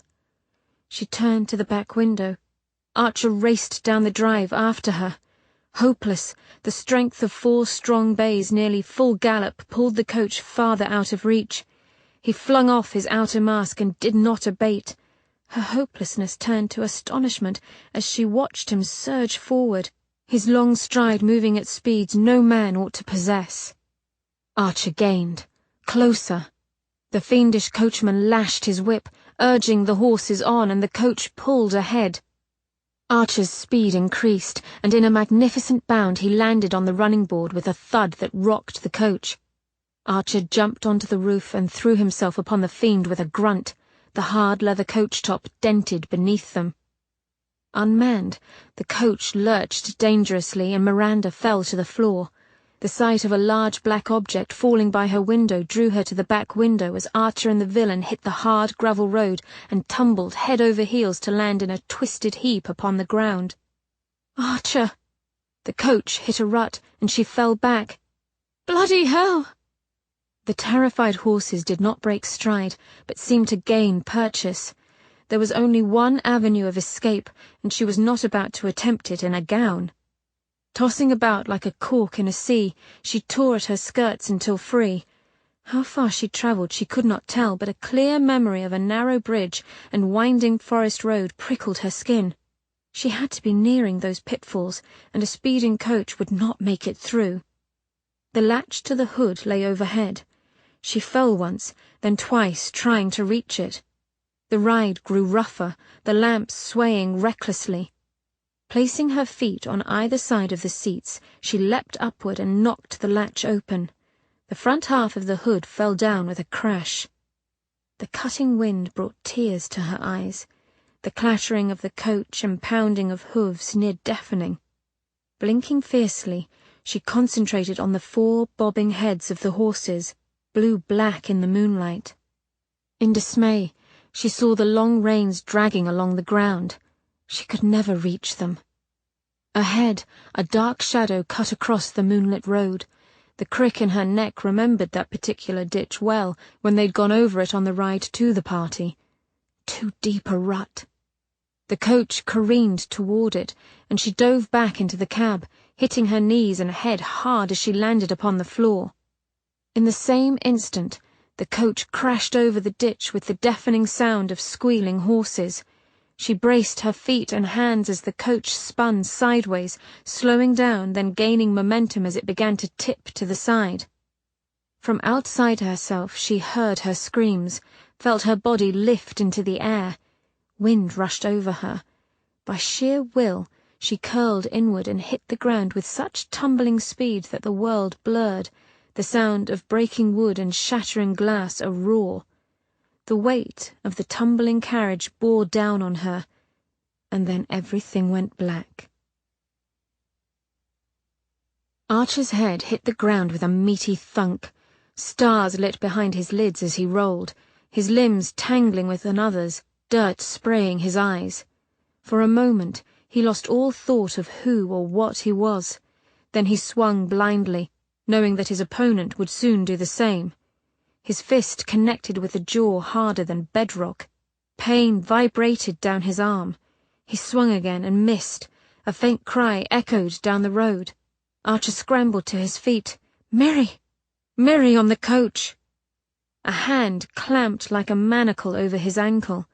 Archer spun through the air, whipped around by the unholy force upon his leg, the light of the moon a blur before he hit the hard earth. A knee crushed into his elbow. He wrenched to the side, and another knee followed, trapping him in the dirt. He roared, bucking up, but the body sitting upon him pinned him down as easily as if he were a child. "You're quick, but not as quick as I." Like lightning, the hand struck, catching Archer across the left temple. Brilliant white exploded before his eyes, and then the faint outline of a black mask appeared, hovering above him. From far off came the sound of wood splintering and horses squealing. Archer's heart stopped, terror strangling him. "Mary!" A roar died in his throat as a cold length of steel pressed against his jugular. "Want to save her, do you?" Again the laugh, softer this time. The edge of the knife pricked Archer's skin. "I have all the time in the world. You, unfortunately, do not." The masked face above his tilted, catching the blue rays of moonlight gleaming down. "We have played enough games. Time to decide." The knife snagged over his cravat and down his thin linen shirt, burning a trail to his heart. Sweat tickled his brow as the needle-sharp point stopped at the place where his heart thumped against his chest. Your heart or hers? The eyes behind the mask flashed. If hers is still beating after tonight, that is. Archer's fingers twitched, his heels digging uselessly into the earth. Crushed beneath the coach. Despite the knife, he bucked again, felt the sting on his chest. The knees upon his arms pushed down harder. Red rage blinded him. "Do it, then." His teeth ground into each other. "Take mine and let us end this now." Laughter rang out. "So you'd rather die than save her?" He blanched, and the laughter turned chilling. "I didn't think you would, and let me assure you, if you deny me, I will cut her into very small pieces when you are gone." Suddenly the knife was gone. Icy breath touched Archer's nose as the masked face drew near. The new moon and the winter solstice occur on the same night this year. 4 days from now. Change under such powerful forces will make that romantic heart of yours incalculably strong. So I'll grant you a reprieve. Teeth flashed in the night. To show how caring I can be, I give you until then. If you do not comply. A hand lashed out, smacking Archer lightly, highlighting his feebleness. Not only will I cut out her heart and eyes, I will keep her alive as I do it. Archer thrust his head forward, ready to smash the vile thing's nose in, doing whatever it took to kill it. He met with air, lurched up into nothingness. Laughter echoed in the void, and then he was alone, sitting like a child on the dark road. Chapter 24. Darkness. Quiet. Miranda revelled in it for a moment, breathing hard, holding the earth as though an anchor. Dirt crumbled beneath her fingers, and dead winter grass prickled her nose. She sneezed, and the back of her head slammed into something hard. The carriage was on top of her, she realized with a start of terror. She flopped about, desperate to be free of her prison. It would not budge. Her chest squeezed painfully, her throat closing. Breathe. She took a slow breath, and another. Tentatively, she wriggled her toes, fingers, all working. Everything ached, but there were no sharp pains that she could detect. Other than the horrible pounding in her head and a slight throbbing on her elbows and knees, she felt perfectly fine. She had room, not much of it, but enough. No sound of horses, which was all fine save there was no one around for miles, and she was assuredly out of sight of the main road. The image of bugs and vermin crawling in to taste her flesh loomed high in her mind, and she started violently. Then the ominous sound of strained timber creaked overhead. She froze, the pounding of her heart filling her ears, when another sound broke through the muffled silence of her tomb. A man shouting. She pressed an ear toward the carriage body. Another desperate roar of terror, the sound of which went straight to her core. Miranda! Archer, she whispered, tears blurring her eyes. A whimpering sob broke from her lips. He'd come. He was alive. Miranda! His shout was clearer now. He was by the carriage, obviously looking around for her and failing. I'm here. Her voice sounded pathetically small and weak in the dark space. He wouldn't hear. Archer! She called louder, filling the space with her voice. Pounding footsteps reverberated through the dirt. Then came a jostling of the carriage above. The wooden body of the carriage sunk down an inch and pressed into her bottom. "Stop!" she screeched. "You'll bloody crush me!" Odd, she thought, as the pressure instantly ceased. One could always tell when another was cursing violently, even when the words were unclear. The thought of Archer in a temper rallied her more than anything. He'd find help and get her free. She could only gape in a stupor when a loud groan ran through the wooden carriage frame and the pressure upon her back began to ease. Surely he did not mean to lift the bloody thing himself. Surely he did. The carriage slowly rose, pale moonlight seeping in as it ascended. The toes of muddy boots came into view. Another groan shot through the night, this one altogether human and strained. A cacophony of splintering wood, squeaking springs, and Archer's shout rang in her ears as the carriage toppled back onto its broken wheels to land in a rattling heap next to her. Cool, fresh air filled her lungs. Thank God. Mary. Oh, stop! Archer jumped to her side the instant she began to wobble to her knees. Don't bloody try to rise. Damn fool woman. Your spine may have been injured, he lectured, as he knelt before her. Not to mention. His words faded from her hearing as she drank up the sight of him, alive and whole. His usually gentle upper lip was set firm, a sure sign of irritation. The squared-off line of his cheek and jaw was pale blue in the moonlight, but unmarred. Your ankles appear unharmed. Dimly, she felt the gentle touch of fingers running up her calf. He'd retained his silk mask, but a large rent ran along the shoulder seam of his fine suit coat, and a lapel was gone. On the whole, however, he did not look like a man who'd gone head first off a speeding coach. Can you turn your head? I say, can you turn your head? Pardon? She blinked and found his eyes narrowed on her. Can you turn your head? He asked with forced patience. Slowly. She turned her head from side to side. Good.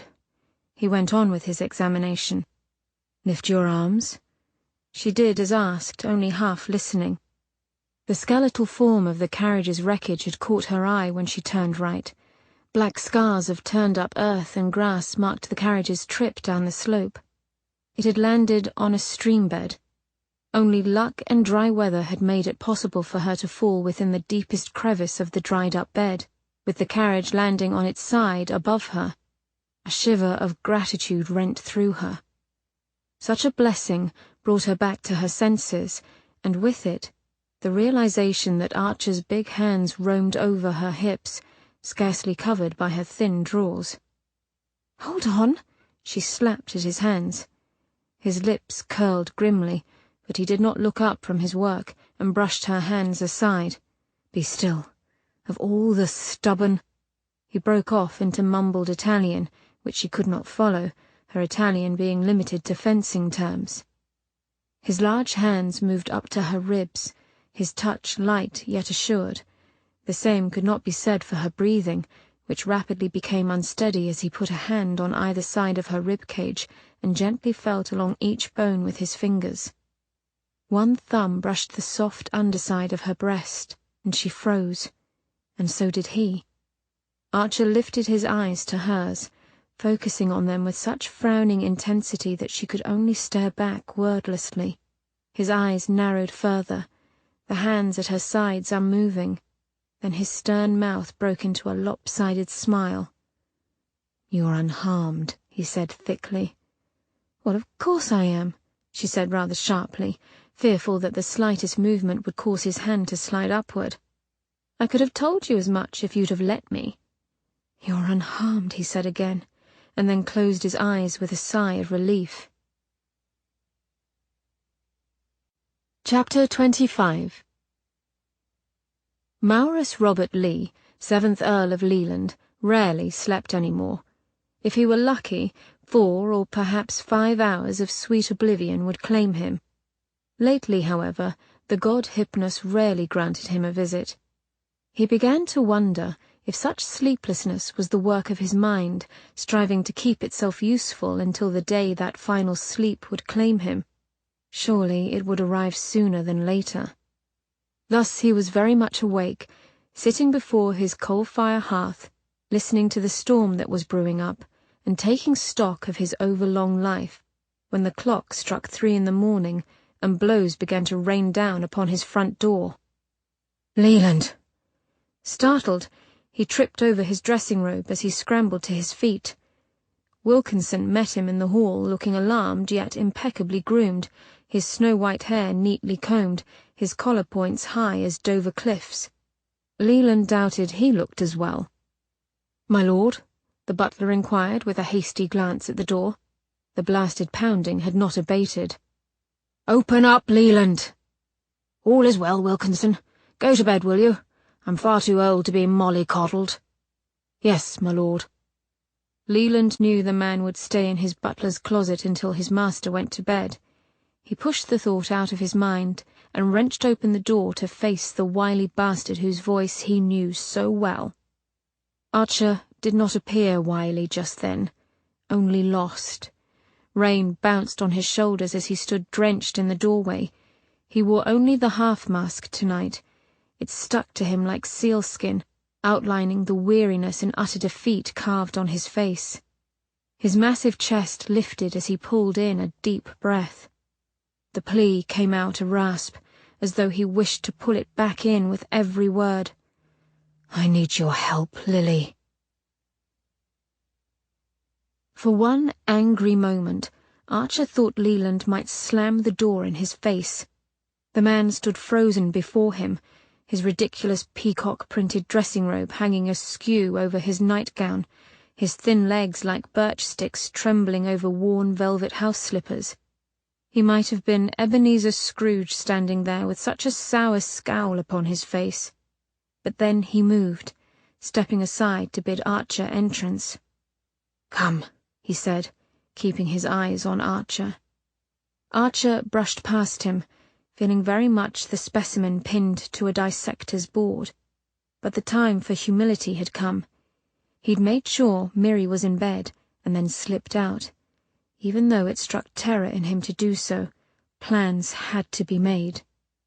He followed the old man into a library nearly identical to his own.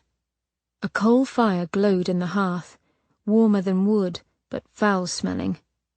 "Drink?" Leland was already pouring himself one. "Have you bourbon?" A thin smile lifted the man's moustache. "No, can't say I've developed a taste for that Yank swill. Snob.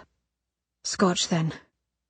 Leland handed Archer a glass, and he took a grateful swallow, then moved closer to the hearth. Little hisses and black smoke puffed out of the grate as water dripped from Archer's back and shoulders. "You'll put my fire out," Leland admonished. "I didn't know where else to stand. Or to go." "Why on earth didn't you put on a cloak or hat for that matter?" "I was distracted." The man was beginning to sound like his mother. Then again, Leland always chastised. Leland, the pinnacle of common sense and order. Until West Moon Club. "Let me get you a dressing gown." Archer snorted, "Thank you, no." Yet he could hardly stand freezing his stones off and conduct a proper conversation.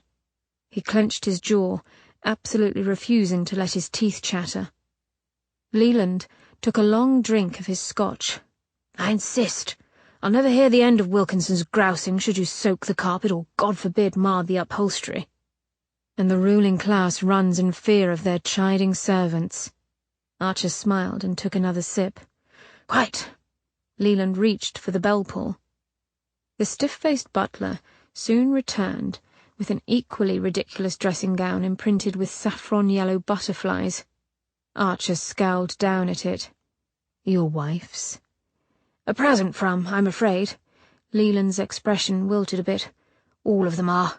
Can't bear to replace them." The skin along Archer's neck tightened. When did she pass? Had Leland loved her? He certainly had not when he married her. Leland had confessed as much to Archer long ago. Archer's fingers curled into the worn silk. 69. Hurry up, you're still dripping, Leland snorted. Or are you going to act like a virgin and change in another room? Archer's hand hesitated at his collar. You sure you want to see? Leland's moustache drooped. Sorry, I'd forgotten. If you can believe it. If it bothers you, I shall step out. Archer pulled off his cravat. It does not bother me. Part of him wanted Leland to see what he'd shunned, to understand what Archer was facing. He pulled at his sodden mask first. The swollen ties snapped and the mask slid off. Christ's blood, Leland gasped. He sat heavily in his chair and tried to take a drink. His shaking hand proved useless in the endeavour. I did warn you. Archer spoke lightly, yet his chest had tightened. Despite himself, he felt exposed, as though turned soul-side out. Yes, you did. Leland managed a drink as Archer divested himself of his shirt and slipped into the dressing gown. But not before he'd seen Leland's eyes go to his bare chest and quickly away. A fine shudder passed over the old man's frame. They had all seen the beginning of his change, but that had been confined to his right hand. And now solid, dependable Leland was shaken to the core. How then would Miri have reacted? He swallowed hard, wanting to put the mask back on, but pride stayed his hand. Don't despair, he said, taking the empty seat by the fire. It isn't on you. Might as well have been. Leland's gnarled hand passed stiffly over his eyes. Had I not been such a coward. Leland lifted weary eyes to him. Again a wince convulsed his face, but he held firm. Both of us were chosen. Only you had the courage to try. Archer's throat burned. And look where it has left me. I am. Leland took a deep breath and set his drink down. With what do you need my help? This was easier. Archer pulled his gloves off, grateful to be rid of the fleshy, wet leather. He could tell Leland recognized the ring he wore. He worked it from his finger and took Daoud's notes from their hiding spot. I need you to read these. Here is the cipher. Leland fumbled in his breast pocket for his spectacles. If you would turn up the lamps, I'm afraid my eyes are not what they once were. The man's mouth moved as he read, his head tilted toward the light, thick half-moon spectacles at the end of his long nose. Unable to keep still, Archer left his chair and paced. Leland studied Daoud's notes, and a deep frown worked across his brow. You cannot mean to do this. You are no more responsible for this madness than any of us. You needn't be a sacrificial lamb, especially now. He trailed off with a swallow. Now that I have married, Archer supplied softly. He forced a shrug. I might try. Hell, I have tried. He touched the altered side of his face. The situation has changed. That thing wants Miranda. His hand curled into a fist. I cannot leave her unprotected. Leland's frown remained. I understand the sentiment, but surely if anyone can stop this, it is you, Archer. Leland bit his lip, an action Archer hadn't seen since Eton. I thought you wished to save your soul.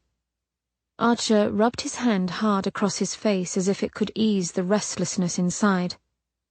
I've had my hands about that wretch's neck twice. Twice, and I cannot destroy it. The colour drained from Leland's flat cheeks. By God! Not by God, Archer said wryly, most assuredly from hell, and hell is where it will return, but I cannot send it there as I am. He lifted his left hand. Strong though it was still made of flesh and blood. I am no match now, a fact used against me to great advantage. He broke from Leland's gaze, and the pity residing in it. I must change, for all our sakes. He touched his glass, then let his hand fall. Even changed, we are evenly matched at best. He heard Leland's sharp intake of breath, and looked up to find him gaping. This is why you need my help? Leland lifted the paper in his hand. Because of this new revelation? Yes, there can be no doubt as to my success. To fail would bring disaster on all of you. Archer gripped the mantle hard. Do you think it can be done? I'm not quite certain. Leland studied the note. Ah, the Druids. He glanced at him above his spectacles. I take it that is why you came to me. Archer gritted his teeth and Leland snorted. You always were transparent. He blanched. I say, Arch, had I come across this sort of thing before, that is to say, it never occurred to me the curse might have come from the Druids. It never occurred to me that you might have withheld information, if that's what you're on about. I ought to have looked. Leland's long fingers clutched the soft cloth in his shaking hands. Druid priests knew of magic that we are only beginning to understand. Such blundering is inexcusable of me. A remorseful Leland was nearly intolerable. You are looking now, Archer said brusquely. Leland nodded and resumed studying the note. It shall take some time, a few days to consult some old texts. Understood. Just find what you can. Will it work? Helplessness brought a rage upon Archer. To find Miri slaughtered, Archer would rather be dead himself. Leland's eyes bore into him, but Archer refused to turn around. I am not afraid to die, he said, staring at the red coals in the grate. Then why? Haven't I ended my life long ago, when I knew myself cursed? He turned. Leland had put down the notes. His long hands lay limp in his lap, bone white against the peacock blue silk. The ironic thing is, I rather like life, Archer said. As odd as mine is, losing my soul is another issue entirely. I should not like it. His voice trailed off, awkward in the heavy silence. Certainly not, Leland agreed softly. He sighed and moved to his bookshelf, and after a bit of searching, he pulled down a large tome covered in thick, embossed leather. I shall start now. I never sleep these days anyway. A good riddle will be a boon. His worn slippers shuffled over the oriental carpet. Have another drink, or shall I set you up with a room? Archer shook his head slowly. It felt heavy as a ballast stone. I am going to retrieve that sword. He pointed to Daoud's letter for emphasis. Now. The book in Leland's hand closed with a decisive thump. If you think you're going to leave me behind, think again. Archer's lips twitched. Can you keep up? He countered softly. Such effrontery, Leland answered with a snort of irritation. Archer reached for his damp clothes. Then we had better get moving. They rode horses, and despite Leland's protestations, Archer worried over him. His frail frame wobbled a bit as they cantered up a small incline. The man held on. The storm had ended, and the fog returned icy and thick. Darkness was nearly complete, and they might have gotten thoroughly lost were it not for Archer's extraordinary vision. He led the way to the outskirts of town and those desolate caves that had seen the origin of his destruction. His breath came out as white mist, eaten up by the muddy dark. Silently, they wove through a copse of trees and came to a stop by a growth of thickets. Looks abandoned, Leland said from behind him. It was meant to. Archer leapt from his horse and pushed away the thick overgrowth. Heavy timbers barred the entrance. They lifted easily in his hands and landed in a muffled crash in the undergrowth behind him. Yes, abandoned. Thank God for small mercies. He heard Leland dismount as he worked on clearing the entrance. He remembered it well, knocking the boulders down over it and pushing the great tree trunks in front of them, barring this place from any further mischief. His blood pumped. The iron door came into sight. He glanced back at Leland and then gave the heavy door a shove with his shoulder. It gave with a great groan and a small puff of red iron dust. One more shove, and the door teetered back and then landed with an earth-shaking thud upon the soft ground. Torch. He held his hand out, waiting for Leland to light it and hand it over. Thick cobwebs and swirling dust motes coloured the mouth of the cave grey. He brushed a clump of cobwebs aside and then went forward, stepping back in time. No torches burned now in the narrow passage, yet in his mind's eye he saw them, lining the walls, leading the way. The irritating scent of patchouli hanging in the air, and the chants of men echoing somewhere deep beyond. At the time, it had given him a morbid thrill.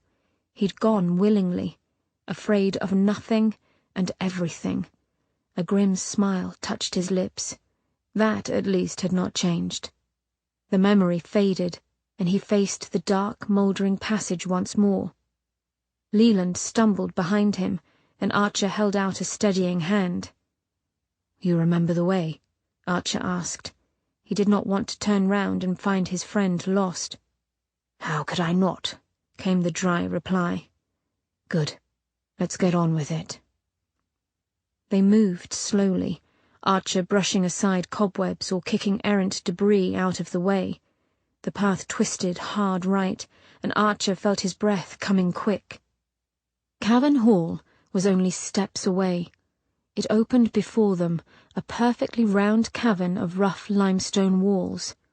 Empty torch rings, 12 in all, hung from the walls, and above, suspended on a heavy iron chain, the great chandelier was still filled with stumps of thick candles. On nights of the full moon, the cavern used to glow like orange fire from the hundreds of lit candles. But long before West Moon Club had discovered the cave, it had been used for ancient rituals. A millennium of torch smoke had painted the ceiling black, and the shuffle of men's feet had trampled the floor to a smooth surface. The men stood for a moment, both of them silent as memories assaulted them. Archer knew Leland thought of the same night, the chanting, the excitement, that cup, filled with a silver liquid that might have been mercury. Archer closed his eyes. The white-hot pain as the icy liquid had slid down his throat had brought him to his knees before his friends, and then Leland, turning away in shame and horror, had refused to finish his drink. Archer moved to the large semicircular niche carved into the far wall, where a sacrificial altar lay in wait. Resting on a large rectangular block of granite lay a thick slab of basalt, an evil-looking black stone, the same stone bed on which Archer had been destined to lie upon and finish the process, had he not fled into the night, too terrified of the viscous pain that pulsed through his veins after he'd swallowed down that vile brew. For a moment, he thought he heard laughter. Archer and Leland slipped their torches into the holders that hung on either side of the altar, so that a dim halo of wavering light illuminated the niche. "The note says it's under the altar," Leland's thin voice echoed softly in the empty space. Fancy that, Archer thought. He would never have thought the altar hollow. He reached out with shaking hands, afraid to touch the stone, but forced to do so. Icy cold seeped through his leather gloves. A chill ran over him.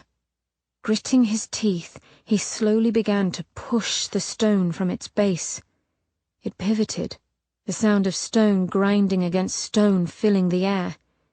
Archer dug in his heels and pushed harder. The stone slipped farther until a small crack of dark appeared. A whoosh of dry air burst from the stone's base, sounding like a woman's gasp in the silence. Archer jumped back. Leland, too. But nothing more occurred. Archer ground his teeth and finished pivoting the stone. The great square base proved hollow as promised. Archer grabbed a torch and bent forward. A long brown bundle lay nestled like a babe deep within the dark well of the table. Leland eased the torch from his hand and held it aloft as Archer reached down. His fingers made contact, and every inch of his changed self screamed in protest. His muscles hardened painfully. He took a breath and forced his fingers to curl over the thing, and when they did, his left side seemed to sigh with ease. Divided his body was, part shrinking in fear, part craving release. He made quick work of taking the bundle out and placing it on the altar top. Nothing more lay within the hole. "Undo it," he said to Leland. He was sweating profusely, which almost never happened, and he doubted his trembling hands could manage. Leland seemed to understand. He set the torch back and carefully examined the bundle. It was made of leather, so old that the small ride from its bed to the table was more than enough to start its disintegration. As no markings or adornment covered the leather, Leland simply cut through it with a penknife and peeled it away, much as he would have done when inspecting a mummy. Archer had a vivid memory of them in Cairo, long ago when they had fancied themselves archaeologists. The image was reinforced as the brittle leather crumbled, revealing fine linen wrappings. Leland's white head bent closer. "A coin." He handed it up to Archer. "Greek inscription," Archer said. "It is from Claudius I, a tetradrachm." Leland's hands shook nearly as badly as Archer's had done moments before. The linen unravelled to give up another prize, a small collection of papyri held in a leather folder. The Roman soldiers' writings. Daoud's note had been specific. 2 letters sent home in the time of Claudius by a young soldier named Marcus Augustus revealed that he had stumbled upon a most horrific spell. The first letter explained his findings, a way to conjure a demon of light, a creature of immense power who could judge innocent from damned, and in so doing destroy the evildoer. The second letter was of a different tone. He begged his dear sister to burn the first letter, that he would hide away his discovery where it would never be found, in the place of worship of the newly slaughtered Druid priests. Fortunately for Archer's purposes, the sister had not burned the letters, but kept them both, only to be discovered by Daoud more than a millennium later. More research by Daoud had uncovered where the soldier had been stationed.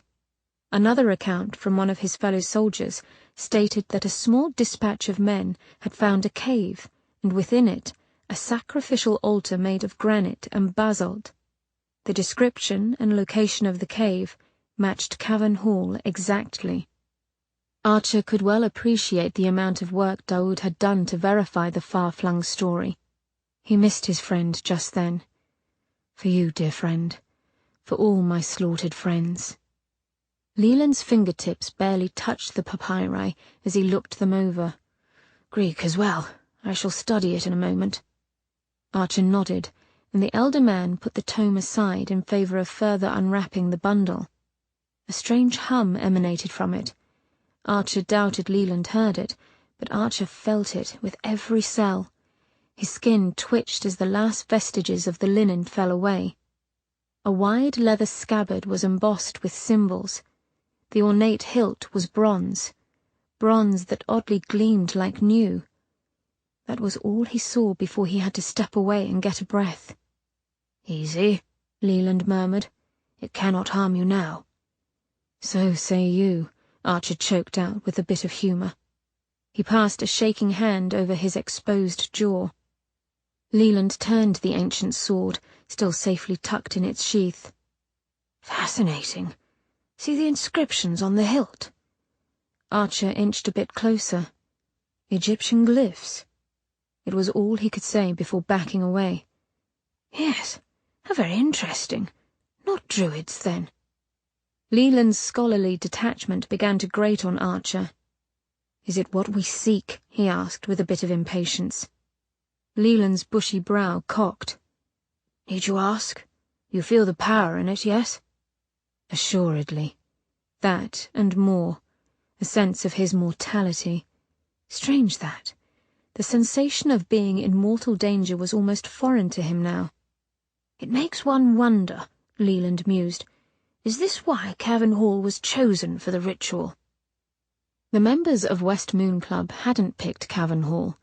They'd been led there, and were told it was a place of great power, suitable for those fool enough to try their hand at playing God, Archer thought bitterly. He paced away.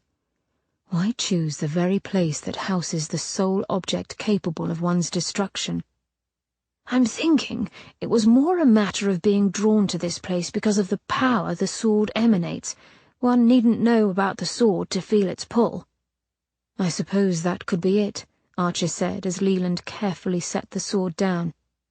"Let me see." Leland had picked up the papyri and was now reading over them. "It appears Daoud misread the situation. According to the soldier Augustus, a secret sect of Egyptian priests was tasked with the creation and care of beings they called Children of Light, but whom Augustus calls Lux demons, or Anima Commodentis. Augustus came upon them when his legion destroyed their temple in the name of the Empire. If there were any light demons left by then, Augustus did not come upon them. Augustus stole both the sword and the secret for creating the light demons." "By God!" He fell back on his rump. "What, for God's sake?" Archer snapped. "He tried it." Leland's eyes reflected like wading pools in the flickering light. "He became one, but unlike you, he knew how to end it, only he chose not to." The room seemed to go dim. Another one, out in the world. "Being a thoughtful fellow," Leland went on, reading in abstraction, "he kept the sword with him. Should he grow weary of life, he would use it well." He thumbed through the pages. "Apparently, the Egyptians had a way to control the light demons. The sword. They claimed it is the sword of Ammit, the Devourer." "The Eater of Hearts," Archer said. They shared a look, then Archer laughed without humor. Son of a bitch. "Apparently, Ammit is the mother of the first light demon," Leland said. Ammit, an ancient Egyptian demoness, was said to devour the hearts of those found unworthy by the underworld god Anubis. God, he hoped that bit was allegorical. The idea that his friend's stolen hearts were actually being consumed turned his insides. That he might one day crave a similar meal nearly made him cast up his accounts. Thankfully, oblivious to Archer's shaky constitution, Leland read on. "The priests claimed that the sword was forged in the Lake of Fire in Duat, the Egyptian underworld." The Lake of Fire was said to both destroy and purify. The undeserving would be consumed, their souls doomed to become forever restless, thus dying a second death. Those judged true of heart would be spared. "The water thereof shall be yours, but to you it shall not be boiling, and the heat thereof shall not be upon your bodies," Archer quoted. "So says the Book of Gates," Leland finished with a familiar gleam in his eyes before returning to the text. "The rest is in the usual vein. The sword can only be wielded by one of true heart and courage. The light demon cannot be destroyed by any other means." He trailed off and looked at Archer. "Read it. You know ancient Greek better than I." Archer's hand shook as he took the ancient text. Leland was right. Save Archer found himself utterly weary and surprisingly timid. He did not want to plan his death. He wanted to go home to his wife. He knelt close to the torches and read through the entire story. A glimmer of hope, so small as to be laughable, flickered within his heart as he reached the end of the tale. A small smile tugged at his lips. He stood then, careful not to harm the papyri. "We have what we came for."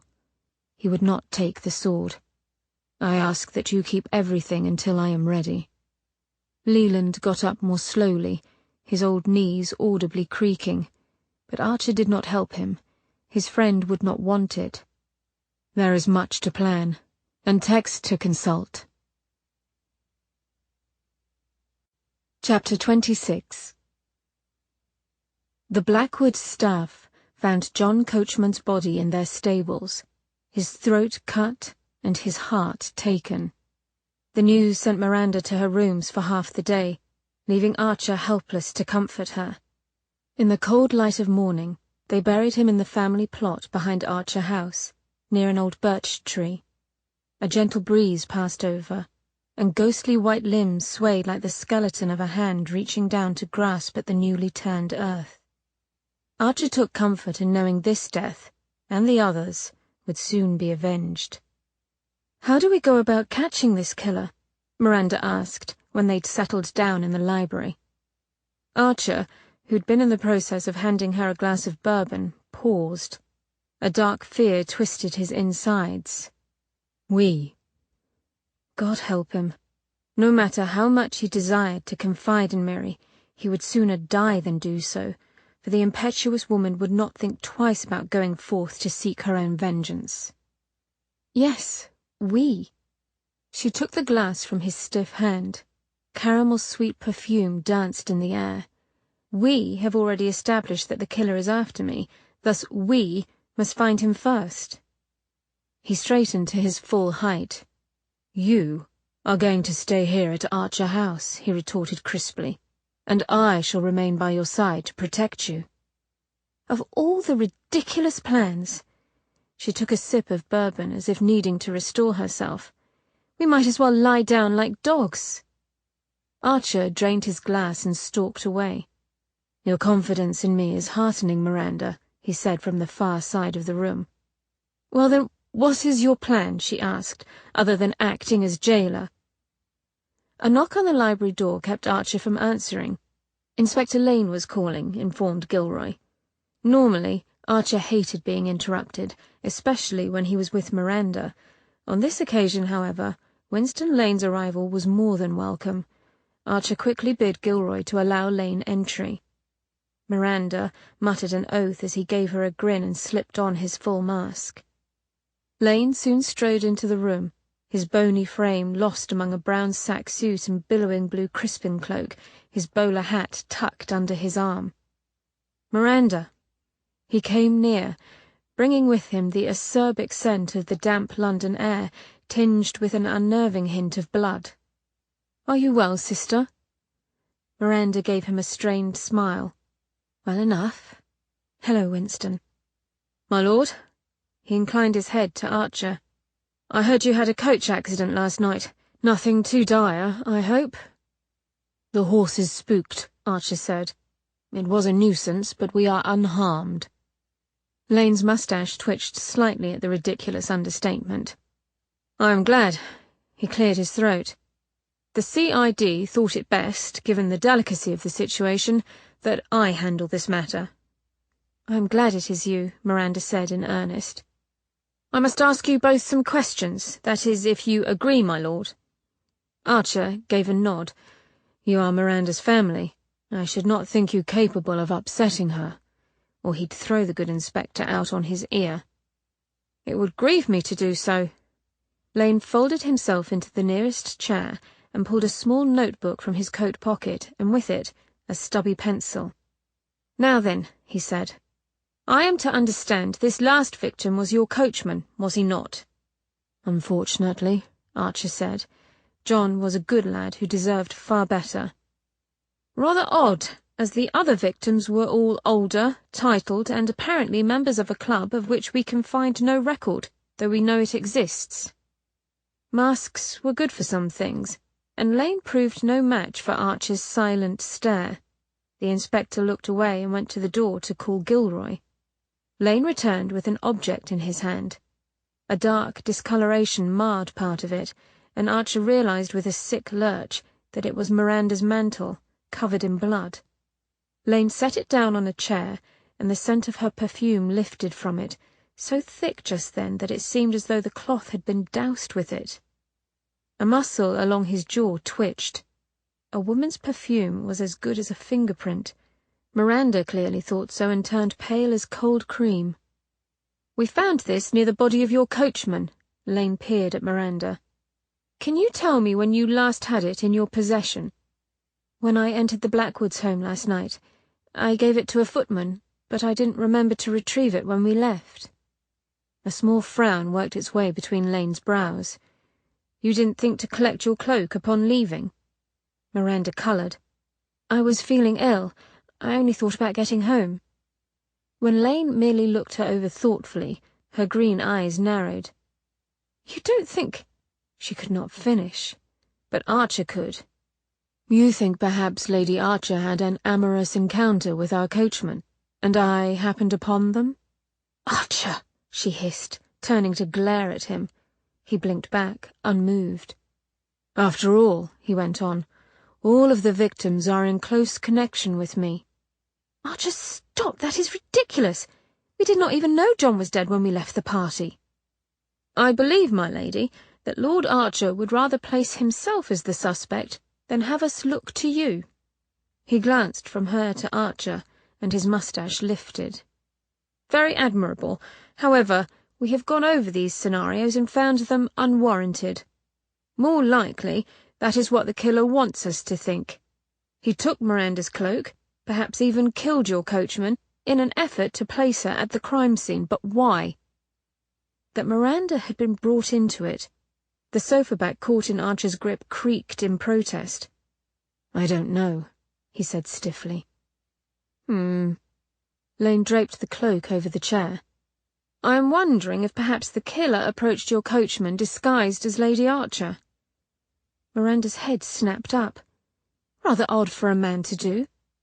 "It is at that, and perhaps I am mistaken. However, I cannot think it was you, dear sister, who murdered your coachman." "Ah, that is gracious of you, Winston." Lane gave Miranda a small, apologetic smile. "No stone can remain unturned, even if it means checking the alibi of one's sister-in-law." Lane snapped his notebook shut and then stood. "This has been a trying time for all. I should let you get your rest." He gave Miranda a kind look before addressing Archer. "Just one more thing, my lord." He reached into his coat pocket and pulled out a West Moon Club coin. "Another coin was found with the body." World-weary eyes pinned him. "Care to speculate as to its meaning?" Archer faced Lane head-on. "No." Speculation wasn't needed. It was another invitation to Cavern Hall, and his doom. As soon as Winston left, Archer went to the window to stare out of it. Sunshine lit over his broad shoulders and caught the round curves of his mask, making it gleam. It shut Miranda out most effectively. She rose and stood beside him. "You knew we could not be considered suspects in this crime." He kept his eyes on the window. Tension crackled about him like a storm. "Yes." "So you purposely laid blame at your feet to force Winston to reveal what the police thought?" He turned to look at her. "Is there a point to this line of inquiry?" "Not really. Only that I find your tactics without conscience and admirable. Well played." He twitched in surprise. "I'm shocked, Lady Archer," he teased in a low voice. "Winston Lane is, after all, your brother-in-law." "He is also CID. I cannot think them our friends in this, not quite yet. That Winston was here to question us tells me as much." Beside her, Archer sighed and wrenched off his mask as though wearing it was getting more intolerable by the moment. She turned to survey him. "Sir Percival's valet said Percival called the coin a guide. Why?" Archer's head fell to the window as he sighed. "Because it is. We each received one. Each set of bumps upon the moon face makes up symbols that work with a cipher, thus revealing the location of the meeting place." He glanced at her. "It doesn't mean anything, Miranda. Only another breadcrumb to lead your good brother to my door." "But why you?" When he did not answer, her hand curled into a fist. "Evading CID is one thing. Hiding from me is another, Archer." He made a sound of annoyance. "Hiding? How very dramatic." Miranda's fist thumped on the window pane. "Moon's members are being systematically killed. The truth was lurking in his eyes, though he did an admirable job of trying to hide it. But you remain untouched. Why? He glared at her. I wouldn't say untouched. Miranda waved her hand in irritation. I remember that day in the museum quite clearly. As do I. Archer set his hands on his trim hips and glared at her. One tends to remember when one's wife is nearly murdered. Wife. The word gave her pause. At times, she nearly forgot what they were to each other, partners until death. But she could not let sentimentality rule the moment. My point being, she said, that you did not appear at all surprised when you first laid eyes on the fiend. On the contrary, you appeared to recognize him. What I recognized, he retorted rather nastily, was myself. I knew then that the killer meant to appear as me. He could have killed you at the museum, but he did not. It was an easy kill. I am not so easily dispatched, Archer muttered, turning his head slightly away. Her line of thinking must have been hitting near the mark, because no pithy remarks were forthcoming. You were quite remarkably strong and agile, she admitted, eyeing his impressive frame. The speed she'd seen last night was magnificent, but not indestructible. No. He spread his arms wide. One of your little verbal barbs would do me in, I'm sure. He glanced at his chest as though checking for injury. Jest all you like, she said, strolling around him, caging him in. She'd have the truth from him yet. It won't do you any good. He paced as well, his boots thudding over the carpet until they circled each other like two great cats taking the other's measure. I am positively shivering with fear, he said with a smile. Aren't you? She murmured, and Archer scowled. What is your true affliction, Archer? How did you survive that tumble from the coach with nary a scratch? His mouth thinned. I could ask the same of you. Your fall was infinitely worse, yet here you are. His eyes raked over her, and a small shiver took hold of her belly. Unmarred. Pure luck. Luck, he repeated. You see? Not so mysterious. His voice was a caress. She swallowed with difficulty. How did he get away the second time? I failed to give chase. His attention was on her lips now. She did not like the look at all, for she knew he aimed to distract her. That he was doing an excellent job only aggravated her further. Why? You were stuck in a runaway coach. He did not lift his eyes from her lips. I thought it more pressing to save you. His dark head seemed to move ever closer. Have I told you that your mouth is quite lovely? His lids lowered a fraction. Lovely and plump. Most assuredly trying to distract her. A wash of warmth invaded her limbs.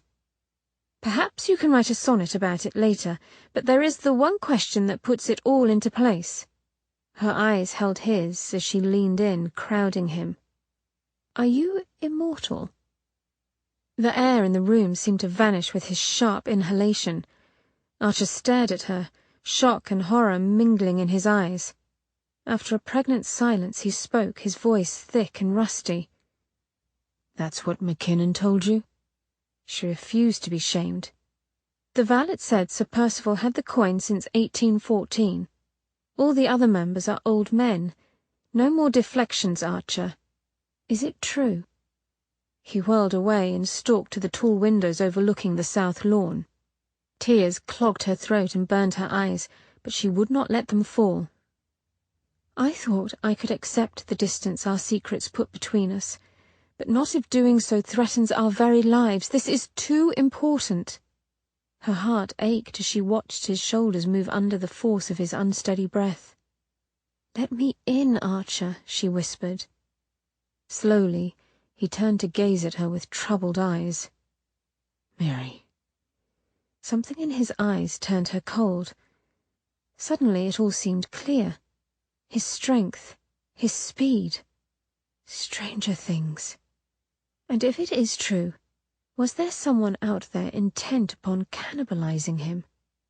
Her stomach rolled as her mind spun with images of Archer cut open, his flesh devoured by an unseen monster, and she pressed her middle, holding down her panic. "It is a nightmare," she whispered, fingers numb and cold. Archer straightened with a sharp breath. An odd smile pulled at his lips. "Does this look like the work of immortality?" He gestured casually toward the bruises blooming yellow and blue along his jaw and cheekbone. "Or the torn flesh that you yourself stitched together?" The mocking in his tone was unmistakable, nor did she blame him. She could scarcely wrap her head around the idea. She steeled herself as he walked with purpose to her side. "Come." He took her arm in hand. "You like stories? I have a grand one." They marched through the house, her skirts rustling loudly as she struggled to keep up. Expectation and anxiety had her pulse pounding. They did not slow until they were well away from the house, headed back to the graveyard. Archer led her to a set of weathered headstones, not far from where John's fresh earthen grave lay. "Benjamin Archer, 3rd Baron Archer of Umberslade, died in 1815, Archer said, pointing to the grave that bore his ancestor's name. "I am not that man." He took a breath and his body grew stiffer. "Simply a fool who ignored certain destruction and survived." Dead leaves danced underfoot as they stood in silence. Goosebumps lifted on her skin where the cold wind hit it. Archer stirred. "You are chilled." He touched her elbow. "I don't believe you." Miranda's words flicked through the air like a whip, and he flinched. "They searched to eradicate death," she pressed. "Perhaps your grandfather failed, Archer, but you are here, a man who is now deformed by some grand experiment, and the worst of it is you won't tell me what it was." She stepped away from his explosive silence. "If you will not let me in to help, then I will find someone who will." Archer caught her wrist and wrenched her against him so fast her head spun. "McKinnon, you mean?" "If I must." "You'll see me dead first." She slapped at him with her free arm. "I believe that is someone's point, you ape." He snatched her flailing arm as his other arm cinched about her waist. When she stilled, he let one hand go. The wide expanse of his palm flattened against her back, hedging her closer until her breasts flattened against him. "Feel my heart," he prompted thickly. Beneath her clenched fist, it pounded a fierce rhythm. "Believe me when I say that it is all too human, and just as weak." He clasped her neck and brought her near until their noses touched. "You may choose to believe what you want." His lips brushed against hers as he spoke. "But if you think discovering these secrets and unmasking a killer will stop this madness, then you are a fool." She closed her eyes. The rough grain along his chin grazed her jaw, his hot breath drowning her senses. "You have one option left to you." His voice dropped to a whisper as the arms about her squeezed tight, quashing her resistance. "That is to trust your lying ape of a husband to see you safe." It would be so easy to relent, to melt into him and be coddled. Part of her wanted to, with the desperation of a child. Yet where would that leave him? She wrenched her head back to glare at him. "You cannot expect me to—" His lips crushed hers, a bruising force that pushed tender flesh against hard teeth.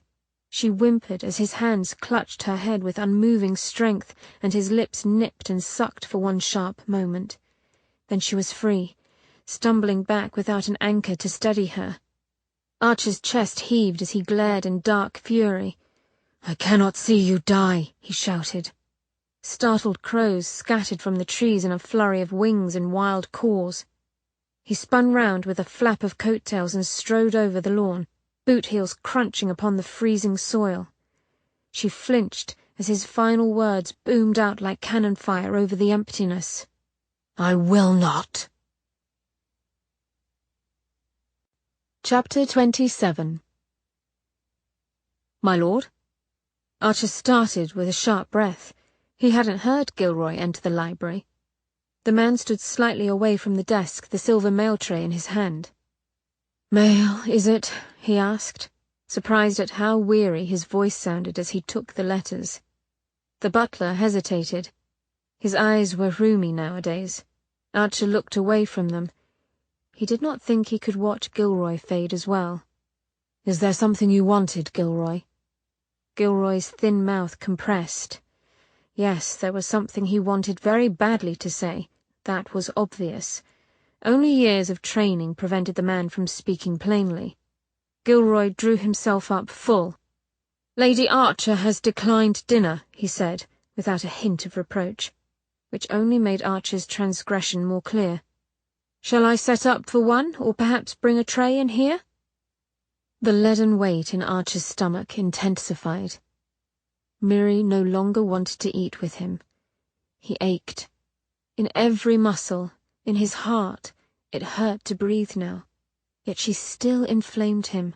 Her honeyed scent, the way she lifted that one amber brow when he said something she did not agree with, made him want. Archer scrubbed a hand over his jaw. Gilroy was still waiting for a reply. "I find myself not entirely hungry either. Let the staff have it." "Very well, my lord." Archer did not look up from his desk as Gilroy left, but slowly thumbed through his mail, if only for something to keep his hands occupied. A thin missive stopped him. Although it had been years, he knew that handwriting quite well. His fingers were clumsy, tearing open the envelope in haste.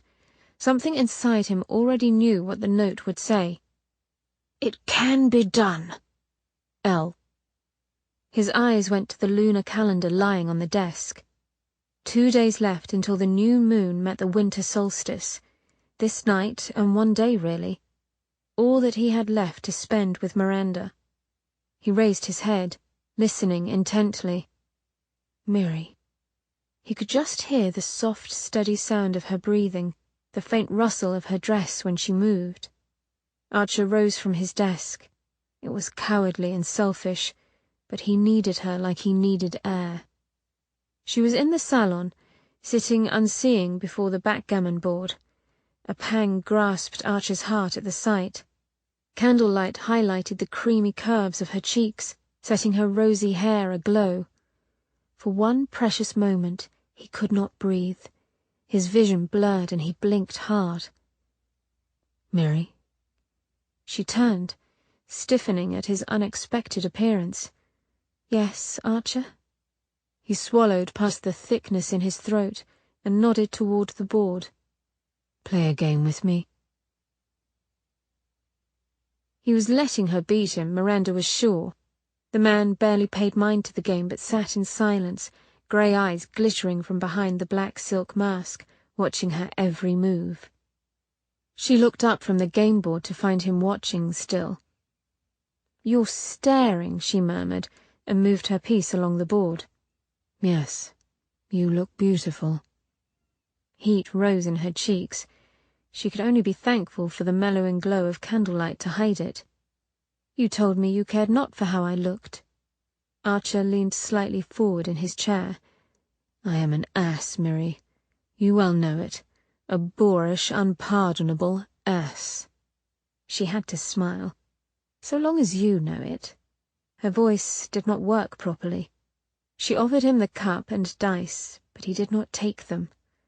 He moved an inch closer, and his large frame enveloped the small gaming table. "I know that your beauty renders me senseless." Archer's well-formed mouth broke into a smile. "I look upon you, and pure stupidity flies from my mouth. The sight of you in that golden dress makes my toes numb. I want to send Monsieur Fal roses, I'm so grateful." She laughed, and he did too, a rich, unguarded laugh that made her insides flip. "You see," he said, "pure, unmitigated stupidity." The corners of his eyes crinkled in mirth, and she laughed again. "Then I shall save you from yourself," she said.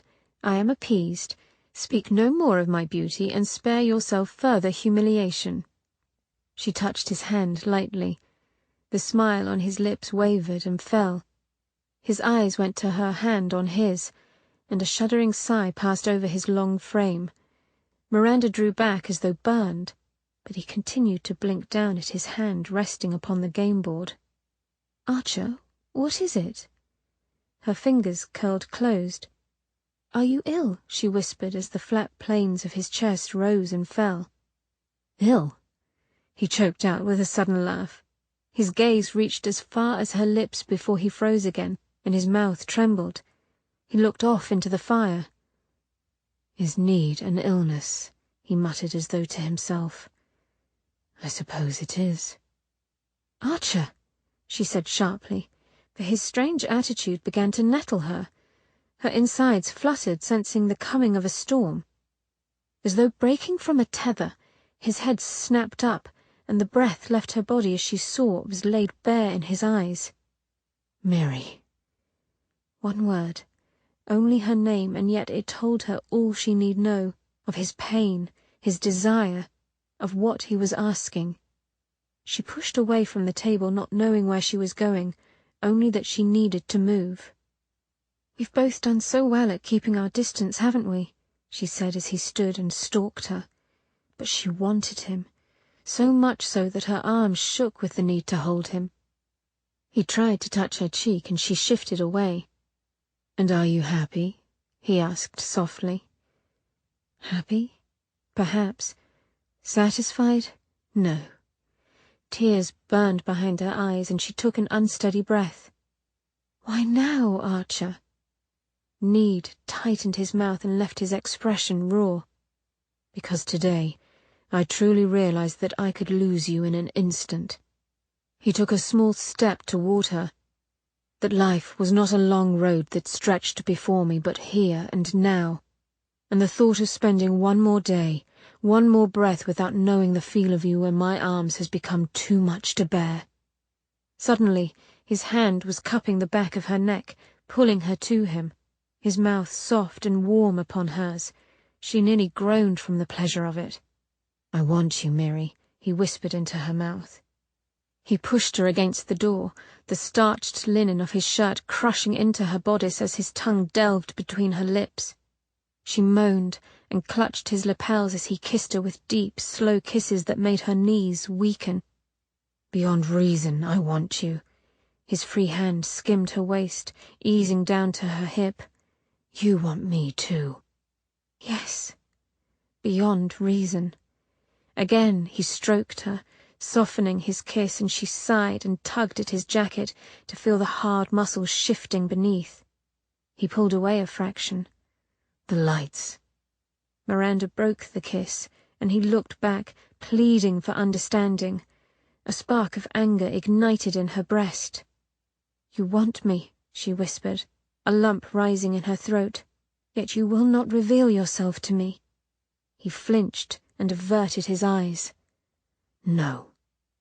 "No," she repeated. She moved to go.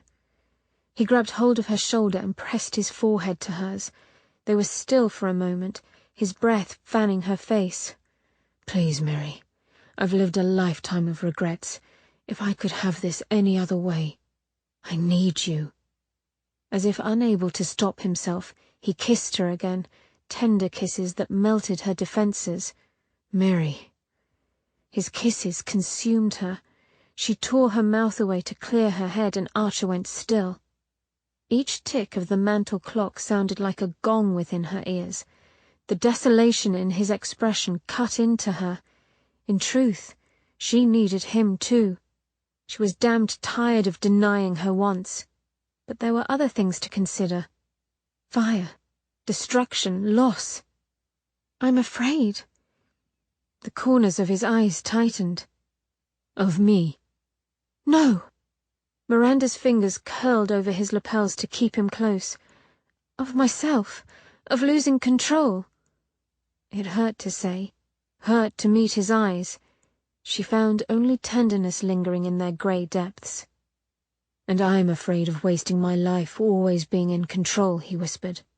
"But no matter what direction I take, all roads lead to you." Gently, he rested his forehead to hers once more. "Let me come home, Mary, if only for one night." Home. She'd been searching for it the whole of her life, and found it in a man more elusive than shadows. Home is not where one visits. It is where one returns to at the end of each day. A sigh whispered over him, and he cupped her cheek. For all my days, Mary. She closed his eyes briefly, then whisked open the door. Come to me at midnight. Leave the lights off, he said, as she walked from the room. Chapter 28. A tomb. It was a fitting description. Miranda shifted irritably beneath the heavy weight of her bedding. The darkness was complete. She blinked, waiting for her eyes to adjust to some light, but there was none. Archer had chosen a cloud-filled night to voice his request. The reason for such utter darkness started mad thoughts racing. He'd called himself a horror. She shuddered despite the warmth of the covers. What was beneath the mask? Was he scarred? Worse? She couldn't imagine worse.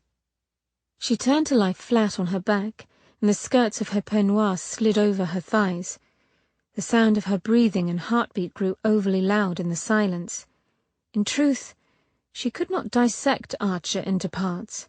She saw him as a whole. She thought of Archer not in pictures, but with feeling. Archer was warmth, laughter, kindness, and excitement. Her eyes prickled with unshed tears. She wanted him to come to her. She wanted to hold him, ease his pain. Above all, she wanted him to show her what it was that caused him such agony. Something in the room changed. Miranda realized with a start that he was here. The soft sound of his tread upon the carpet filled the silence. Without sight, she could only hear and wait. The idea suddenly terrified her. There was a pause. She closed her eyes and prayed for strength.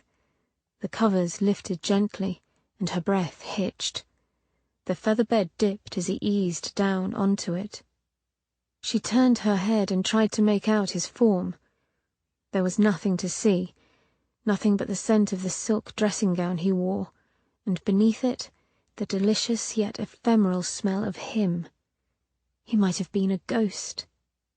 His breath fanned her face in soft bursts, and she knew he was unsettled. "I will not harm you," he finally whispered, in a voice raw with both fear and anticipation. "Never." No, Archer would never harm her. But what was to stop her from accidentally harming him? He had only to touch her, and she wanted to ignite. Unable to speak, she nodded even though he could not see. The bed dipped further as he leaned into her, and the faint warmth of his body caressed her.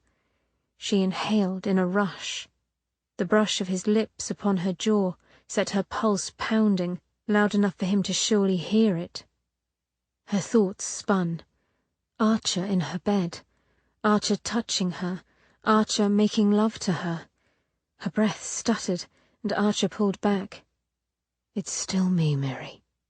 Gently, he brushed her hair from her temple. "Only me." And that was the problem. He was everything. He was her sunrise, sunset, and everything in between. Sweet pain wrenched her breast, and she found herself blinking back tears. "I cannot think of only in terms of you, Archer," she whispered. In the dark, his hand found hers, and their fingers linked. "That is where we differ," he said. "For me, there is only Mary and nothing else." Soft lips trailed over her earlobe and down her neck. His mouth brushed over her skin, nuzzling and tasting down to her collarbone. Pleasant warmth spread along her limbs, and she closed her eyes with a sigh.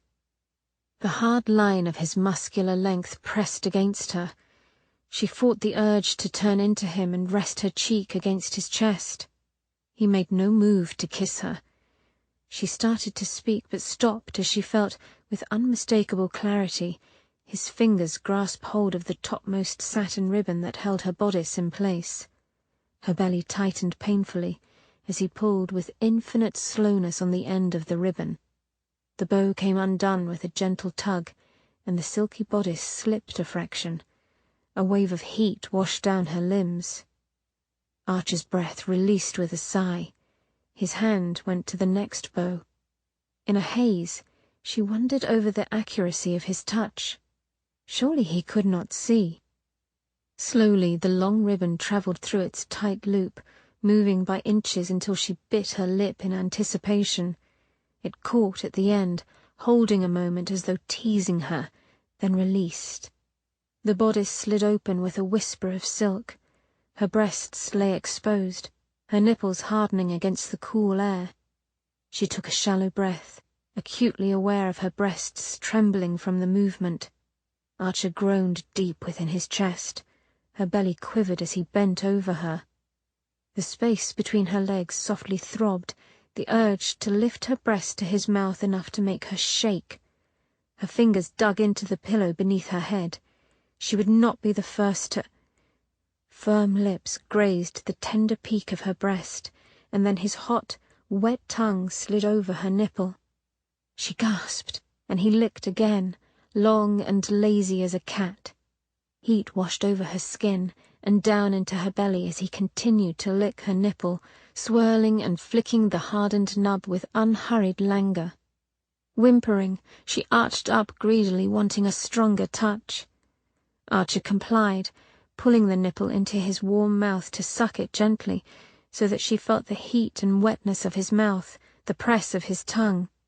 She groaned, tiny wisps of flame licking up her thighs, and reached for him. Deftly, he caught her wrist and pinned it high above her head. His lips released her nipple with a soft, wet pop before travelling to the full underside of her breast. Little mewling noises escaped her as he nuzzled her breast, sucking and nibbling on it before returning to its peak with a sigh of pleasure. His big hand skimmed over her ribs to palm her neglected breast, kneading it gently, brushing his thumb over the throbbing tip until she did not know which sweet torture was greater, his mouth or his hand. He tweaked her nipple, and she rose off the bed. Miranda pressed her thighs together, trying to ease the ache between her legs, but Archer knew. Something near a chuckle rumbled in his chest, and his hand caressed down her hip to inch the thin lace skirt up with his fingers. The peignoir pulled about her waist, and with it came the cool kiss of air upon her legs. Archer! He had both of her hands now pinned high above her head as he feasted on her breasts, while his sly fingers tickled her thighs, coaxing them open until they spread like wings for him. He trembled, then stilled. His lips grazed over her neck to her earlobe to nip it. In the darkness, she felt the curve of his lips smiling against her ear, then the deep rumble of his voice as he whispered, "Do you want me to touch you?" The tip of his fingers slid between her legs and gently pressed against a spot that made her gasp. "Here." She shivered at the unexpected thrill of Archer speaking such things to her, and the feel of his finger playing wickedly with her body. "Yes." It was little more than a sigh, but he heard.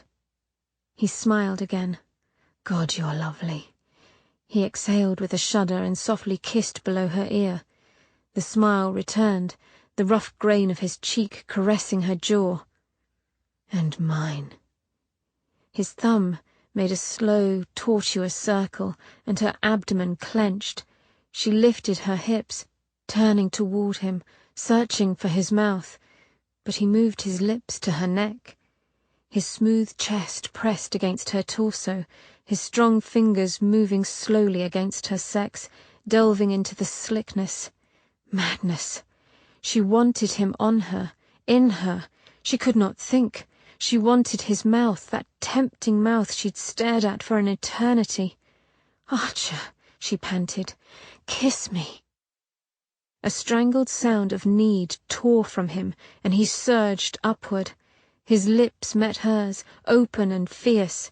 She drank him up, her mind reeling with heady intoxication. His tongue slid over hers, tasting of brandy and cream, as he pulled her close and the hard length of his sex pressed into her belly. "Let me," he groaned against her open mouth. His fingers plunged into her hair, holding her head immobile as he fed off her lips. "Only let me and I'll never stop." She wrapped her legs about his, her hand sliding beneath his silken dressing robe to stroke the flesh too long denied to her, and he groaned again. The feel of his skin, the smooth dip in his lower back. A window opened in her mind. She was holding him. There were no scars rippling over his back, no mangled flesh, only smooth, cool skin. Only Archer.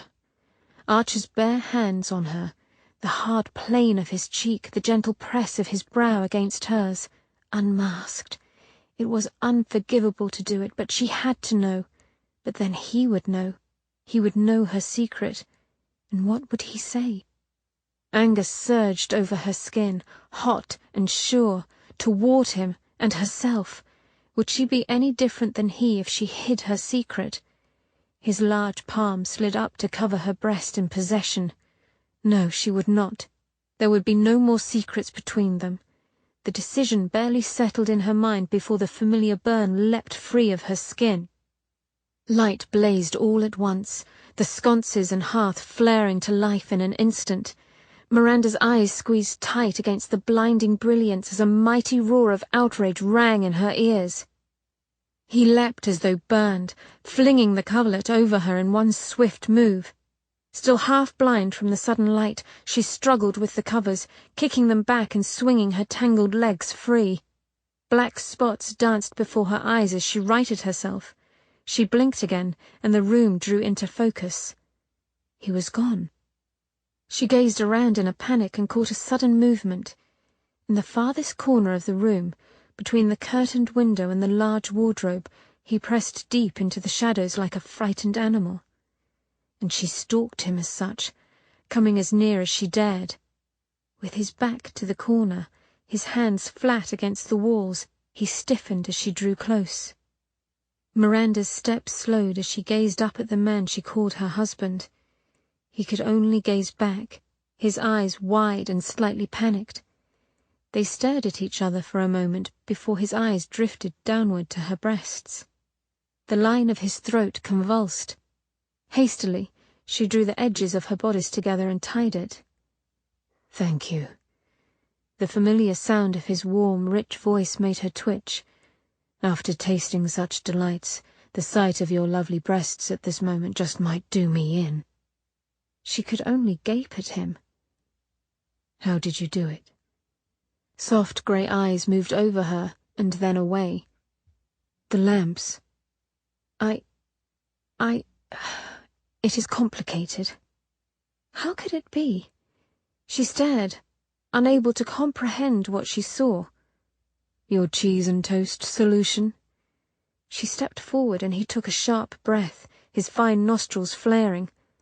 "Archer, please, don't jest with me." "What am I to do?" he whispered. "Any moment now you'll come to your senses and order me from your room." Agony broke over his face, and I will not be able to bear it. He was right to fear. The irrational part of her wanted to scream in confusion. She had expected scars, horrible burns perhaps, or maybe disfigurement. But the man before her was smooth yet damaged all the same.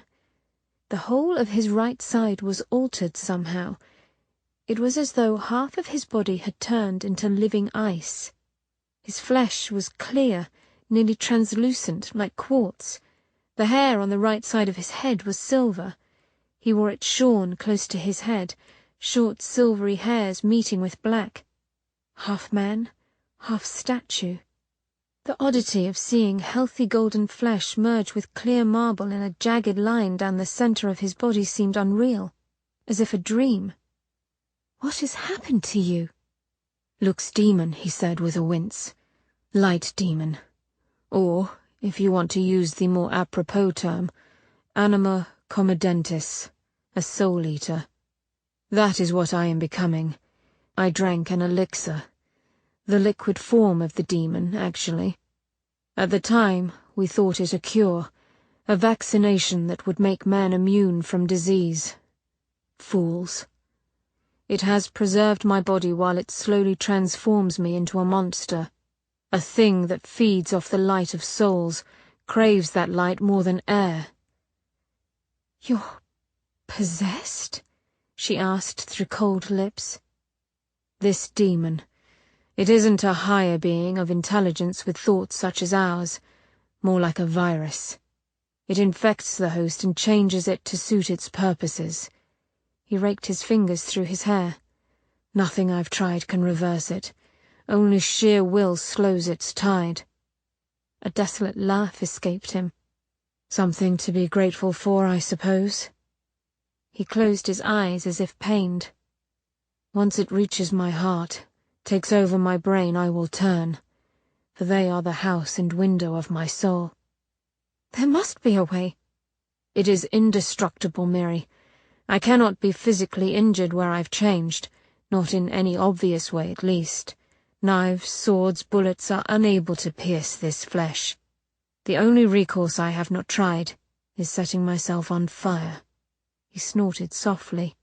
"I find the notion vastly unappealing." She could well understand that, though the thought of him considering the action made her heart ache. He gazed down at his fists. "I am a nightmare, just as you said." Her mouth turned to sand. Stupid, unforgivable words she'd uttered. "You are not." She reached out to touch his cheek, and he jerked back, his head hitting the wall with a thud. "Don't." He was weak as a kitten under her gaze, and she took advantage ruthlessly. The tips of her fingers grazed his translucent cheek, and he shuddered.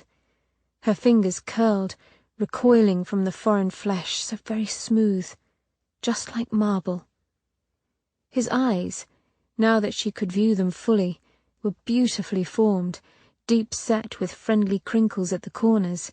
Thick, dark brows curved gently upward as though he were in a constant state of ironic inquiry and found the world amusing, if not a bit ridiculous.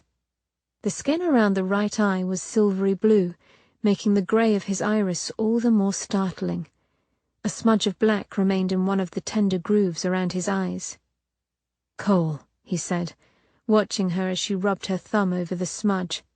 "Vegetable dye on my right lashes and brow. Eula said I'd blind myself, but I really didn't see any other recourse." His helpless babble trailed off as Miranda continued to stare without speaking. The line of change ran from beneath the hairline of his left brow in a diagonal slant to the right, down across the high bridge of his nose and toward his right jaw. Most of his neck was healthy flesh, but the wicked line of blue crystalline skin divided his torso from collarbone to navel, where it moved toward his left hip and disappeared under his dressing robe. The left side of his body glowed with healthful vigor. Fine black hairs dusted his chest and abdomen. His breath quickened as her fingers brushed over the hairs, but he did not move to stop her. The stitches had healed clean, the scar from the knife fight now a thin, smooth line. The sight of it gave proof that it was truly Archer before her, and not a vision. His right side was just as beautifully sculpted, with hard, flat muscles, but entirely hairless and clear as quartz. Moonstone, she realized, catching a glimpse of her wedding ring. A body of sculpted moonstone, with nothing inside, no sight of bones or blood, nothing a living, breathing man might need to survive. "It wasn't fair for me to claim you." He held himself as still as a soldier. "I've behaved abominably. I am sorry," he said, not meeting her eyes. "Sorry to have brought you into a life filled with such horrors." His head bowed, exposing the tender column of his neck. How could he think himself a horror? He was beautiful. The sculpted lines of his face were strong and sure. Without the mask, he appeared younger than she'd thought, perhaps just 30. His hair lay thick on his well-shaped head, and she ran her hand over the shorn locks bristly as a boar brush before resting it on the back of his warm neck. "I might call him a thing divine," she quoted, "for nothing natural I ever saw so noble." He winced, and she knew he was more comfortable with being reviled. She'd seen enough looks of revulsion cast his way to bruise her heart for a lifetime. His dressing robe gaped at the chest, but held fast at his waist with a silken cord. "Show me all of it," she said quietly. His expressive brows lifted, but the cord gave way with a pull of his silver hand. The robe slipped apart and then fell. Narrow hips, long and well-formed legs of translucent flesh shone in the light. Even the proud length of his sex had turned. "Oh, Archer!" Her hand slid along the milky silver of his skin, down his neck and to his chest, moving along the ridges of muscle outlined like sculpted crystal. It was ironic that he likened her to a Michelangelo, for his was a body the master would have admired. He shivered delicately but held still. His body was not as warm as it ought to be, nor was it cold. It was cool, as though he'd been out on a crisp autumn day. Not ice and marble, but satin skin. His hand touched hers, stopping its exploration. "Neither man nor beast," he croaked. She met his grey eyes. Silver, she realized. A flash of silver like ice took over his gaze when he felt great emotion. It was part of the change. "I ache for your touch," he said thickly. "Yet to look upon you fills me with despair. I cannot have you as I want you, and I despair." She pressed her palm into his chest. "Oh, Archer, you have me. I am yours." He shook his head woodenly, the corner of his eyes creasing as though he were at war inside himself. She wrapped her arms about his trim waist and pressed her lips to the cool expanse of his chest. "You have no choice in the matter, Benjamin Archer. I love you. Nothing you say will change that."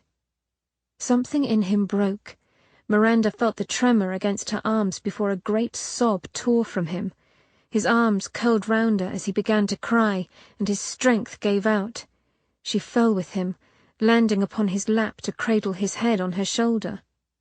He clutched her tightly, as though she might slip away, sobs racking his body as the loneliness he'd held within unleashed in a torrent. The sound of his anguish pulled tears to her eyes. He cried like a babe unbidden as she murmured unintelligible words of comfort, stroking his soft hair. After a time he quieted, and the shaking ended. She dried his tears with his dressing gown and then held him, their arms and legs akimbo, the flickering light of the wall sconce above and the quiet of the house surrounding them. She loved him. It had always been so. His arms relaxed, and he turned his face into the crook of her neck. "I love you too," he whispered tenderly. "So very much." Miranda closed her eyes with a sigh and let her head fall against his. "Say my name again," he pleaded against her skin. A smile ghosted over her lips. "Benjamin." He nuzzled the sensitive hollow of her throat, creating little shivers down her back. "Again." "Benjamin." His lips found hers. "Benjamin," she said between soft, gentle kisses. "Ben." She caught his face in her hands, one cheek warm, the other cool. His beautiful grey eyes locked onto hers, and his lips curled into a smile. "I have not been Ben to anyone," he said, his voice rough with emotion. She brushed a kiss over his high, clean cheekbone, and then on the corner of his mouth. "That is because Ben belongs to me." Her lips fitted over his, opening his soft mouth with her own, and he sighed. "You are mine." He pulled her closer. "I have always been yours, Miranda Fair, just as you have been the only one for me. Only you. Always." The hard swells of his shoulders quivered beneath her touch, but he put a staying hand upon her when she moved to kiss him. "Mary."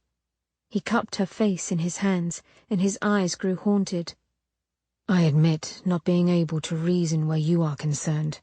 I see you, and I want you. I love you to distraction. His forehead rested against hers. Miri, if we had only one night together. He swallowed hard. Would you still want this? His words slid cold down her back. What are you saying, Archer? Archer ran his thumb over her lip. The killer is still out there. There isn't a cure for me. His eyes closed. I wish the situation were different. She clenched his wrists as if they could anchor her. A tremor went through him and his long fingers slipped into her hair. What did you say before? She whispered. That life is here and now? Her hand went to his cheek. We shall take the here and now. Miranda swallowed past the lump in her throat. Slowly her hand went to the ribbon at her breast and pulled the tie loose. The peignoir slipped from her shoulders. I've been your bride long enough. Now make me your wife. Archer studied her with an expression that was almost fierce. The avid heat and want in his eyes sent a bolt of heat straight through her. Tenderly he cupped her cheek, holding his gaze with hers as he slowly bent forward, giving her time. Time to move away. Time to change her mind. Miri met him halfway, her lips melting against his, their sighs mingling. His kiss was deep and sure, as if they had all the time in the world. She murmured her pleasure as he pulled her farther onto his lap to straddle him. God, he was strong. Muscles shifted and bunched beneath her questioning hands. Smooth, cool marble became heated stone as his kiss deepened and became insistent. He trembled, and the strong arms that bracketed her tightened. Don't stop. It was part plea, part demand. I'd forgotten, he whispered, how it felt to be touched, to have hands upon my skin. Then she would never stop. Tremulously, she caressed the smooth slope of his back to the rounded curves of his shoulders. Archer sighed, his long body moving against her hand like a contented cat. And kisses, she murmured, and placed a kiss on one corner of his mouth. Then the other. More of those? His eyes drifted closed. If you must. His breath hitched as she kissed the tender spot at the juncture of his neck and shoulder. The skin was satin there, cool and strong. She moved to the other side, where the scent of him was heady and warm, and his pulse jumped beneath her lips. Silence lay thick around them, highlighting the lazy crackle of the fire in the grate. She pressed each soft kiss along his shoulder, increasing the cadence of Archer's breathing. Firelight flickered over his skin, setting it aglow like sunshine on winter ice. Down her hand went, over hard, flat pectorals, along the little ravine that divided his abdominal muscles.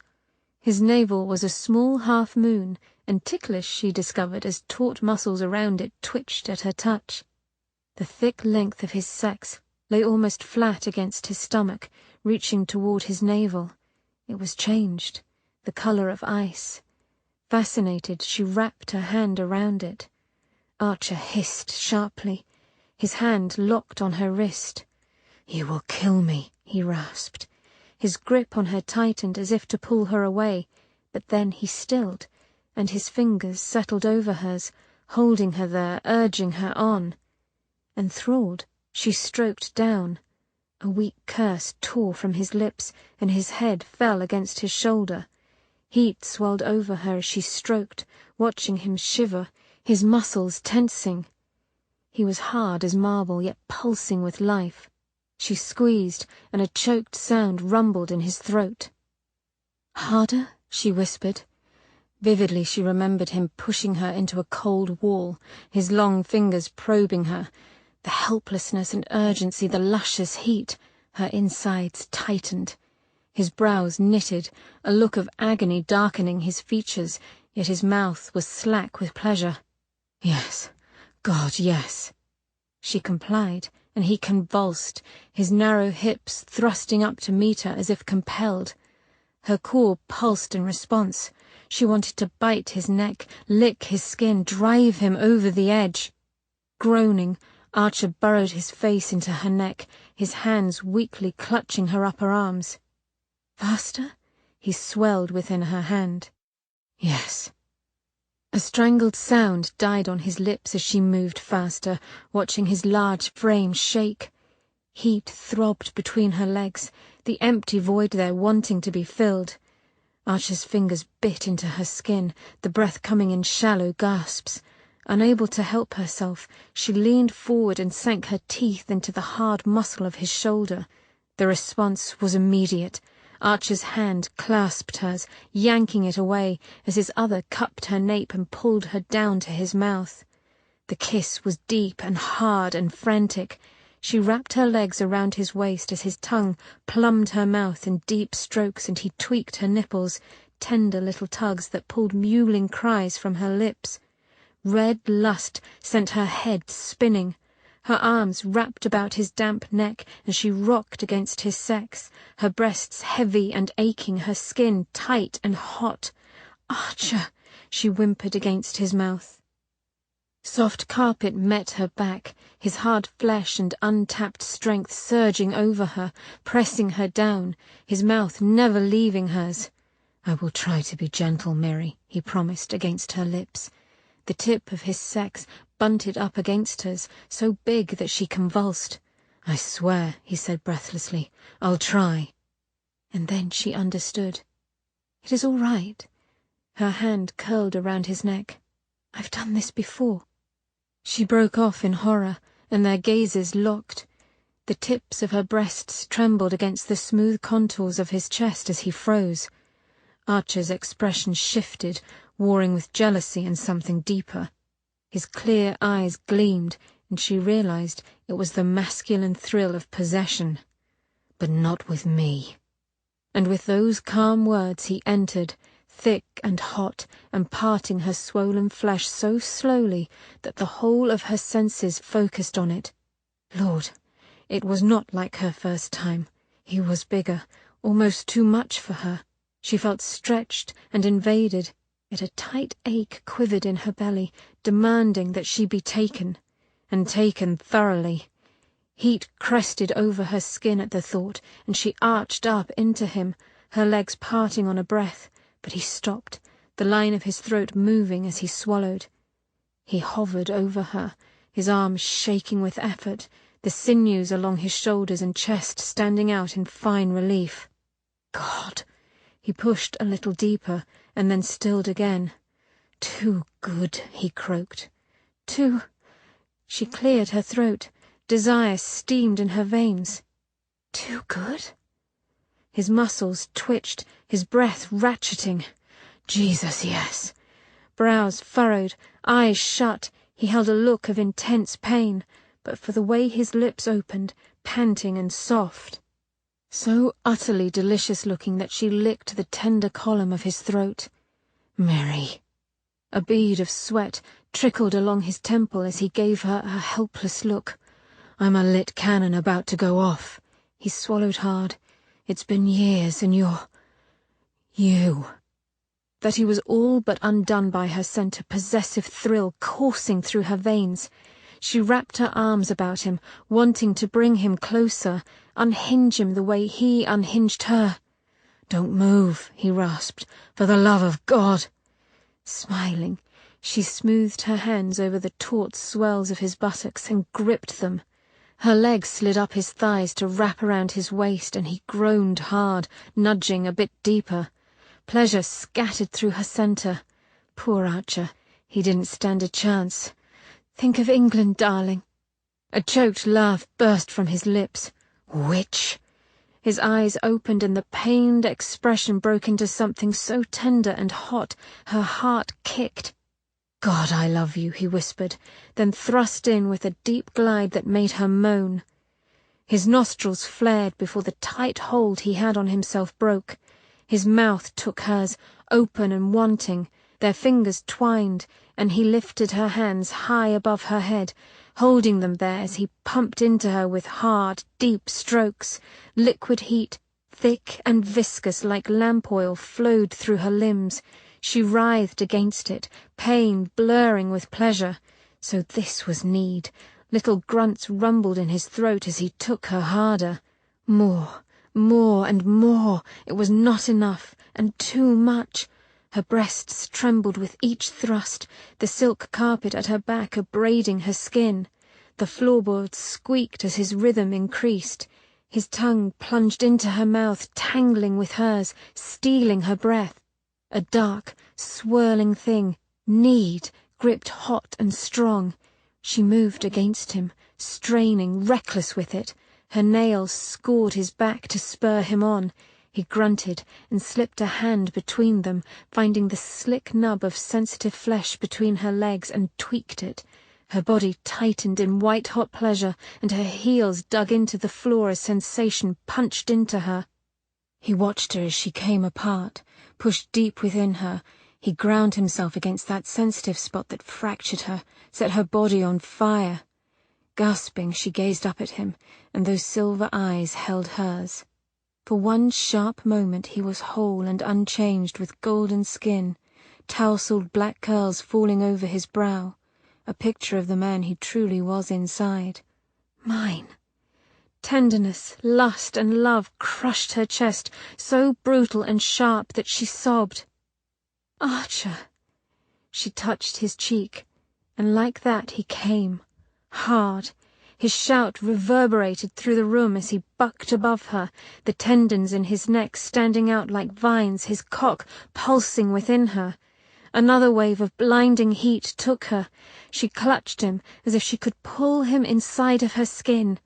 They strained against each other for one tense moment before her hands fell weakly to the floor.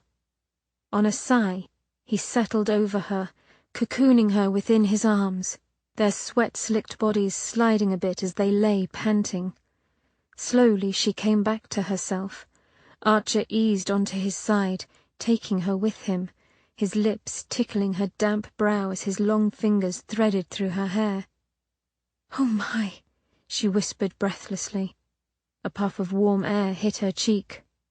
"Quite." His lashes curled like black fans around deep grey eyes. With a wobbling smile, he kissed her, a gentle touch meant to soothe, yet his lips clung, then nipped. A surge of warmth washed through her. His tongue touched hers, and his cock, still deep and hard inside her, twitched. Anticipation fluttered. Flushing, she rocked her hips in question. He smiled against her lips and nudged back. Oh my! Warmth turned to heat, the tight ache returning to her belly. Again? His eyes met hers, and she saw the heat there, languid yet sure. "Stamina," he whispered against her mouth. A wolfish grin lit his features as he rolled back over her and gently but firmly proceeded to give her an in-depth lesson on the very subject. A figure stood alone in the empty rooms of a grand townhouse. From outside came the gentle clatter of a hansom, and farther off the soft chime of bells. Unending darkness, both outside and in, made the cold room an inky well. One more day, and everything would fall into place. Soft clicks sounded as the killer paced in slow meditation. The watch called the hours, a gentle song that announced the ebbing of time. Archer's movements used to be as predictable as the tides, and now one could never be sure. A grunt of agitation rang out. Archer's reprieve had been too long. Foolish. Another reminder was needed. Chapter 29. Wonderful, beautiful, blissful, gorgeous, lovely. Adjectives floated around in Archer's head like cherry blossoms falling in late spring. He wanted to laugh, shout, and run amok, singing at the top of his voice. Snatches of romantic poetry learned in his salad days came to mind. She walks in beauty like the night. Shall I compare thee to a summer's day? He smiled then, looking up at the ceiling above his bed. He certainly did not possess the talent to fit into words what he felt. Too bad Byron was dead. He'd have hunted him down and introduced him to Mary, the master poet would have found words to do her justice. He glanced at his glorious, beautiful, wonderful wife lying asleep at his side. The deep curve of her narrow back glowed like Egyptian alabaster in the sunlight. The silken tumble of her hair, golden with glints of fire, fell over her pillow and onto his shoulder. As always, his breath came in little stabs of sweet pain when he looked at her. Miri, his miracle, his little fire-starter. Laughter bubbled up within him. He ought to have known she would possess some extraordinary power. She was too sensible to have such little fear in dangerous situations. Cheese on toast, indeed. A small sound escaped her lips, and she shifted in her sleep, lifting her arm a bit. The curve of her breast came into view, plump and pressed against the bedding. Archer's cock twitched impatiently. He wanted to see her nipples, nipples that had fulfilled his lewd imagination, deep rose and entirely suckable. He grinned, remembering how she liked that, how she nearly came undone whenever he touched them. That she gave herself fully to him should not have surprised him. Miri never did anything by half. But it did. The tightness in his chest expanded. She was his. Every cell in his body knew her, sang her name and throbbed with the same thoughts over and over. Mine. Want. Need. He ought to be satiated. He'd come to her again and again. It merely had the same effect as throwing brandy on fire. He simply burned hotter, a heat nearly frenetic in its intensity. His fevered brain drifted back to the early hours of the morning, of sliding against her silky skin, his cock pushing into her tight heat, gently, oh so gently, for she had been swollen and tender, yet ready. Now, Archer, now! His loins tightened at the memory of the stiff tips of her breasts brushing against his chest, his mouth against hers, lips and tongue slip-sliding as that tight, slicked heat slowly milked him. She had been so hot, a living brand in his arms, and the very air around them heated with her, warming the cold within him until he too grew flushed and feverish. Hot lust coursed through his limbs, throbbing in his cock. Her trembling little hands roamed over his back, one long finger tracing a path of fire down his spine, and then lower to slip between his buttocks and explore there as well. The molten shock of it. He'd come undone then, ploughed her softness without finesse or thought, simple need that made him come in her like a brush-fire. Afterward, she'd burrowed closer, wrapping her elegant limbs about his. Yet there was a touch of fear in her eyes. The sheets are steaming. Heat surrounded them, a caress of balmy air that caused the little red tendrils about her temples to curl in riotous profusion as they lay damp and limp in each other's arms. The air as well. He wasn't capable of saying more. His heart raced, his breath still coming in quick pants. Her great eyes had gazed up at him, misted and green like sea glass. And if the fire within me should break free and consume us both, she whispered, a tiny line forming between her arched brows, then I'd die complete. His fingers sifted through her silken hair. Then it would have consumed us long before. He'd smiled then, a tremble of lips for all his exhaustion, and touched her face, his fingers weak yet sure as he traced her succulent mouth and felt her shiver. He understood then.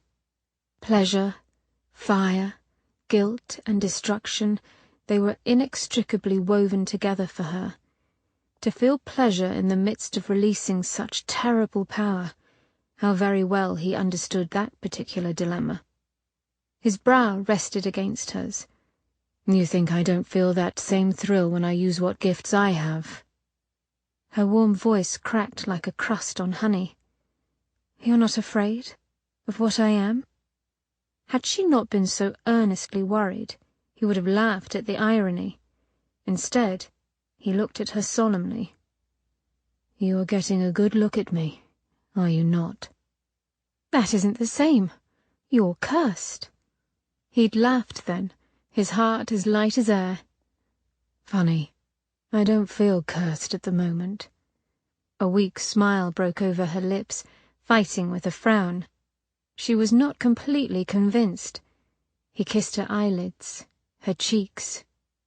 "The fire is your strength, what protects you when I cannot. Do not fear it, but embrace it, for it is part of your soul. You know how to use this gift, Miranda. Inside, you know."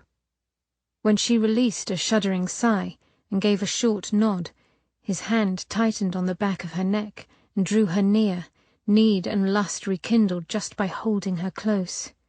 "Kiss me. Set me afire again, and again." Next to him, Miri gave another soft sigh. Pure lust shot through him as he watched her elegant back lift and fall.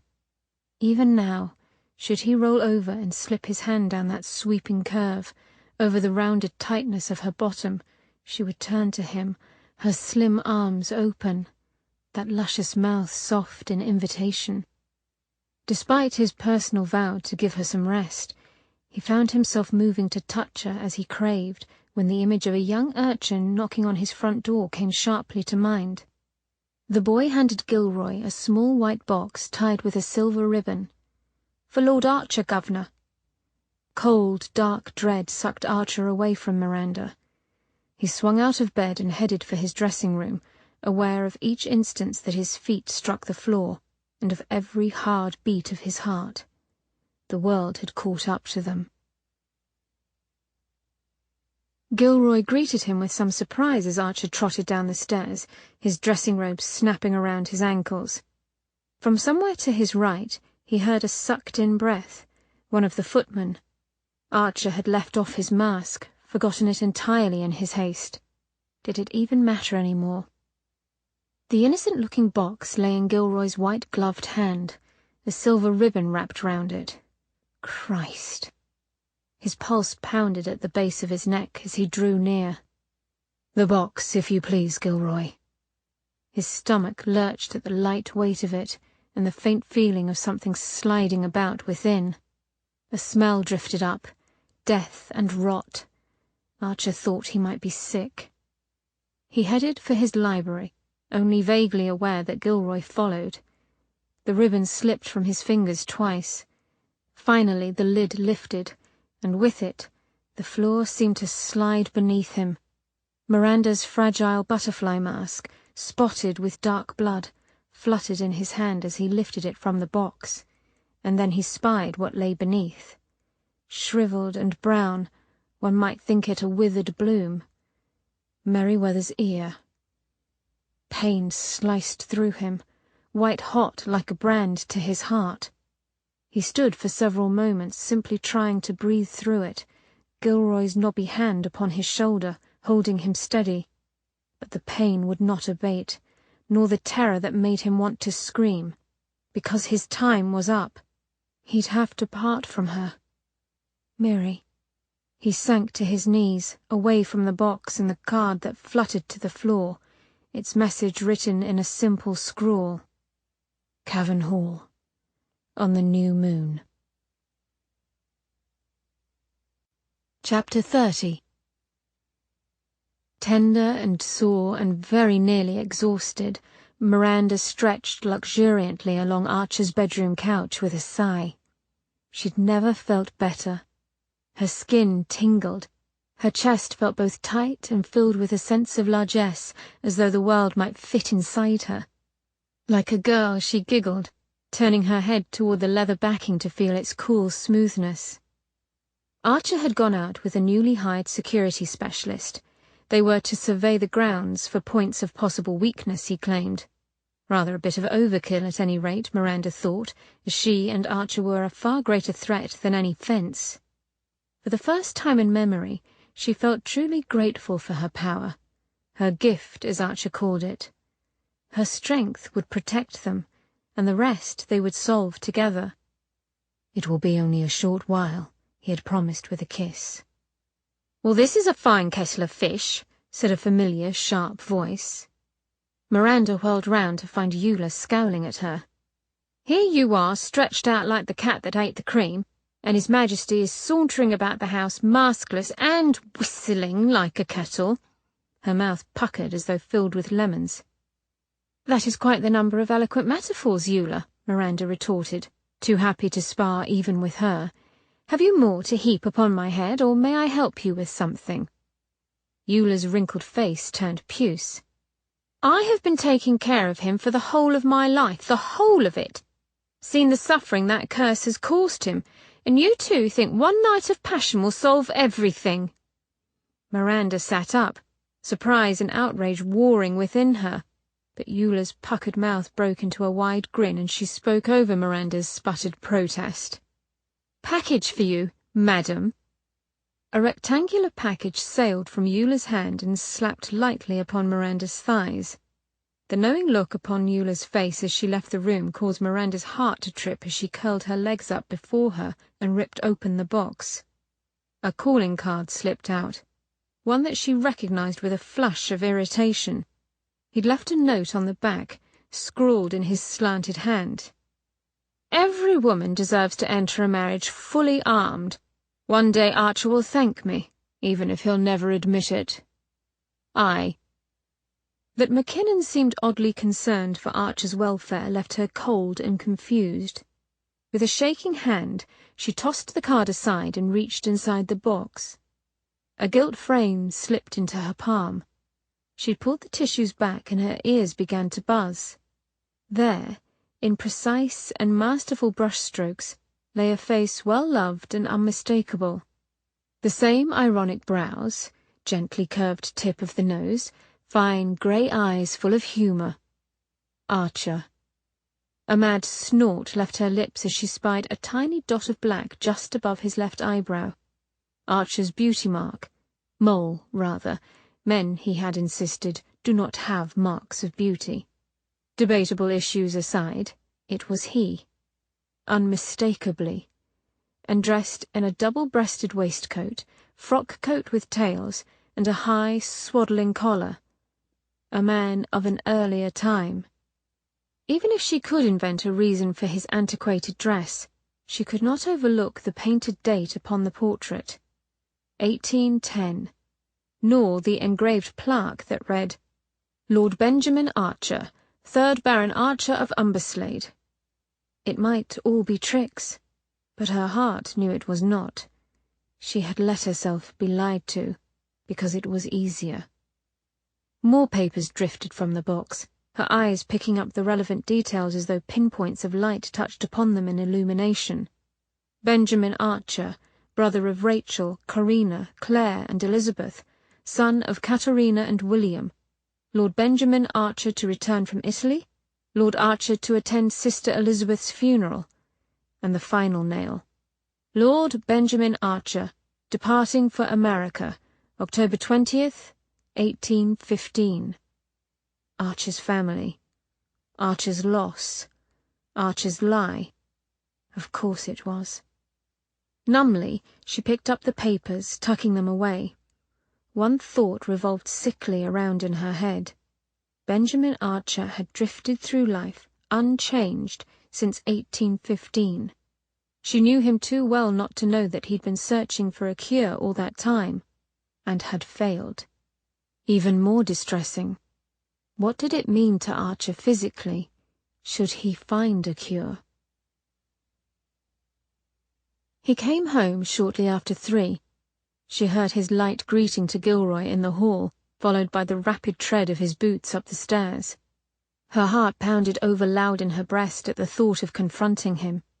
She had sat like a statue for the rest of the day, barely able to think or to breathe, only to wait. Now he was here. Sliding to the foot of the bed, she set her feet on the floor. Determination to have her say steeled her spine. The connecting door to their rooms opened a moment later. His eyes went immediately to her, and a smile broke over his face.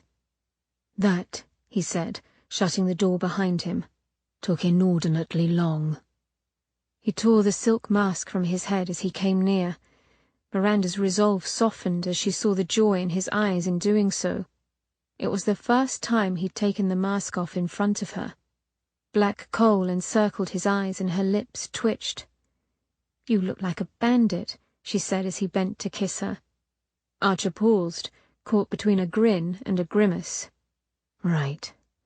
He brushed a kiss over her nose and then strode toward her bathing room, impatiently pulling off his suit coat as he went. Her heart stayed locked in her throat as she stared after him. He emerged not a minute later, freshly scrubbed and wearing only his drawers and shirt sleeves. "Is it unmanly to say that I prefer your face cream to mine?" he asked, unbuttoning his shirt with a deftness and speed that entranced her. No. Nothing about him could ever be considered unmanly.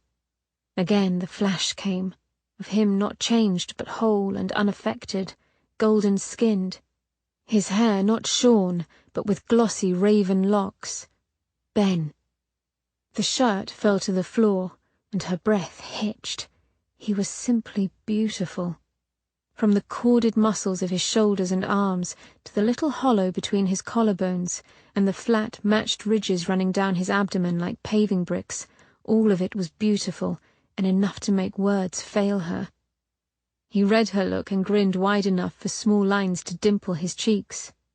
"Hello," he whispered before catching her up. She could not think. It was like a drug taking hold of her when they kissed. She pressed against him, her lips throbbing under his ministrations. Could a man be an addiction? His quick fingers made short work of her laces. Her bodice fell free, and his thumb ran under the curve of her breast. Hot shivers fanned out along her belly. She pulled away, her hands going to his shoulders to hold him off. "No," she said, "stop." Her tone froze him. Slowly he moved off the bed and sat back on his heels.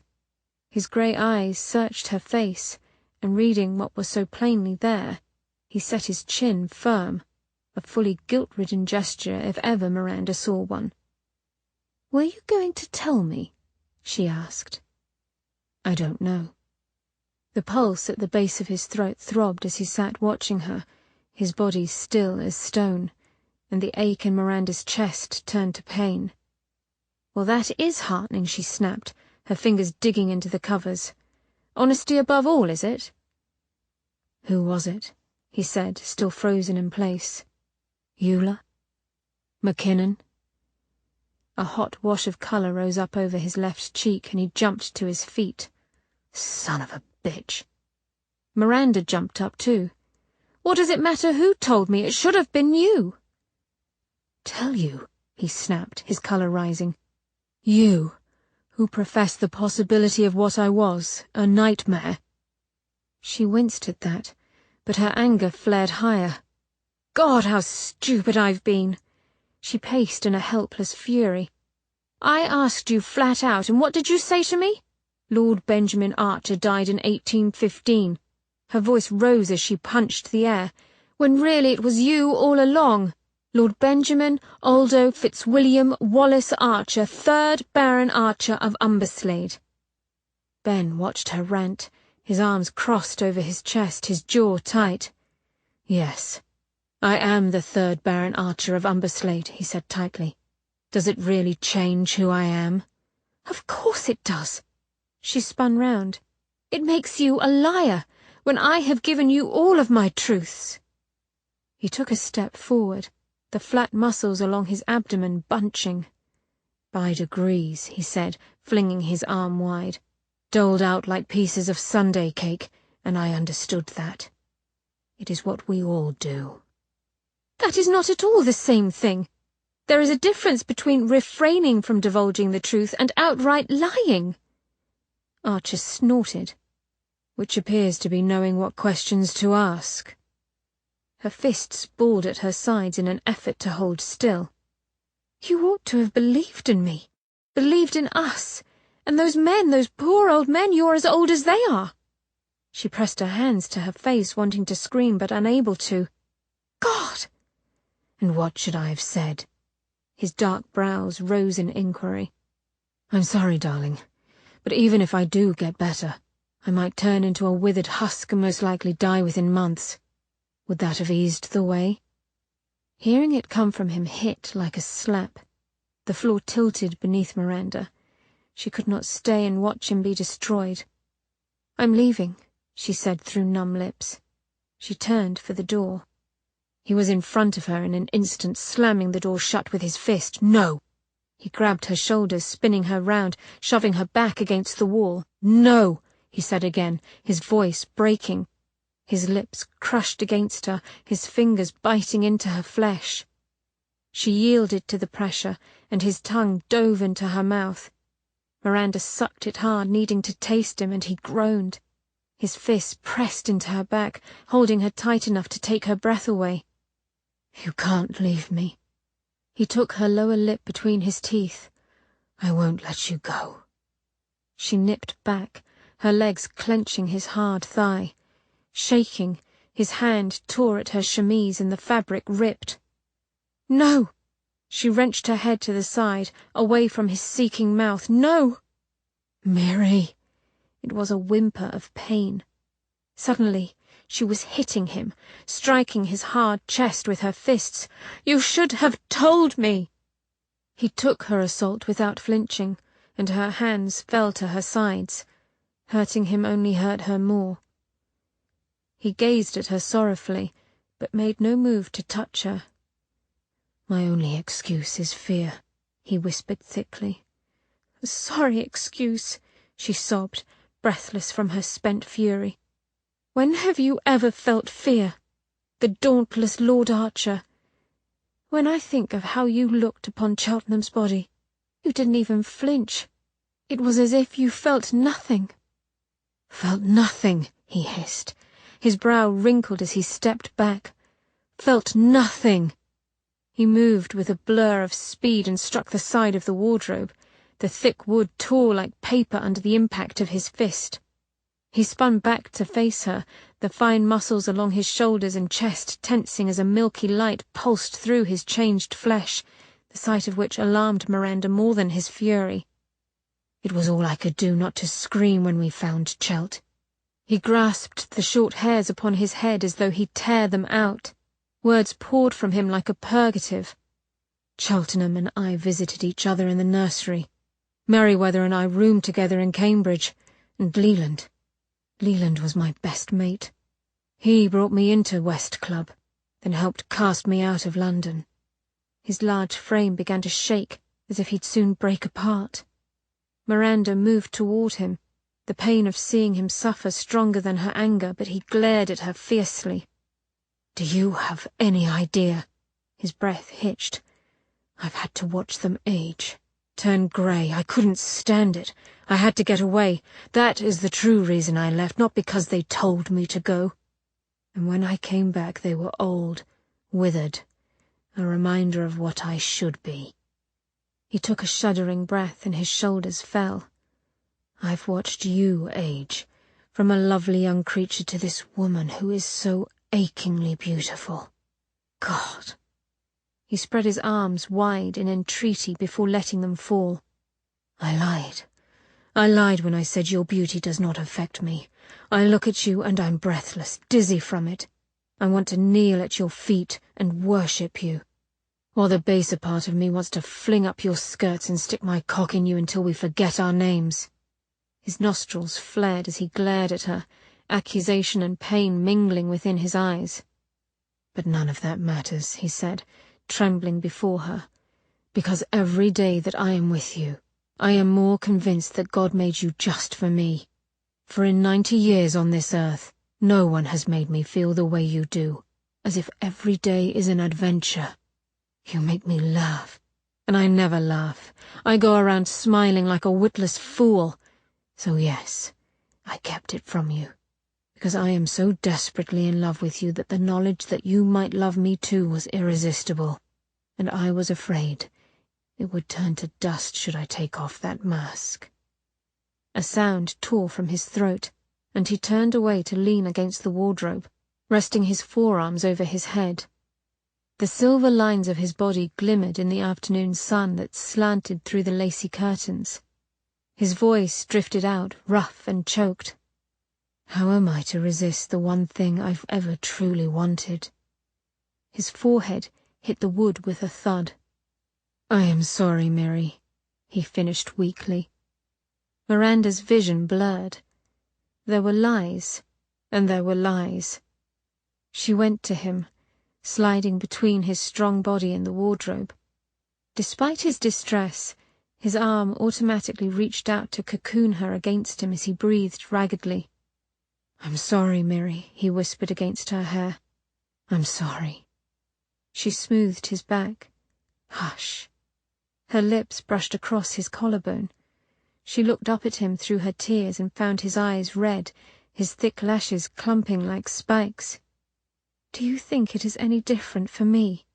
I want you so much it is a constant ache." He made a sound, and his lips found her temple. Soft kisses to ease her tears, yet her heart grew cold. She was losing him. He was retreating, behind thick walls where feelings could not hurt him.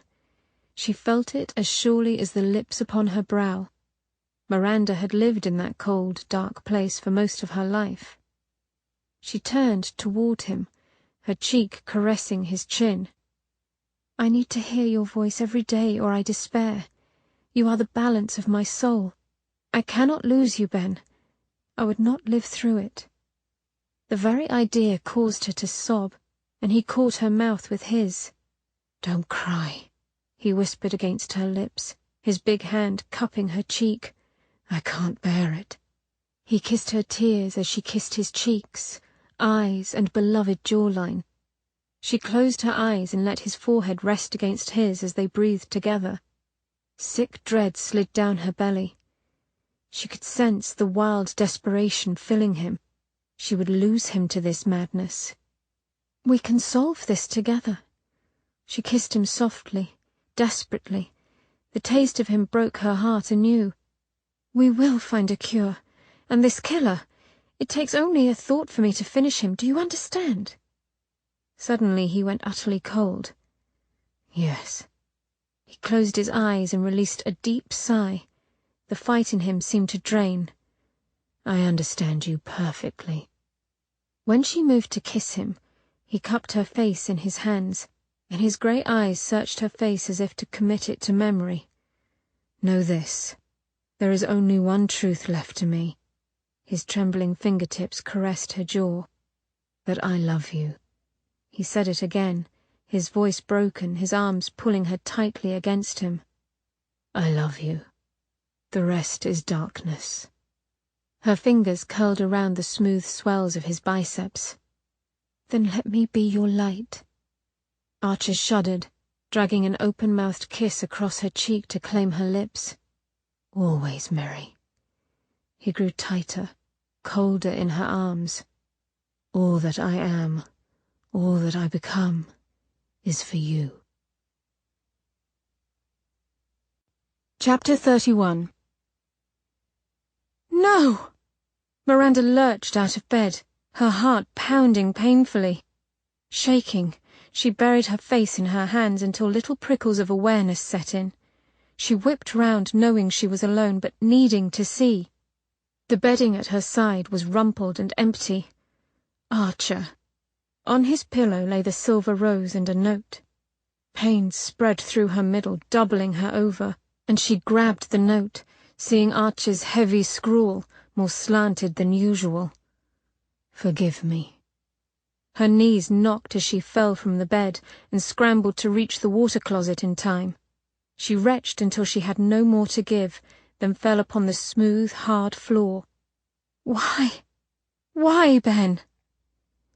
That he meant to face the killer alone was clear. Forgiveness meant only one thing. He did not mean to survive this confrontation. Miranda curled into a tight ball, pressing her knees hard into her aching chest, but the pain did not abate. Cursing roundly, she climbed to her feet and washed her face and mouth. Wallowing would help no one. That goddamn sneaky bastard. Her fencing clothes, long unused but never forgotten, flew from her wardrobe as she heaped more curses upon her errant husband. If he thought she'd sit at home and let him go off to die, he was sorely mistaken. "Eula! Gilroy!" Her shouts rang out shrilly as she strode down the upper hall not 2 minutes later. Miranda swallowed down her panic. She needed to think. The bun secured at the nape of her neck was tight enough to pull her scalp, and her head pounded rather dreadfully.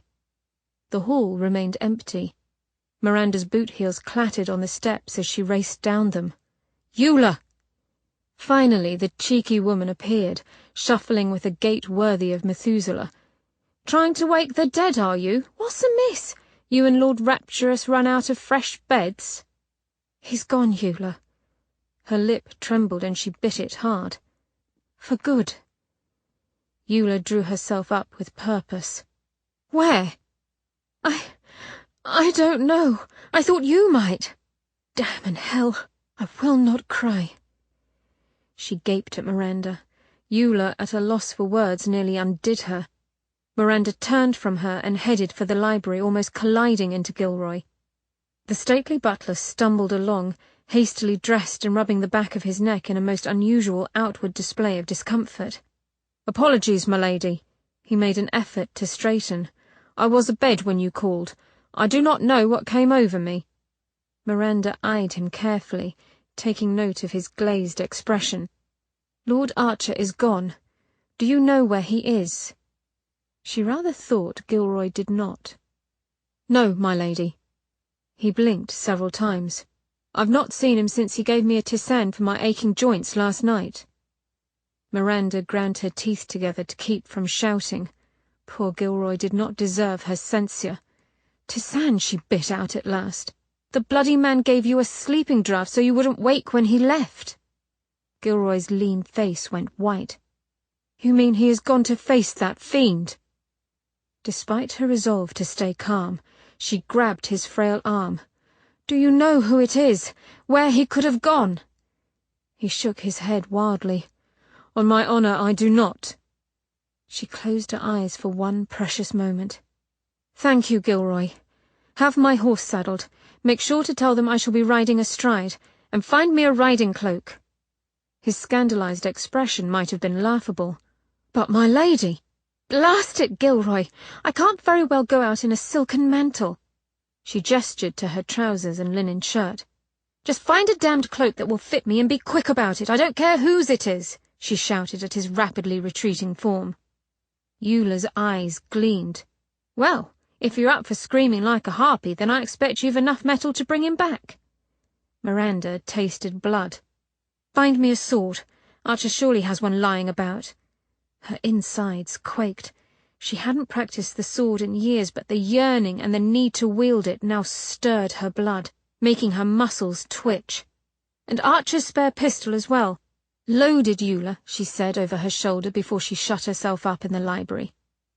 The room lay still and cool. It might have been waiting for him. She went to his desk. The cluttered chaos over it appeared untouched. She tore through it, searching for something, any clue. There was nothing. Defeated, she dropped her head upon the desk. Tears would not come, no matter her frustration. She sat for a long moment, simply breathing. The killer's identity drifted just beyond her grasp, as ephemeral as smoke in the wind. She cast aside Lord Mackinnon. She rather thought Mackinnon flirted with her mainly to antagonize Archer. Irritating, but not viscous. These murders had nothing to do with her and Archer, but with Archer and West Moon Club. Then there was the fact that Archer knew who the killer was. While Archer wanted her away from Mackinnon, he did so out of possessiveness, not from a genuine fear for her safety. Lord Rossbury, then. But these murders were calculated, coolly done. With rage, yes, but the killer was a planner. Rossbury struck her as all rage and impulse. Then who? Every conversation, every fight she'd had with Archer played in her mind, until the small tableaus of her life with him spun in a flash of colours like the inside of a kaleidoscope. A thing that feeds off the light of souls. "I am not so easily dispatched." What if I told you it is something wondrous and beautiful he hides? Immortal. Miranda reared up, her heart pounding in her throat. The spinning wheel stopped. What was once a blur suddenly came into sharp focus. Archer, bending over Victoria. "Why are you here?" Slowly she pushed back from the desk. For every father there is a mother, and every creation a creator. "Stay away from her, Miranda." Victoria, with her silver eyes and flashing white teeth, the makeup covering skin that surely gleamed like moonstone. Archer broke my heart once, and I'm afraid I've never forgiven him for it.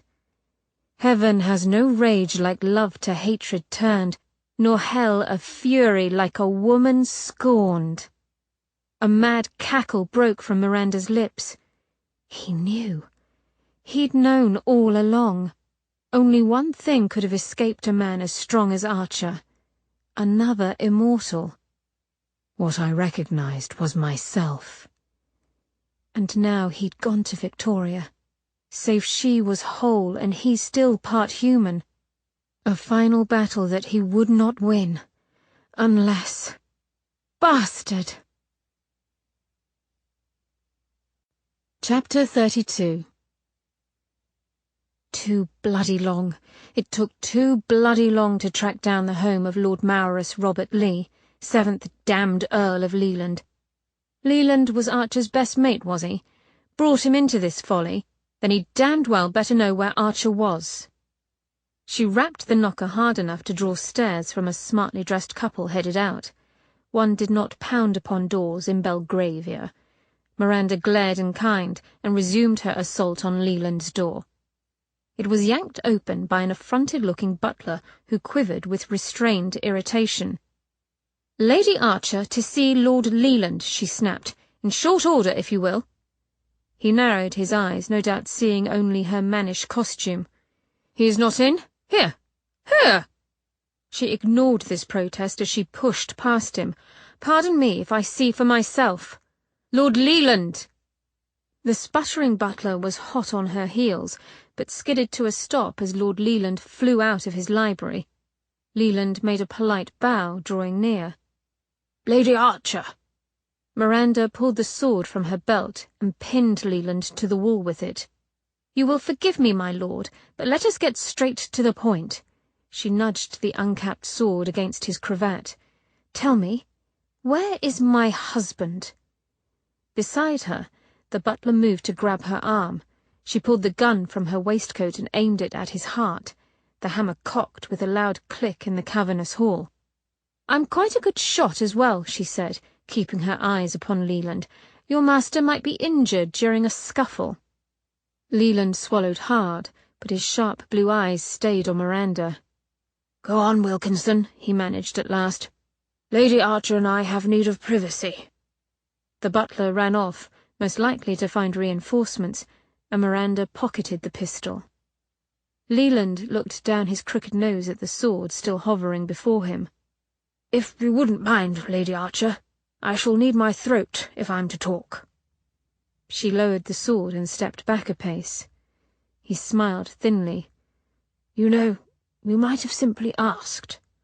She laughed without humour as she sheathed her sword. "I might have done," she said, "save I am damned angry, and damned tired of high-handed men at the moment." He gave a small bow of his head. "Understood." "Do you know where he is?" Now that she was there, her fear surged forward once more, leaving her trembling. "I do." He sighed then, looking very much his advanced age. "I am afraid you shall not like it." Her lips quivered before she got hold of herself. "Where Archer and revelations are involved, I never do." "Then you know him well." He extended his hand toward the open library door.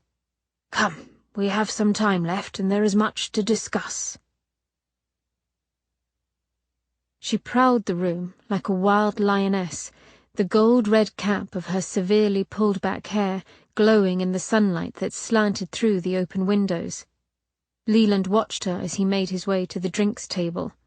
Her legs, encased in buff trousers, were long and supple, the firm thighs muscular but feminine.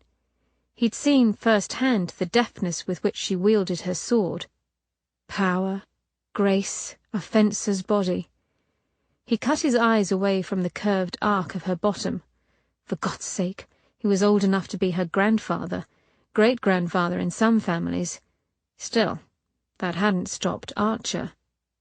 "Would you like a drink?" he offered, keeping his gaze resolutely on her face and not anywhere near her fetching and quite pert bosom. She gave him a small smile of gratitude, and his old heart skittered a bit. Hers was not the dainty, sweet beauty of fashion. It was a sculptor's dream, precise, unearthly. She was Nefertiti, Helen of Troy. Beauty such as hers stunned. He blinked hard. Why hadn't he noticed before? "Have you any bourbon?" "Not you as well." Leland shook his head. "Perhaps I ought to buy a cask." She laughed, all warmth and huskiness, and Leland understood why Archer had lost his head over her. "Perhaps you ought to," she said. "It is really quite good. As you are bereft, I should like a whiskey then. Neat, please." He poured her drink and watched, his breath catching as she glided over to take it. The curve of her hips, the dip in her waist. She was a Stradivarius. Damn his eyes, he felt like a man of 30 inside. A small shard of envy toward Archer cut him, then promptly brought him round. Hard enough to bring him shame. He bowed formally and handed her the glass. "You're very much alike, you and Archer."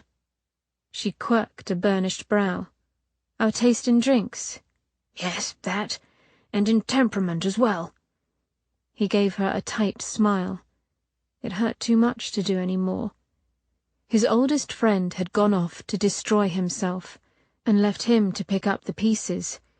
He too would have stormed in to hold me at sword point should he be in a temper. Eyes the colour of Chinese celadon glaze ran over him in appraisal. "I suspect you are a man of action as well, sir, though perhaps you prefer to skewer with words rather than swords?" He laughed. "You are quite right, madam. Touché." Her sculpted cheeks plumped, then promptly fell. Her eyes misted. "Where is he, Lord Leland?" Leland set down his glass. "Please be seated, Lady Archer, and I shall tell you all." She complied, folding her lithe body gracefully into the same chair Archer had occupied not long ago. "Promise me one thing," he said, as he sat across from her. "Let me finish what I must say, and then you may do as you wish." Her shapely mouth curled into a lopsided grin. "I do not have a history of keeping such promises, sir. But I shall try." So like Archer with her forthright nature. "What has Archer told you of all this?" he asked. As Leland listened, awe filled him over her capacity to take all the horror in and still love Archer, for all he was. "So it was Victoria, then," she finished, "who created him?" "Yes." He ran his fingers over the base of his glass. "I shall be forthright with you now, for you have to understand the allure she held for us. All of us within West Moon Club were scholars, and through our collective effort we learned much about the ancient world. Archer and I went to Egypt to excavate ancient tombs, immersed ourselves in the Pharaoh's world. It was all for naught. True, there were hints, allusions to life everlasting. Does not our own Christian Bible speak of men living well beyond the pale? Is Noah himself not said to have lived past 900 years? He curled his hand into a fist, remembering those years of frustration. We could not find a true solution until she came. For a moment, he simply remembered the day Victoria had walked into their meeting as though it were not a secret society at all.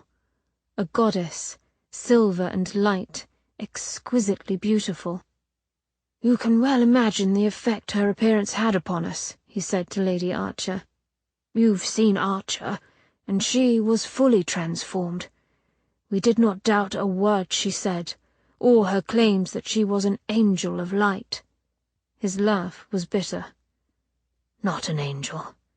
No, we would learn that when it was too late. What Lady Archer thought, he could not know. She held herself in complete control. We would not all be given the gift, however. She was to choose the most worthy. He shifted uncomfortably in his seat. She settled on Archer and me. We became her lovers. A soft blush stole up Lady Archer's cheeks, but she remained silent. Nor could Leland blame her for blushing. Even now he could see Victoria, her nubile body writhing beneath his, pert breasts, nipples translucent as glass, yet succulent. They drove him mad. Take me, Maurus. The heat of her body, the light pulsing through him as he bedded her. He'd felt invincible, and later, when she had wanted more. I desire you and Archer in my bed, together. Come to me, my heathen men. By God, he had been willing. So shameful, but there it was. The hold she had on him was madness, and Archer's wrathful expression, his dark brows scowling. He had stormed out, shoving past her bed in disgust, even as Leland had been crawling into it, all but tearing his clothes from his body in his lust-filled haste. Her sick laughter filled his ears even now. It was a test, he said to a stone-faced Lady Archer, realizing that he'd said the whole shameful tale aloud. Archer was stronger, possessed the willfulness that she desired. I was merely a secondary diversion. You resented him for it, Lady Archer said softly. Yes. Her sculpted face remained impassive. All of you did, because Archer was the favourite. I cannot deny it, he said wearily. Not one of us realized how lucky we were not to be favoured, until that night.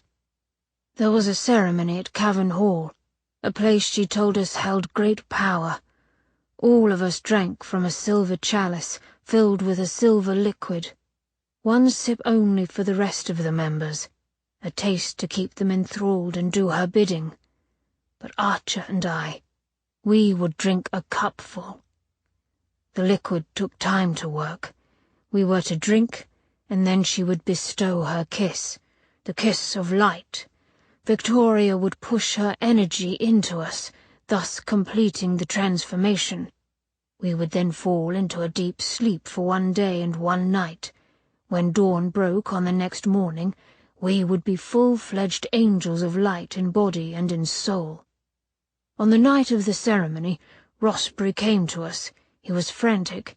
He'd found an ancient text. We would not become angels of light, benevolent beings who lived forever off the light of the sun, but demons who drew their power from the light of souls, and in doing so, we would lose our own souls. He took a steadying drink. We were fools, too blinded by her thrall to believe, or at least I was. Archer had doubts, but the moment was all but upon us. Every vein in his body stood out silver against his skin when he drank that brew, he whispered. Then his eyes.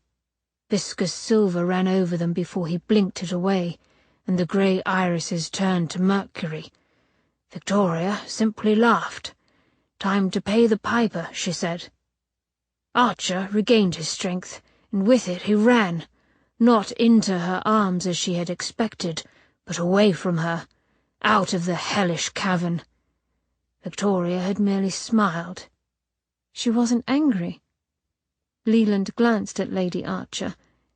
Irritated, perhaps. She thought he would come back. He was her true mate, she declared. I knew then that she was in love with him. I was nothing, so I ran too. 1 sip was all I tasted. It did not affect you? Leland smiled wryly. I am 92 years old, my dear, an age most men do not reach, and, should they do so, are usually quite useless. Yet I can ride a horse, read my books, walk to my club and back, I am not immortal, but my life has been altered from its human course. I age slowly. When I met you, I thought your age closer to 60. Precisely. His lip trembled. I've outlived 1 wife, 3 children, and 1 grandchild. The coals in the grate settled with a hiss as he stared into his glass, watching the honeyed liquid swirl. That is why I've avoided Archer all these years. Guilt. All of us got what we truly wanted that night, a chance to live beyond our years, without fear of sickness or sudden death. All of us save Archer. And Rossbury. What happened to Rossbury? Victoria. She found out what he had told Archer and set him on fire, left him to die. By some miracle the man survived. Lady Archer shuddered.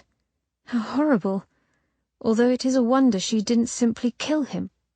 She might have cut him apart or taken his soul. However, something about fire disturbed Victoria. She would shy away from it, so I suppose she considered it the worst sort of punishment. I cannot help but agree. Rossbury suffered horribly. Why does he hate Archer? Rossbury believes Archer told Victoria of his defection. Archer would never betray another man's confidence. That deed was Sir Percival's doing. He took a small sip of his whisky and welcomed the burn. There is no arguing with Rossbury. He is not... There is something extraordinary about him, about all members of his family for that matter. It would serve you well to stay far away from him, and Lord Mackinnon as well.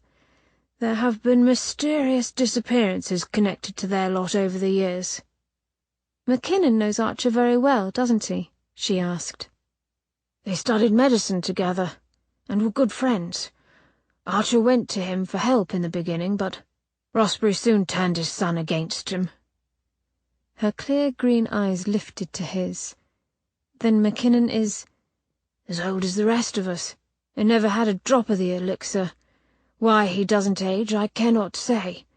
As for Rossbury, he must be 130 by now. Leland held up a hand when she leaned forward intently. I don't know what secrets they keep. We didn't understand until later that Rossbury and his son were never fully human. In truth, I believe Rossbury wasn't looking for immortality, but a cure for whatever it is that haunts his family. Her ripe mouth puckered, but she nodded in acceptance. And the rest of them? Was it simple jealousy that caused them to dislike Archer, or the incident with Marvel? He felt a small jolt. You know of that? Only that Archer and Marvel quarrelled over her. Leland snorted. Archer was trying to save Marvel. Victoria had come back and seduced Marvel. She urged Marvel to make the change. Archer was incensed. He knew first-hand what would happen to the youth. Leland took another sip of his drink. Marvel was just another pawn. I believe Victoria thought if she roused Archer's passion, got him jealous, that he would realize the depth of his love for her and return. Instead, Archer got his first true taste of the monster he would become when he beat Marvel within an inch of his life. He agreed then to the members' ridiculous banishment to keep them and others safe.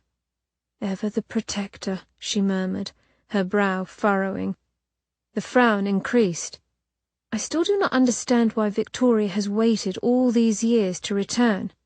Why did she not go after Archer from the first? The woman is well over 300 years old.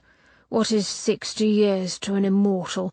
The equivalent of a few months, perhaps? He shrugged, enjoying the feeling of such a crude gesture.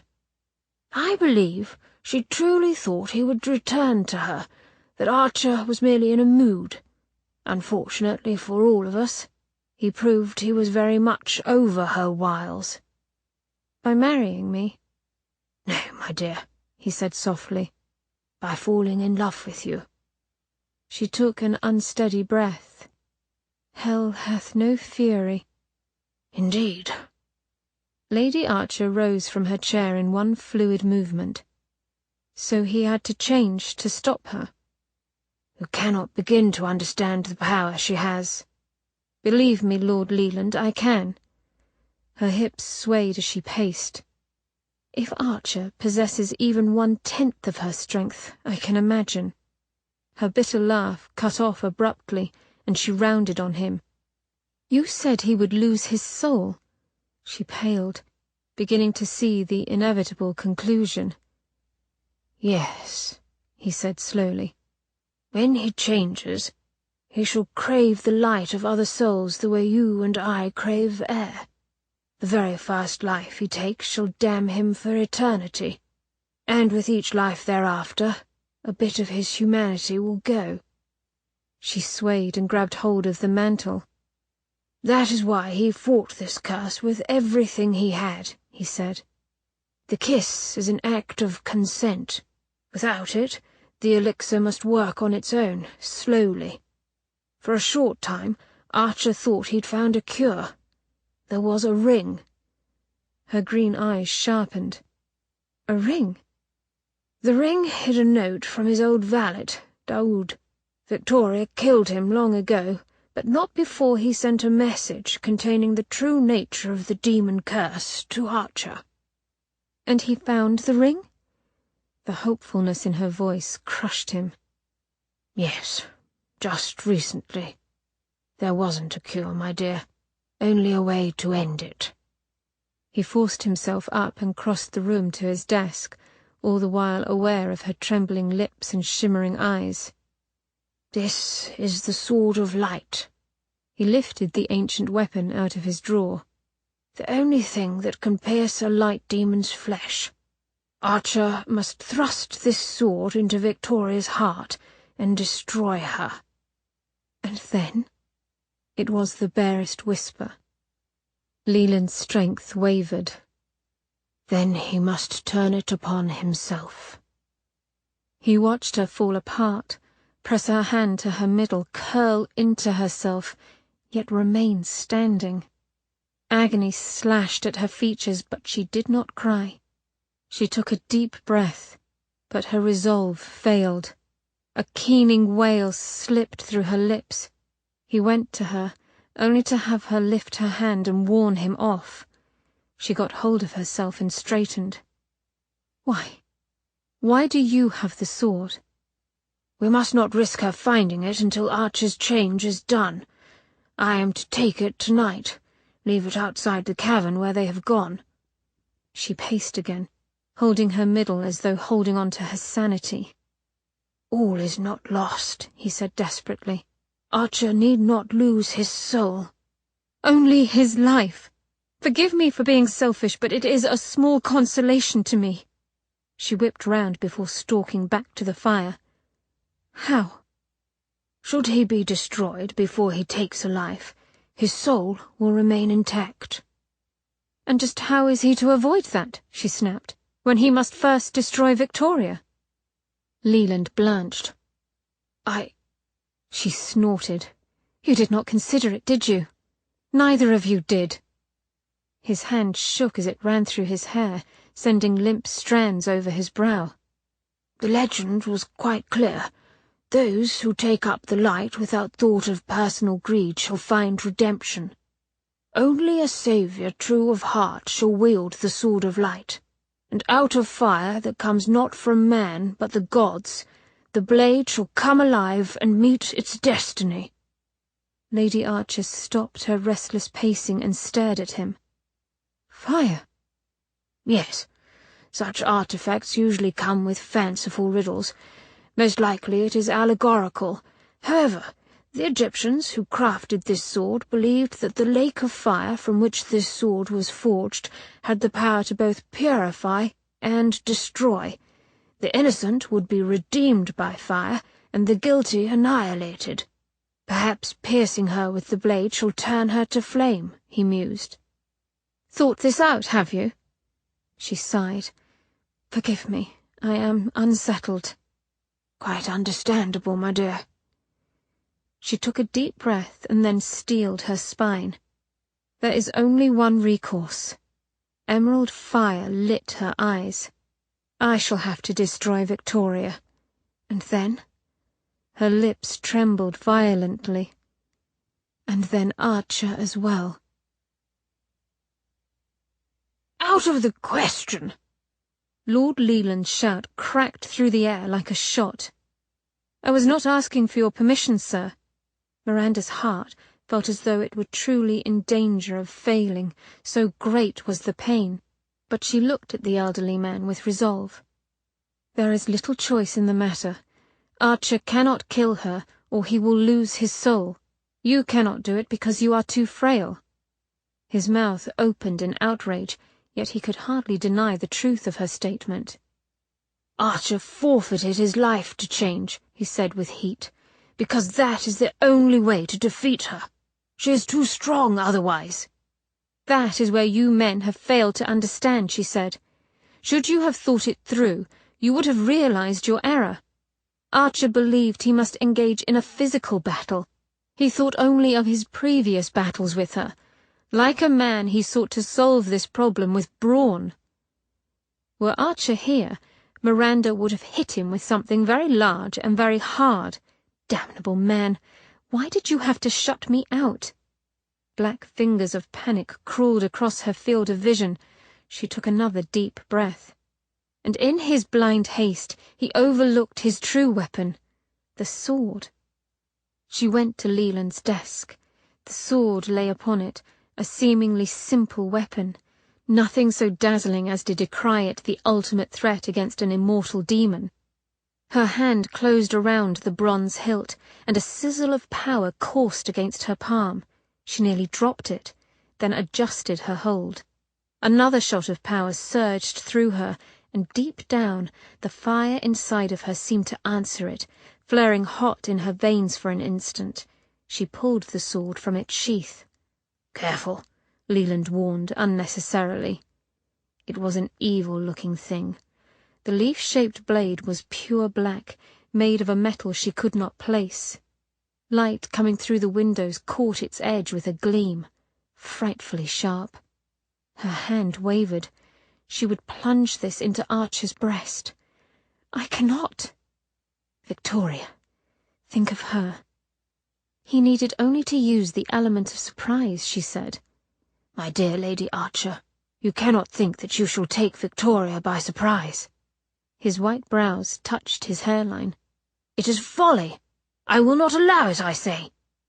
Miranda sheathed the sword and attached it to her belt with the hook on the back of the scabbard. "As I said, Lord Leland, I have not asked for your permission. I shall do this thing." He moved to stop her, and her temper broke. "If anyone is to end Archer's life, it is to be me. If I cannot have him back, I can save his soul, damn you." He eased away. "I understand your pain. You do not." "Nor do you understand my strength. You see only a helpless female. Why is it, do you think, that Archer hid this from me?" "To spare you the pain of knowing beforehand," he said with equanimity. "No. He hid this from me because he knew I am well capable of facing Victoria, and if I had found out about her, I would have tried to kill her myself." "Then he is well justified in his precaution. The very idea horrifies me." Leland drew himself up. "If I must protect you from yourself, I will."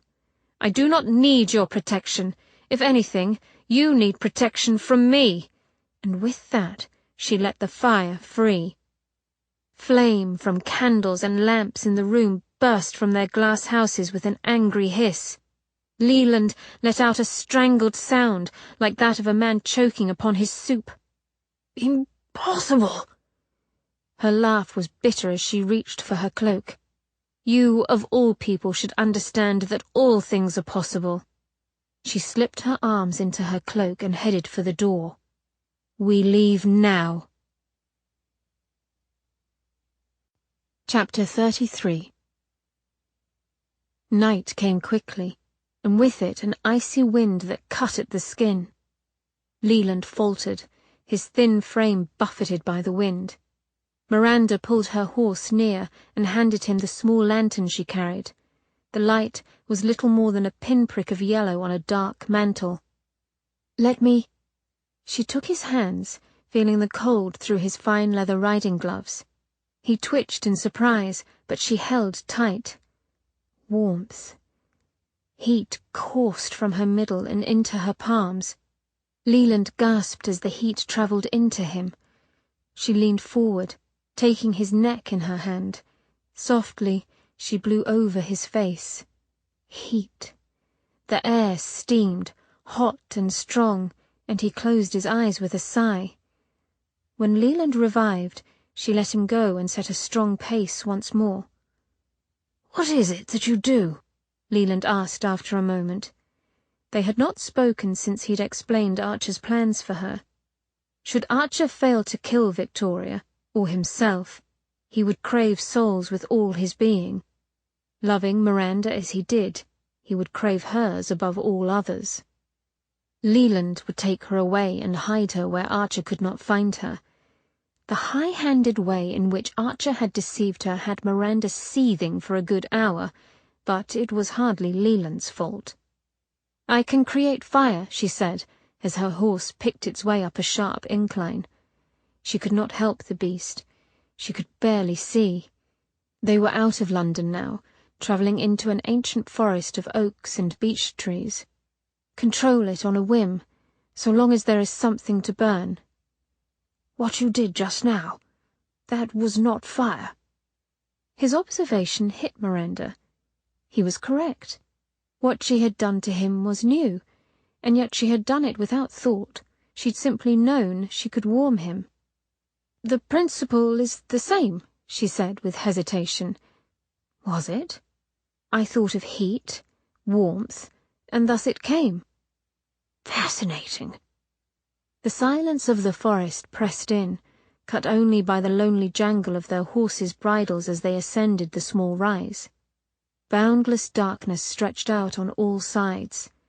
Had she been alone, the emptiness would have unnerved her, but she was not alone. The others all thought him a monster. Cold air burned her throat. "Why didn't you shun him when he returned? You and Cheltenham?"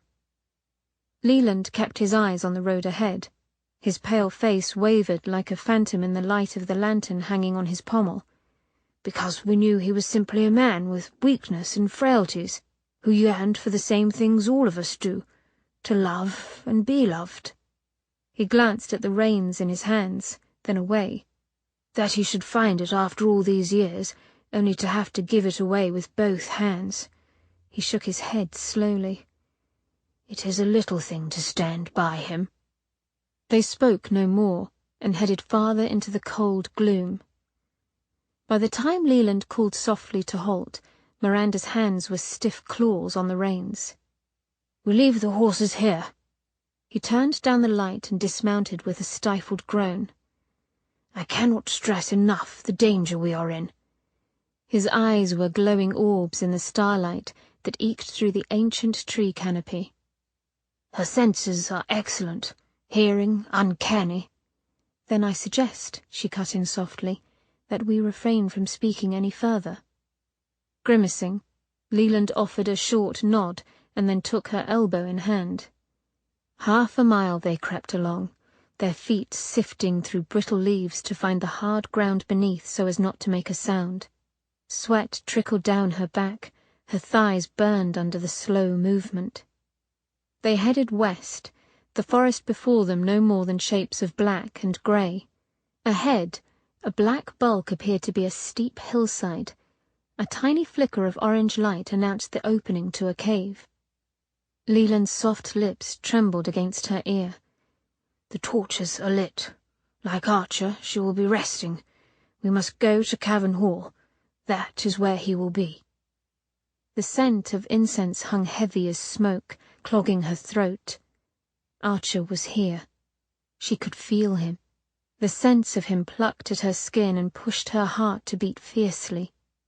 She kept pace with Leland and then outdistanced him. She knew where to go. Archer pulled her along, down the dark, winding passage toward the orange glow of firelight. Around a sharp corner, a large cavern opened up before her. In the centre of the cavern, bathed within the flickering light of the torches, lay Archer, sprawled on his side in a naked tumble of limbs, his head thrown back and twisted away from her. His beautiful body now completely silver and glowing, he lay unmoving like an icy Icarus fallen from the sky. Miranda tore free of Leland's sudden grip and ran to him, heedless of the danger. His frozen shoulder bumped hard against her knee as she fell upon him. Moonstone flesh. A sob escaped, bouncing off the rough walls. So cold. Her fingers burned against the contact of his skin as she lifted his heavy head into her lap. His classical profile lay stark and silver against the black of her cloak, utterly beautiful and horrific all at once. Ben! Her trembling hands moved over his jaw, through the brittle strands of his silver hair, completely transformed, lost to her. Pain clawed at her throat, the smooth expanse of his chest like moonstone against her fingertips. I cannot do this. Ben, what have you done? He has chosen me, said a girlish voice.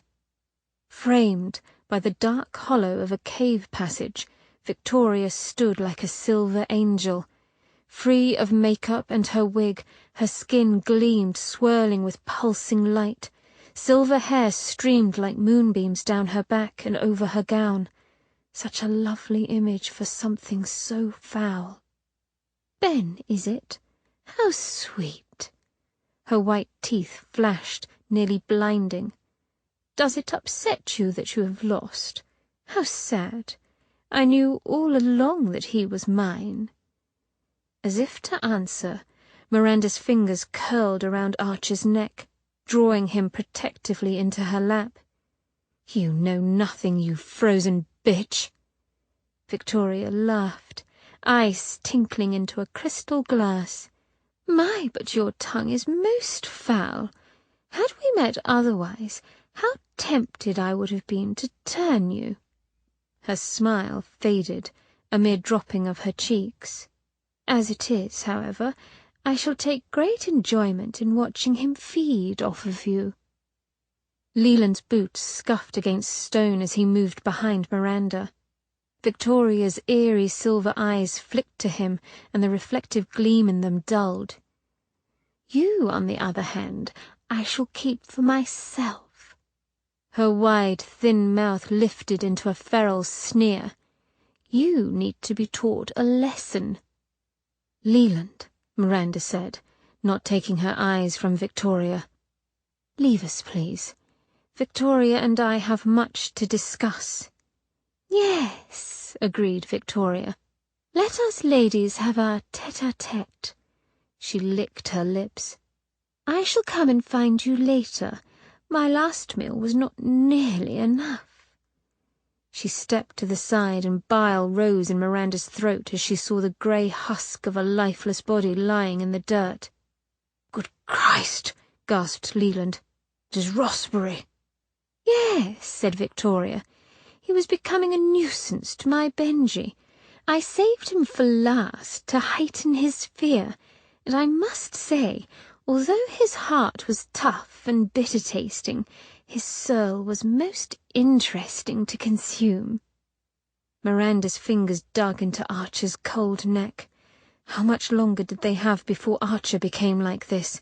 Was the sun nearly up? An eternity seemed to have passed since they had started their weary journey. Leland. She dared not look at him. Go now. I shall see to this.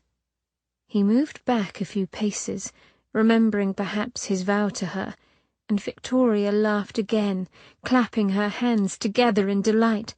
Such authority, Miranda. I do like you. I wish I could say the same. Silver eyebrows lifted, but Victoria merely smoothed the folds of her silver satin gown. Her choice of dress was in the Empire style, popular when Archer had been young. Perhaps she had selected it for him. The idea left a bitter taste in Miranda's mouth. Ah, but it is simple feminine jealousy that brings us to strife, the witch said with a light sigh. How petty it is, Her pleasant smile twisted. He was always mine. He pledged himself to me. He may have forgotten for a time." She shrugged. "In the end, he remembered. He came of his own free will." "Free will had nothing to do with it," Miranda snapped. "You've been toying with him all this time." Victoria gave her a bored look, like a child who dreams of sweets while receiving a dressing down. "What fun do I have otherwise? Besides, all of them had to pay. I loved them all, and they worshipped me. For a time." Anger tightened her mouth to a bud. "Then they turned from me and banished my Benji, and he was lost to me." Her cold anger flared in the air for a sharp moment, and then deflated just as quickly. For that they must pay, but the moment has to be right. It was better for me to kill them when Benji returned. "You did it to push Archer into a corner," Miranda said. "To turn them all against him once again and leave him little chance of remaining in society." "Exactement." Victoria clapped her hands together with a smile. "Ah, but it is satisfying to face a woman of intelligence." "You might have simply killed me," Miranda found herself saying. She wanted the fight now, wanted Victoria to come at her so the bitch might die. "I am your true threat, after all." Victoria's silver brows rose delicately. "I might have," she admitted softly. She glanced at Archer. "But men are like children, no? Take away their favourite toy too soon, and they throw the greatest temper." Her eyes snapped back to Miranda. "That is what you are. A toy. One that has lost its lustre." Victoria took a small sauntering step into the open cavern, and the firelight flashed over her skin like diamonds in the sun. "Now that we speak of toys, did you like the present I left you?" John Coachman. Something much like a snarl flew past Miranda's lips. Triumph flashed in Victoria's eyes. "He was most amusing. Such a strapping youth. Ah, but the look of surprise on his face when I came to him in the stable yard wearing a mask and your cloak, begging him to bed me. He resisted until I knelt down and pleasured him." Miranda's fingers twitched over Archer's skin. When she said nothing, Victoria's brows drew together in annoyance. "The boy was in love with you. Did you know? He whispered it in my ear just before he took me." Victoria's wide mouth curled. "I must say, he was an excellent lover, so very common and forceful. I was almost sorry about having to hurt him." The corners of her cat-like eyes creased, the silver irises reflecting like a mirror, utterly soulless. How could Miranda have ever compared them to Archer's? "But then, he thought it was you who killed him. I saw it, the pain and shock in those big, dumb eyes." "Enough!" Miranda's shout echoed off the cold walls. "I will kill you, for John Coachman, Cheltenham, and Archer. I will send you to hell for Archer." "Such confidence!" A peal of delight rang out. "This shall be a most amusing night." Her head snapped up, the look in her eyes vicious. "You need not be whole for my Benji to feed. Tell me, what shall I tear out first? An arm? Your eyes?" Slowly, Miranda eased Archer's head to the ground. The lack of contact with him broke a tether deep in her soul. Ben. She could not lose him. Victoria's silver eyes bore into her, triumphant, gleaming. She did this to him. Heat whirled up in Miranda's belly like a vortex. She rose to her feet, the heat coursing through her limbs like power. "The fire is your gift." She flipped the ends of her cloak over her shoulders, revealing the sword belted at her hips. Slowly she rounded Archer's prone form, Victoria watched her come, a patronizing smile pulling at her frozen lips. Miranda's innards knotted in terror. It had been so long since she had used a sword, and never with the intent to kill. Sweat rolled down her back and made her palms damp. She kept walking until they stood not 20 paces from each other in the large cavern. Miranda ignored the frantic beat of her heart that pleaded for her to flee. "You know how to use this gift." She planted her feet wide.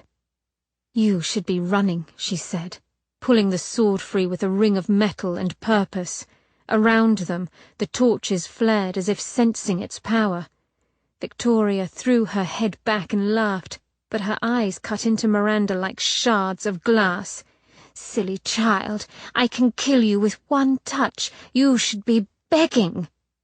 Pulsing liquid heat flowed down Miranda's arm into the brass hilt of the ancient sword. Burn! Blistering heat coursed over her palm, turning the weapon into a brand.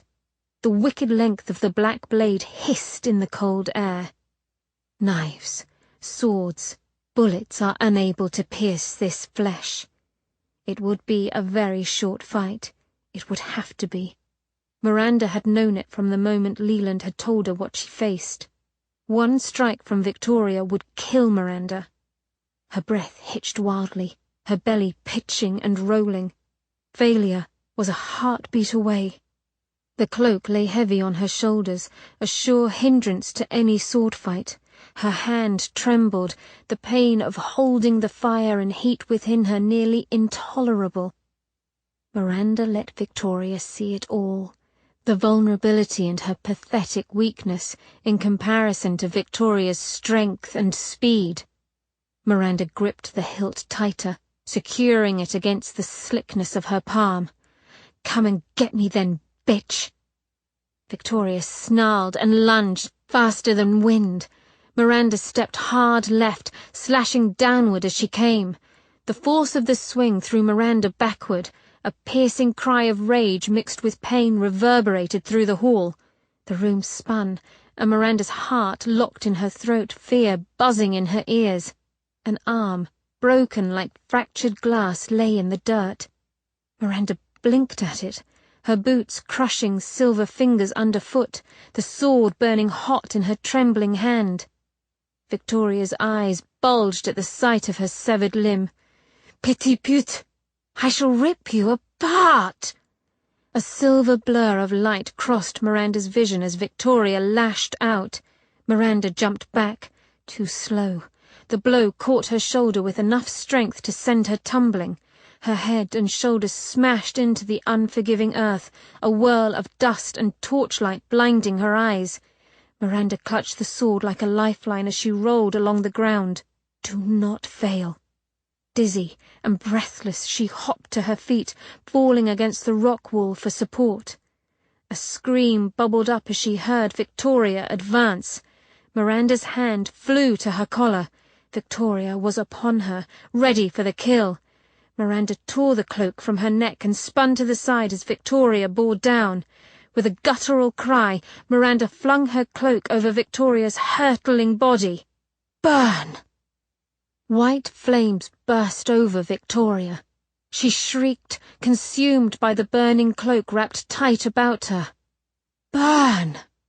Her translucent arm tore at the cloak even as her silver skin split and peeled. Miranda roared, the red-hot sword in her hand arching high before plunging it into Victoria's chest. The meaty thud of the impact sounded, and Miranda grunted, pain radiating into her arm. Victoria reared, trying to break free, but the ancient sword did its magic and held fast. The heavy wool of the cloak tore away from Victoria's face. Screeching in agony, she careened toward Miranda. Miranda's boot heels dug into the shallow earth, her thigh muscles straining as she held Victoria back with the strength of the sword and the flame. Burn! The sword sunk deeper, Victoria's bones crunching. Miranda's knees buckled. Victoria's strength was too much. Miranda's feet skidded over the ground. Victoria pushed against the sword, bearing down despite her agony. Cold stone bit into Miranda's back as Victoria pinned her to the wall, coming closer. The heat of the flames tightened the skin on her face and drew tears to her eyes. A scream burned her throat as Victoria's curled claw, blackened by fire, raked toward her face. Knife-like nails sliced across Miranda's brow. Pain and blood flooded over her eye, half blinding her. Weakened, her arms wobbled and victory flared in Victoria's hellish face. Then Miranda saw him, just beyond the burning flames surrounding Victoria's body. A length of silver, his sculptural beauty sprawled on the dirt. Archer!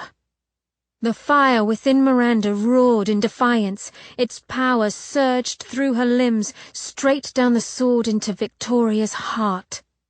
Her blackened mouth rounded into a wide O. Silver from Victoria's skin began to drip, like paint from a brush or blood from a wound. Around the blackened skin, pale blue eyes looked back at Miranda in helpless horror before the hard body beneath the cloak convulsed, and like a log burned from the inside out, it turned grey and crumbled, falling about Miranda's feet in thick clumps of black and orange embers. Miranda hissed and jumped back from the remains. The hilt in her hand fell free to shatter upon the ground in so many sharp fragments. The sword itself was gone, destroyed along with Victoria. Only then did she allow herself to breathe, panting in exhilaration and horror. She had killed again, and she almost screamed from the knowledge. "Lady Archer?" The soft query nearly brought Miranda out of her skin. She whirled and faced Leland, who stood a few feet off. His long face was pale, reflecting the horror that had just occurred, but his eyes were filled with something that looked much like pride. "Are you well?" he asked, keeping his distance, but concerned nonetheless. Blood dripped from her brow and ran along her cheek. She pressed a hand to her head and winced. The skin on her palm was angry red and blistering, the strange symbols from the sword's hilt branded into her flesh. She let her arm fall. "It is done." Weariness pulled like heavy bonds upon her limbs. Leland hovered. She walked past him to Archer. So still. His expression was relaxed, the lush curve of his mouth soft. Her beautiful man. If only she could let him go. Leland's knees cricked as he knelt beside her. "The sword is gone." Cold dread seeped like ice water through her veins. Yes. And no. No. There was no way to spare him now. Leland's knobby hand ran over his face, dragging his white moustache down. "We must get you away." Leland glanced at Archer and he frowned. "Archer will soon wake." Miranda clasped Leland's hand, the skin beneath hers as fragile as old linen. "Dear man, don't you see?" Ruthlessly she bit her trembling lip. "I never meant to leave. Without Archer, I have no soul anyway. It is best he take it into him. That's where it belongs. With him." His grip was hard. "No, you will be damned, and Archer as well." Spittle flew from his dry lips. "I gave my word, and by God I shall keep it." "What do I care of damnation?" Miranda's throat closed. "I don't even know if I believe." "In God?" Leland squeezed her hand. "With what you have seen tonight, can you not see divine justice at work?" He blanched. "Please, if you do not believe, then have care for the soul that Archer sought to protect." "If there is an afterlife, then surely Archer and I will find it together. Now," she pushed a small smile, "don't make me force you to leave." He flinched, clearly remembering the fire. And she did too. Her heart gave a lurch. Not all fire destroys. She looked down at the man she loved. The tender curve of his neck showed no sign of a pulse. But soon the sun would come and he'd awaken, and be nothing but a soulless demon. The innocent are redeemed by fire, and the guilty annihilated. The vivid image of what she'd done to Victoria loomed large in her mind, and it occurred to Miranda that she did believe. She looked down at her husband. She would save him. Save herself as well. Gently, she lifted him as much as she could and eased behind him, winding her legs around his torso. Ben's heavy head fell against her breast. "Leave us," she said to Leland. "Lady Archer." "Go now." Her eyes stayed on her husband, and the way his silver lashes cast shadows upon his cheeks. God, how she wished to see him smiling at her, and hear his rich voice once more. "Go," she said when Leland did not stir, "or be consumed with us." Leland hesitated for a moment. Perhaps more. She curled herself over Archer. "It's all right," she whispered against his cool ear. "I am here now. You aren't alone." Her tears pattered onto his sculpted cheek, rolling into his closed eyes. She blinked hard. "You'll never be alone again." Leland's heavy footfall echoed in the emptiness, and then there was quiet. Miranda's arms came around Archer's broad shoulders. "I never told you, but that day you asked me why I was following you. Do you remember it?" She wiped her nose with the back of her sleeve and then held on tighter. "I thought I was so sly, trying to goad you into revealing your secrets. But you knew what I was doing. You always saw right through me." A weak laugh broke free. "There was a moment. You looked at me, and our eyes met, and I thought, I love this man." A sob ripped from her throat. She pressed her cheek against the top of his head. No breath came from his lips. "It didn't matter that I hadn't seen your face. I knew I would love you until I died. But I was afraid, and I pushed it out of my head. For too long. Stupid of me, really, because I'd been waiting for you too, Archer. My whole life." A keening wail escaped her. She swallowed the rest down, clinging to Archer like a buoy in a storm. His lips yielded against hers, unmoving but soft. "It will only hurt for a short while," she whispered against them, "and then we will be free." Torchlight flickered like the rays of the setting sun over his long silver body. Miranda inhaled deeply, and then opened his lips with hers. "Let us be judged." Her breath exhaled in a rush of heat, flowing into him. My soul and his. Once more, heat surged up from within, wrapping itself around her, around Archer. Purify. Pain. It cut into Miranda, the heat and the pain. She held on, thinking of the flame. My soul and his, with all that I am. Her lips trembled against Archer's, the scorching heat in her throat nearly unbearable. Distantly she heard a hiss, like the sizzling of a fry pan. More heat. Her eyes flew open, dazzled by pain. Blue, white tongues of flame danced over them, strange blue flame, nearly cold in its intensity. She could only stare helplessly. She was caught up in it now. No turning back. Her linen shirt burned away. Brown flakes of charred clothes whirled up into the air, caught in the flames. She forced another surge. Purify! A deep groan ripped out of Archer, and she almost lost her grip.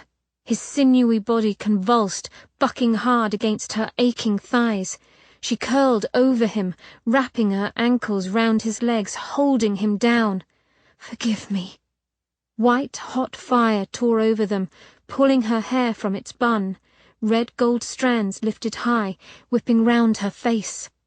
From outside herself, she heard her piteous screams, so like Victoria's. More. Archer flopped within her arms, groaning, his lips parting in a gasp. A maelstrom had them, fire and wind scouring her skin, and yet she did not burn. She could see that, but was mindless as to why. The pain was real enough. Suddenly, Archer lurched up, tight as a bow, tearing from her arms before falling back into them. His smooth skin pebbled with perspiration, then began to weep like a flower in the morning dew. Rivulets of silver rolled like mercury over the swells of his muscles.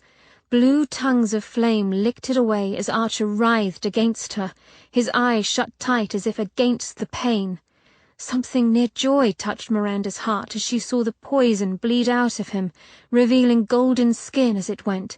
But then the foul silver substance touched her skin and she screamed. Bursts of white coloured her vision. Razor-sharp pain tore at her skin as silver seeped from Archer and onto her. She curled over him like a shell, her breasts crushing into his shoulder blades. They convulsed together until a pulse of heat and pressure shot out from his centre. Miranda fell back, her head cracking against the ground.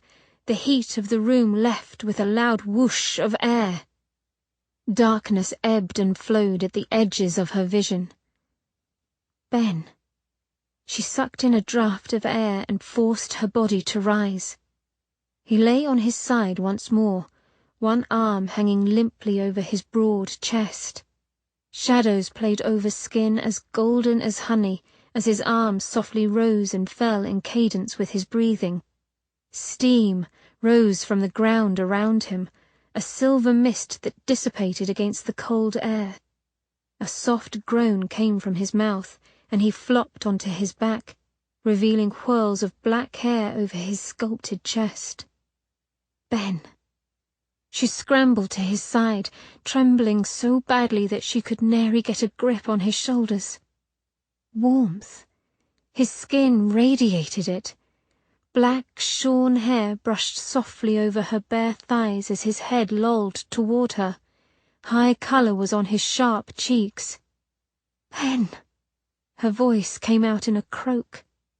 The tension in his expression eased, but still he would not awaken.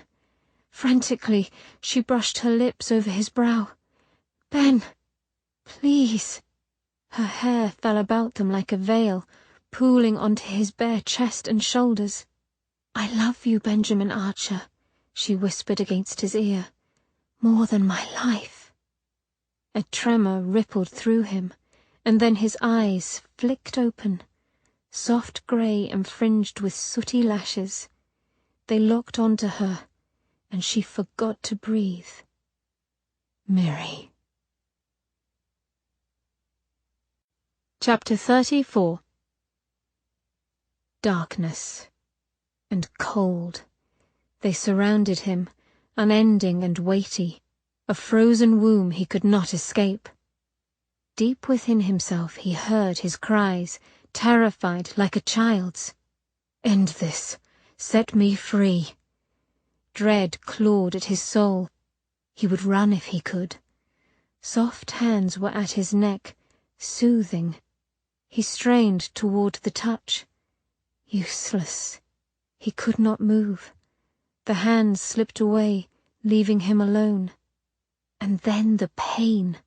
A hot brand forced down his throat. God help me.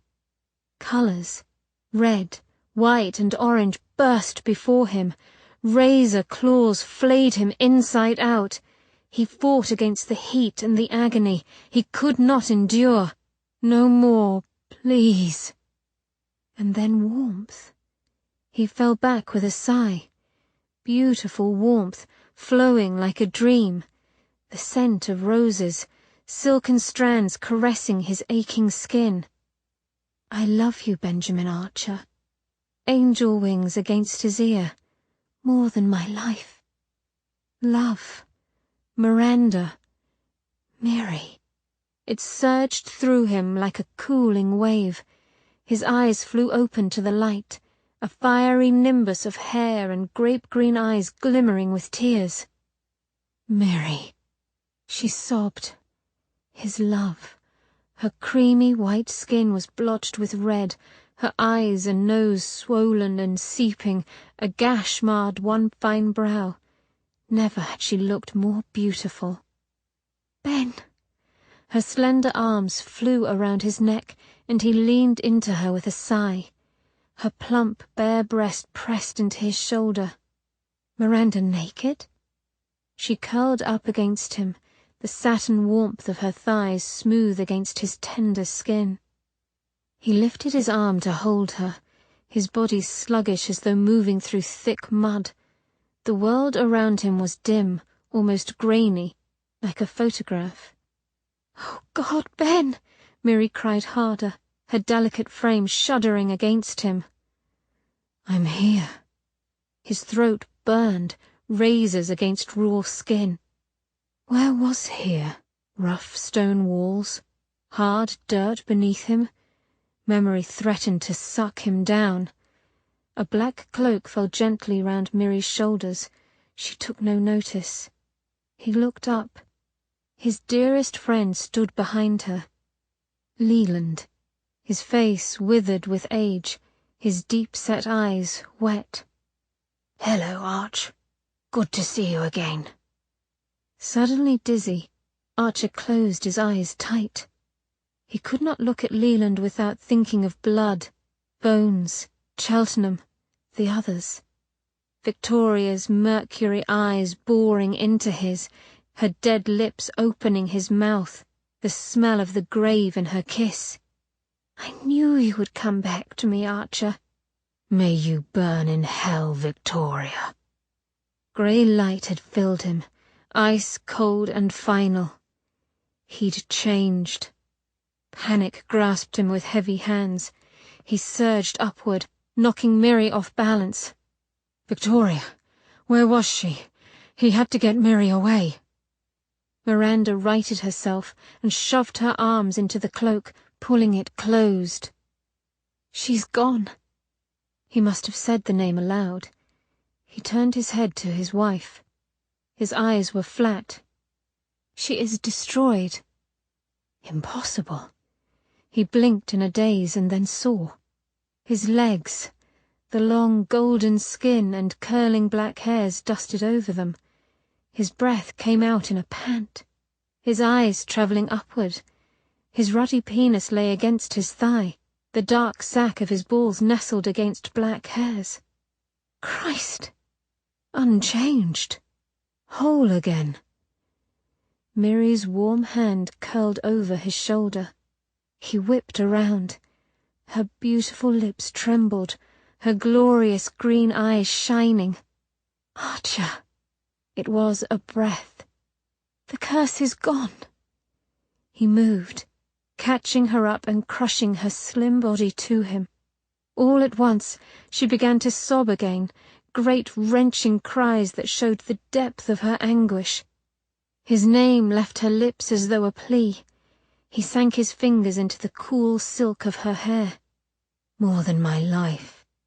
Gratitude washed over him like a benediction.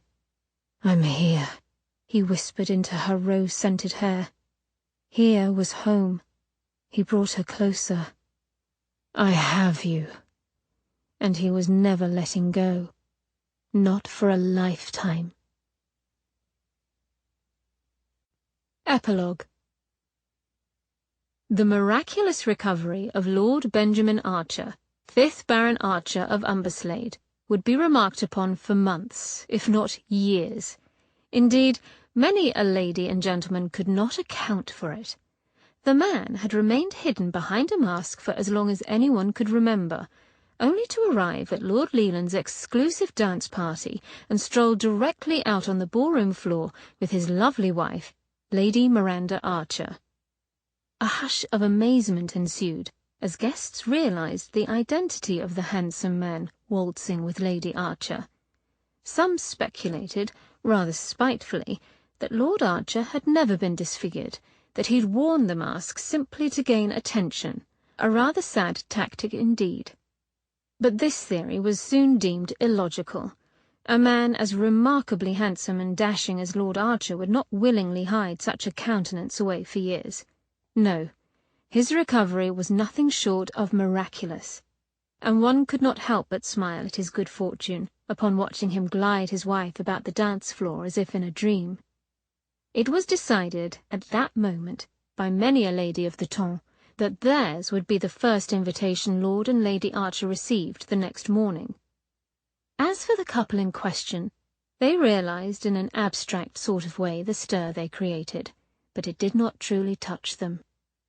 "People are staring," Miranda said, unable to hide her satisfied smile. His grey eyes did not stray from hers, but merely crinkled at the corners. "Only because I am so handsome." He pulled her a hair's breadth closer. "And they are wondering how you tricked me into marrying you." She chuckled, breathless as he spun her with effortless grace. "Undoubtedly. I suspect they are also put out that I have taken the best dancer in the room. I knew you'd be the very devil at dancing." She glared, but not very properly, for she was still smiling. Soft lips brushed her ear as his hand slipped to her lower back, urging her closer. "Yes, but it takes two to waltz, my dear." Her breasts brushed his starched linen, eliciting a soft ripple of shock through the crowded hall. "I should not waltz so well if it wasn't for you in my arms." She let 2 fingers of her gloved hand slip past the silken barrier of his wide lapels. Propriety be damned, and he grinned in response. "Then I shall have to stay put," she murmured, "lest you suffer any embarrassment." All in all, a good plan, and their happiness was a contagion, causing many a couple to dance a hair's breadth too close for propriety's sake. As the night wore on, all wished them well. All save one, who stood in a far-off corner watching the couple with a pain-filled heart. His dream had not come true, and he wondered if he would ever find contentment. Bone-weary, he turned from the room. There was nothing left for him here.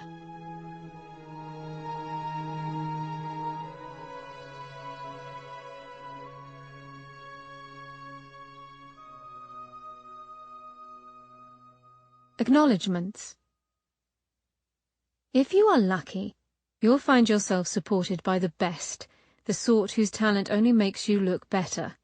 I consider myself very lucky. First and foremost to the 2 people who helped make my dream a reality.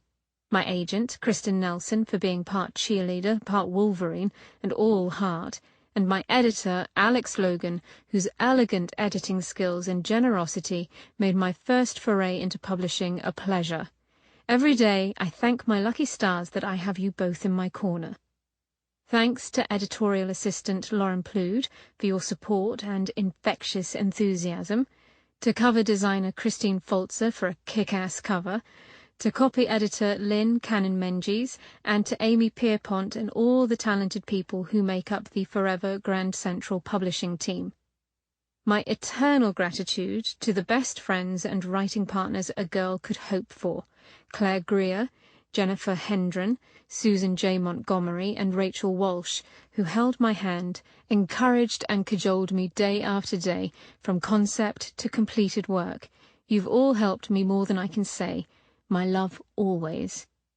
Many thanks to beta readers Denise Bevan, Rhiannon Morgan, Kate Nolan, Pressy Schroyer, and Carol Spradling.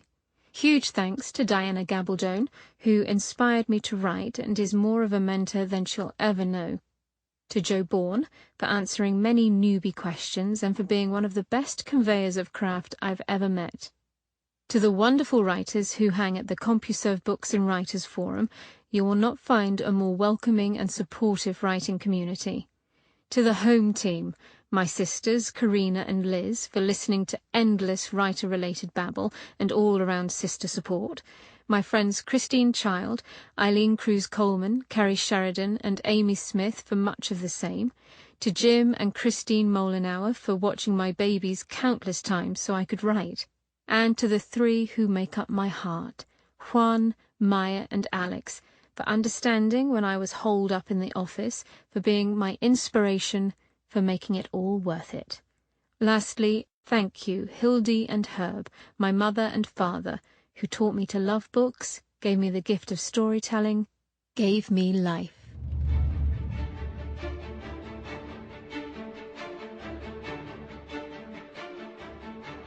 This has been a Hachette audio production of Firelight, written by Kristen Callihan, read by Maura Quirk. Executive producer, Michelle McGonigal. Produced and directed by Dennis Kao. Audio edited by Fred Koch. Production supervised by Christine M. Farrell. Firelight is also available in print and as an e-book from Forever, a division of Hachette Book Group. Text copyright 2012 by Kristen Callihan. Audio production copyright and published 2012 by Hachette Audio, all rights reserved. In accordance with the U.S. Copyright Act of 1976, the duplicating, uploading, and electronic sharing of any part of this audiobook without the permission of the publisher is unlawful piracy and theft of the author's intellectual property. If you would like to use material from the audiobook, other than for review purposes, prior written permission must be obtained by contacting the publisher at permissions@hbgusa.com. Thank you for your support of the author's rights. This audiobook is a work of fiction. Names, characters, places, and incidents are either the product of the author's imagination or are used fictitiously, and any resemblance to actual persons, living or dead, events or locales is entirely coincidental.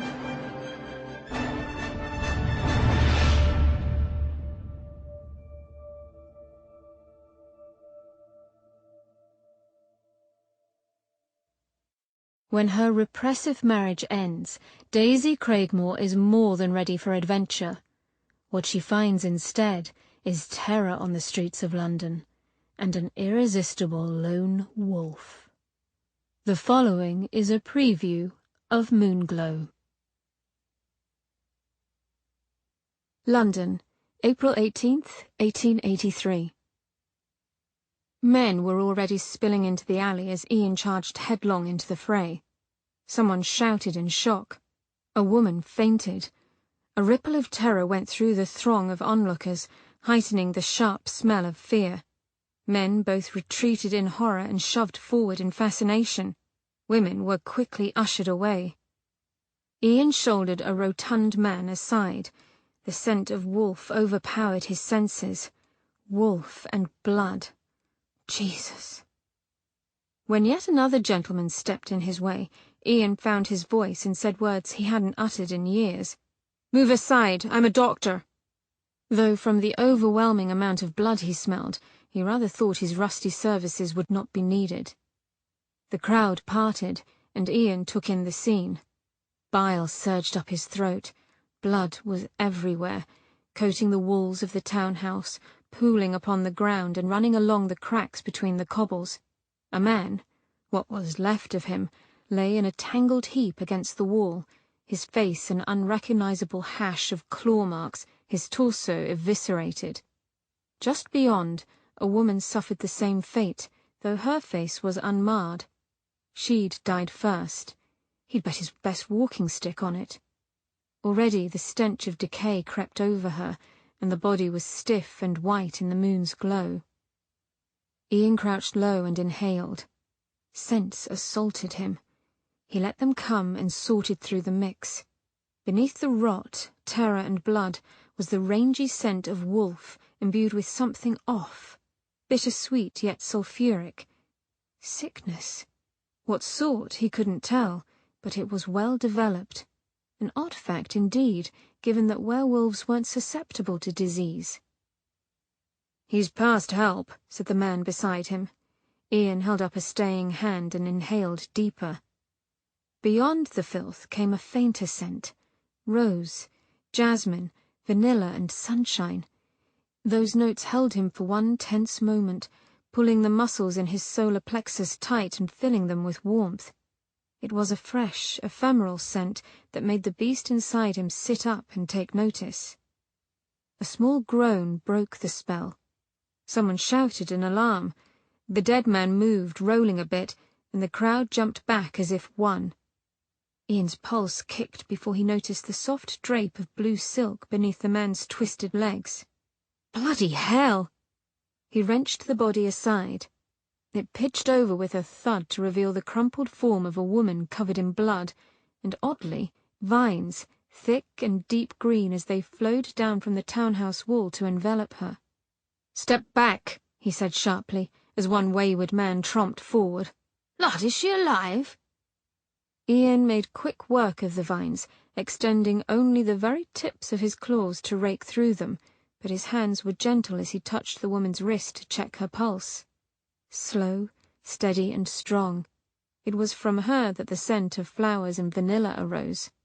Her features were lost under a macabre mask of crimson blood. Ian cursed beneath his breath and ran his hands over her form in search of injuries. Despite the blood, she appeared untouched. It was the man's blood, not hers. She'd seen the attack, however. Of that he was certain. She'd been the one to scream. Then the man.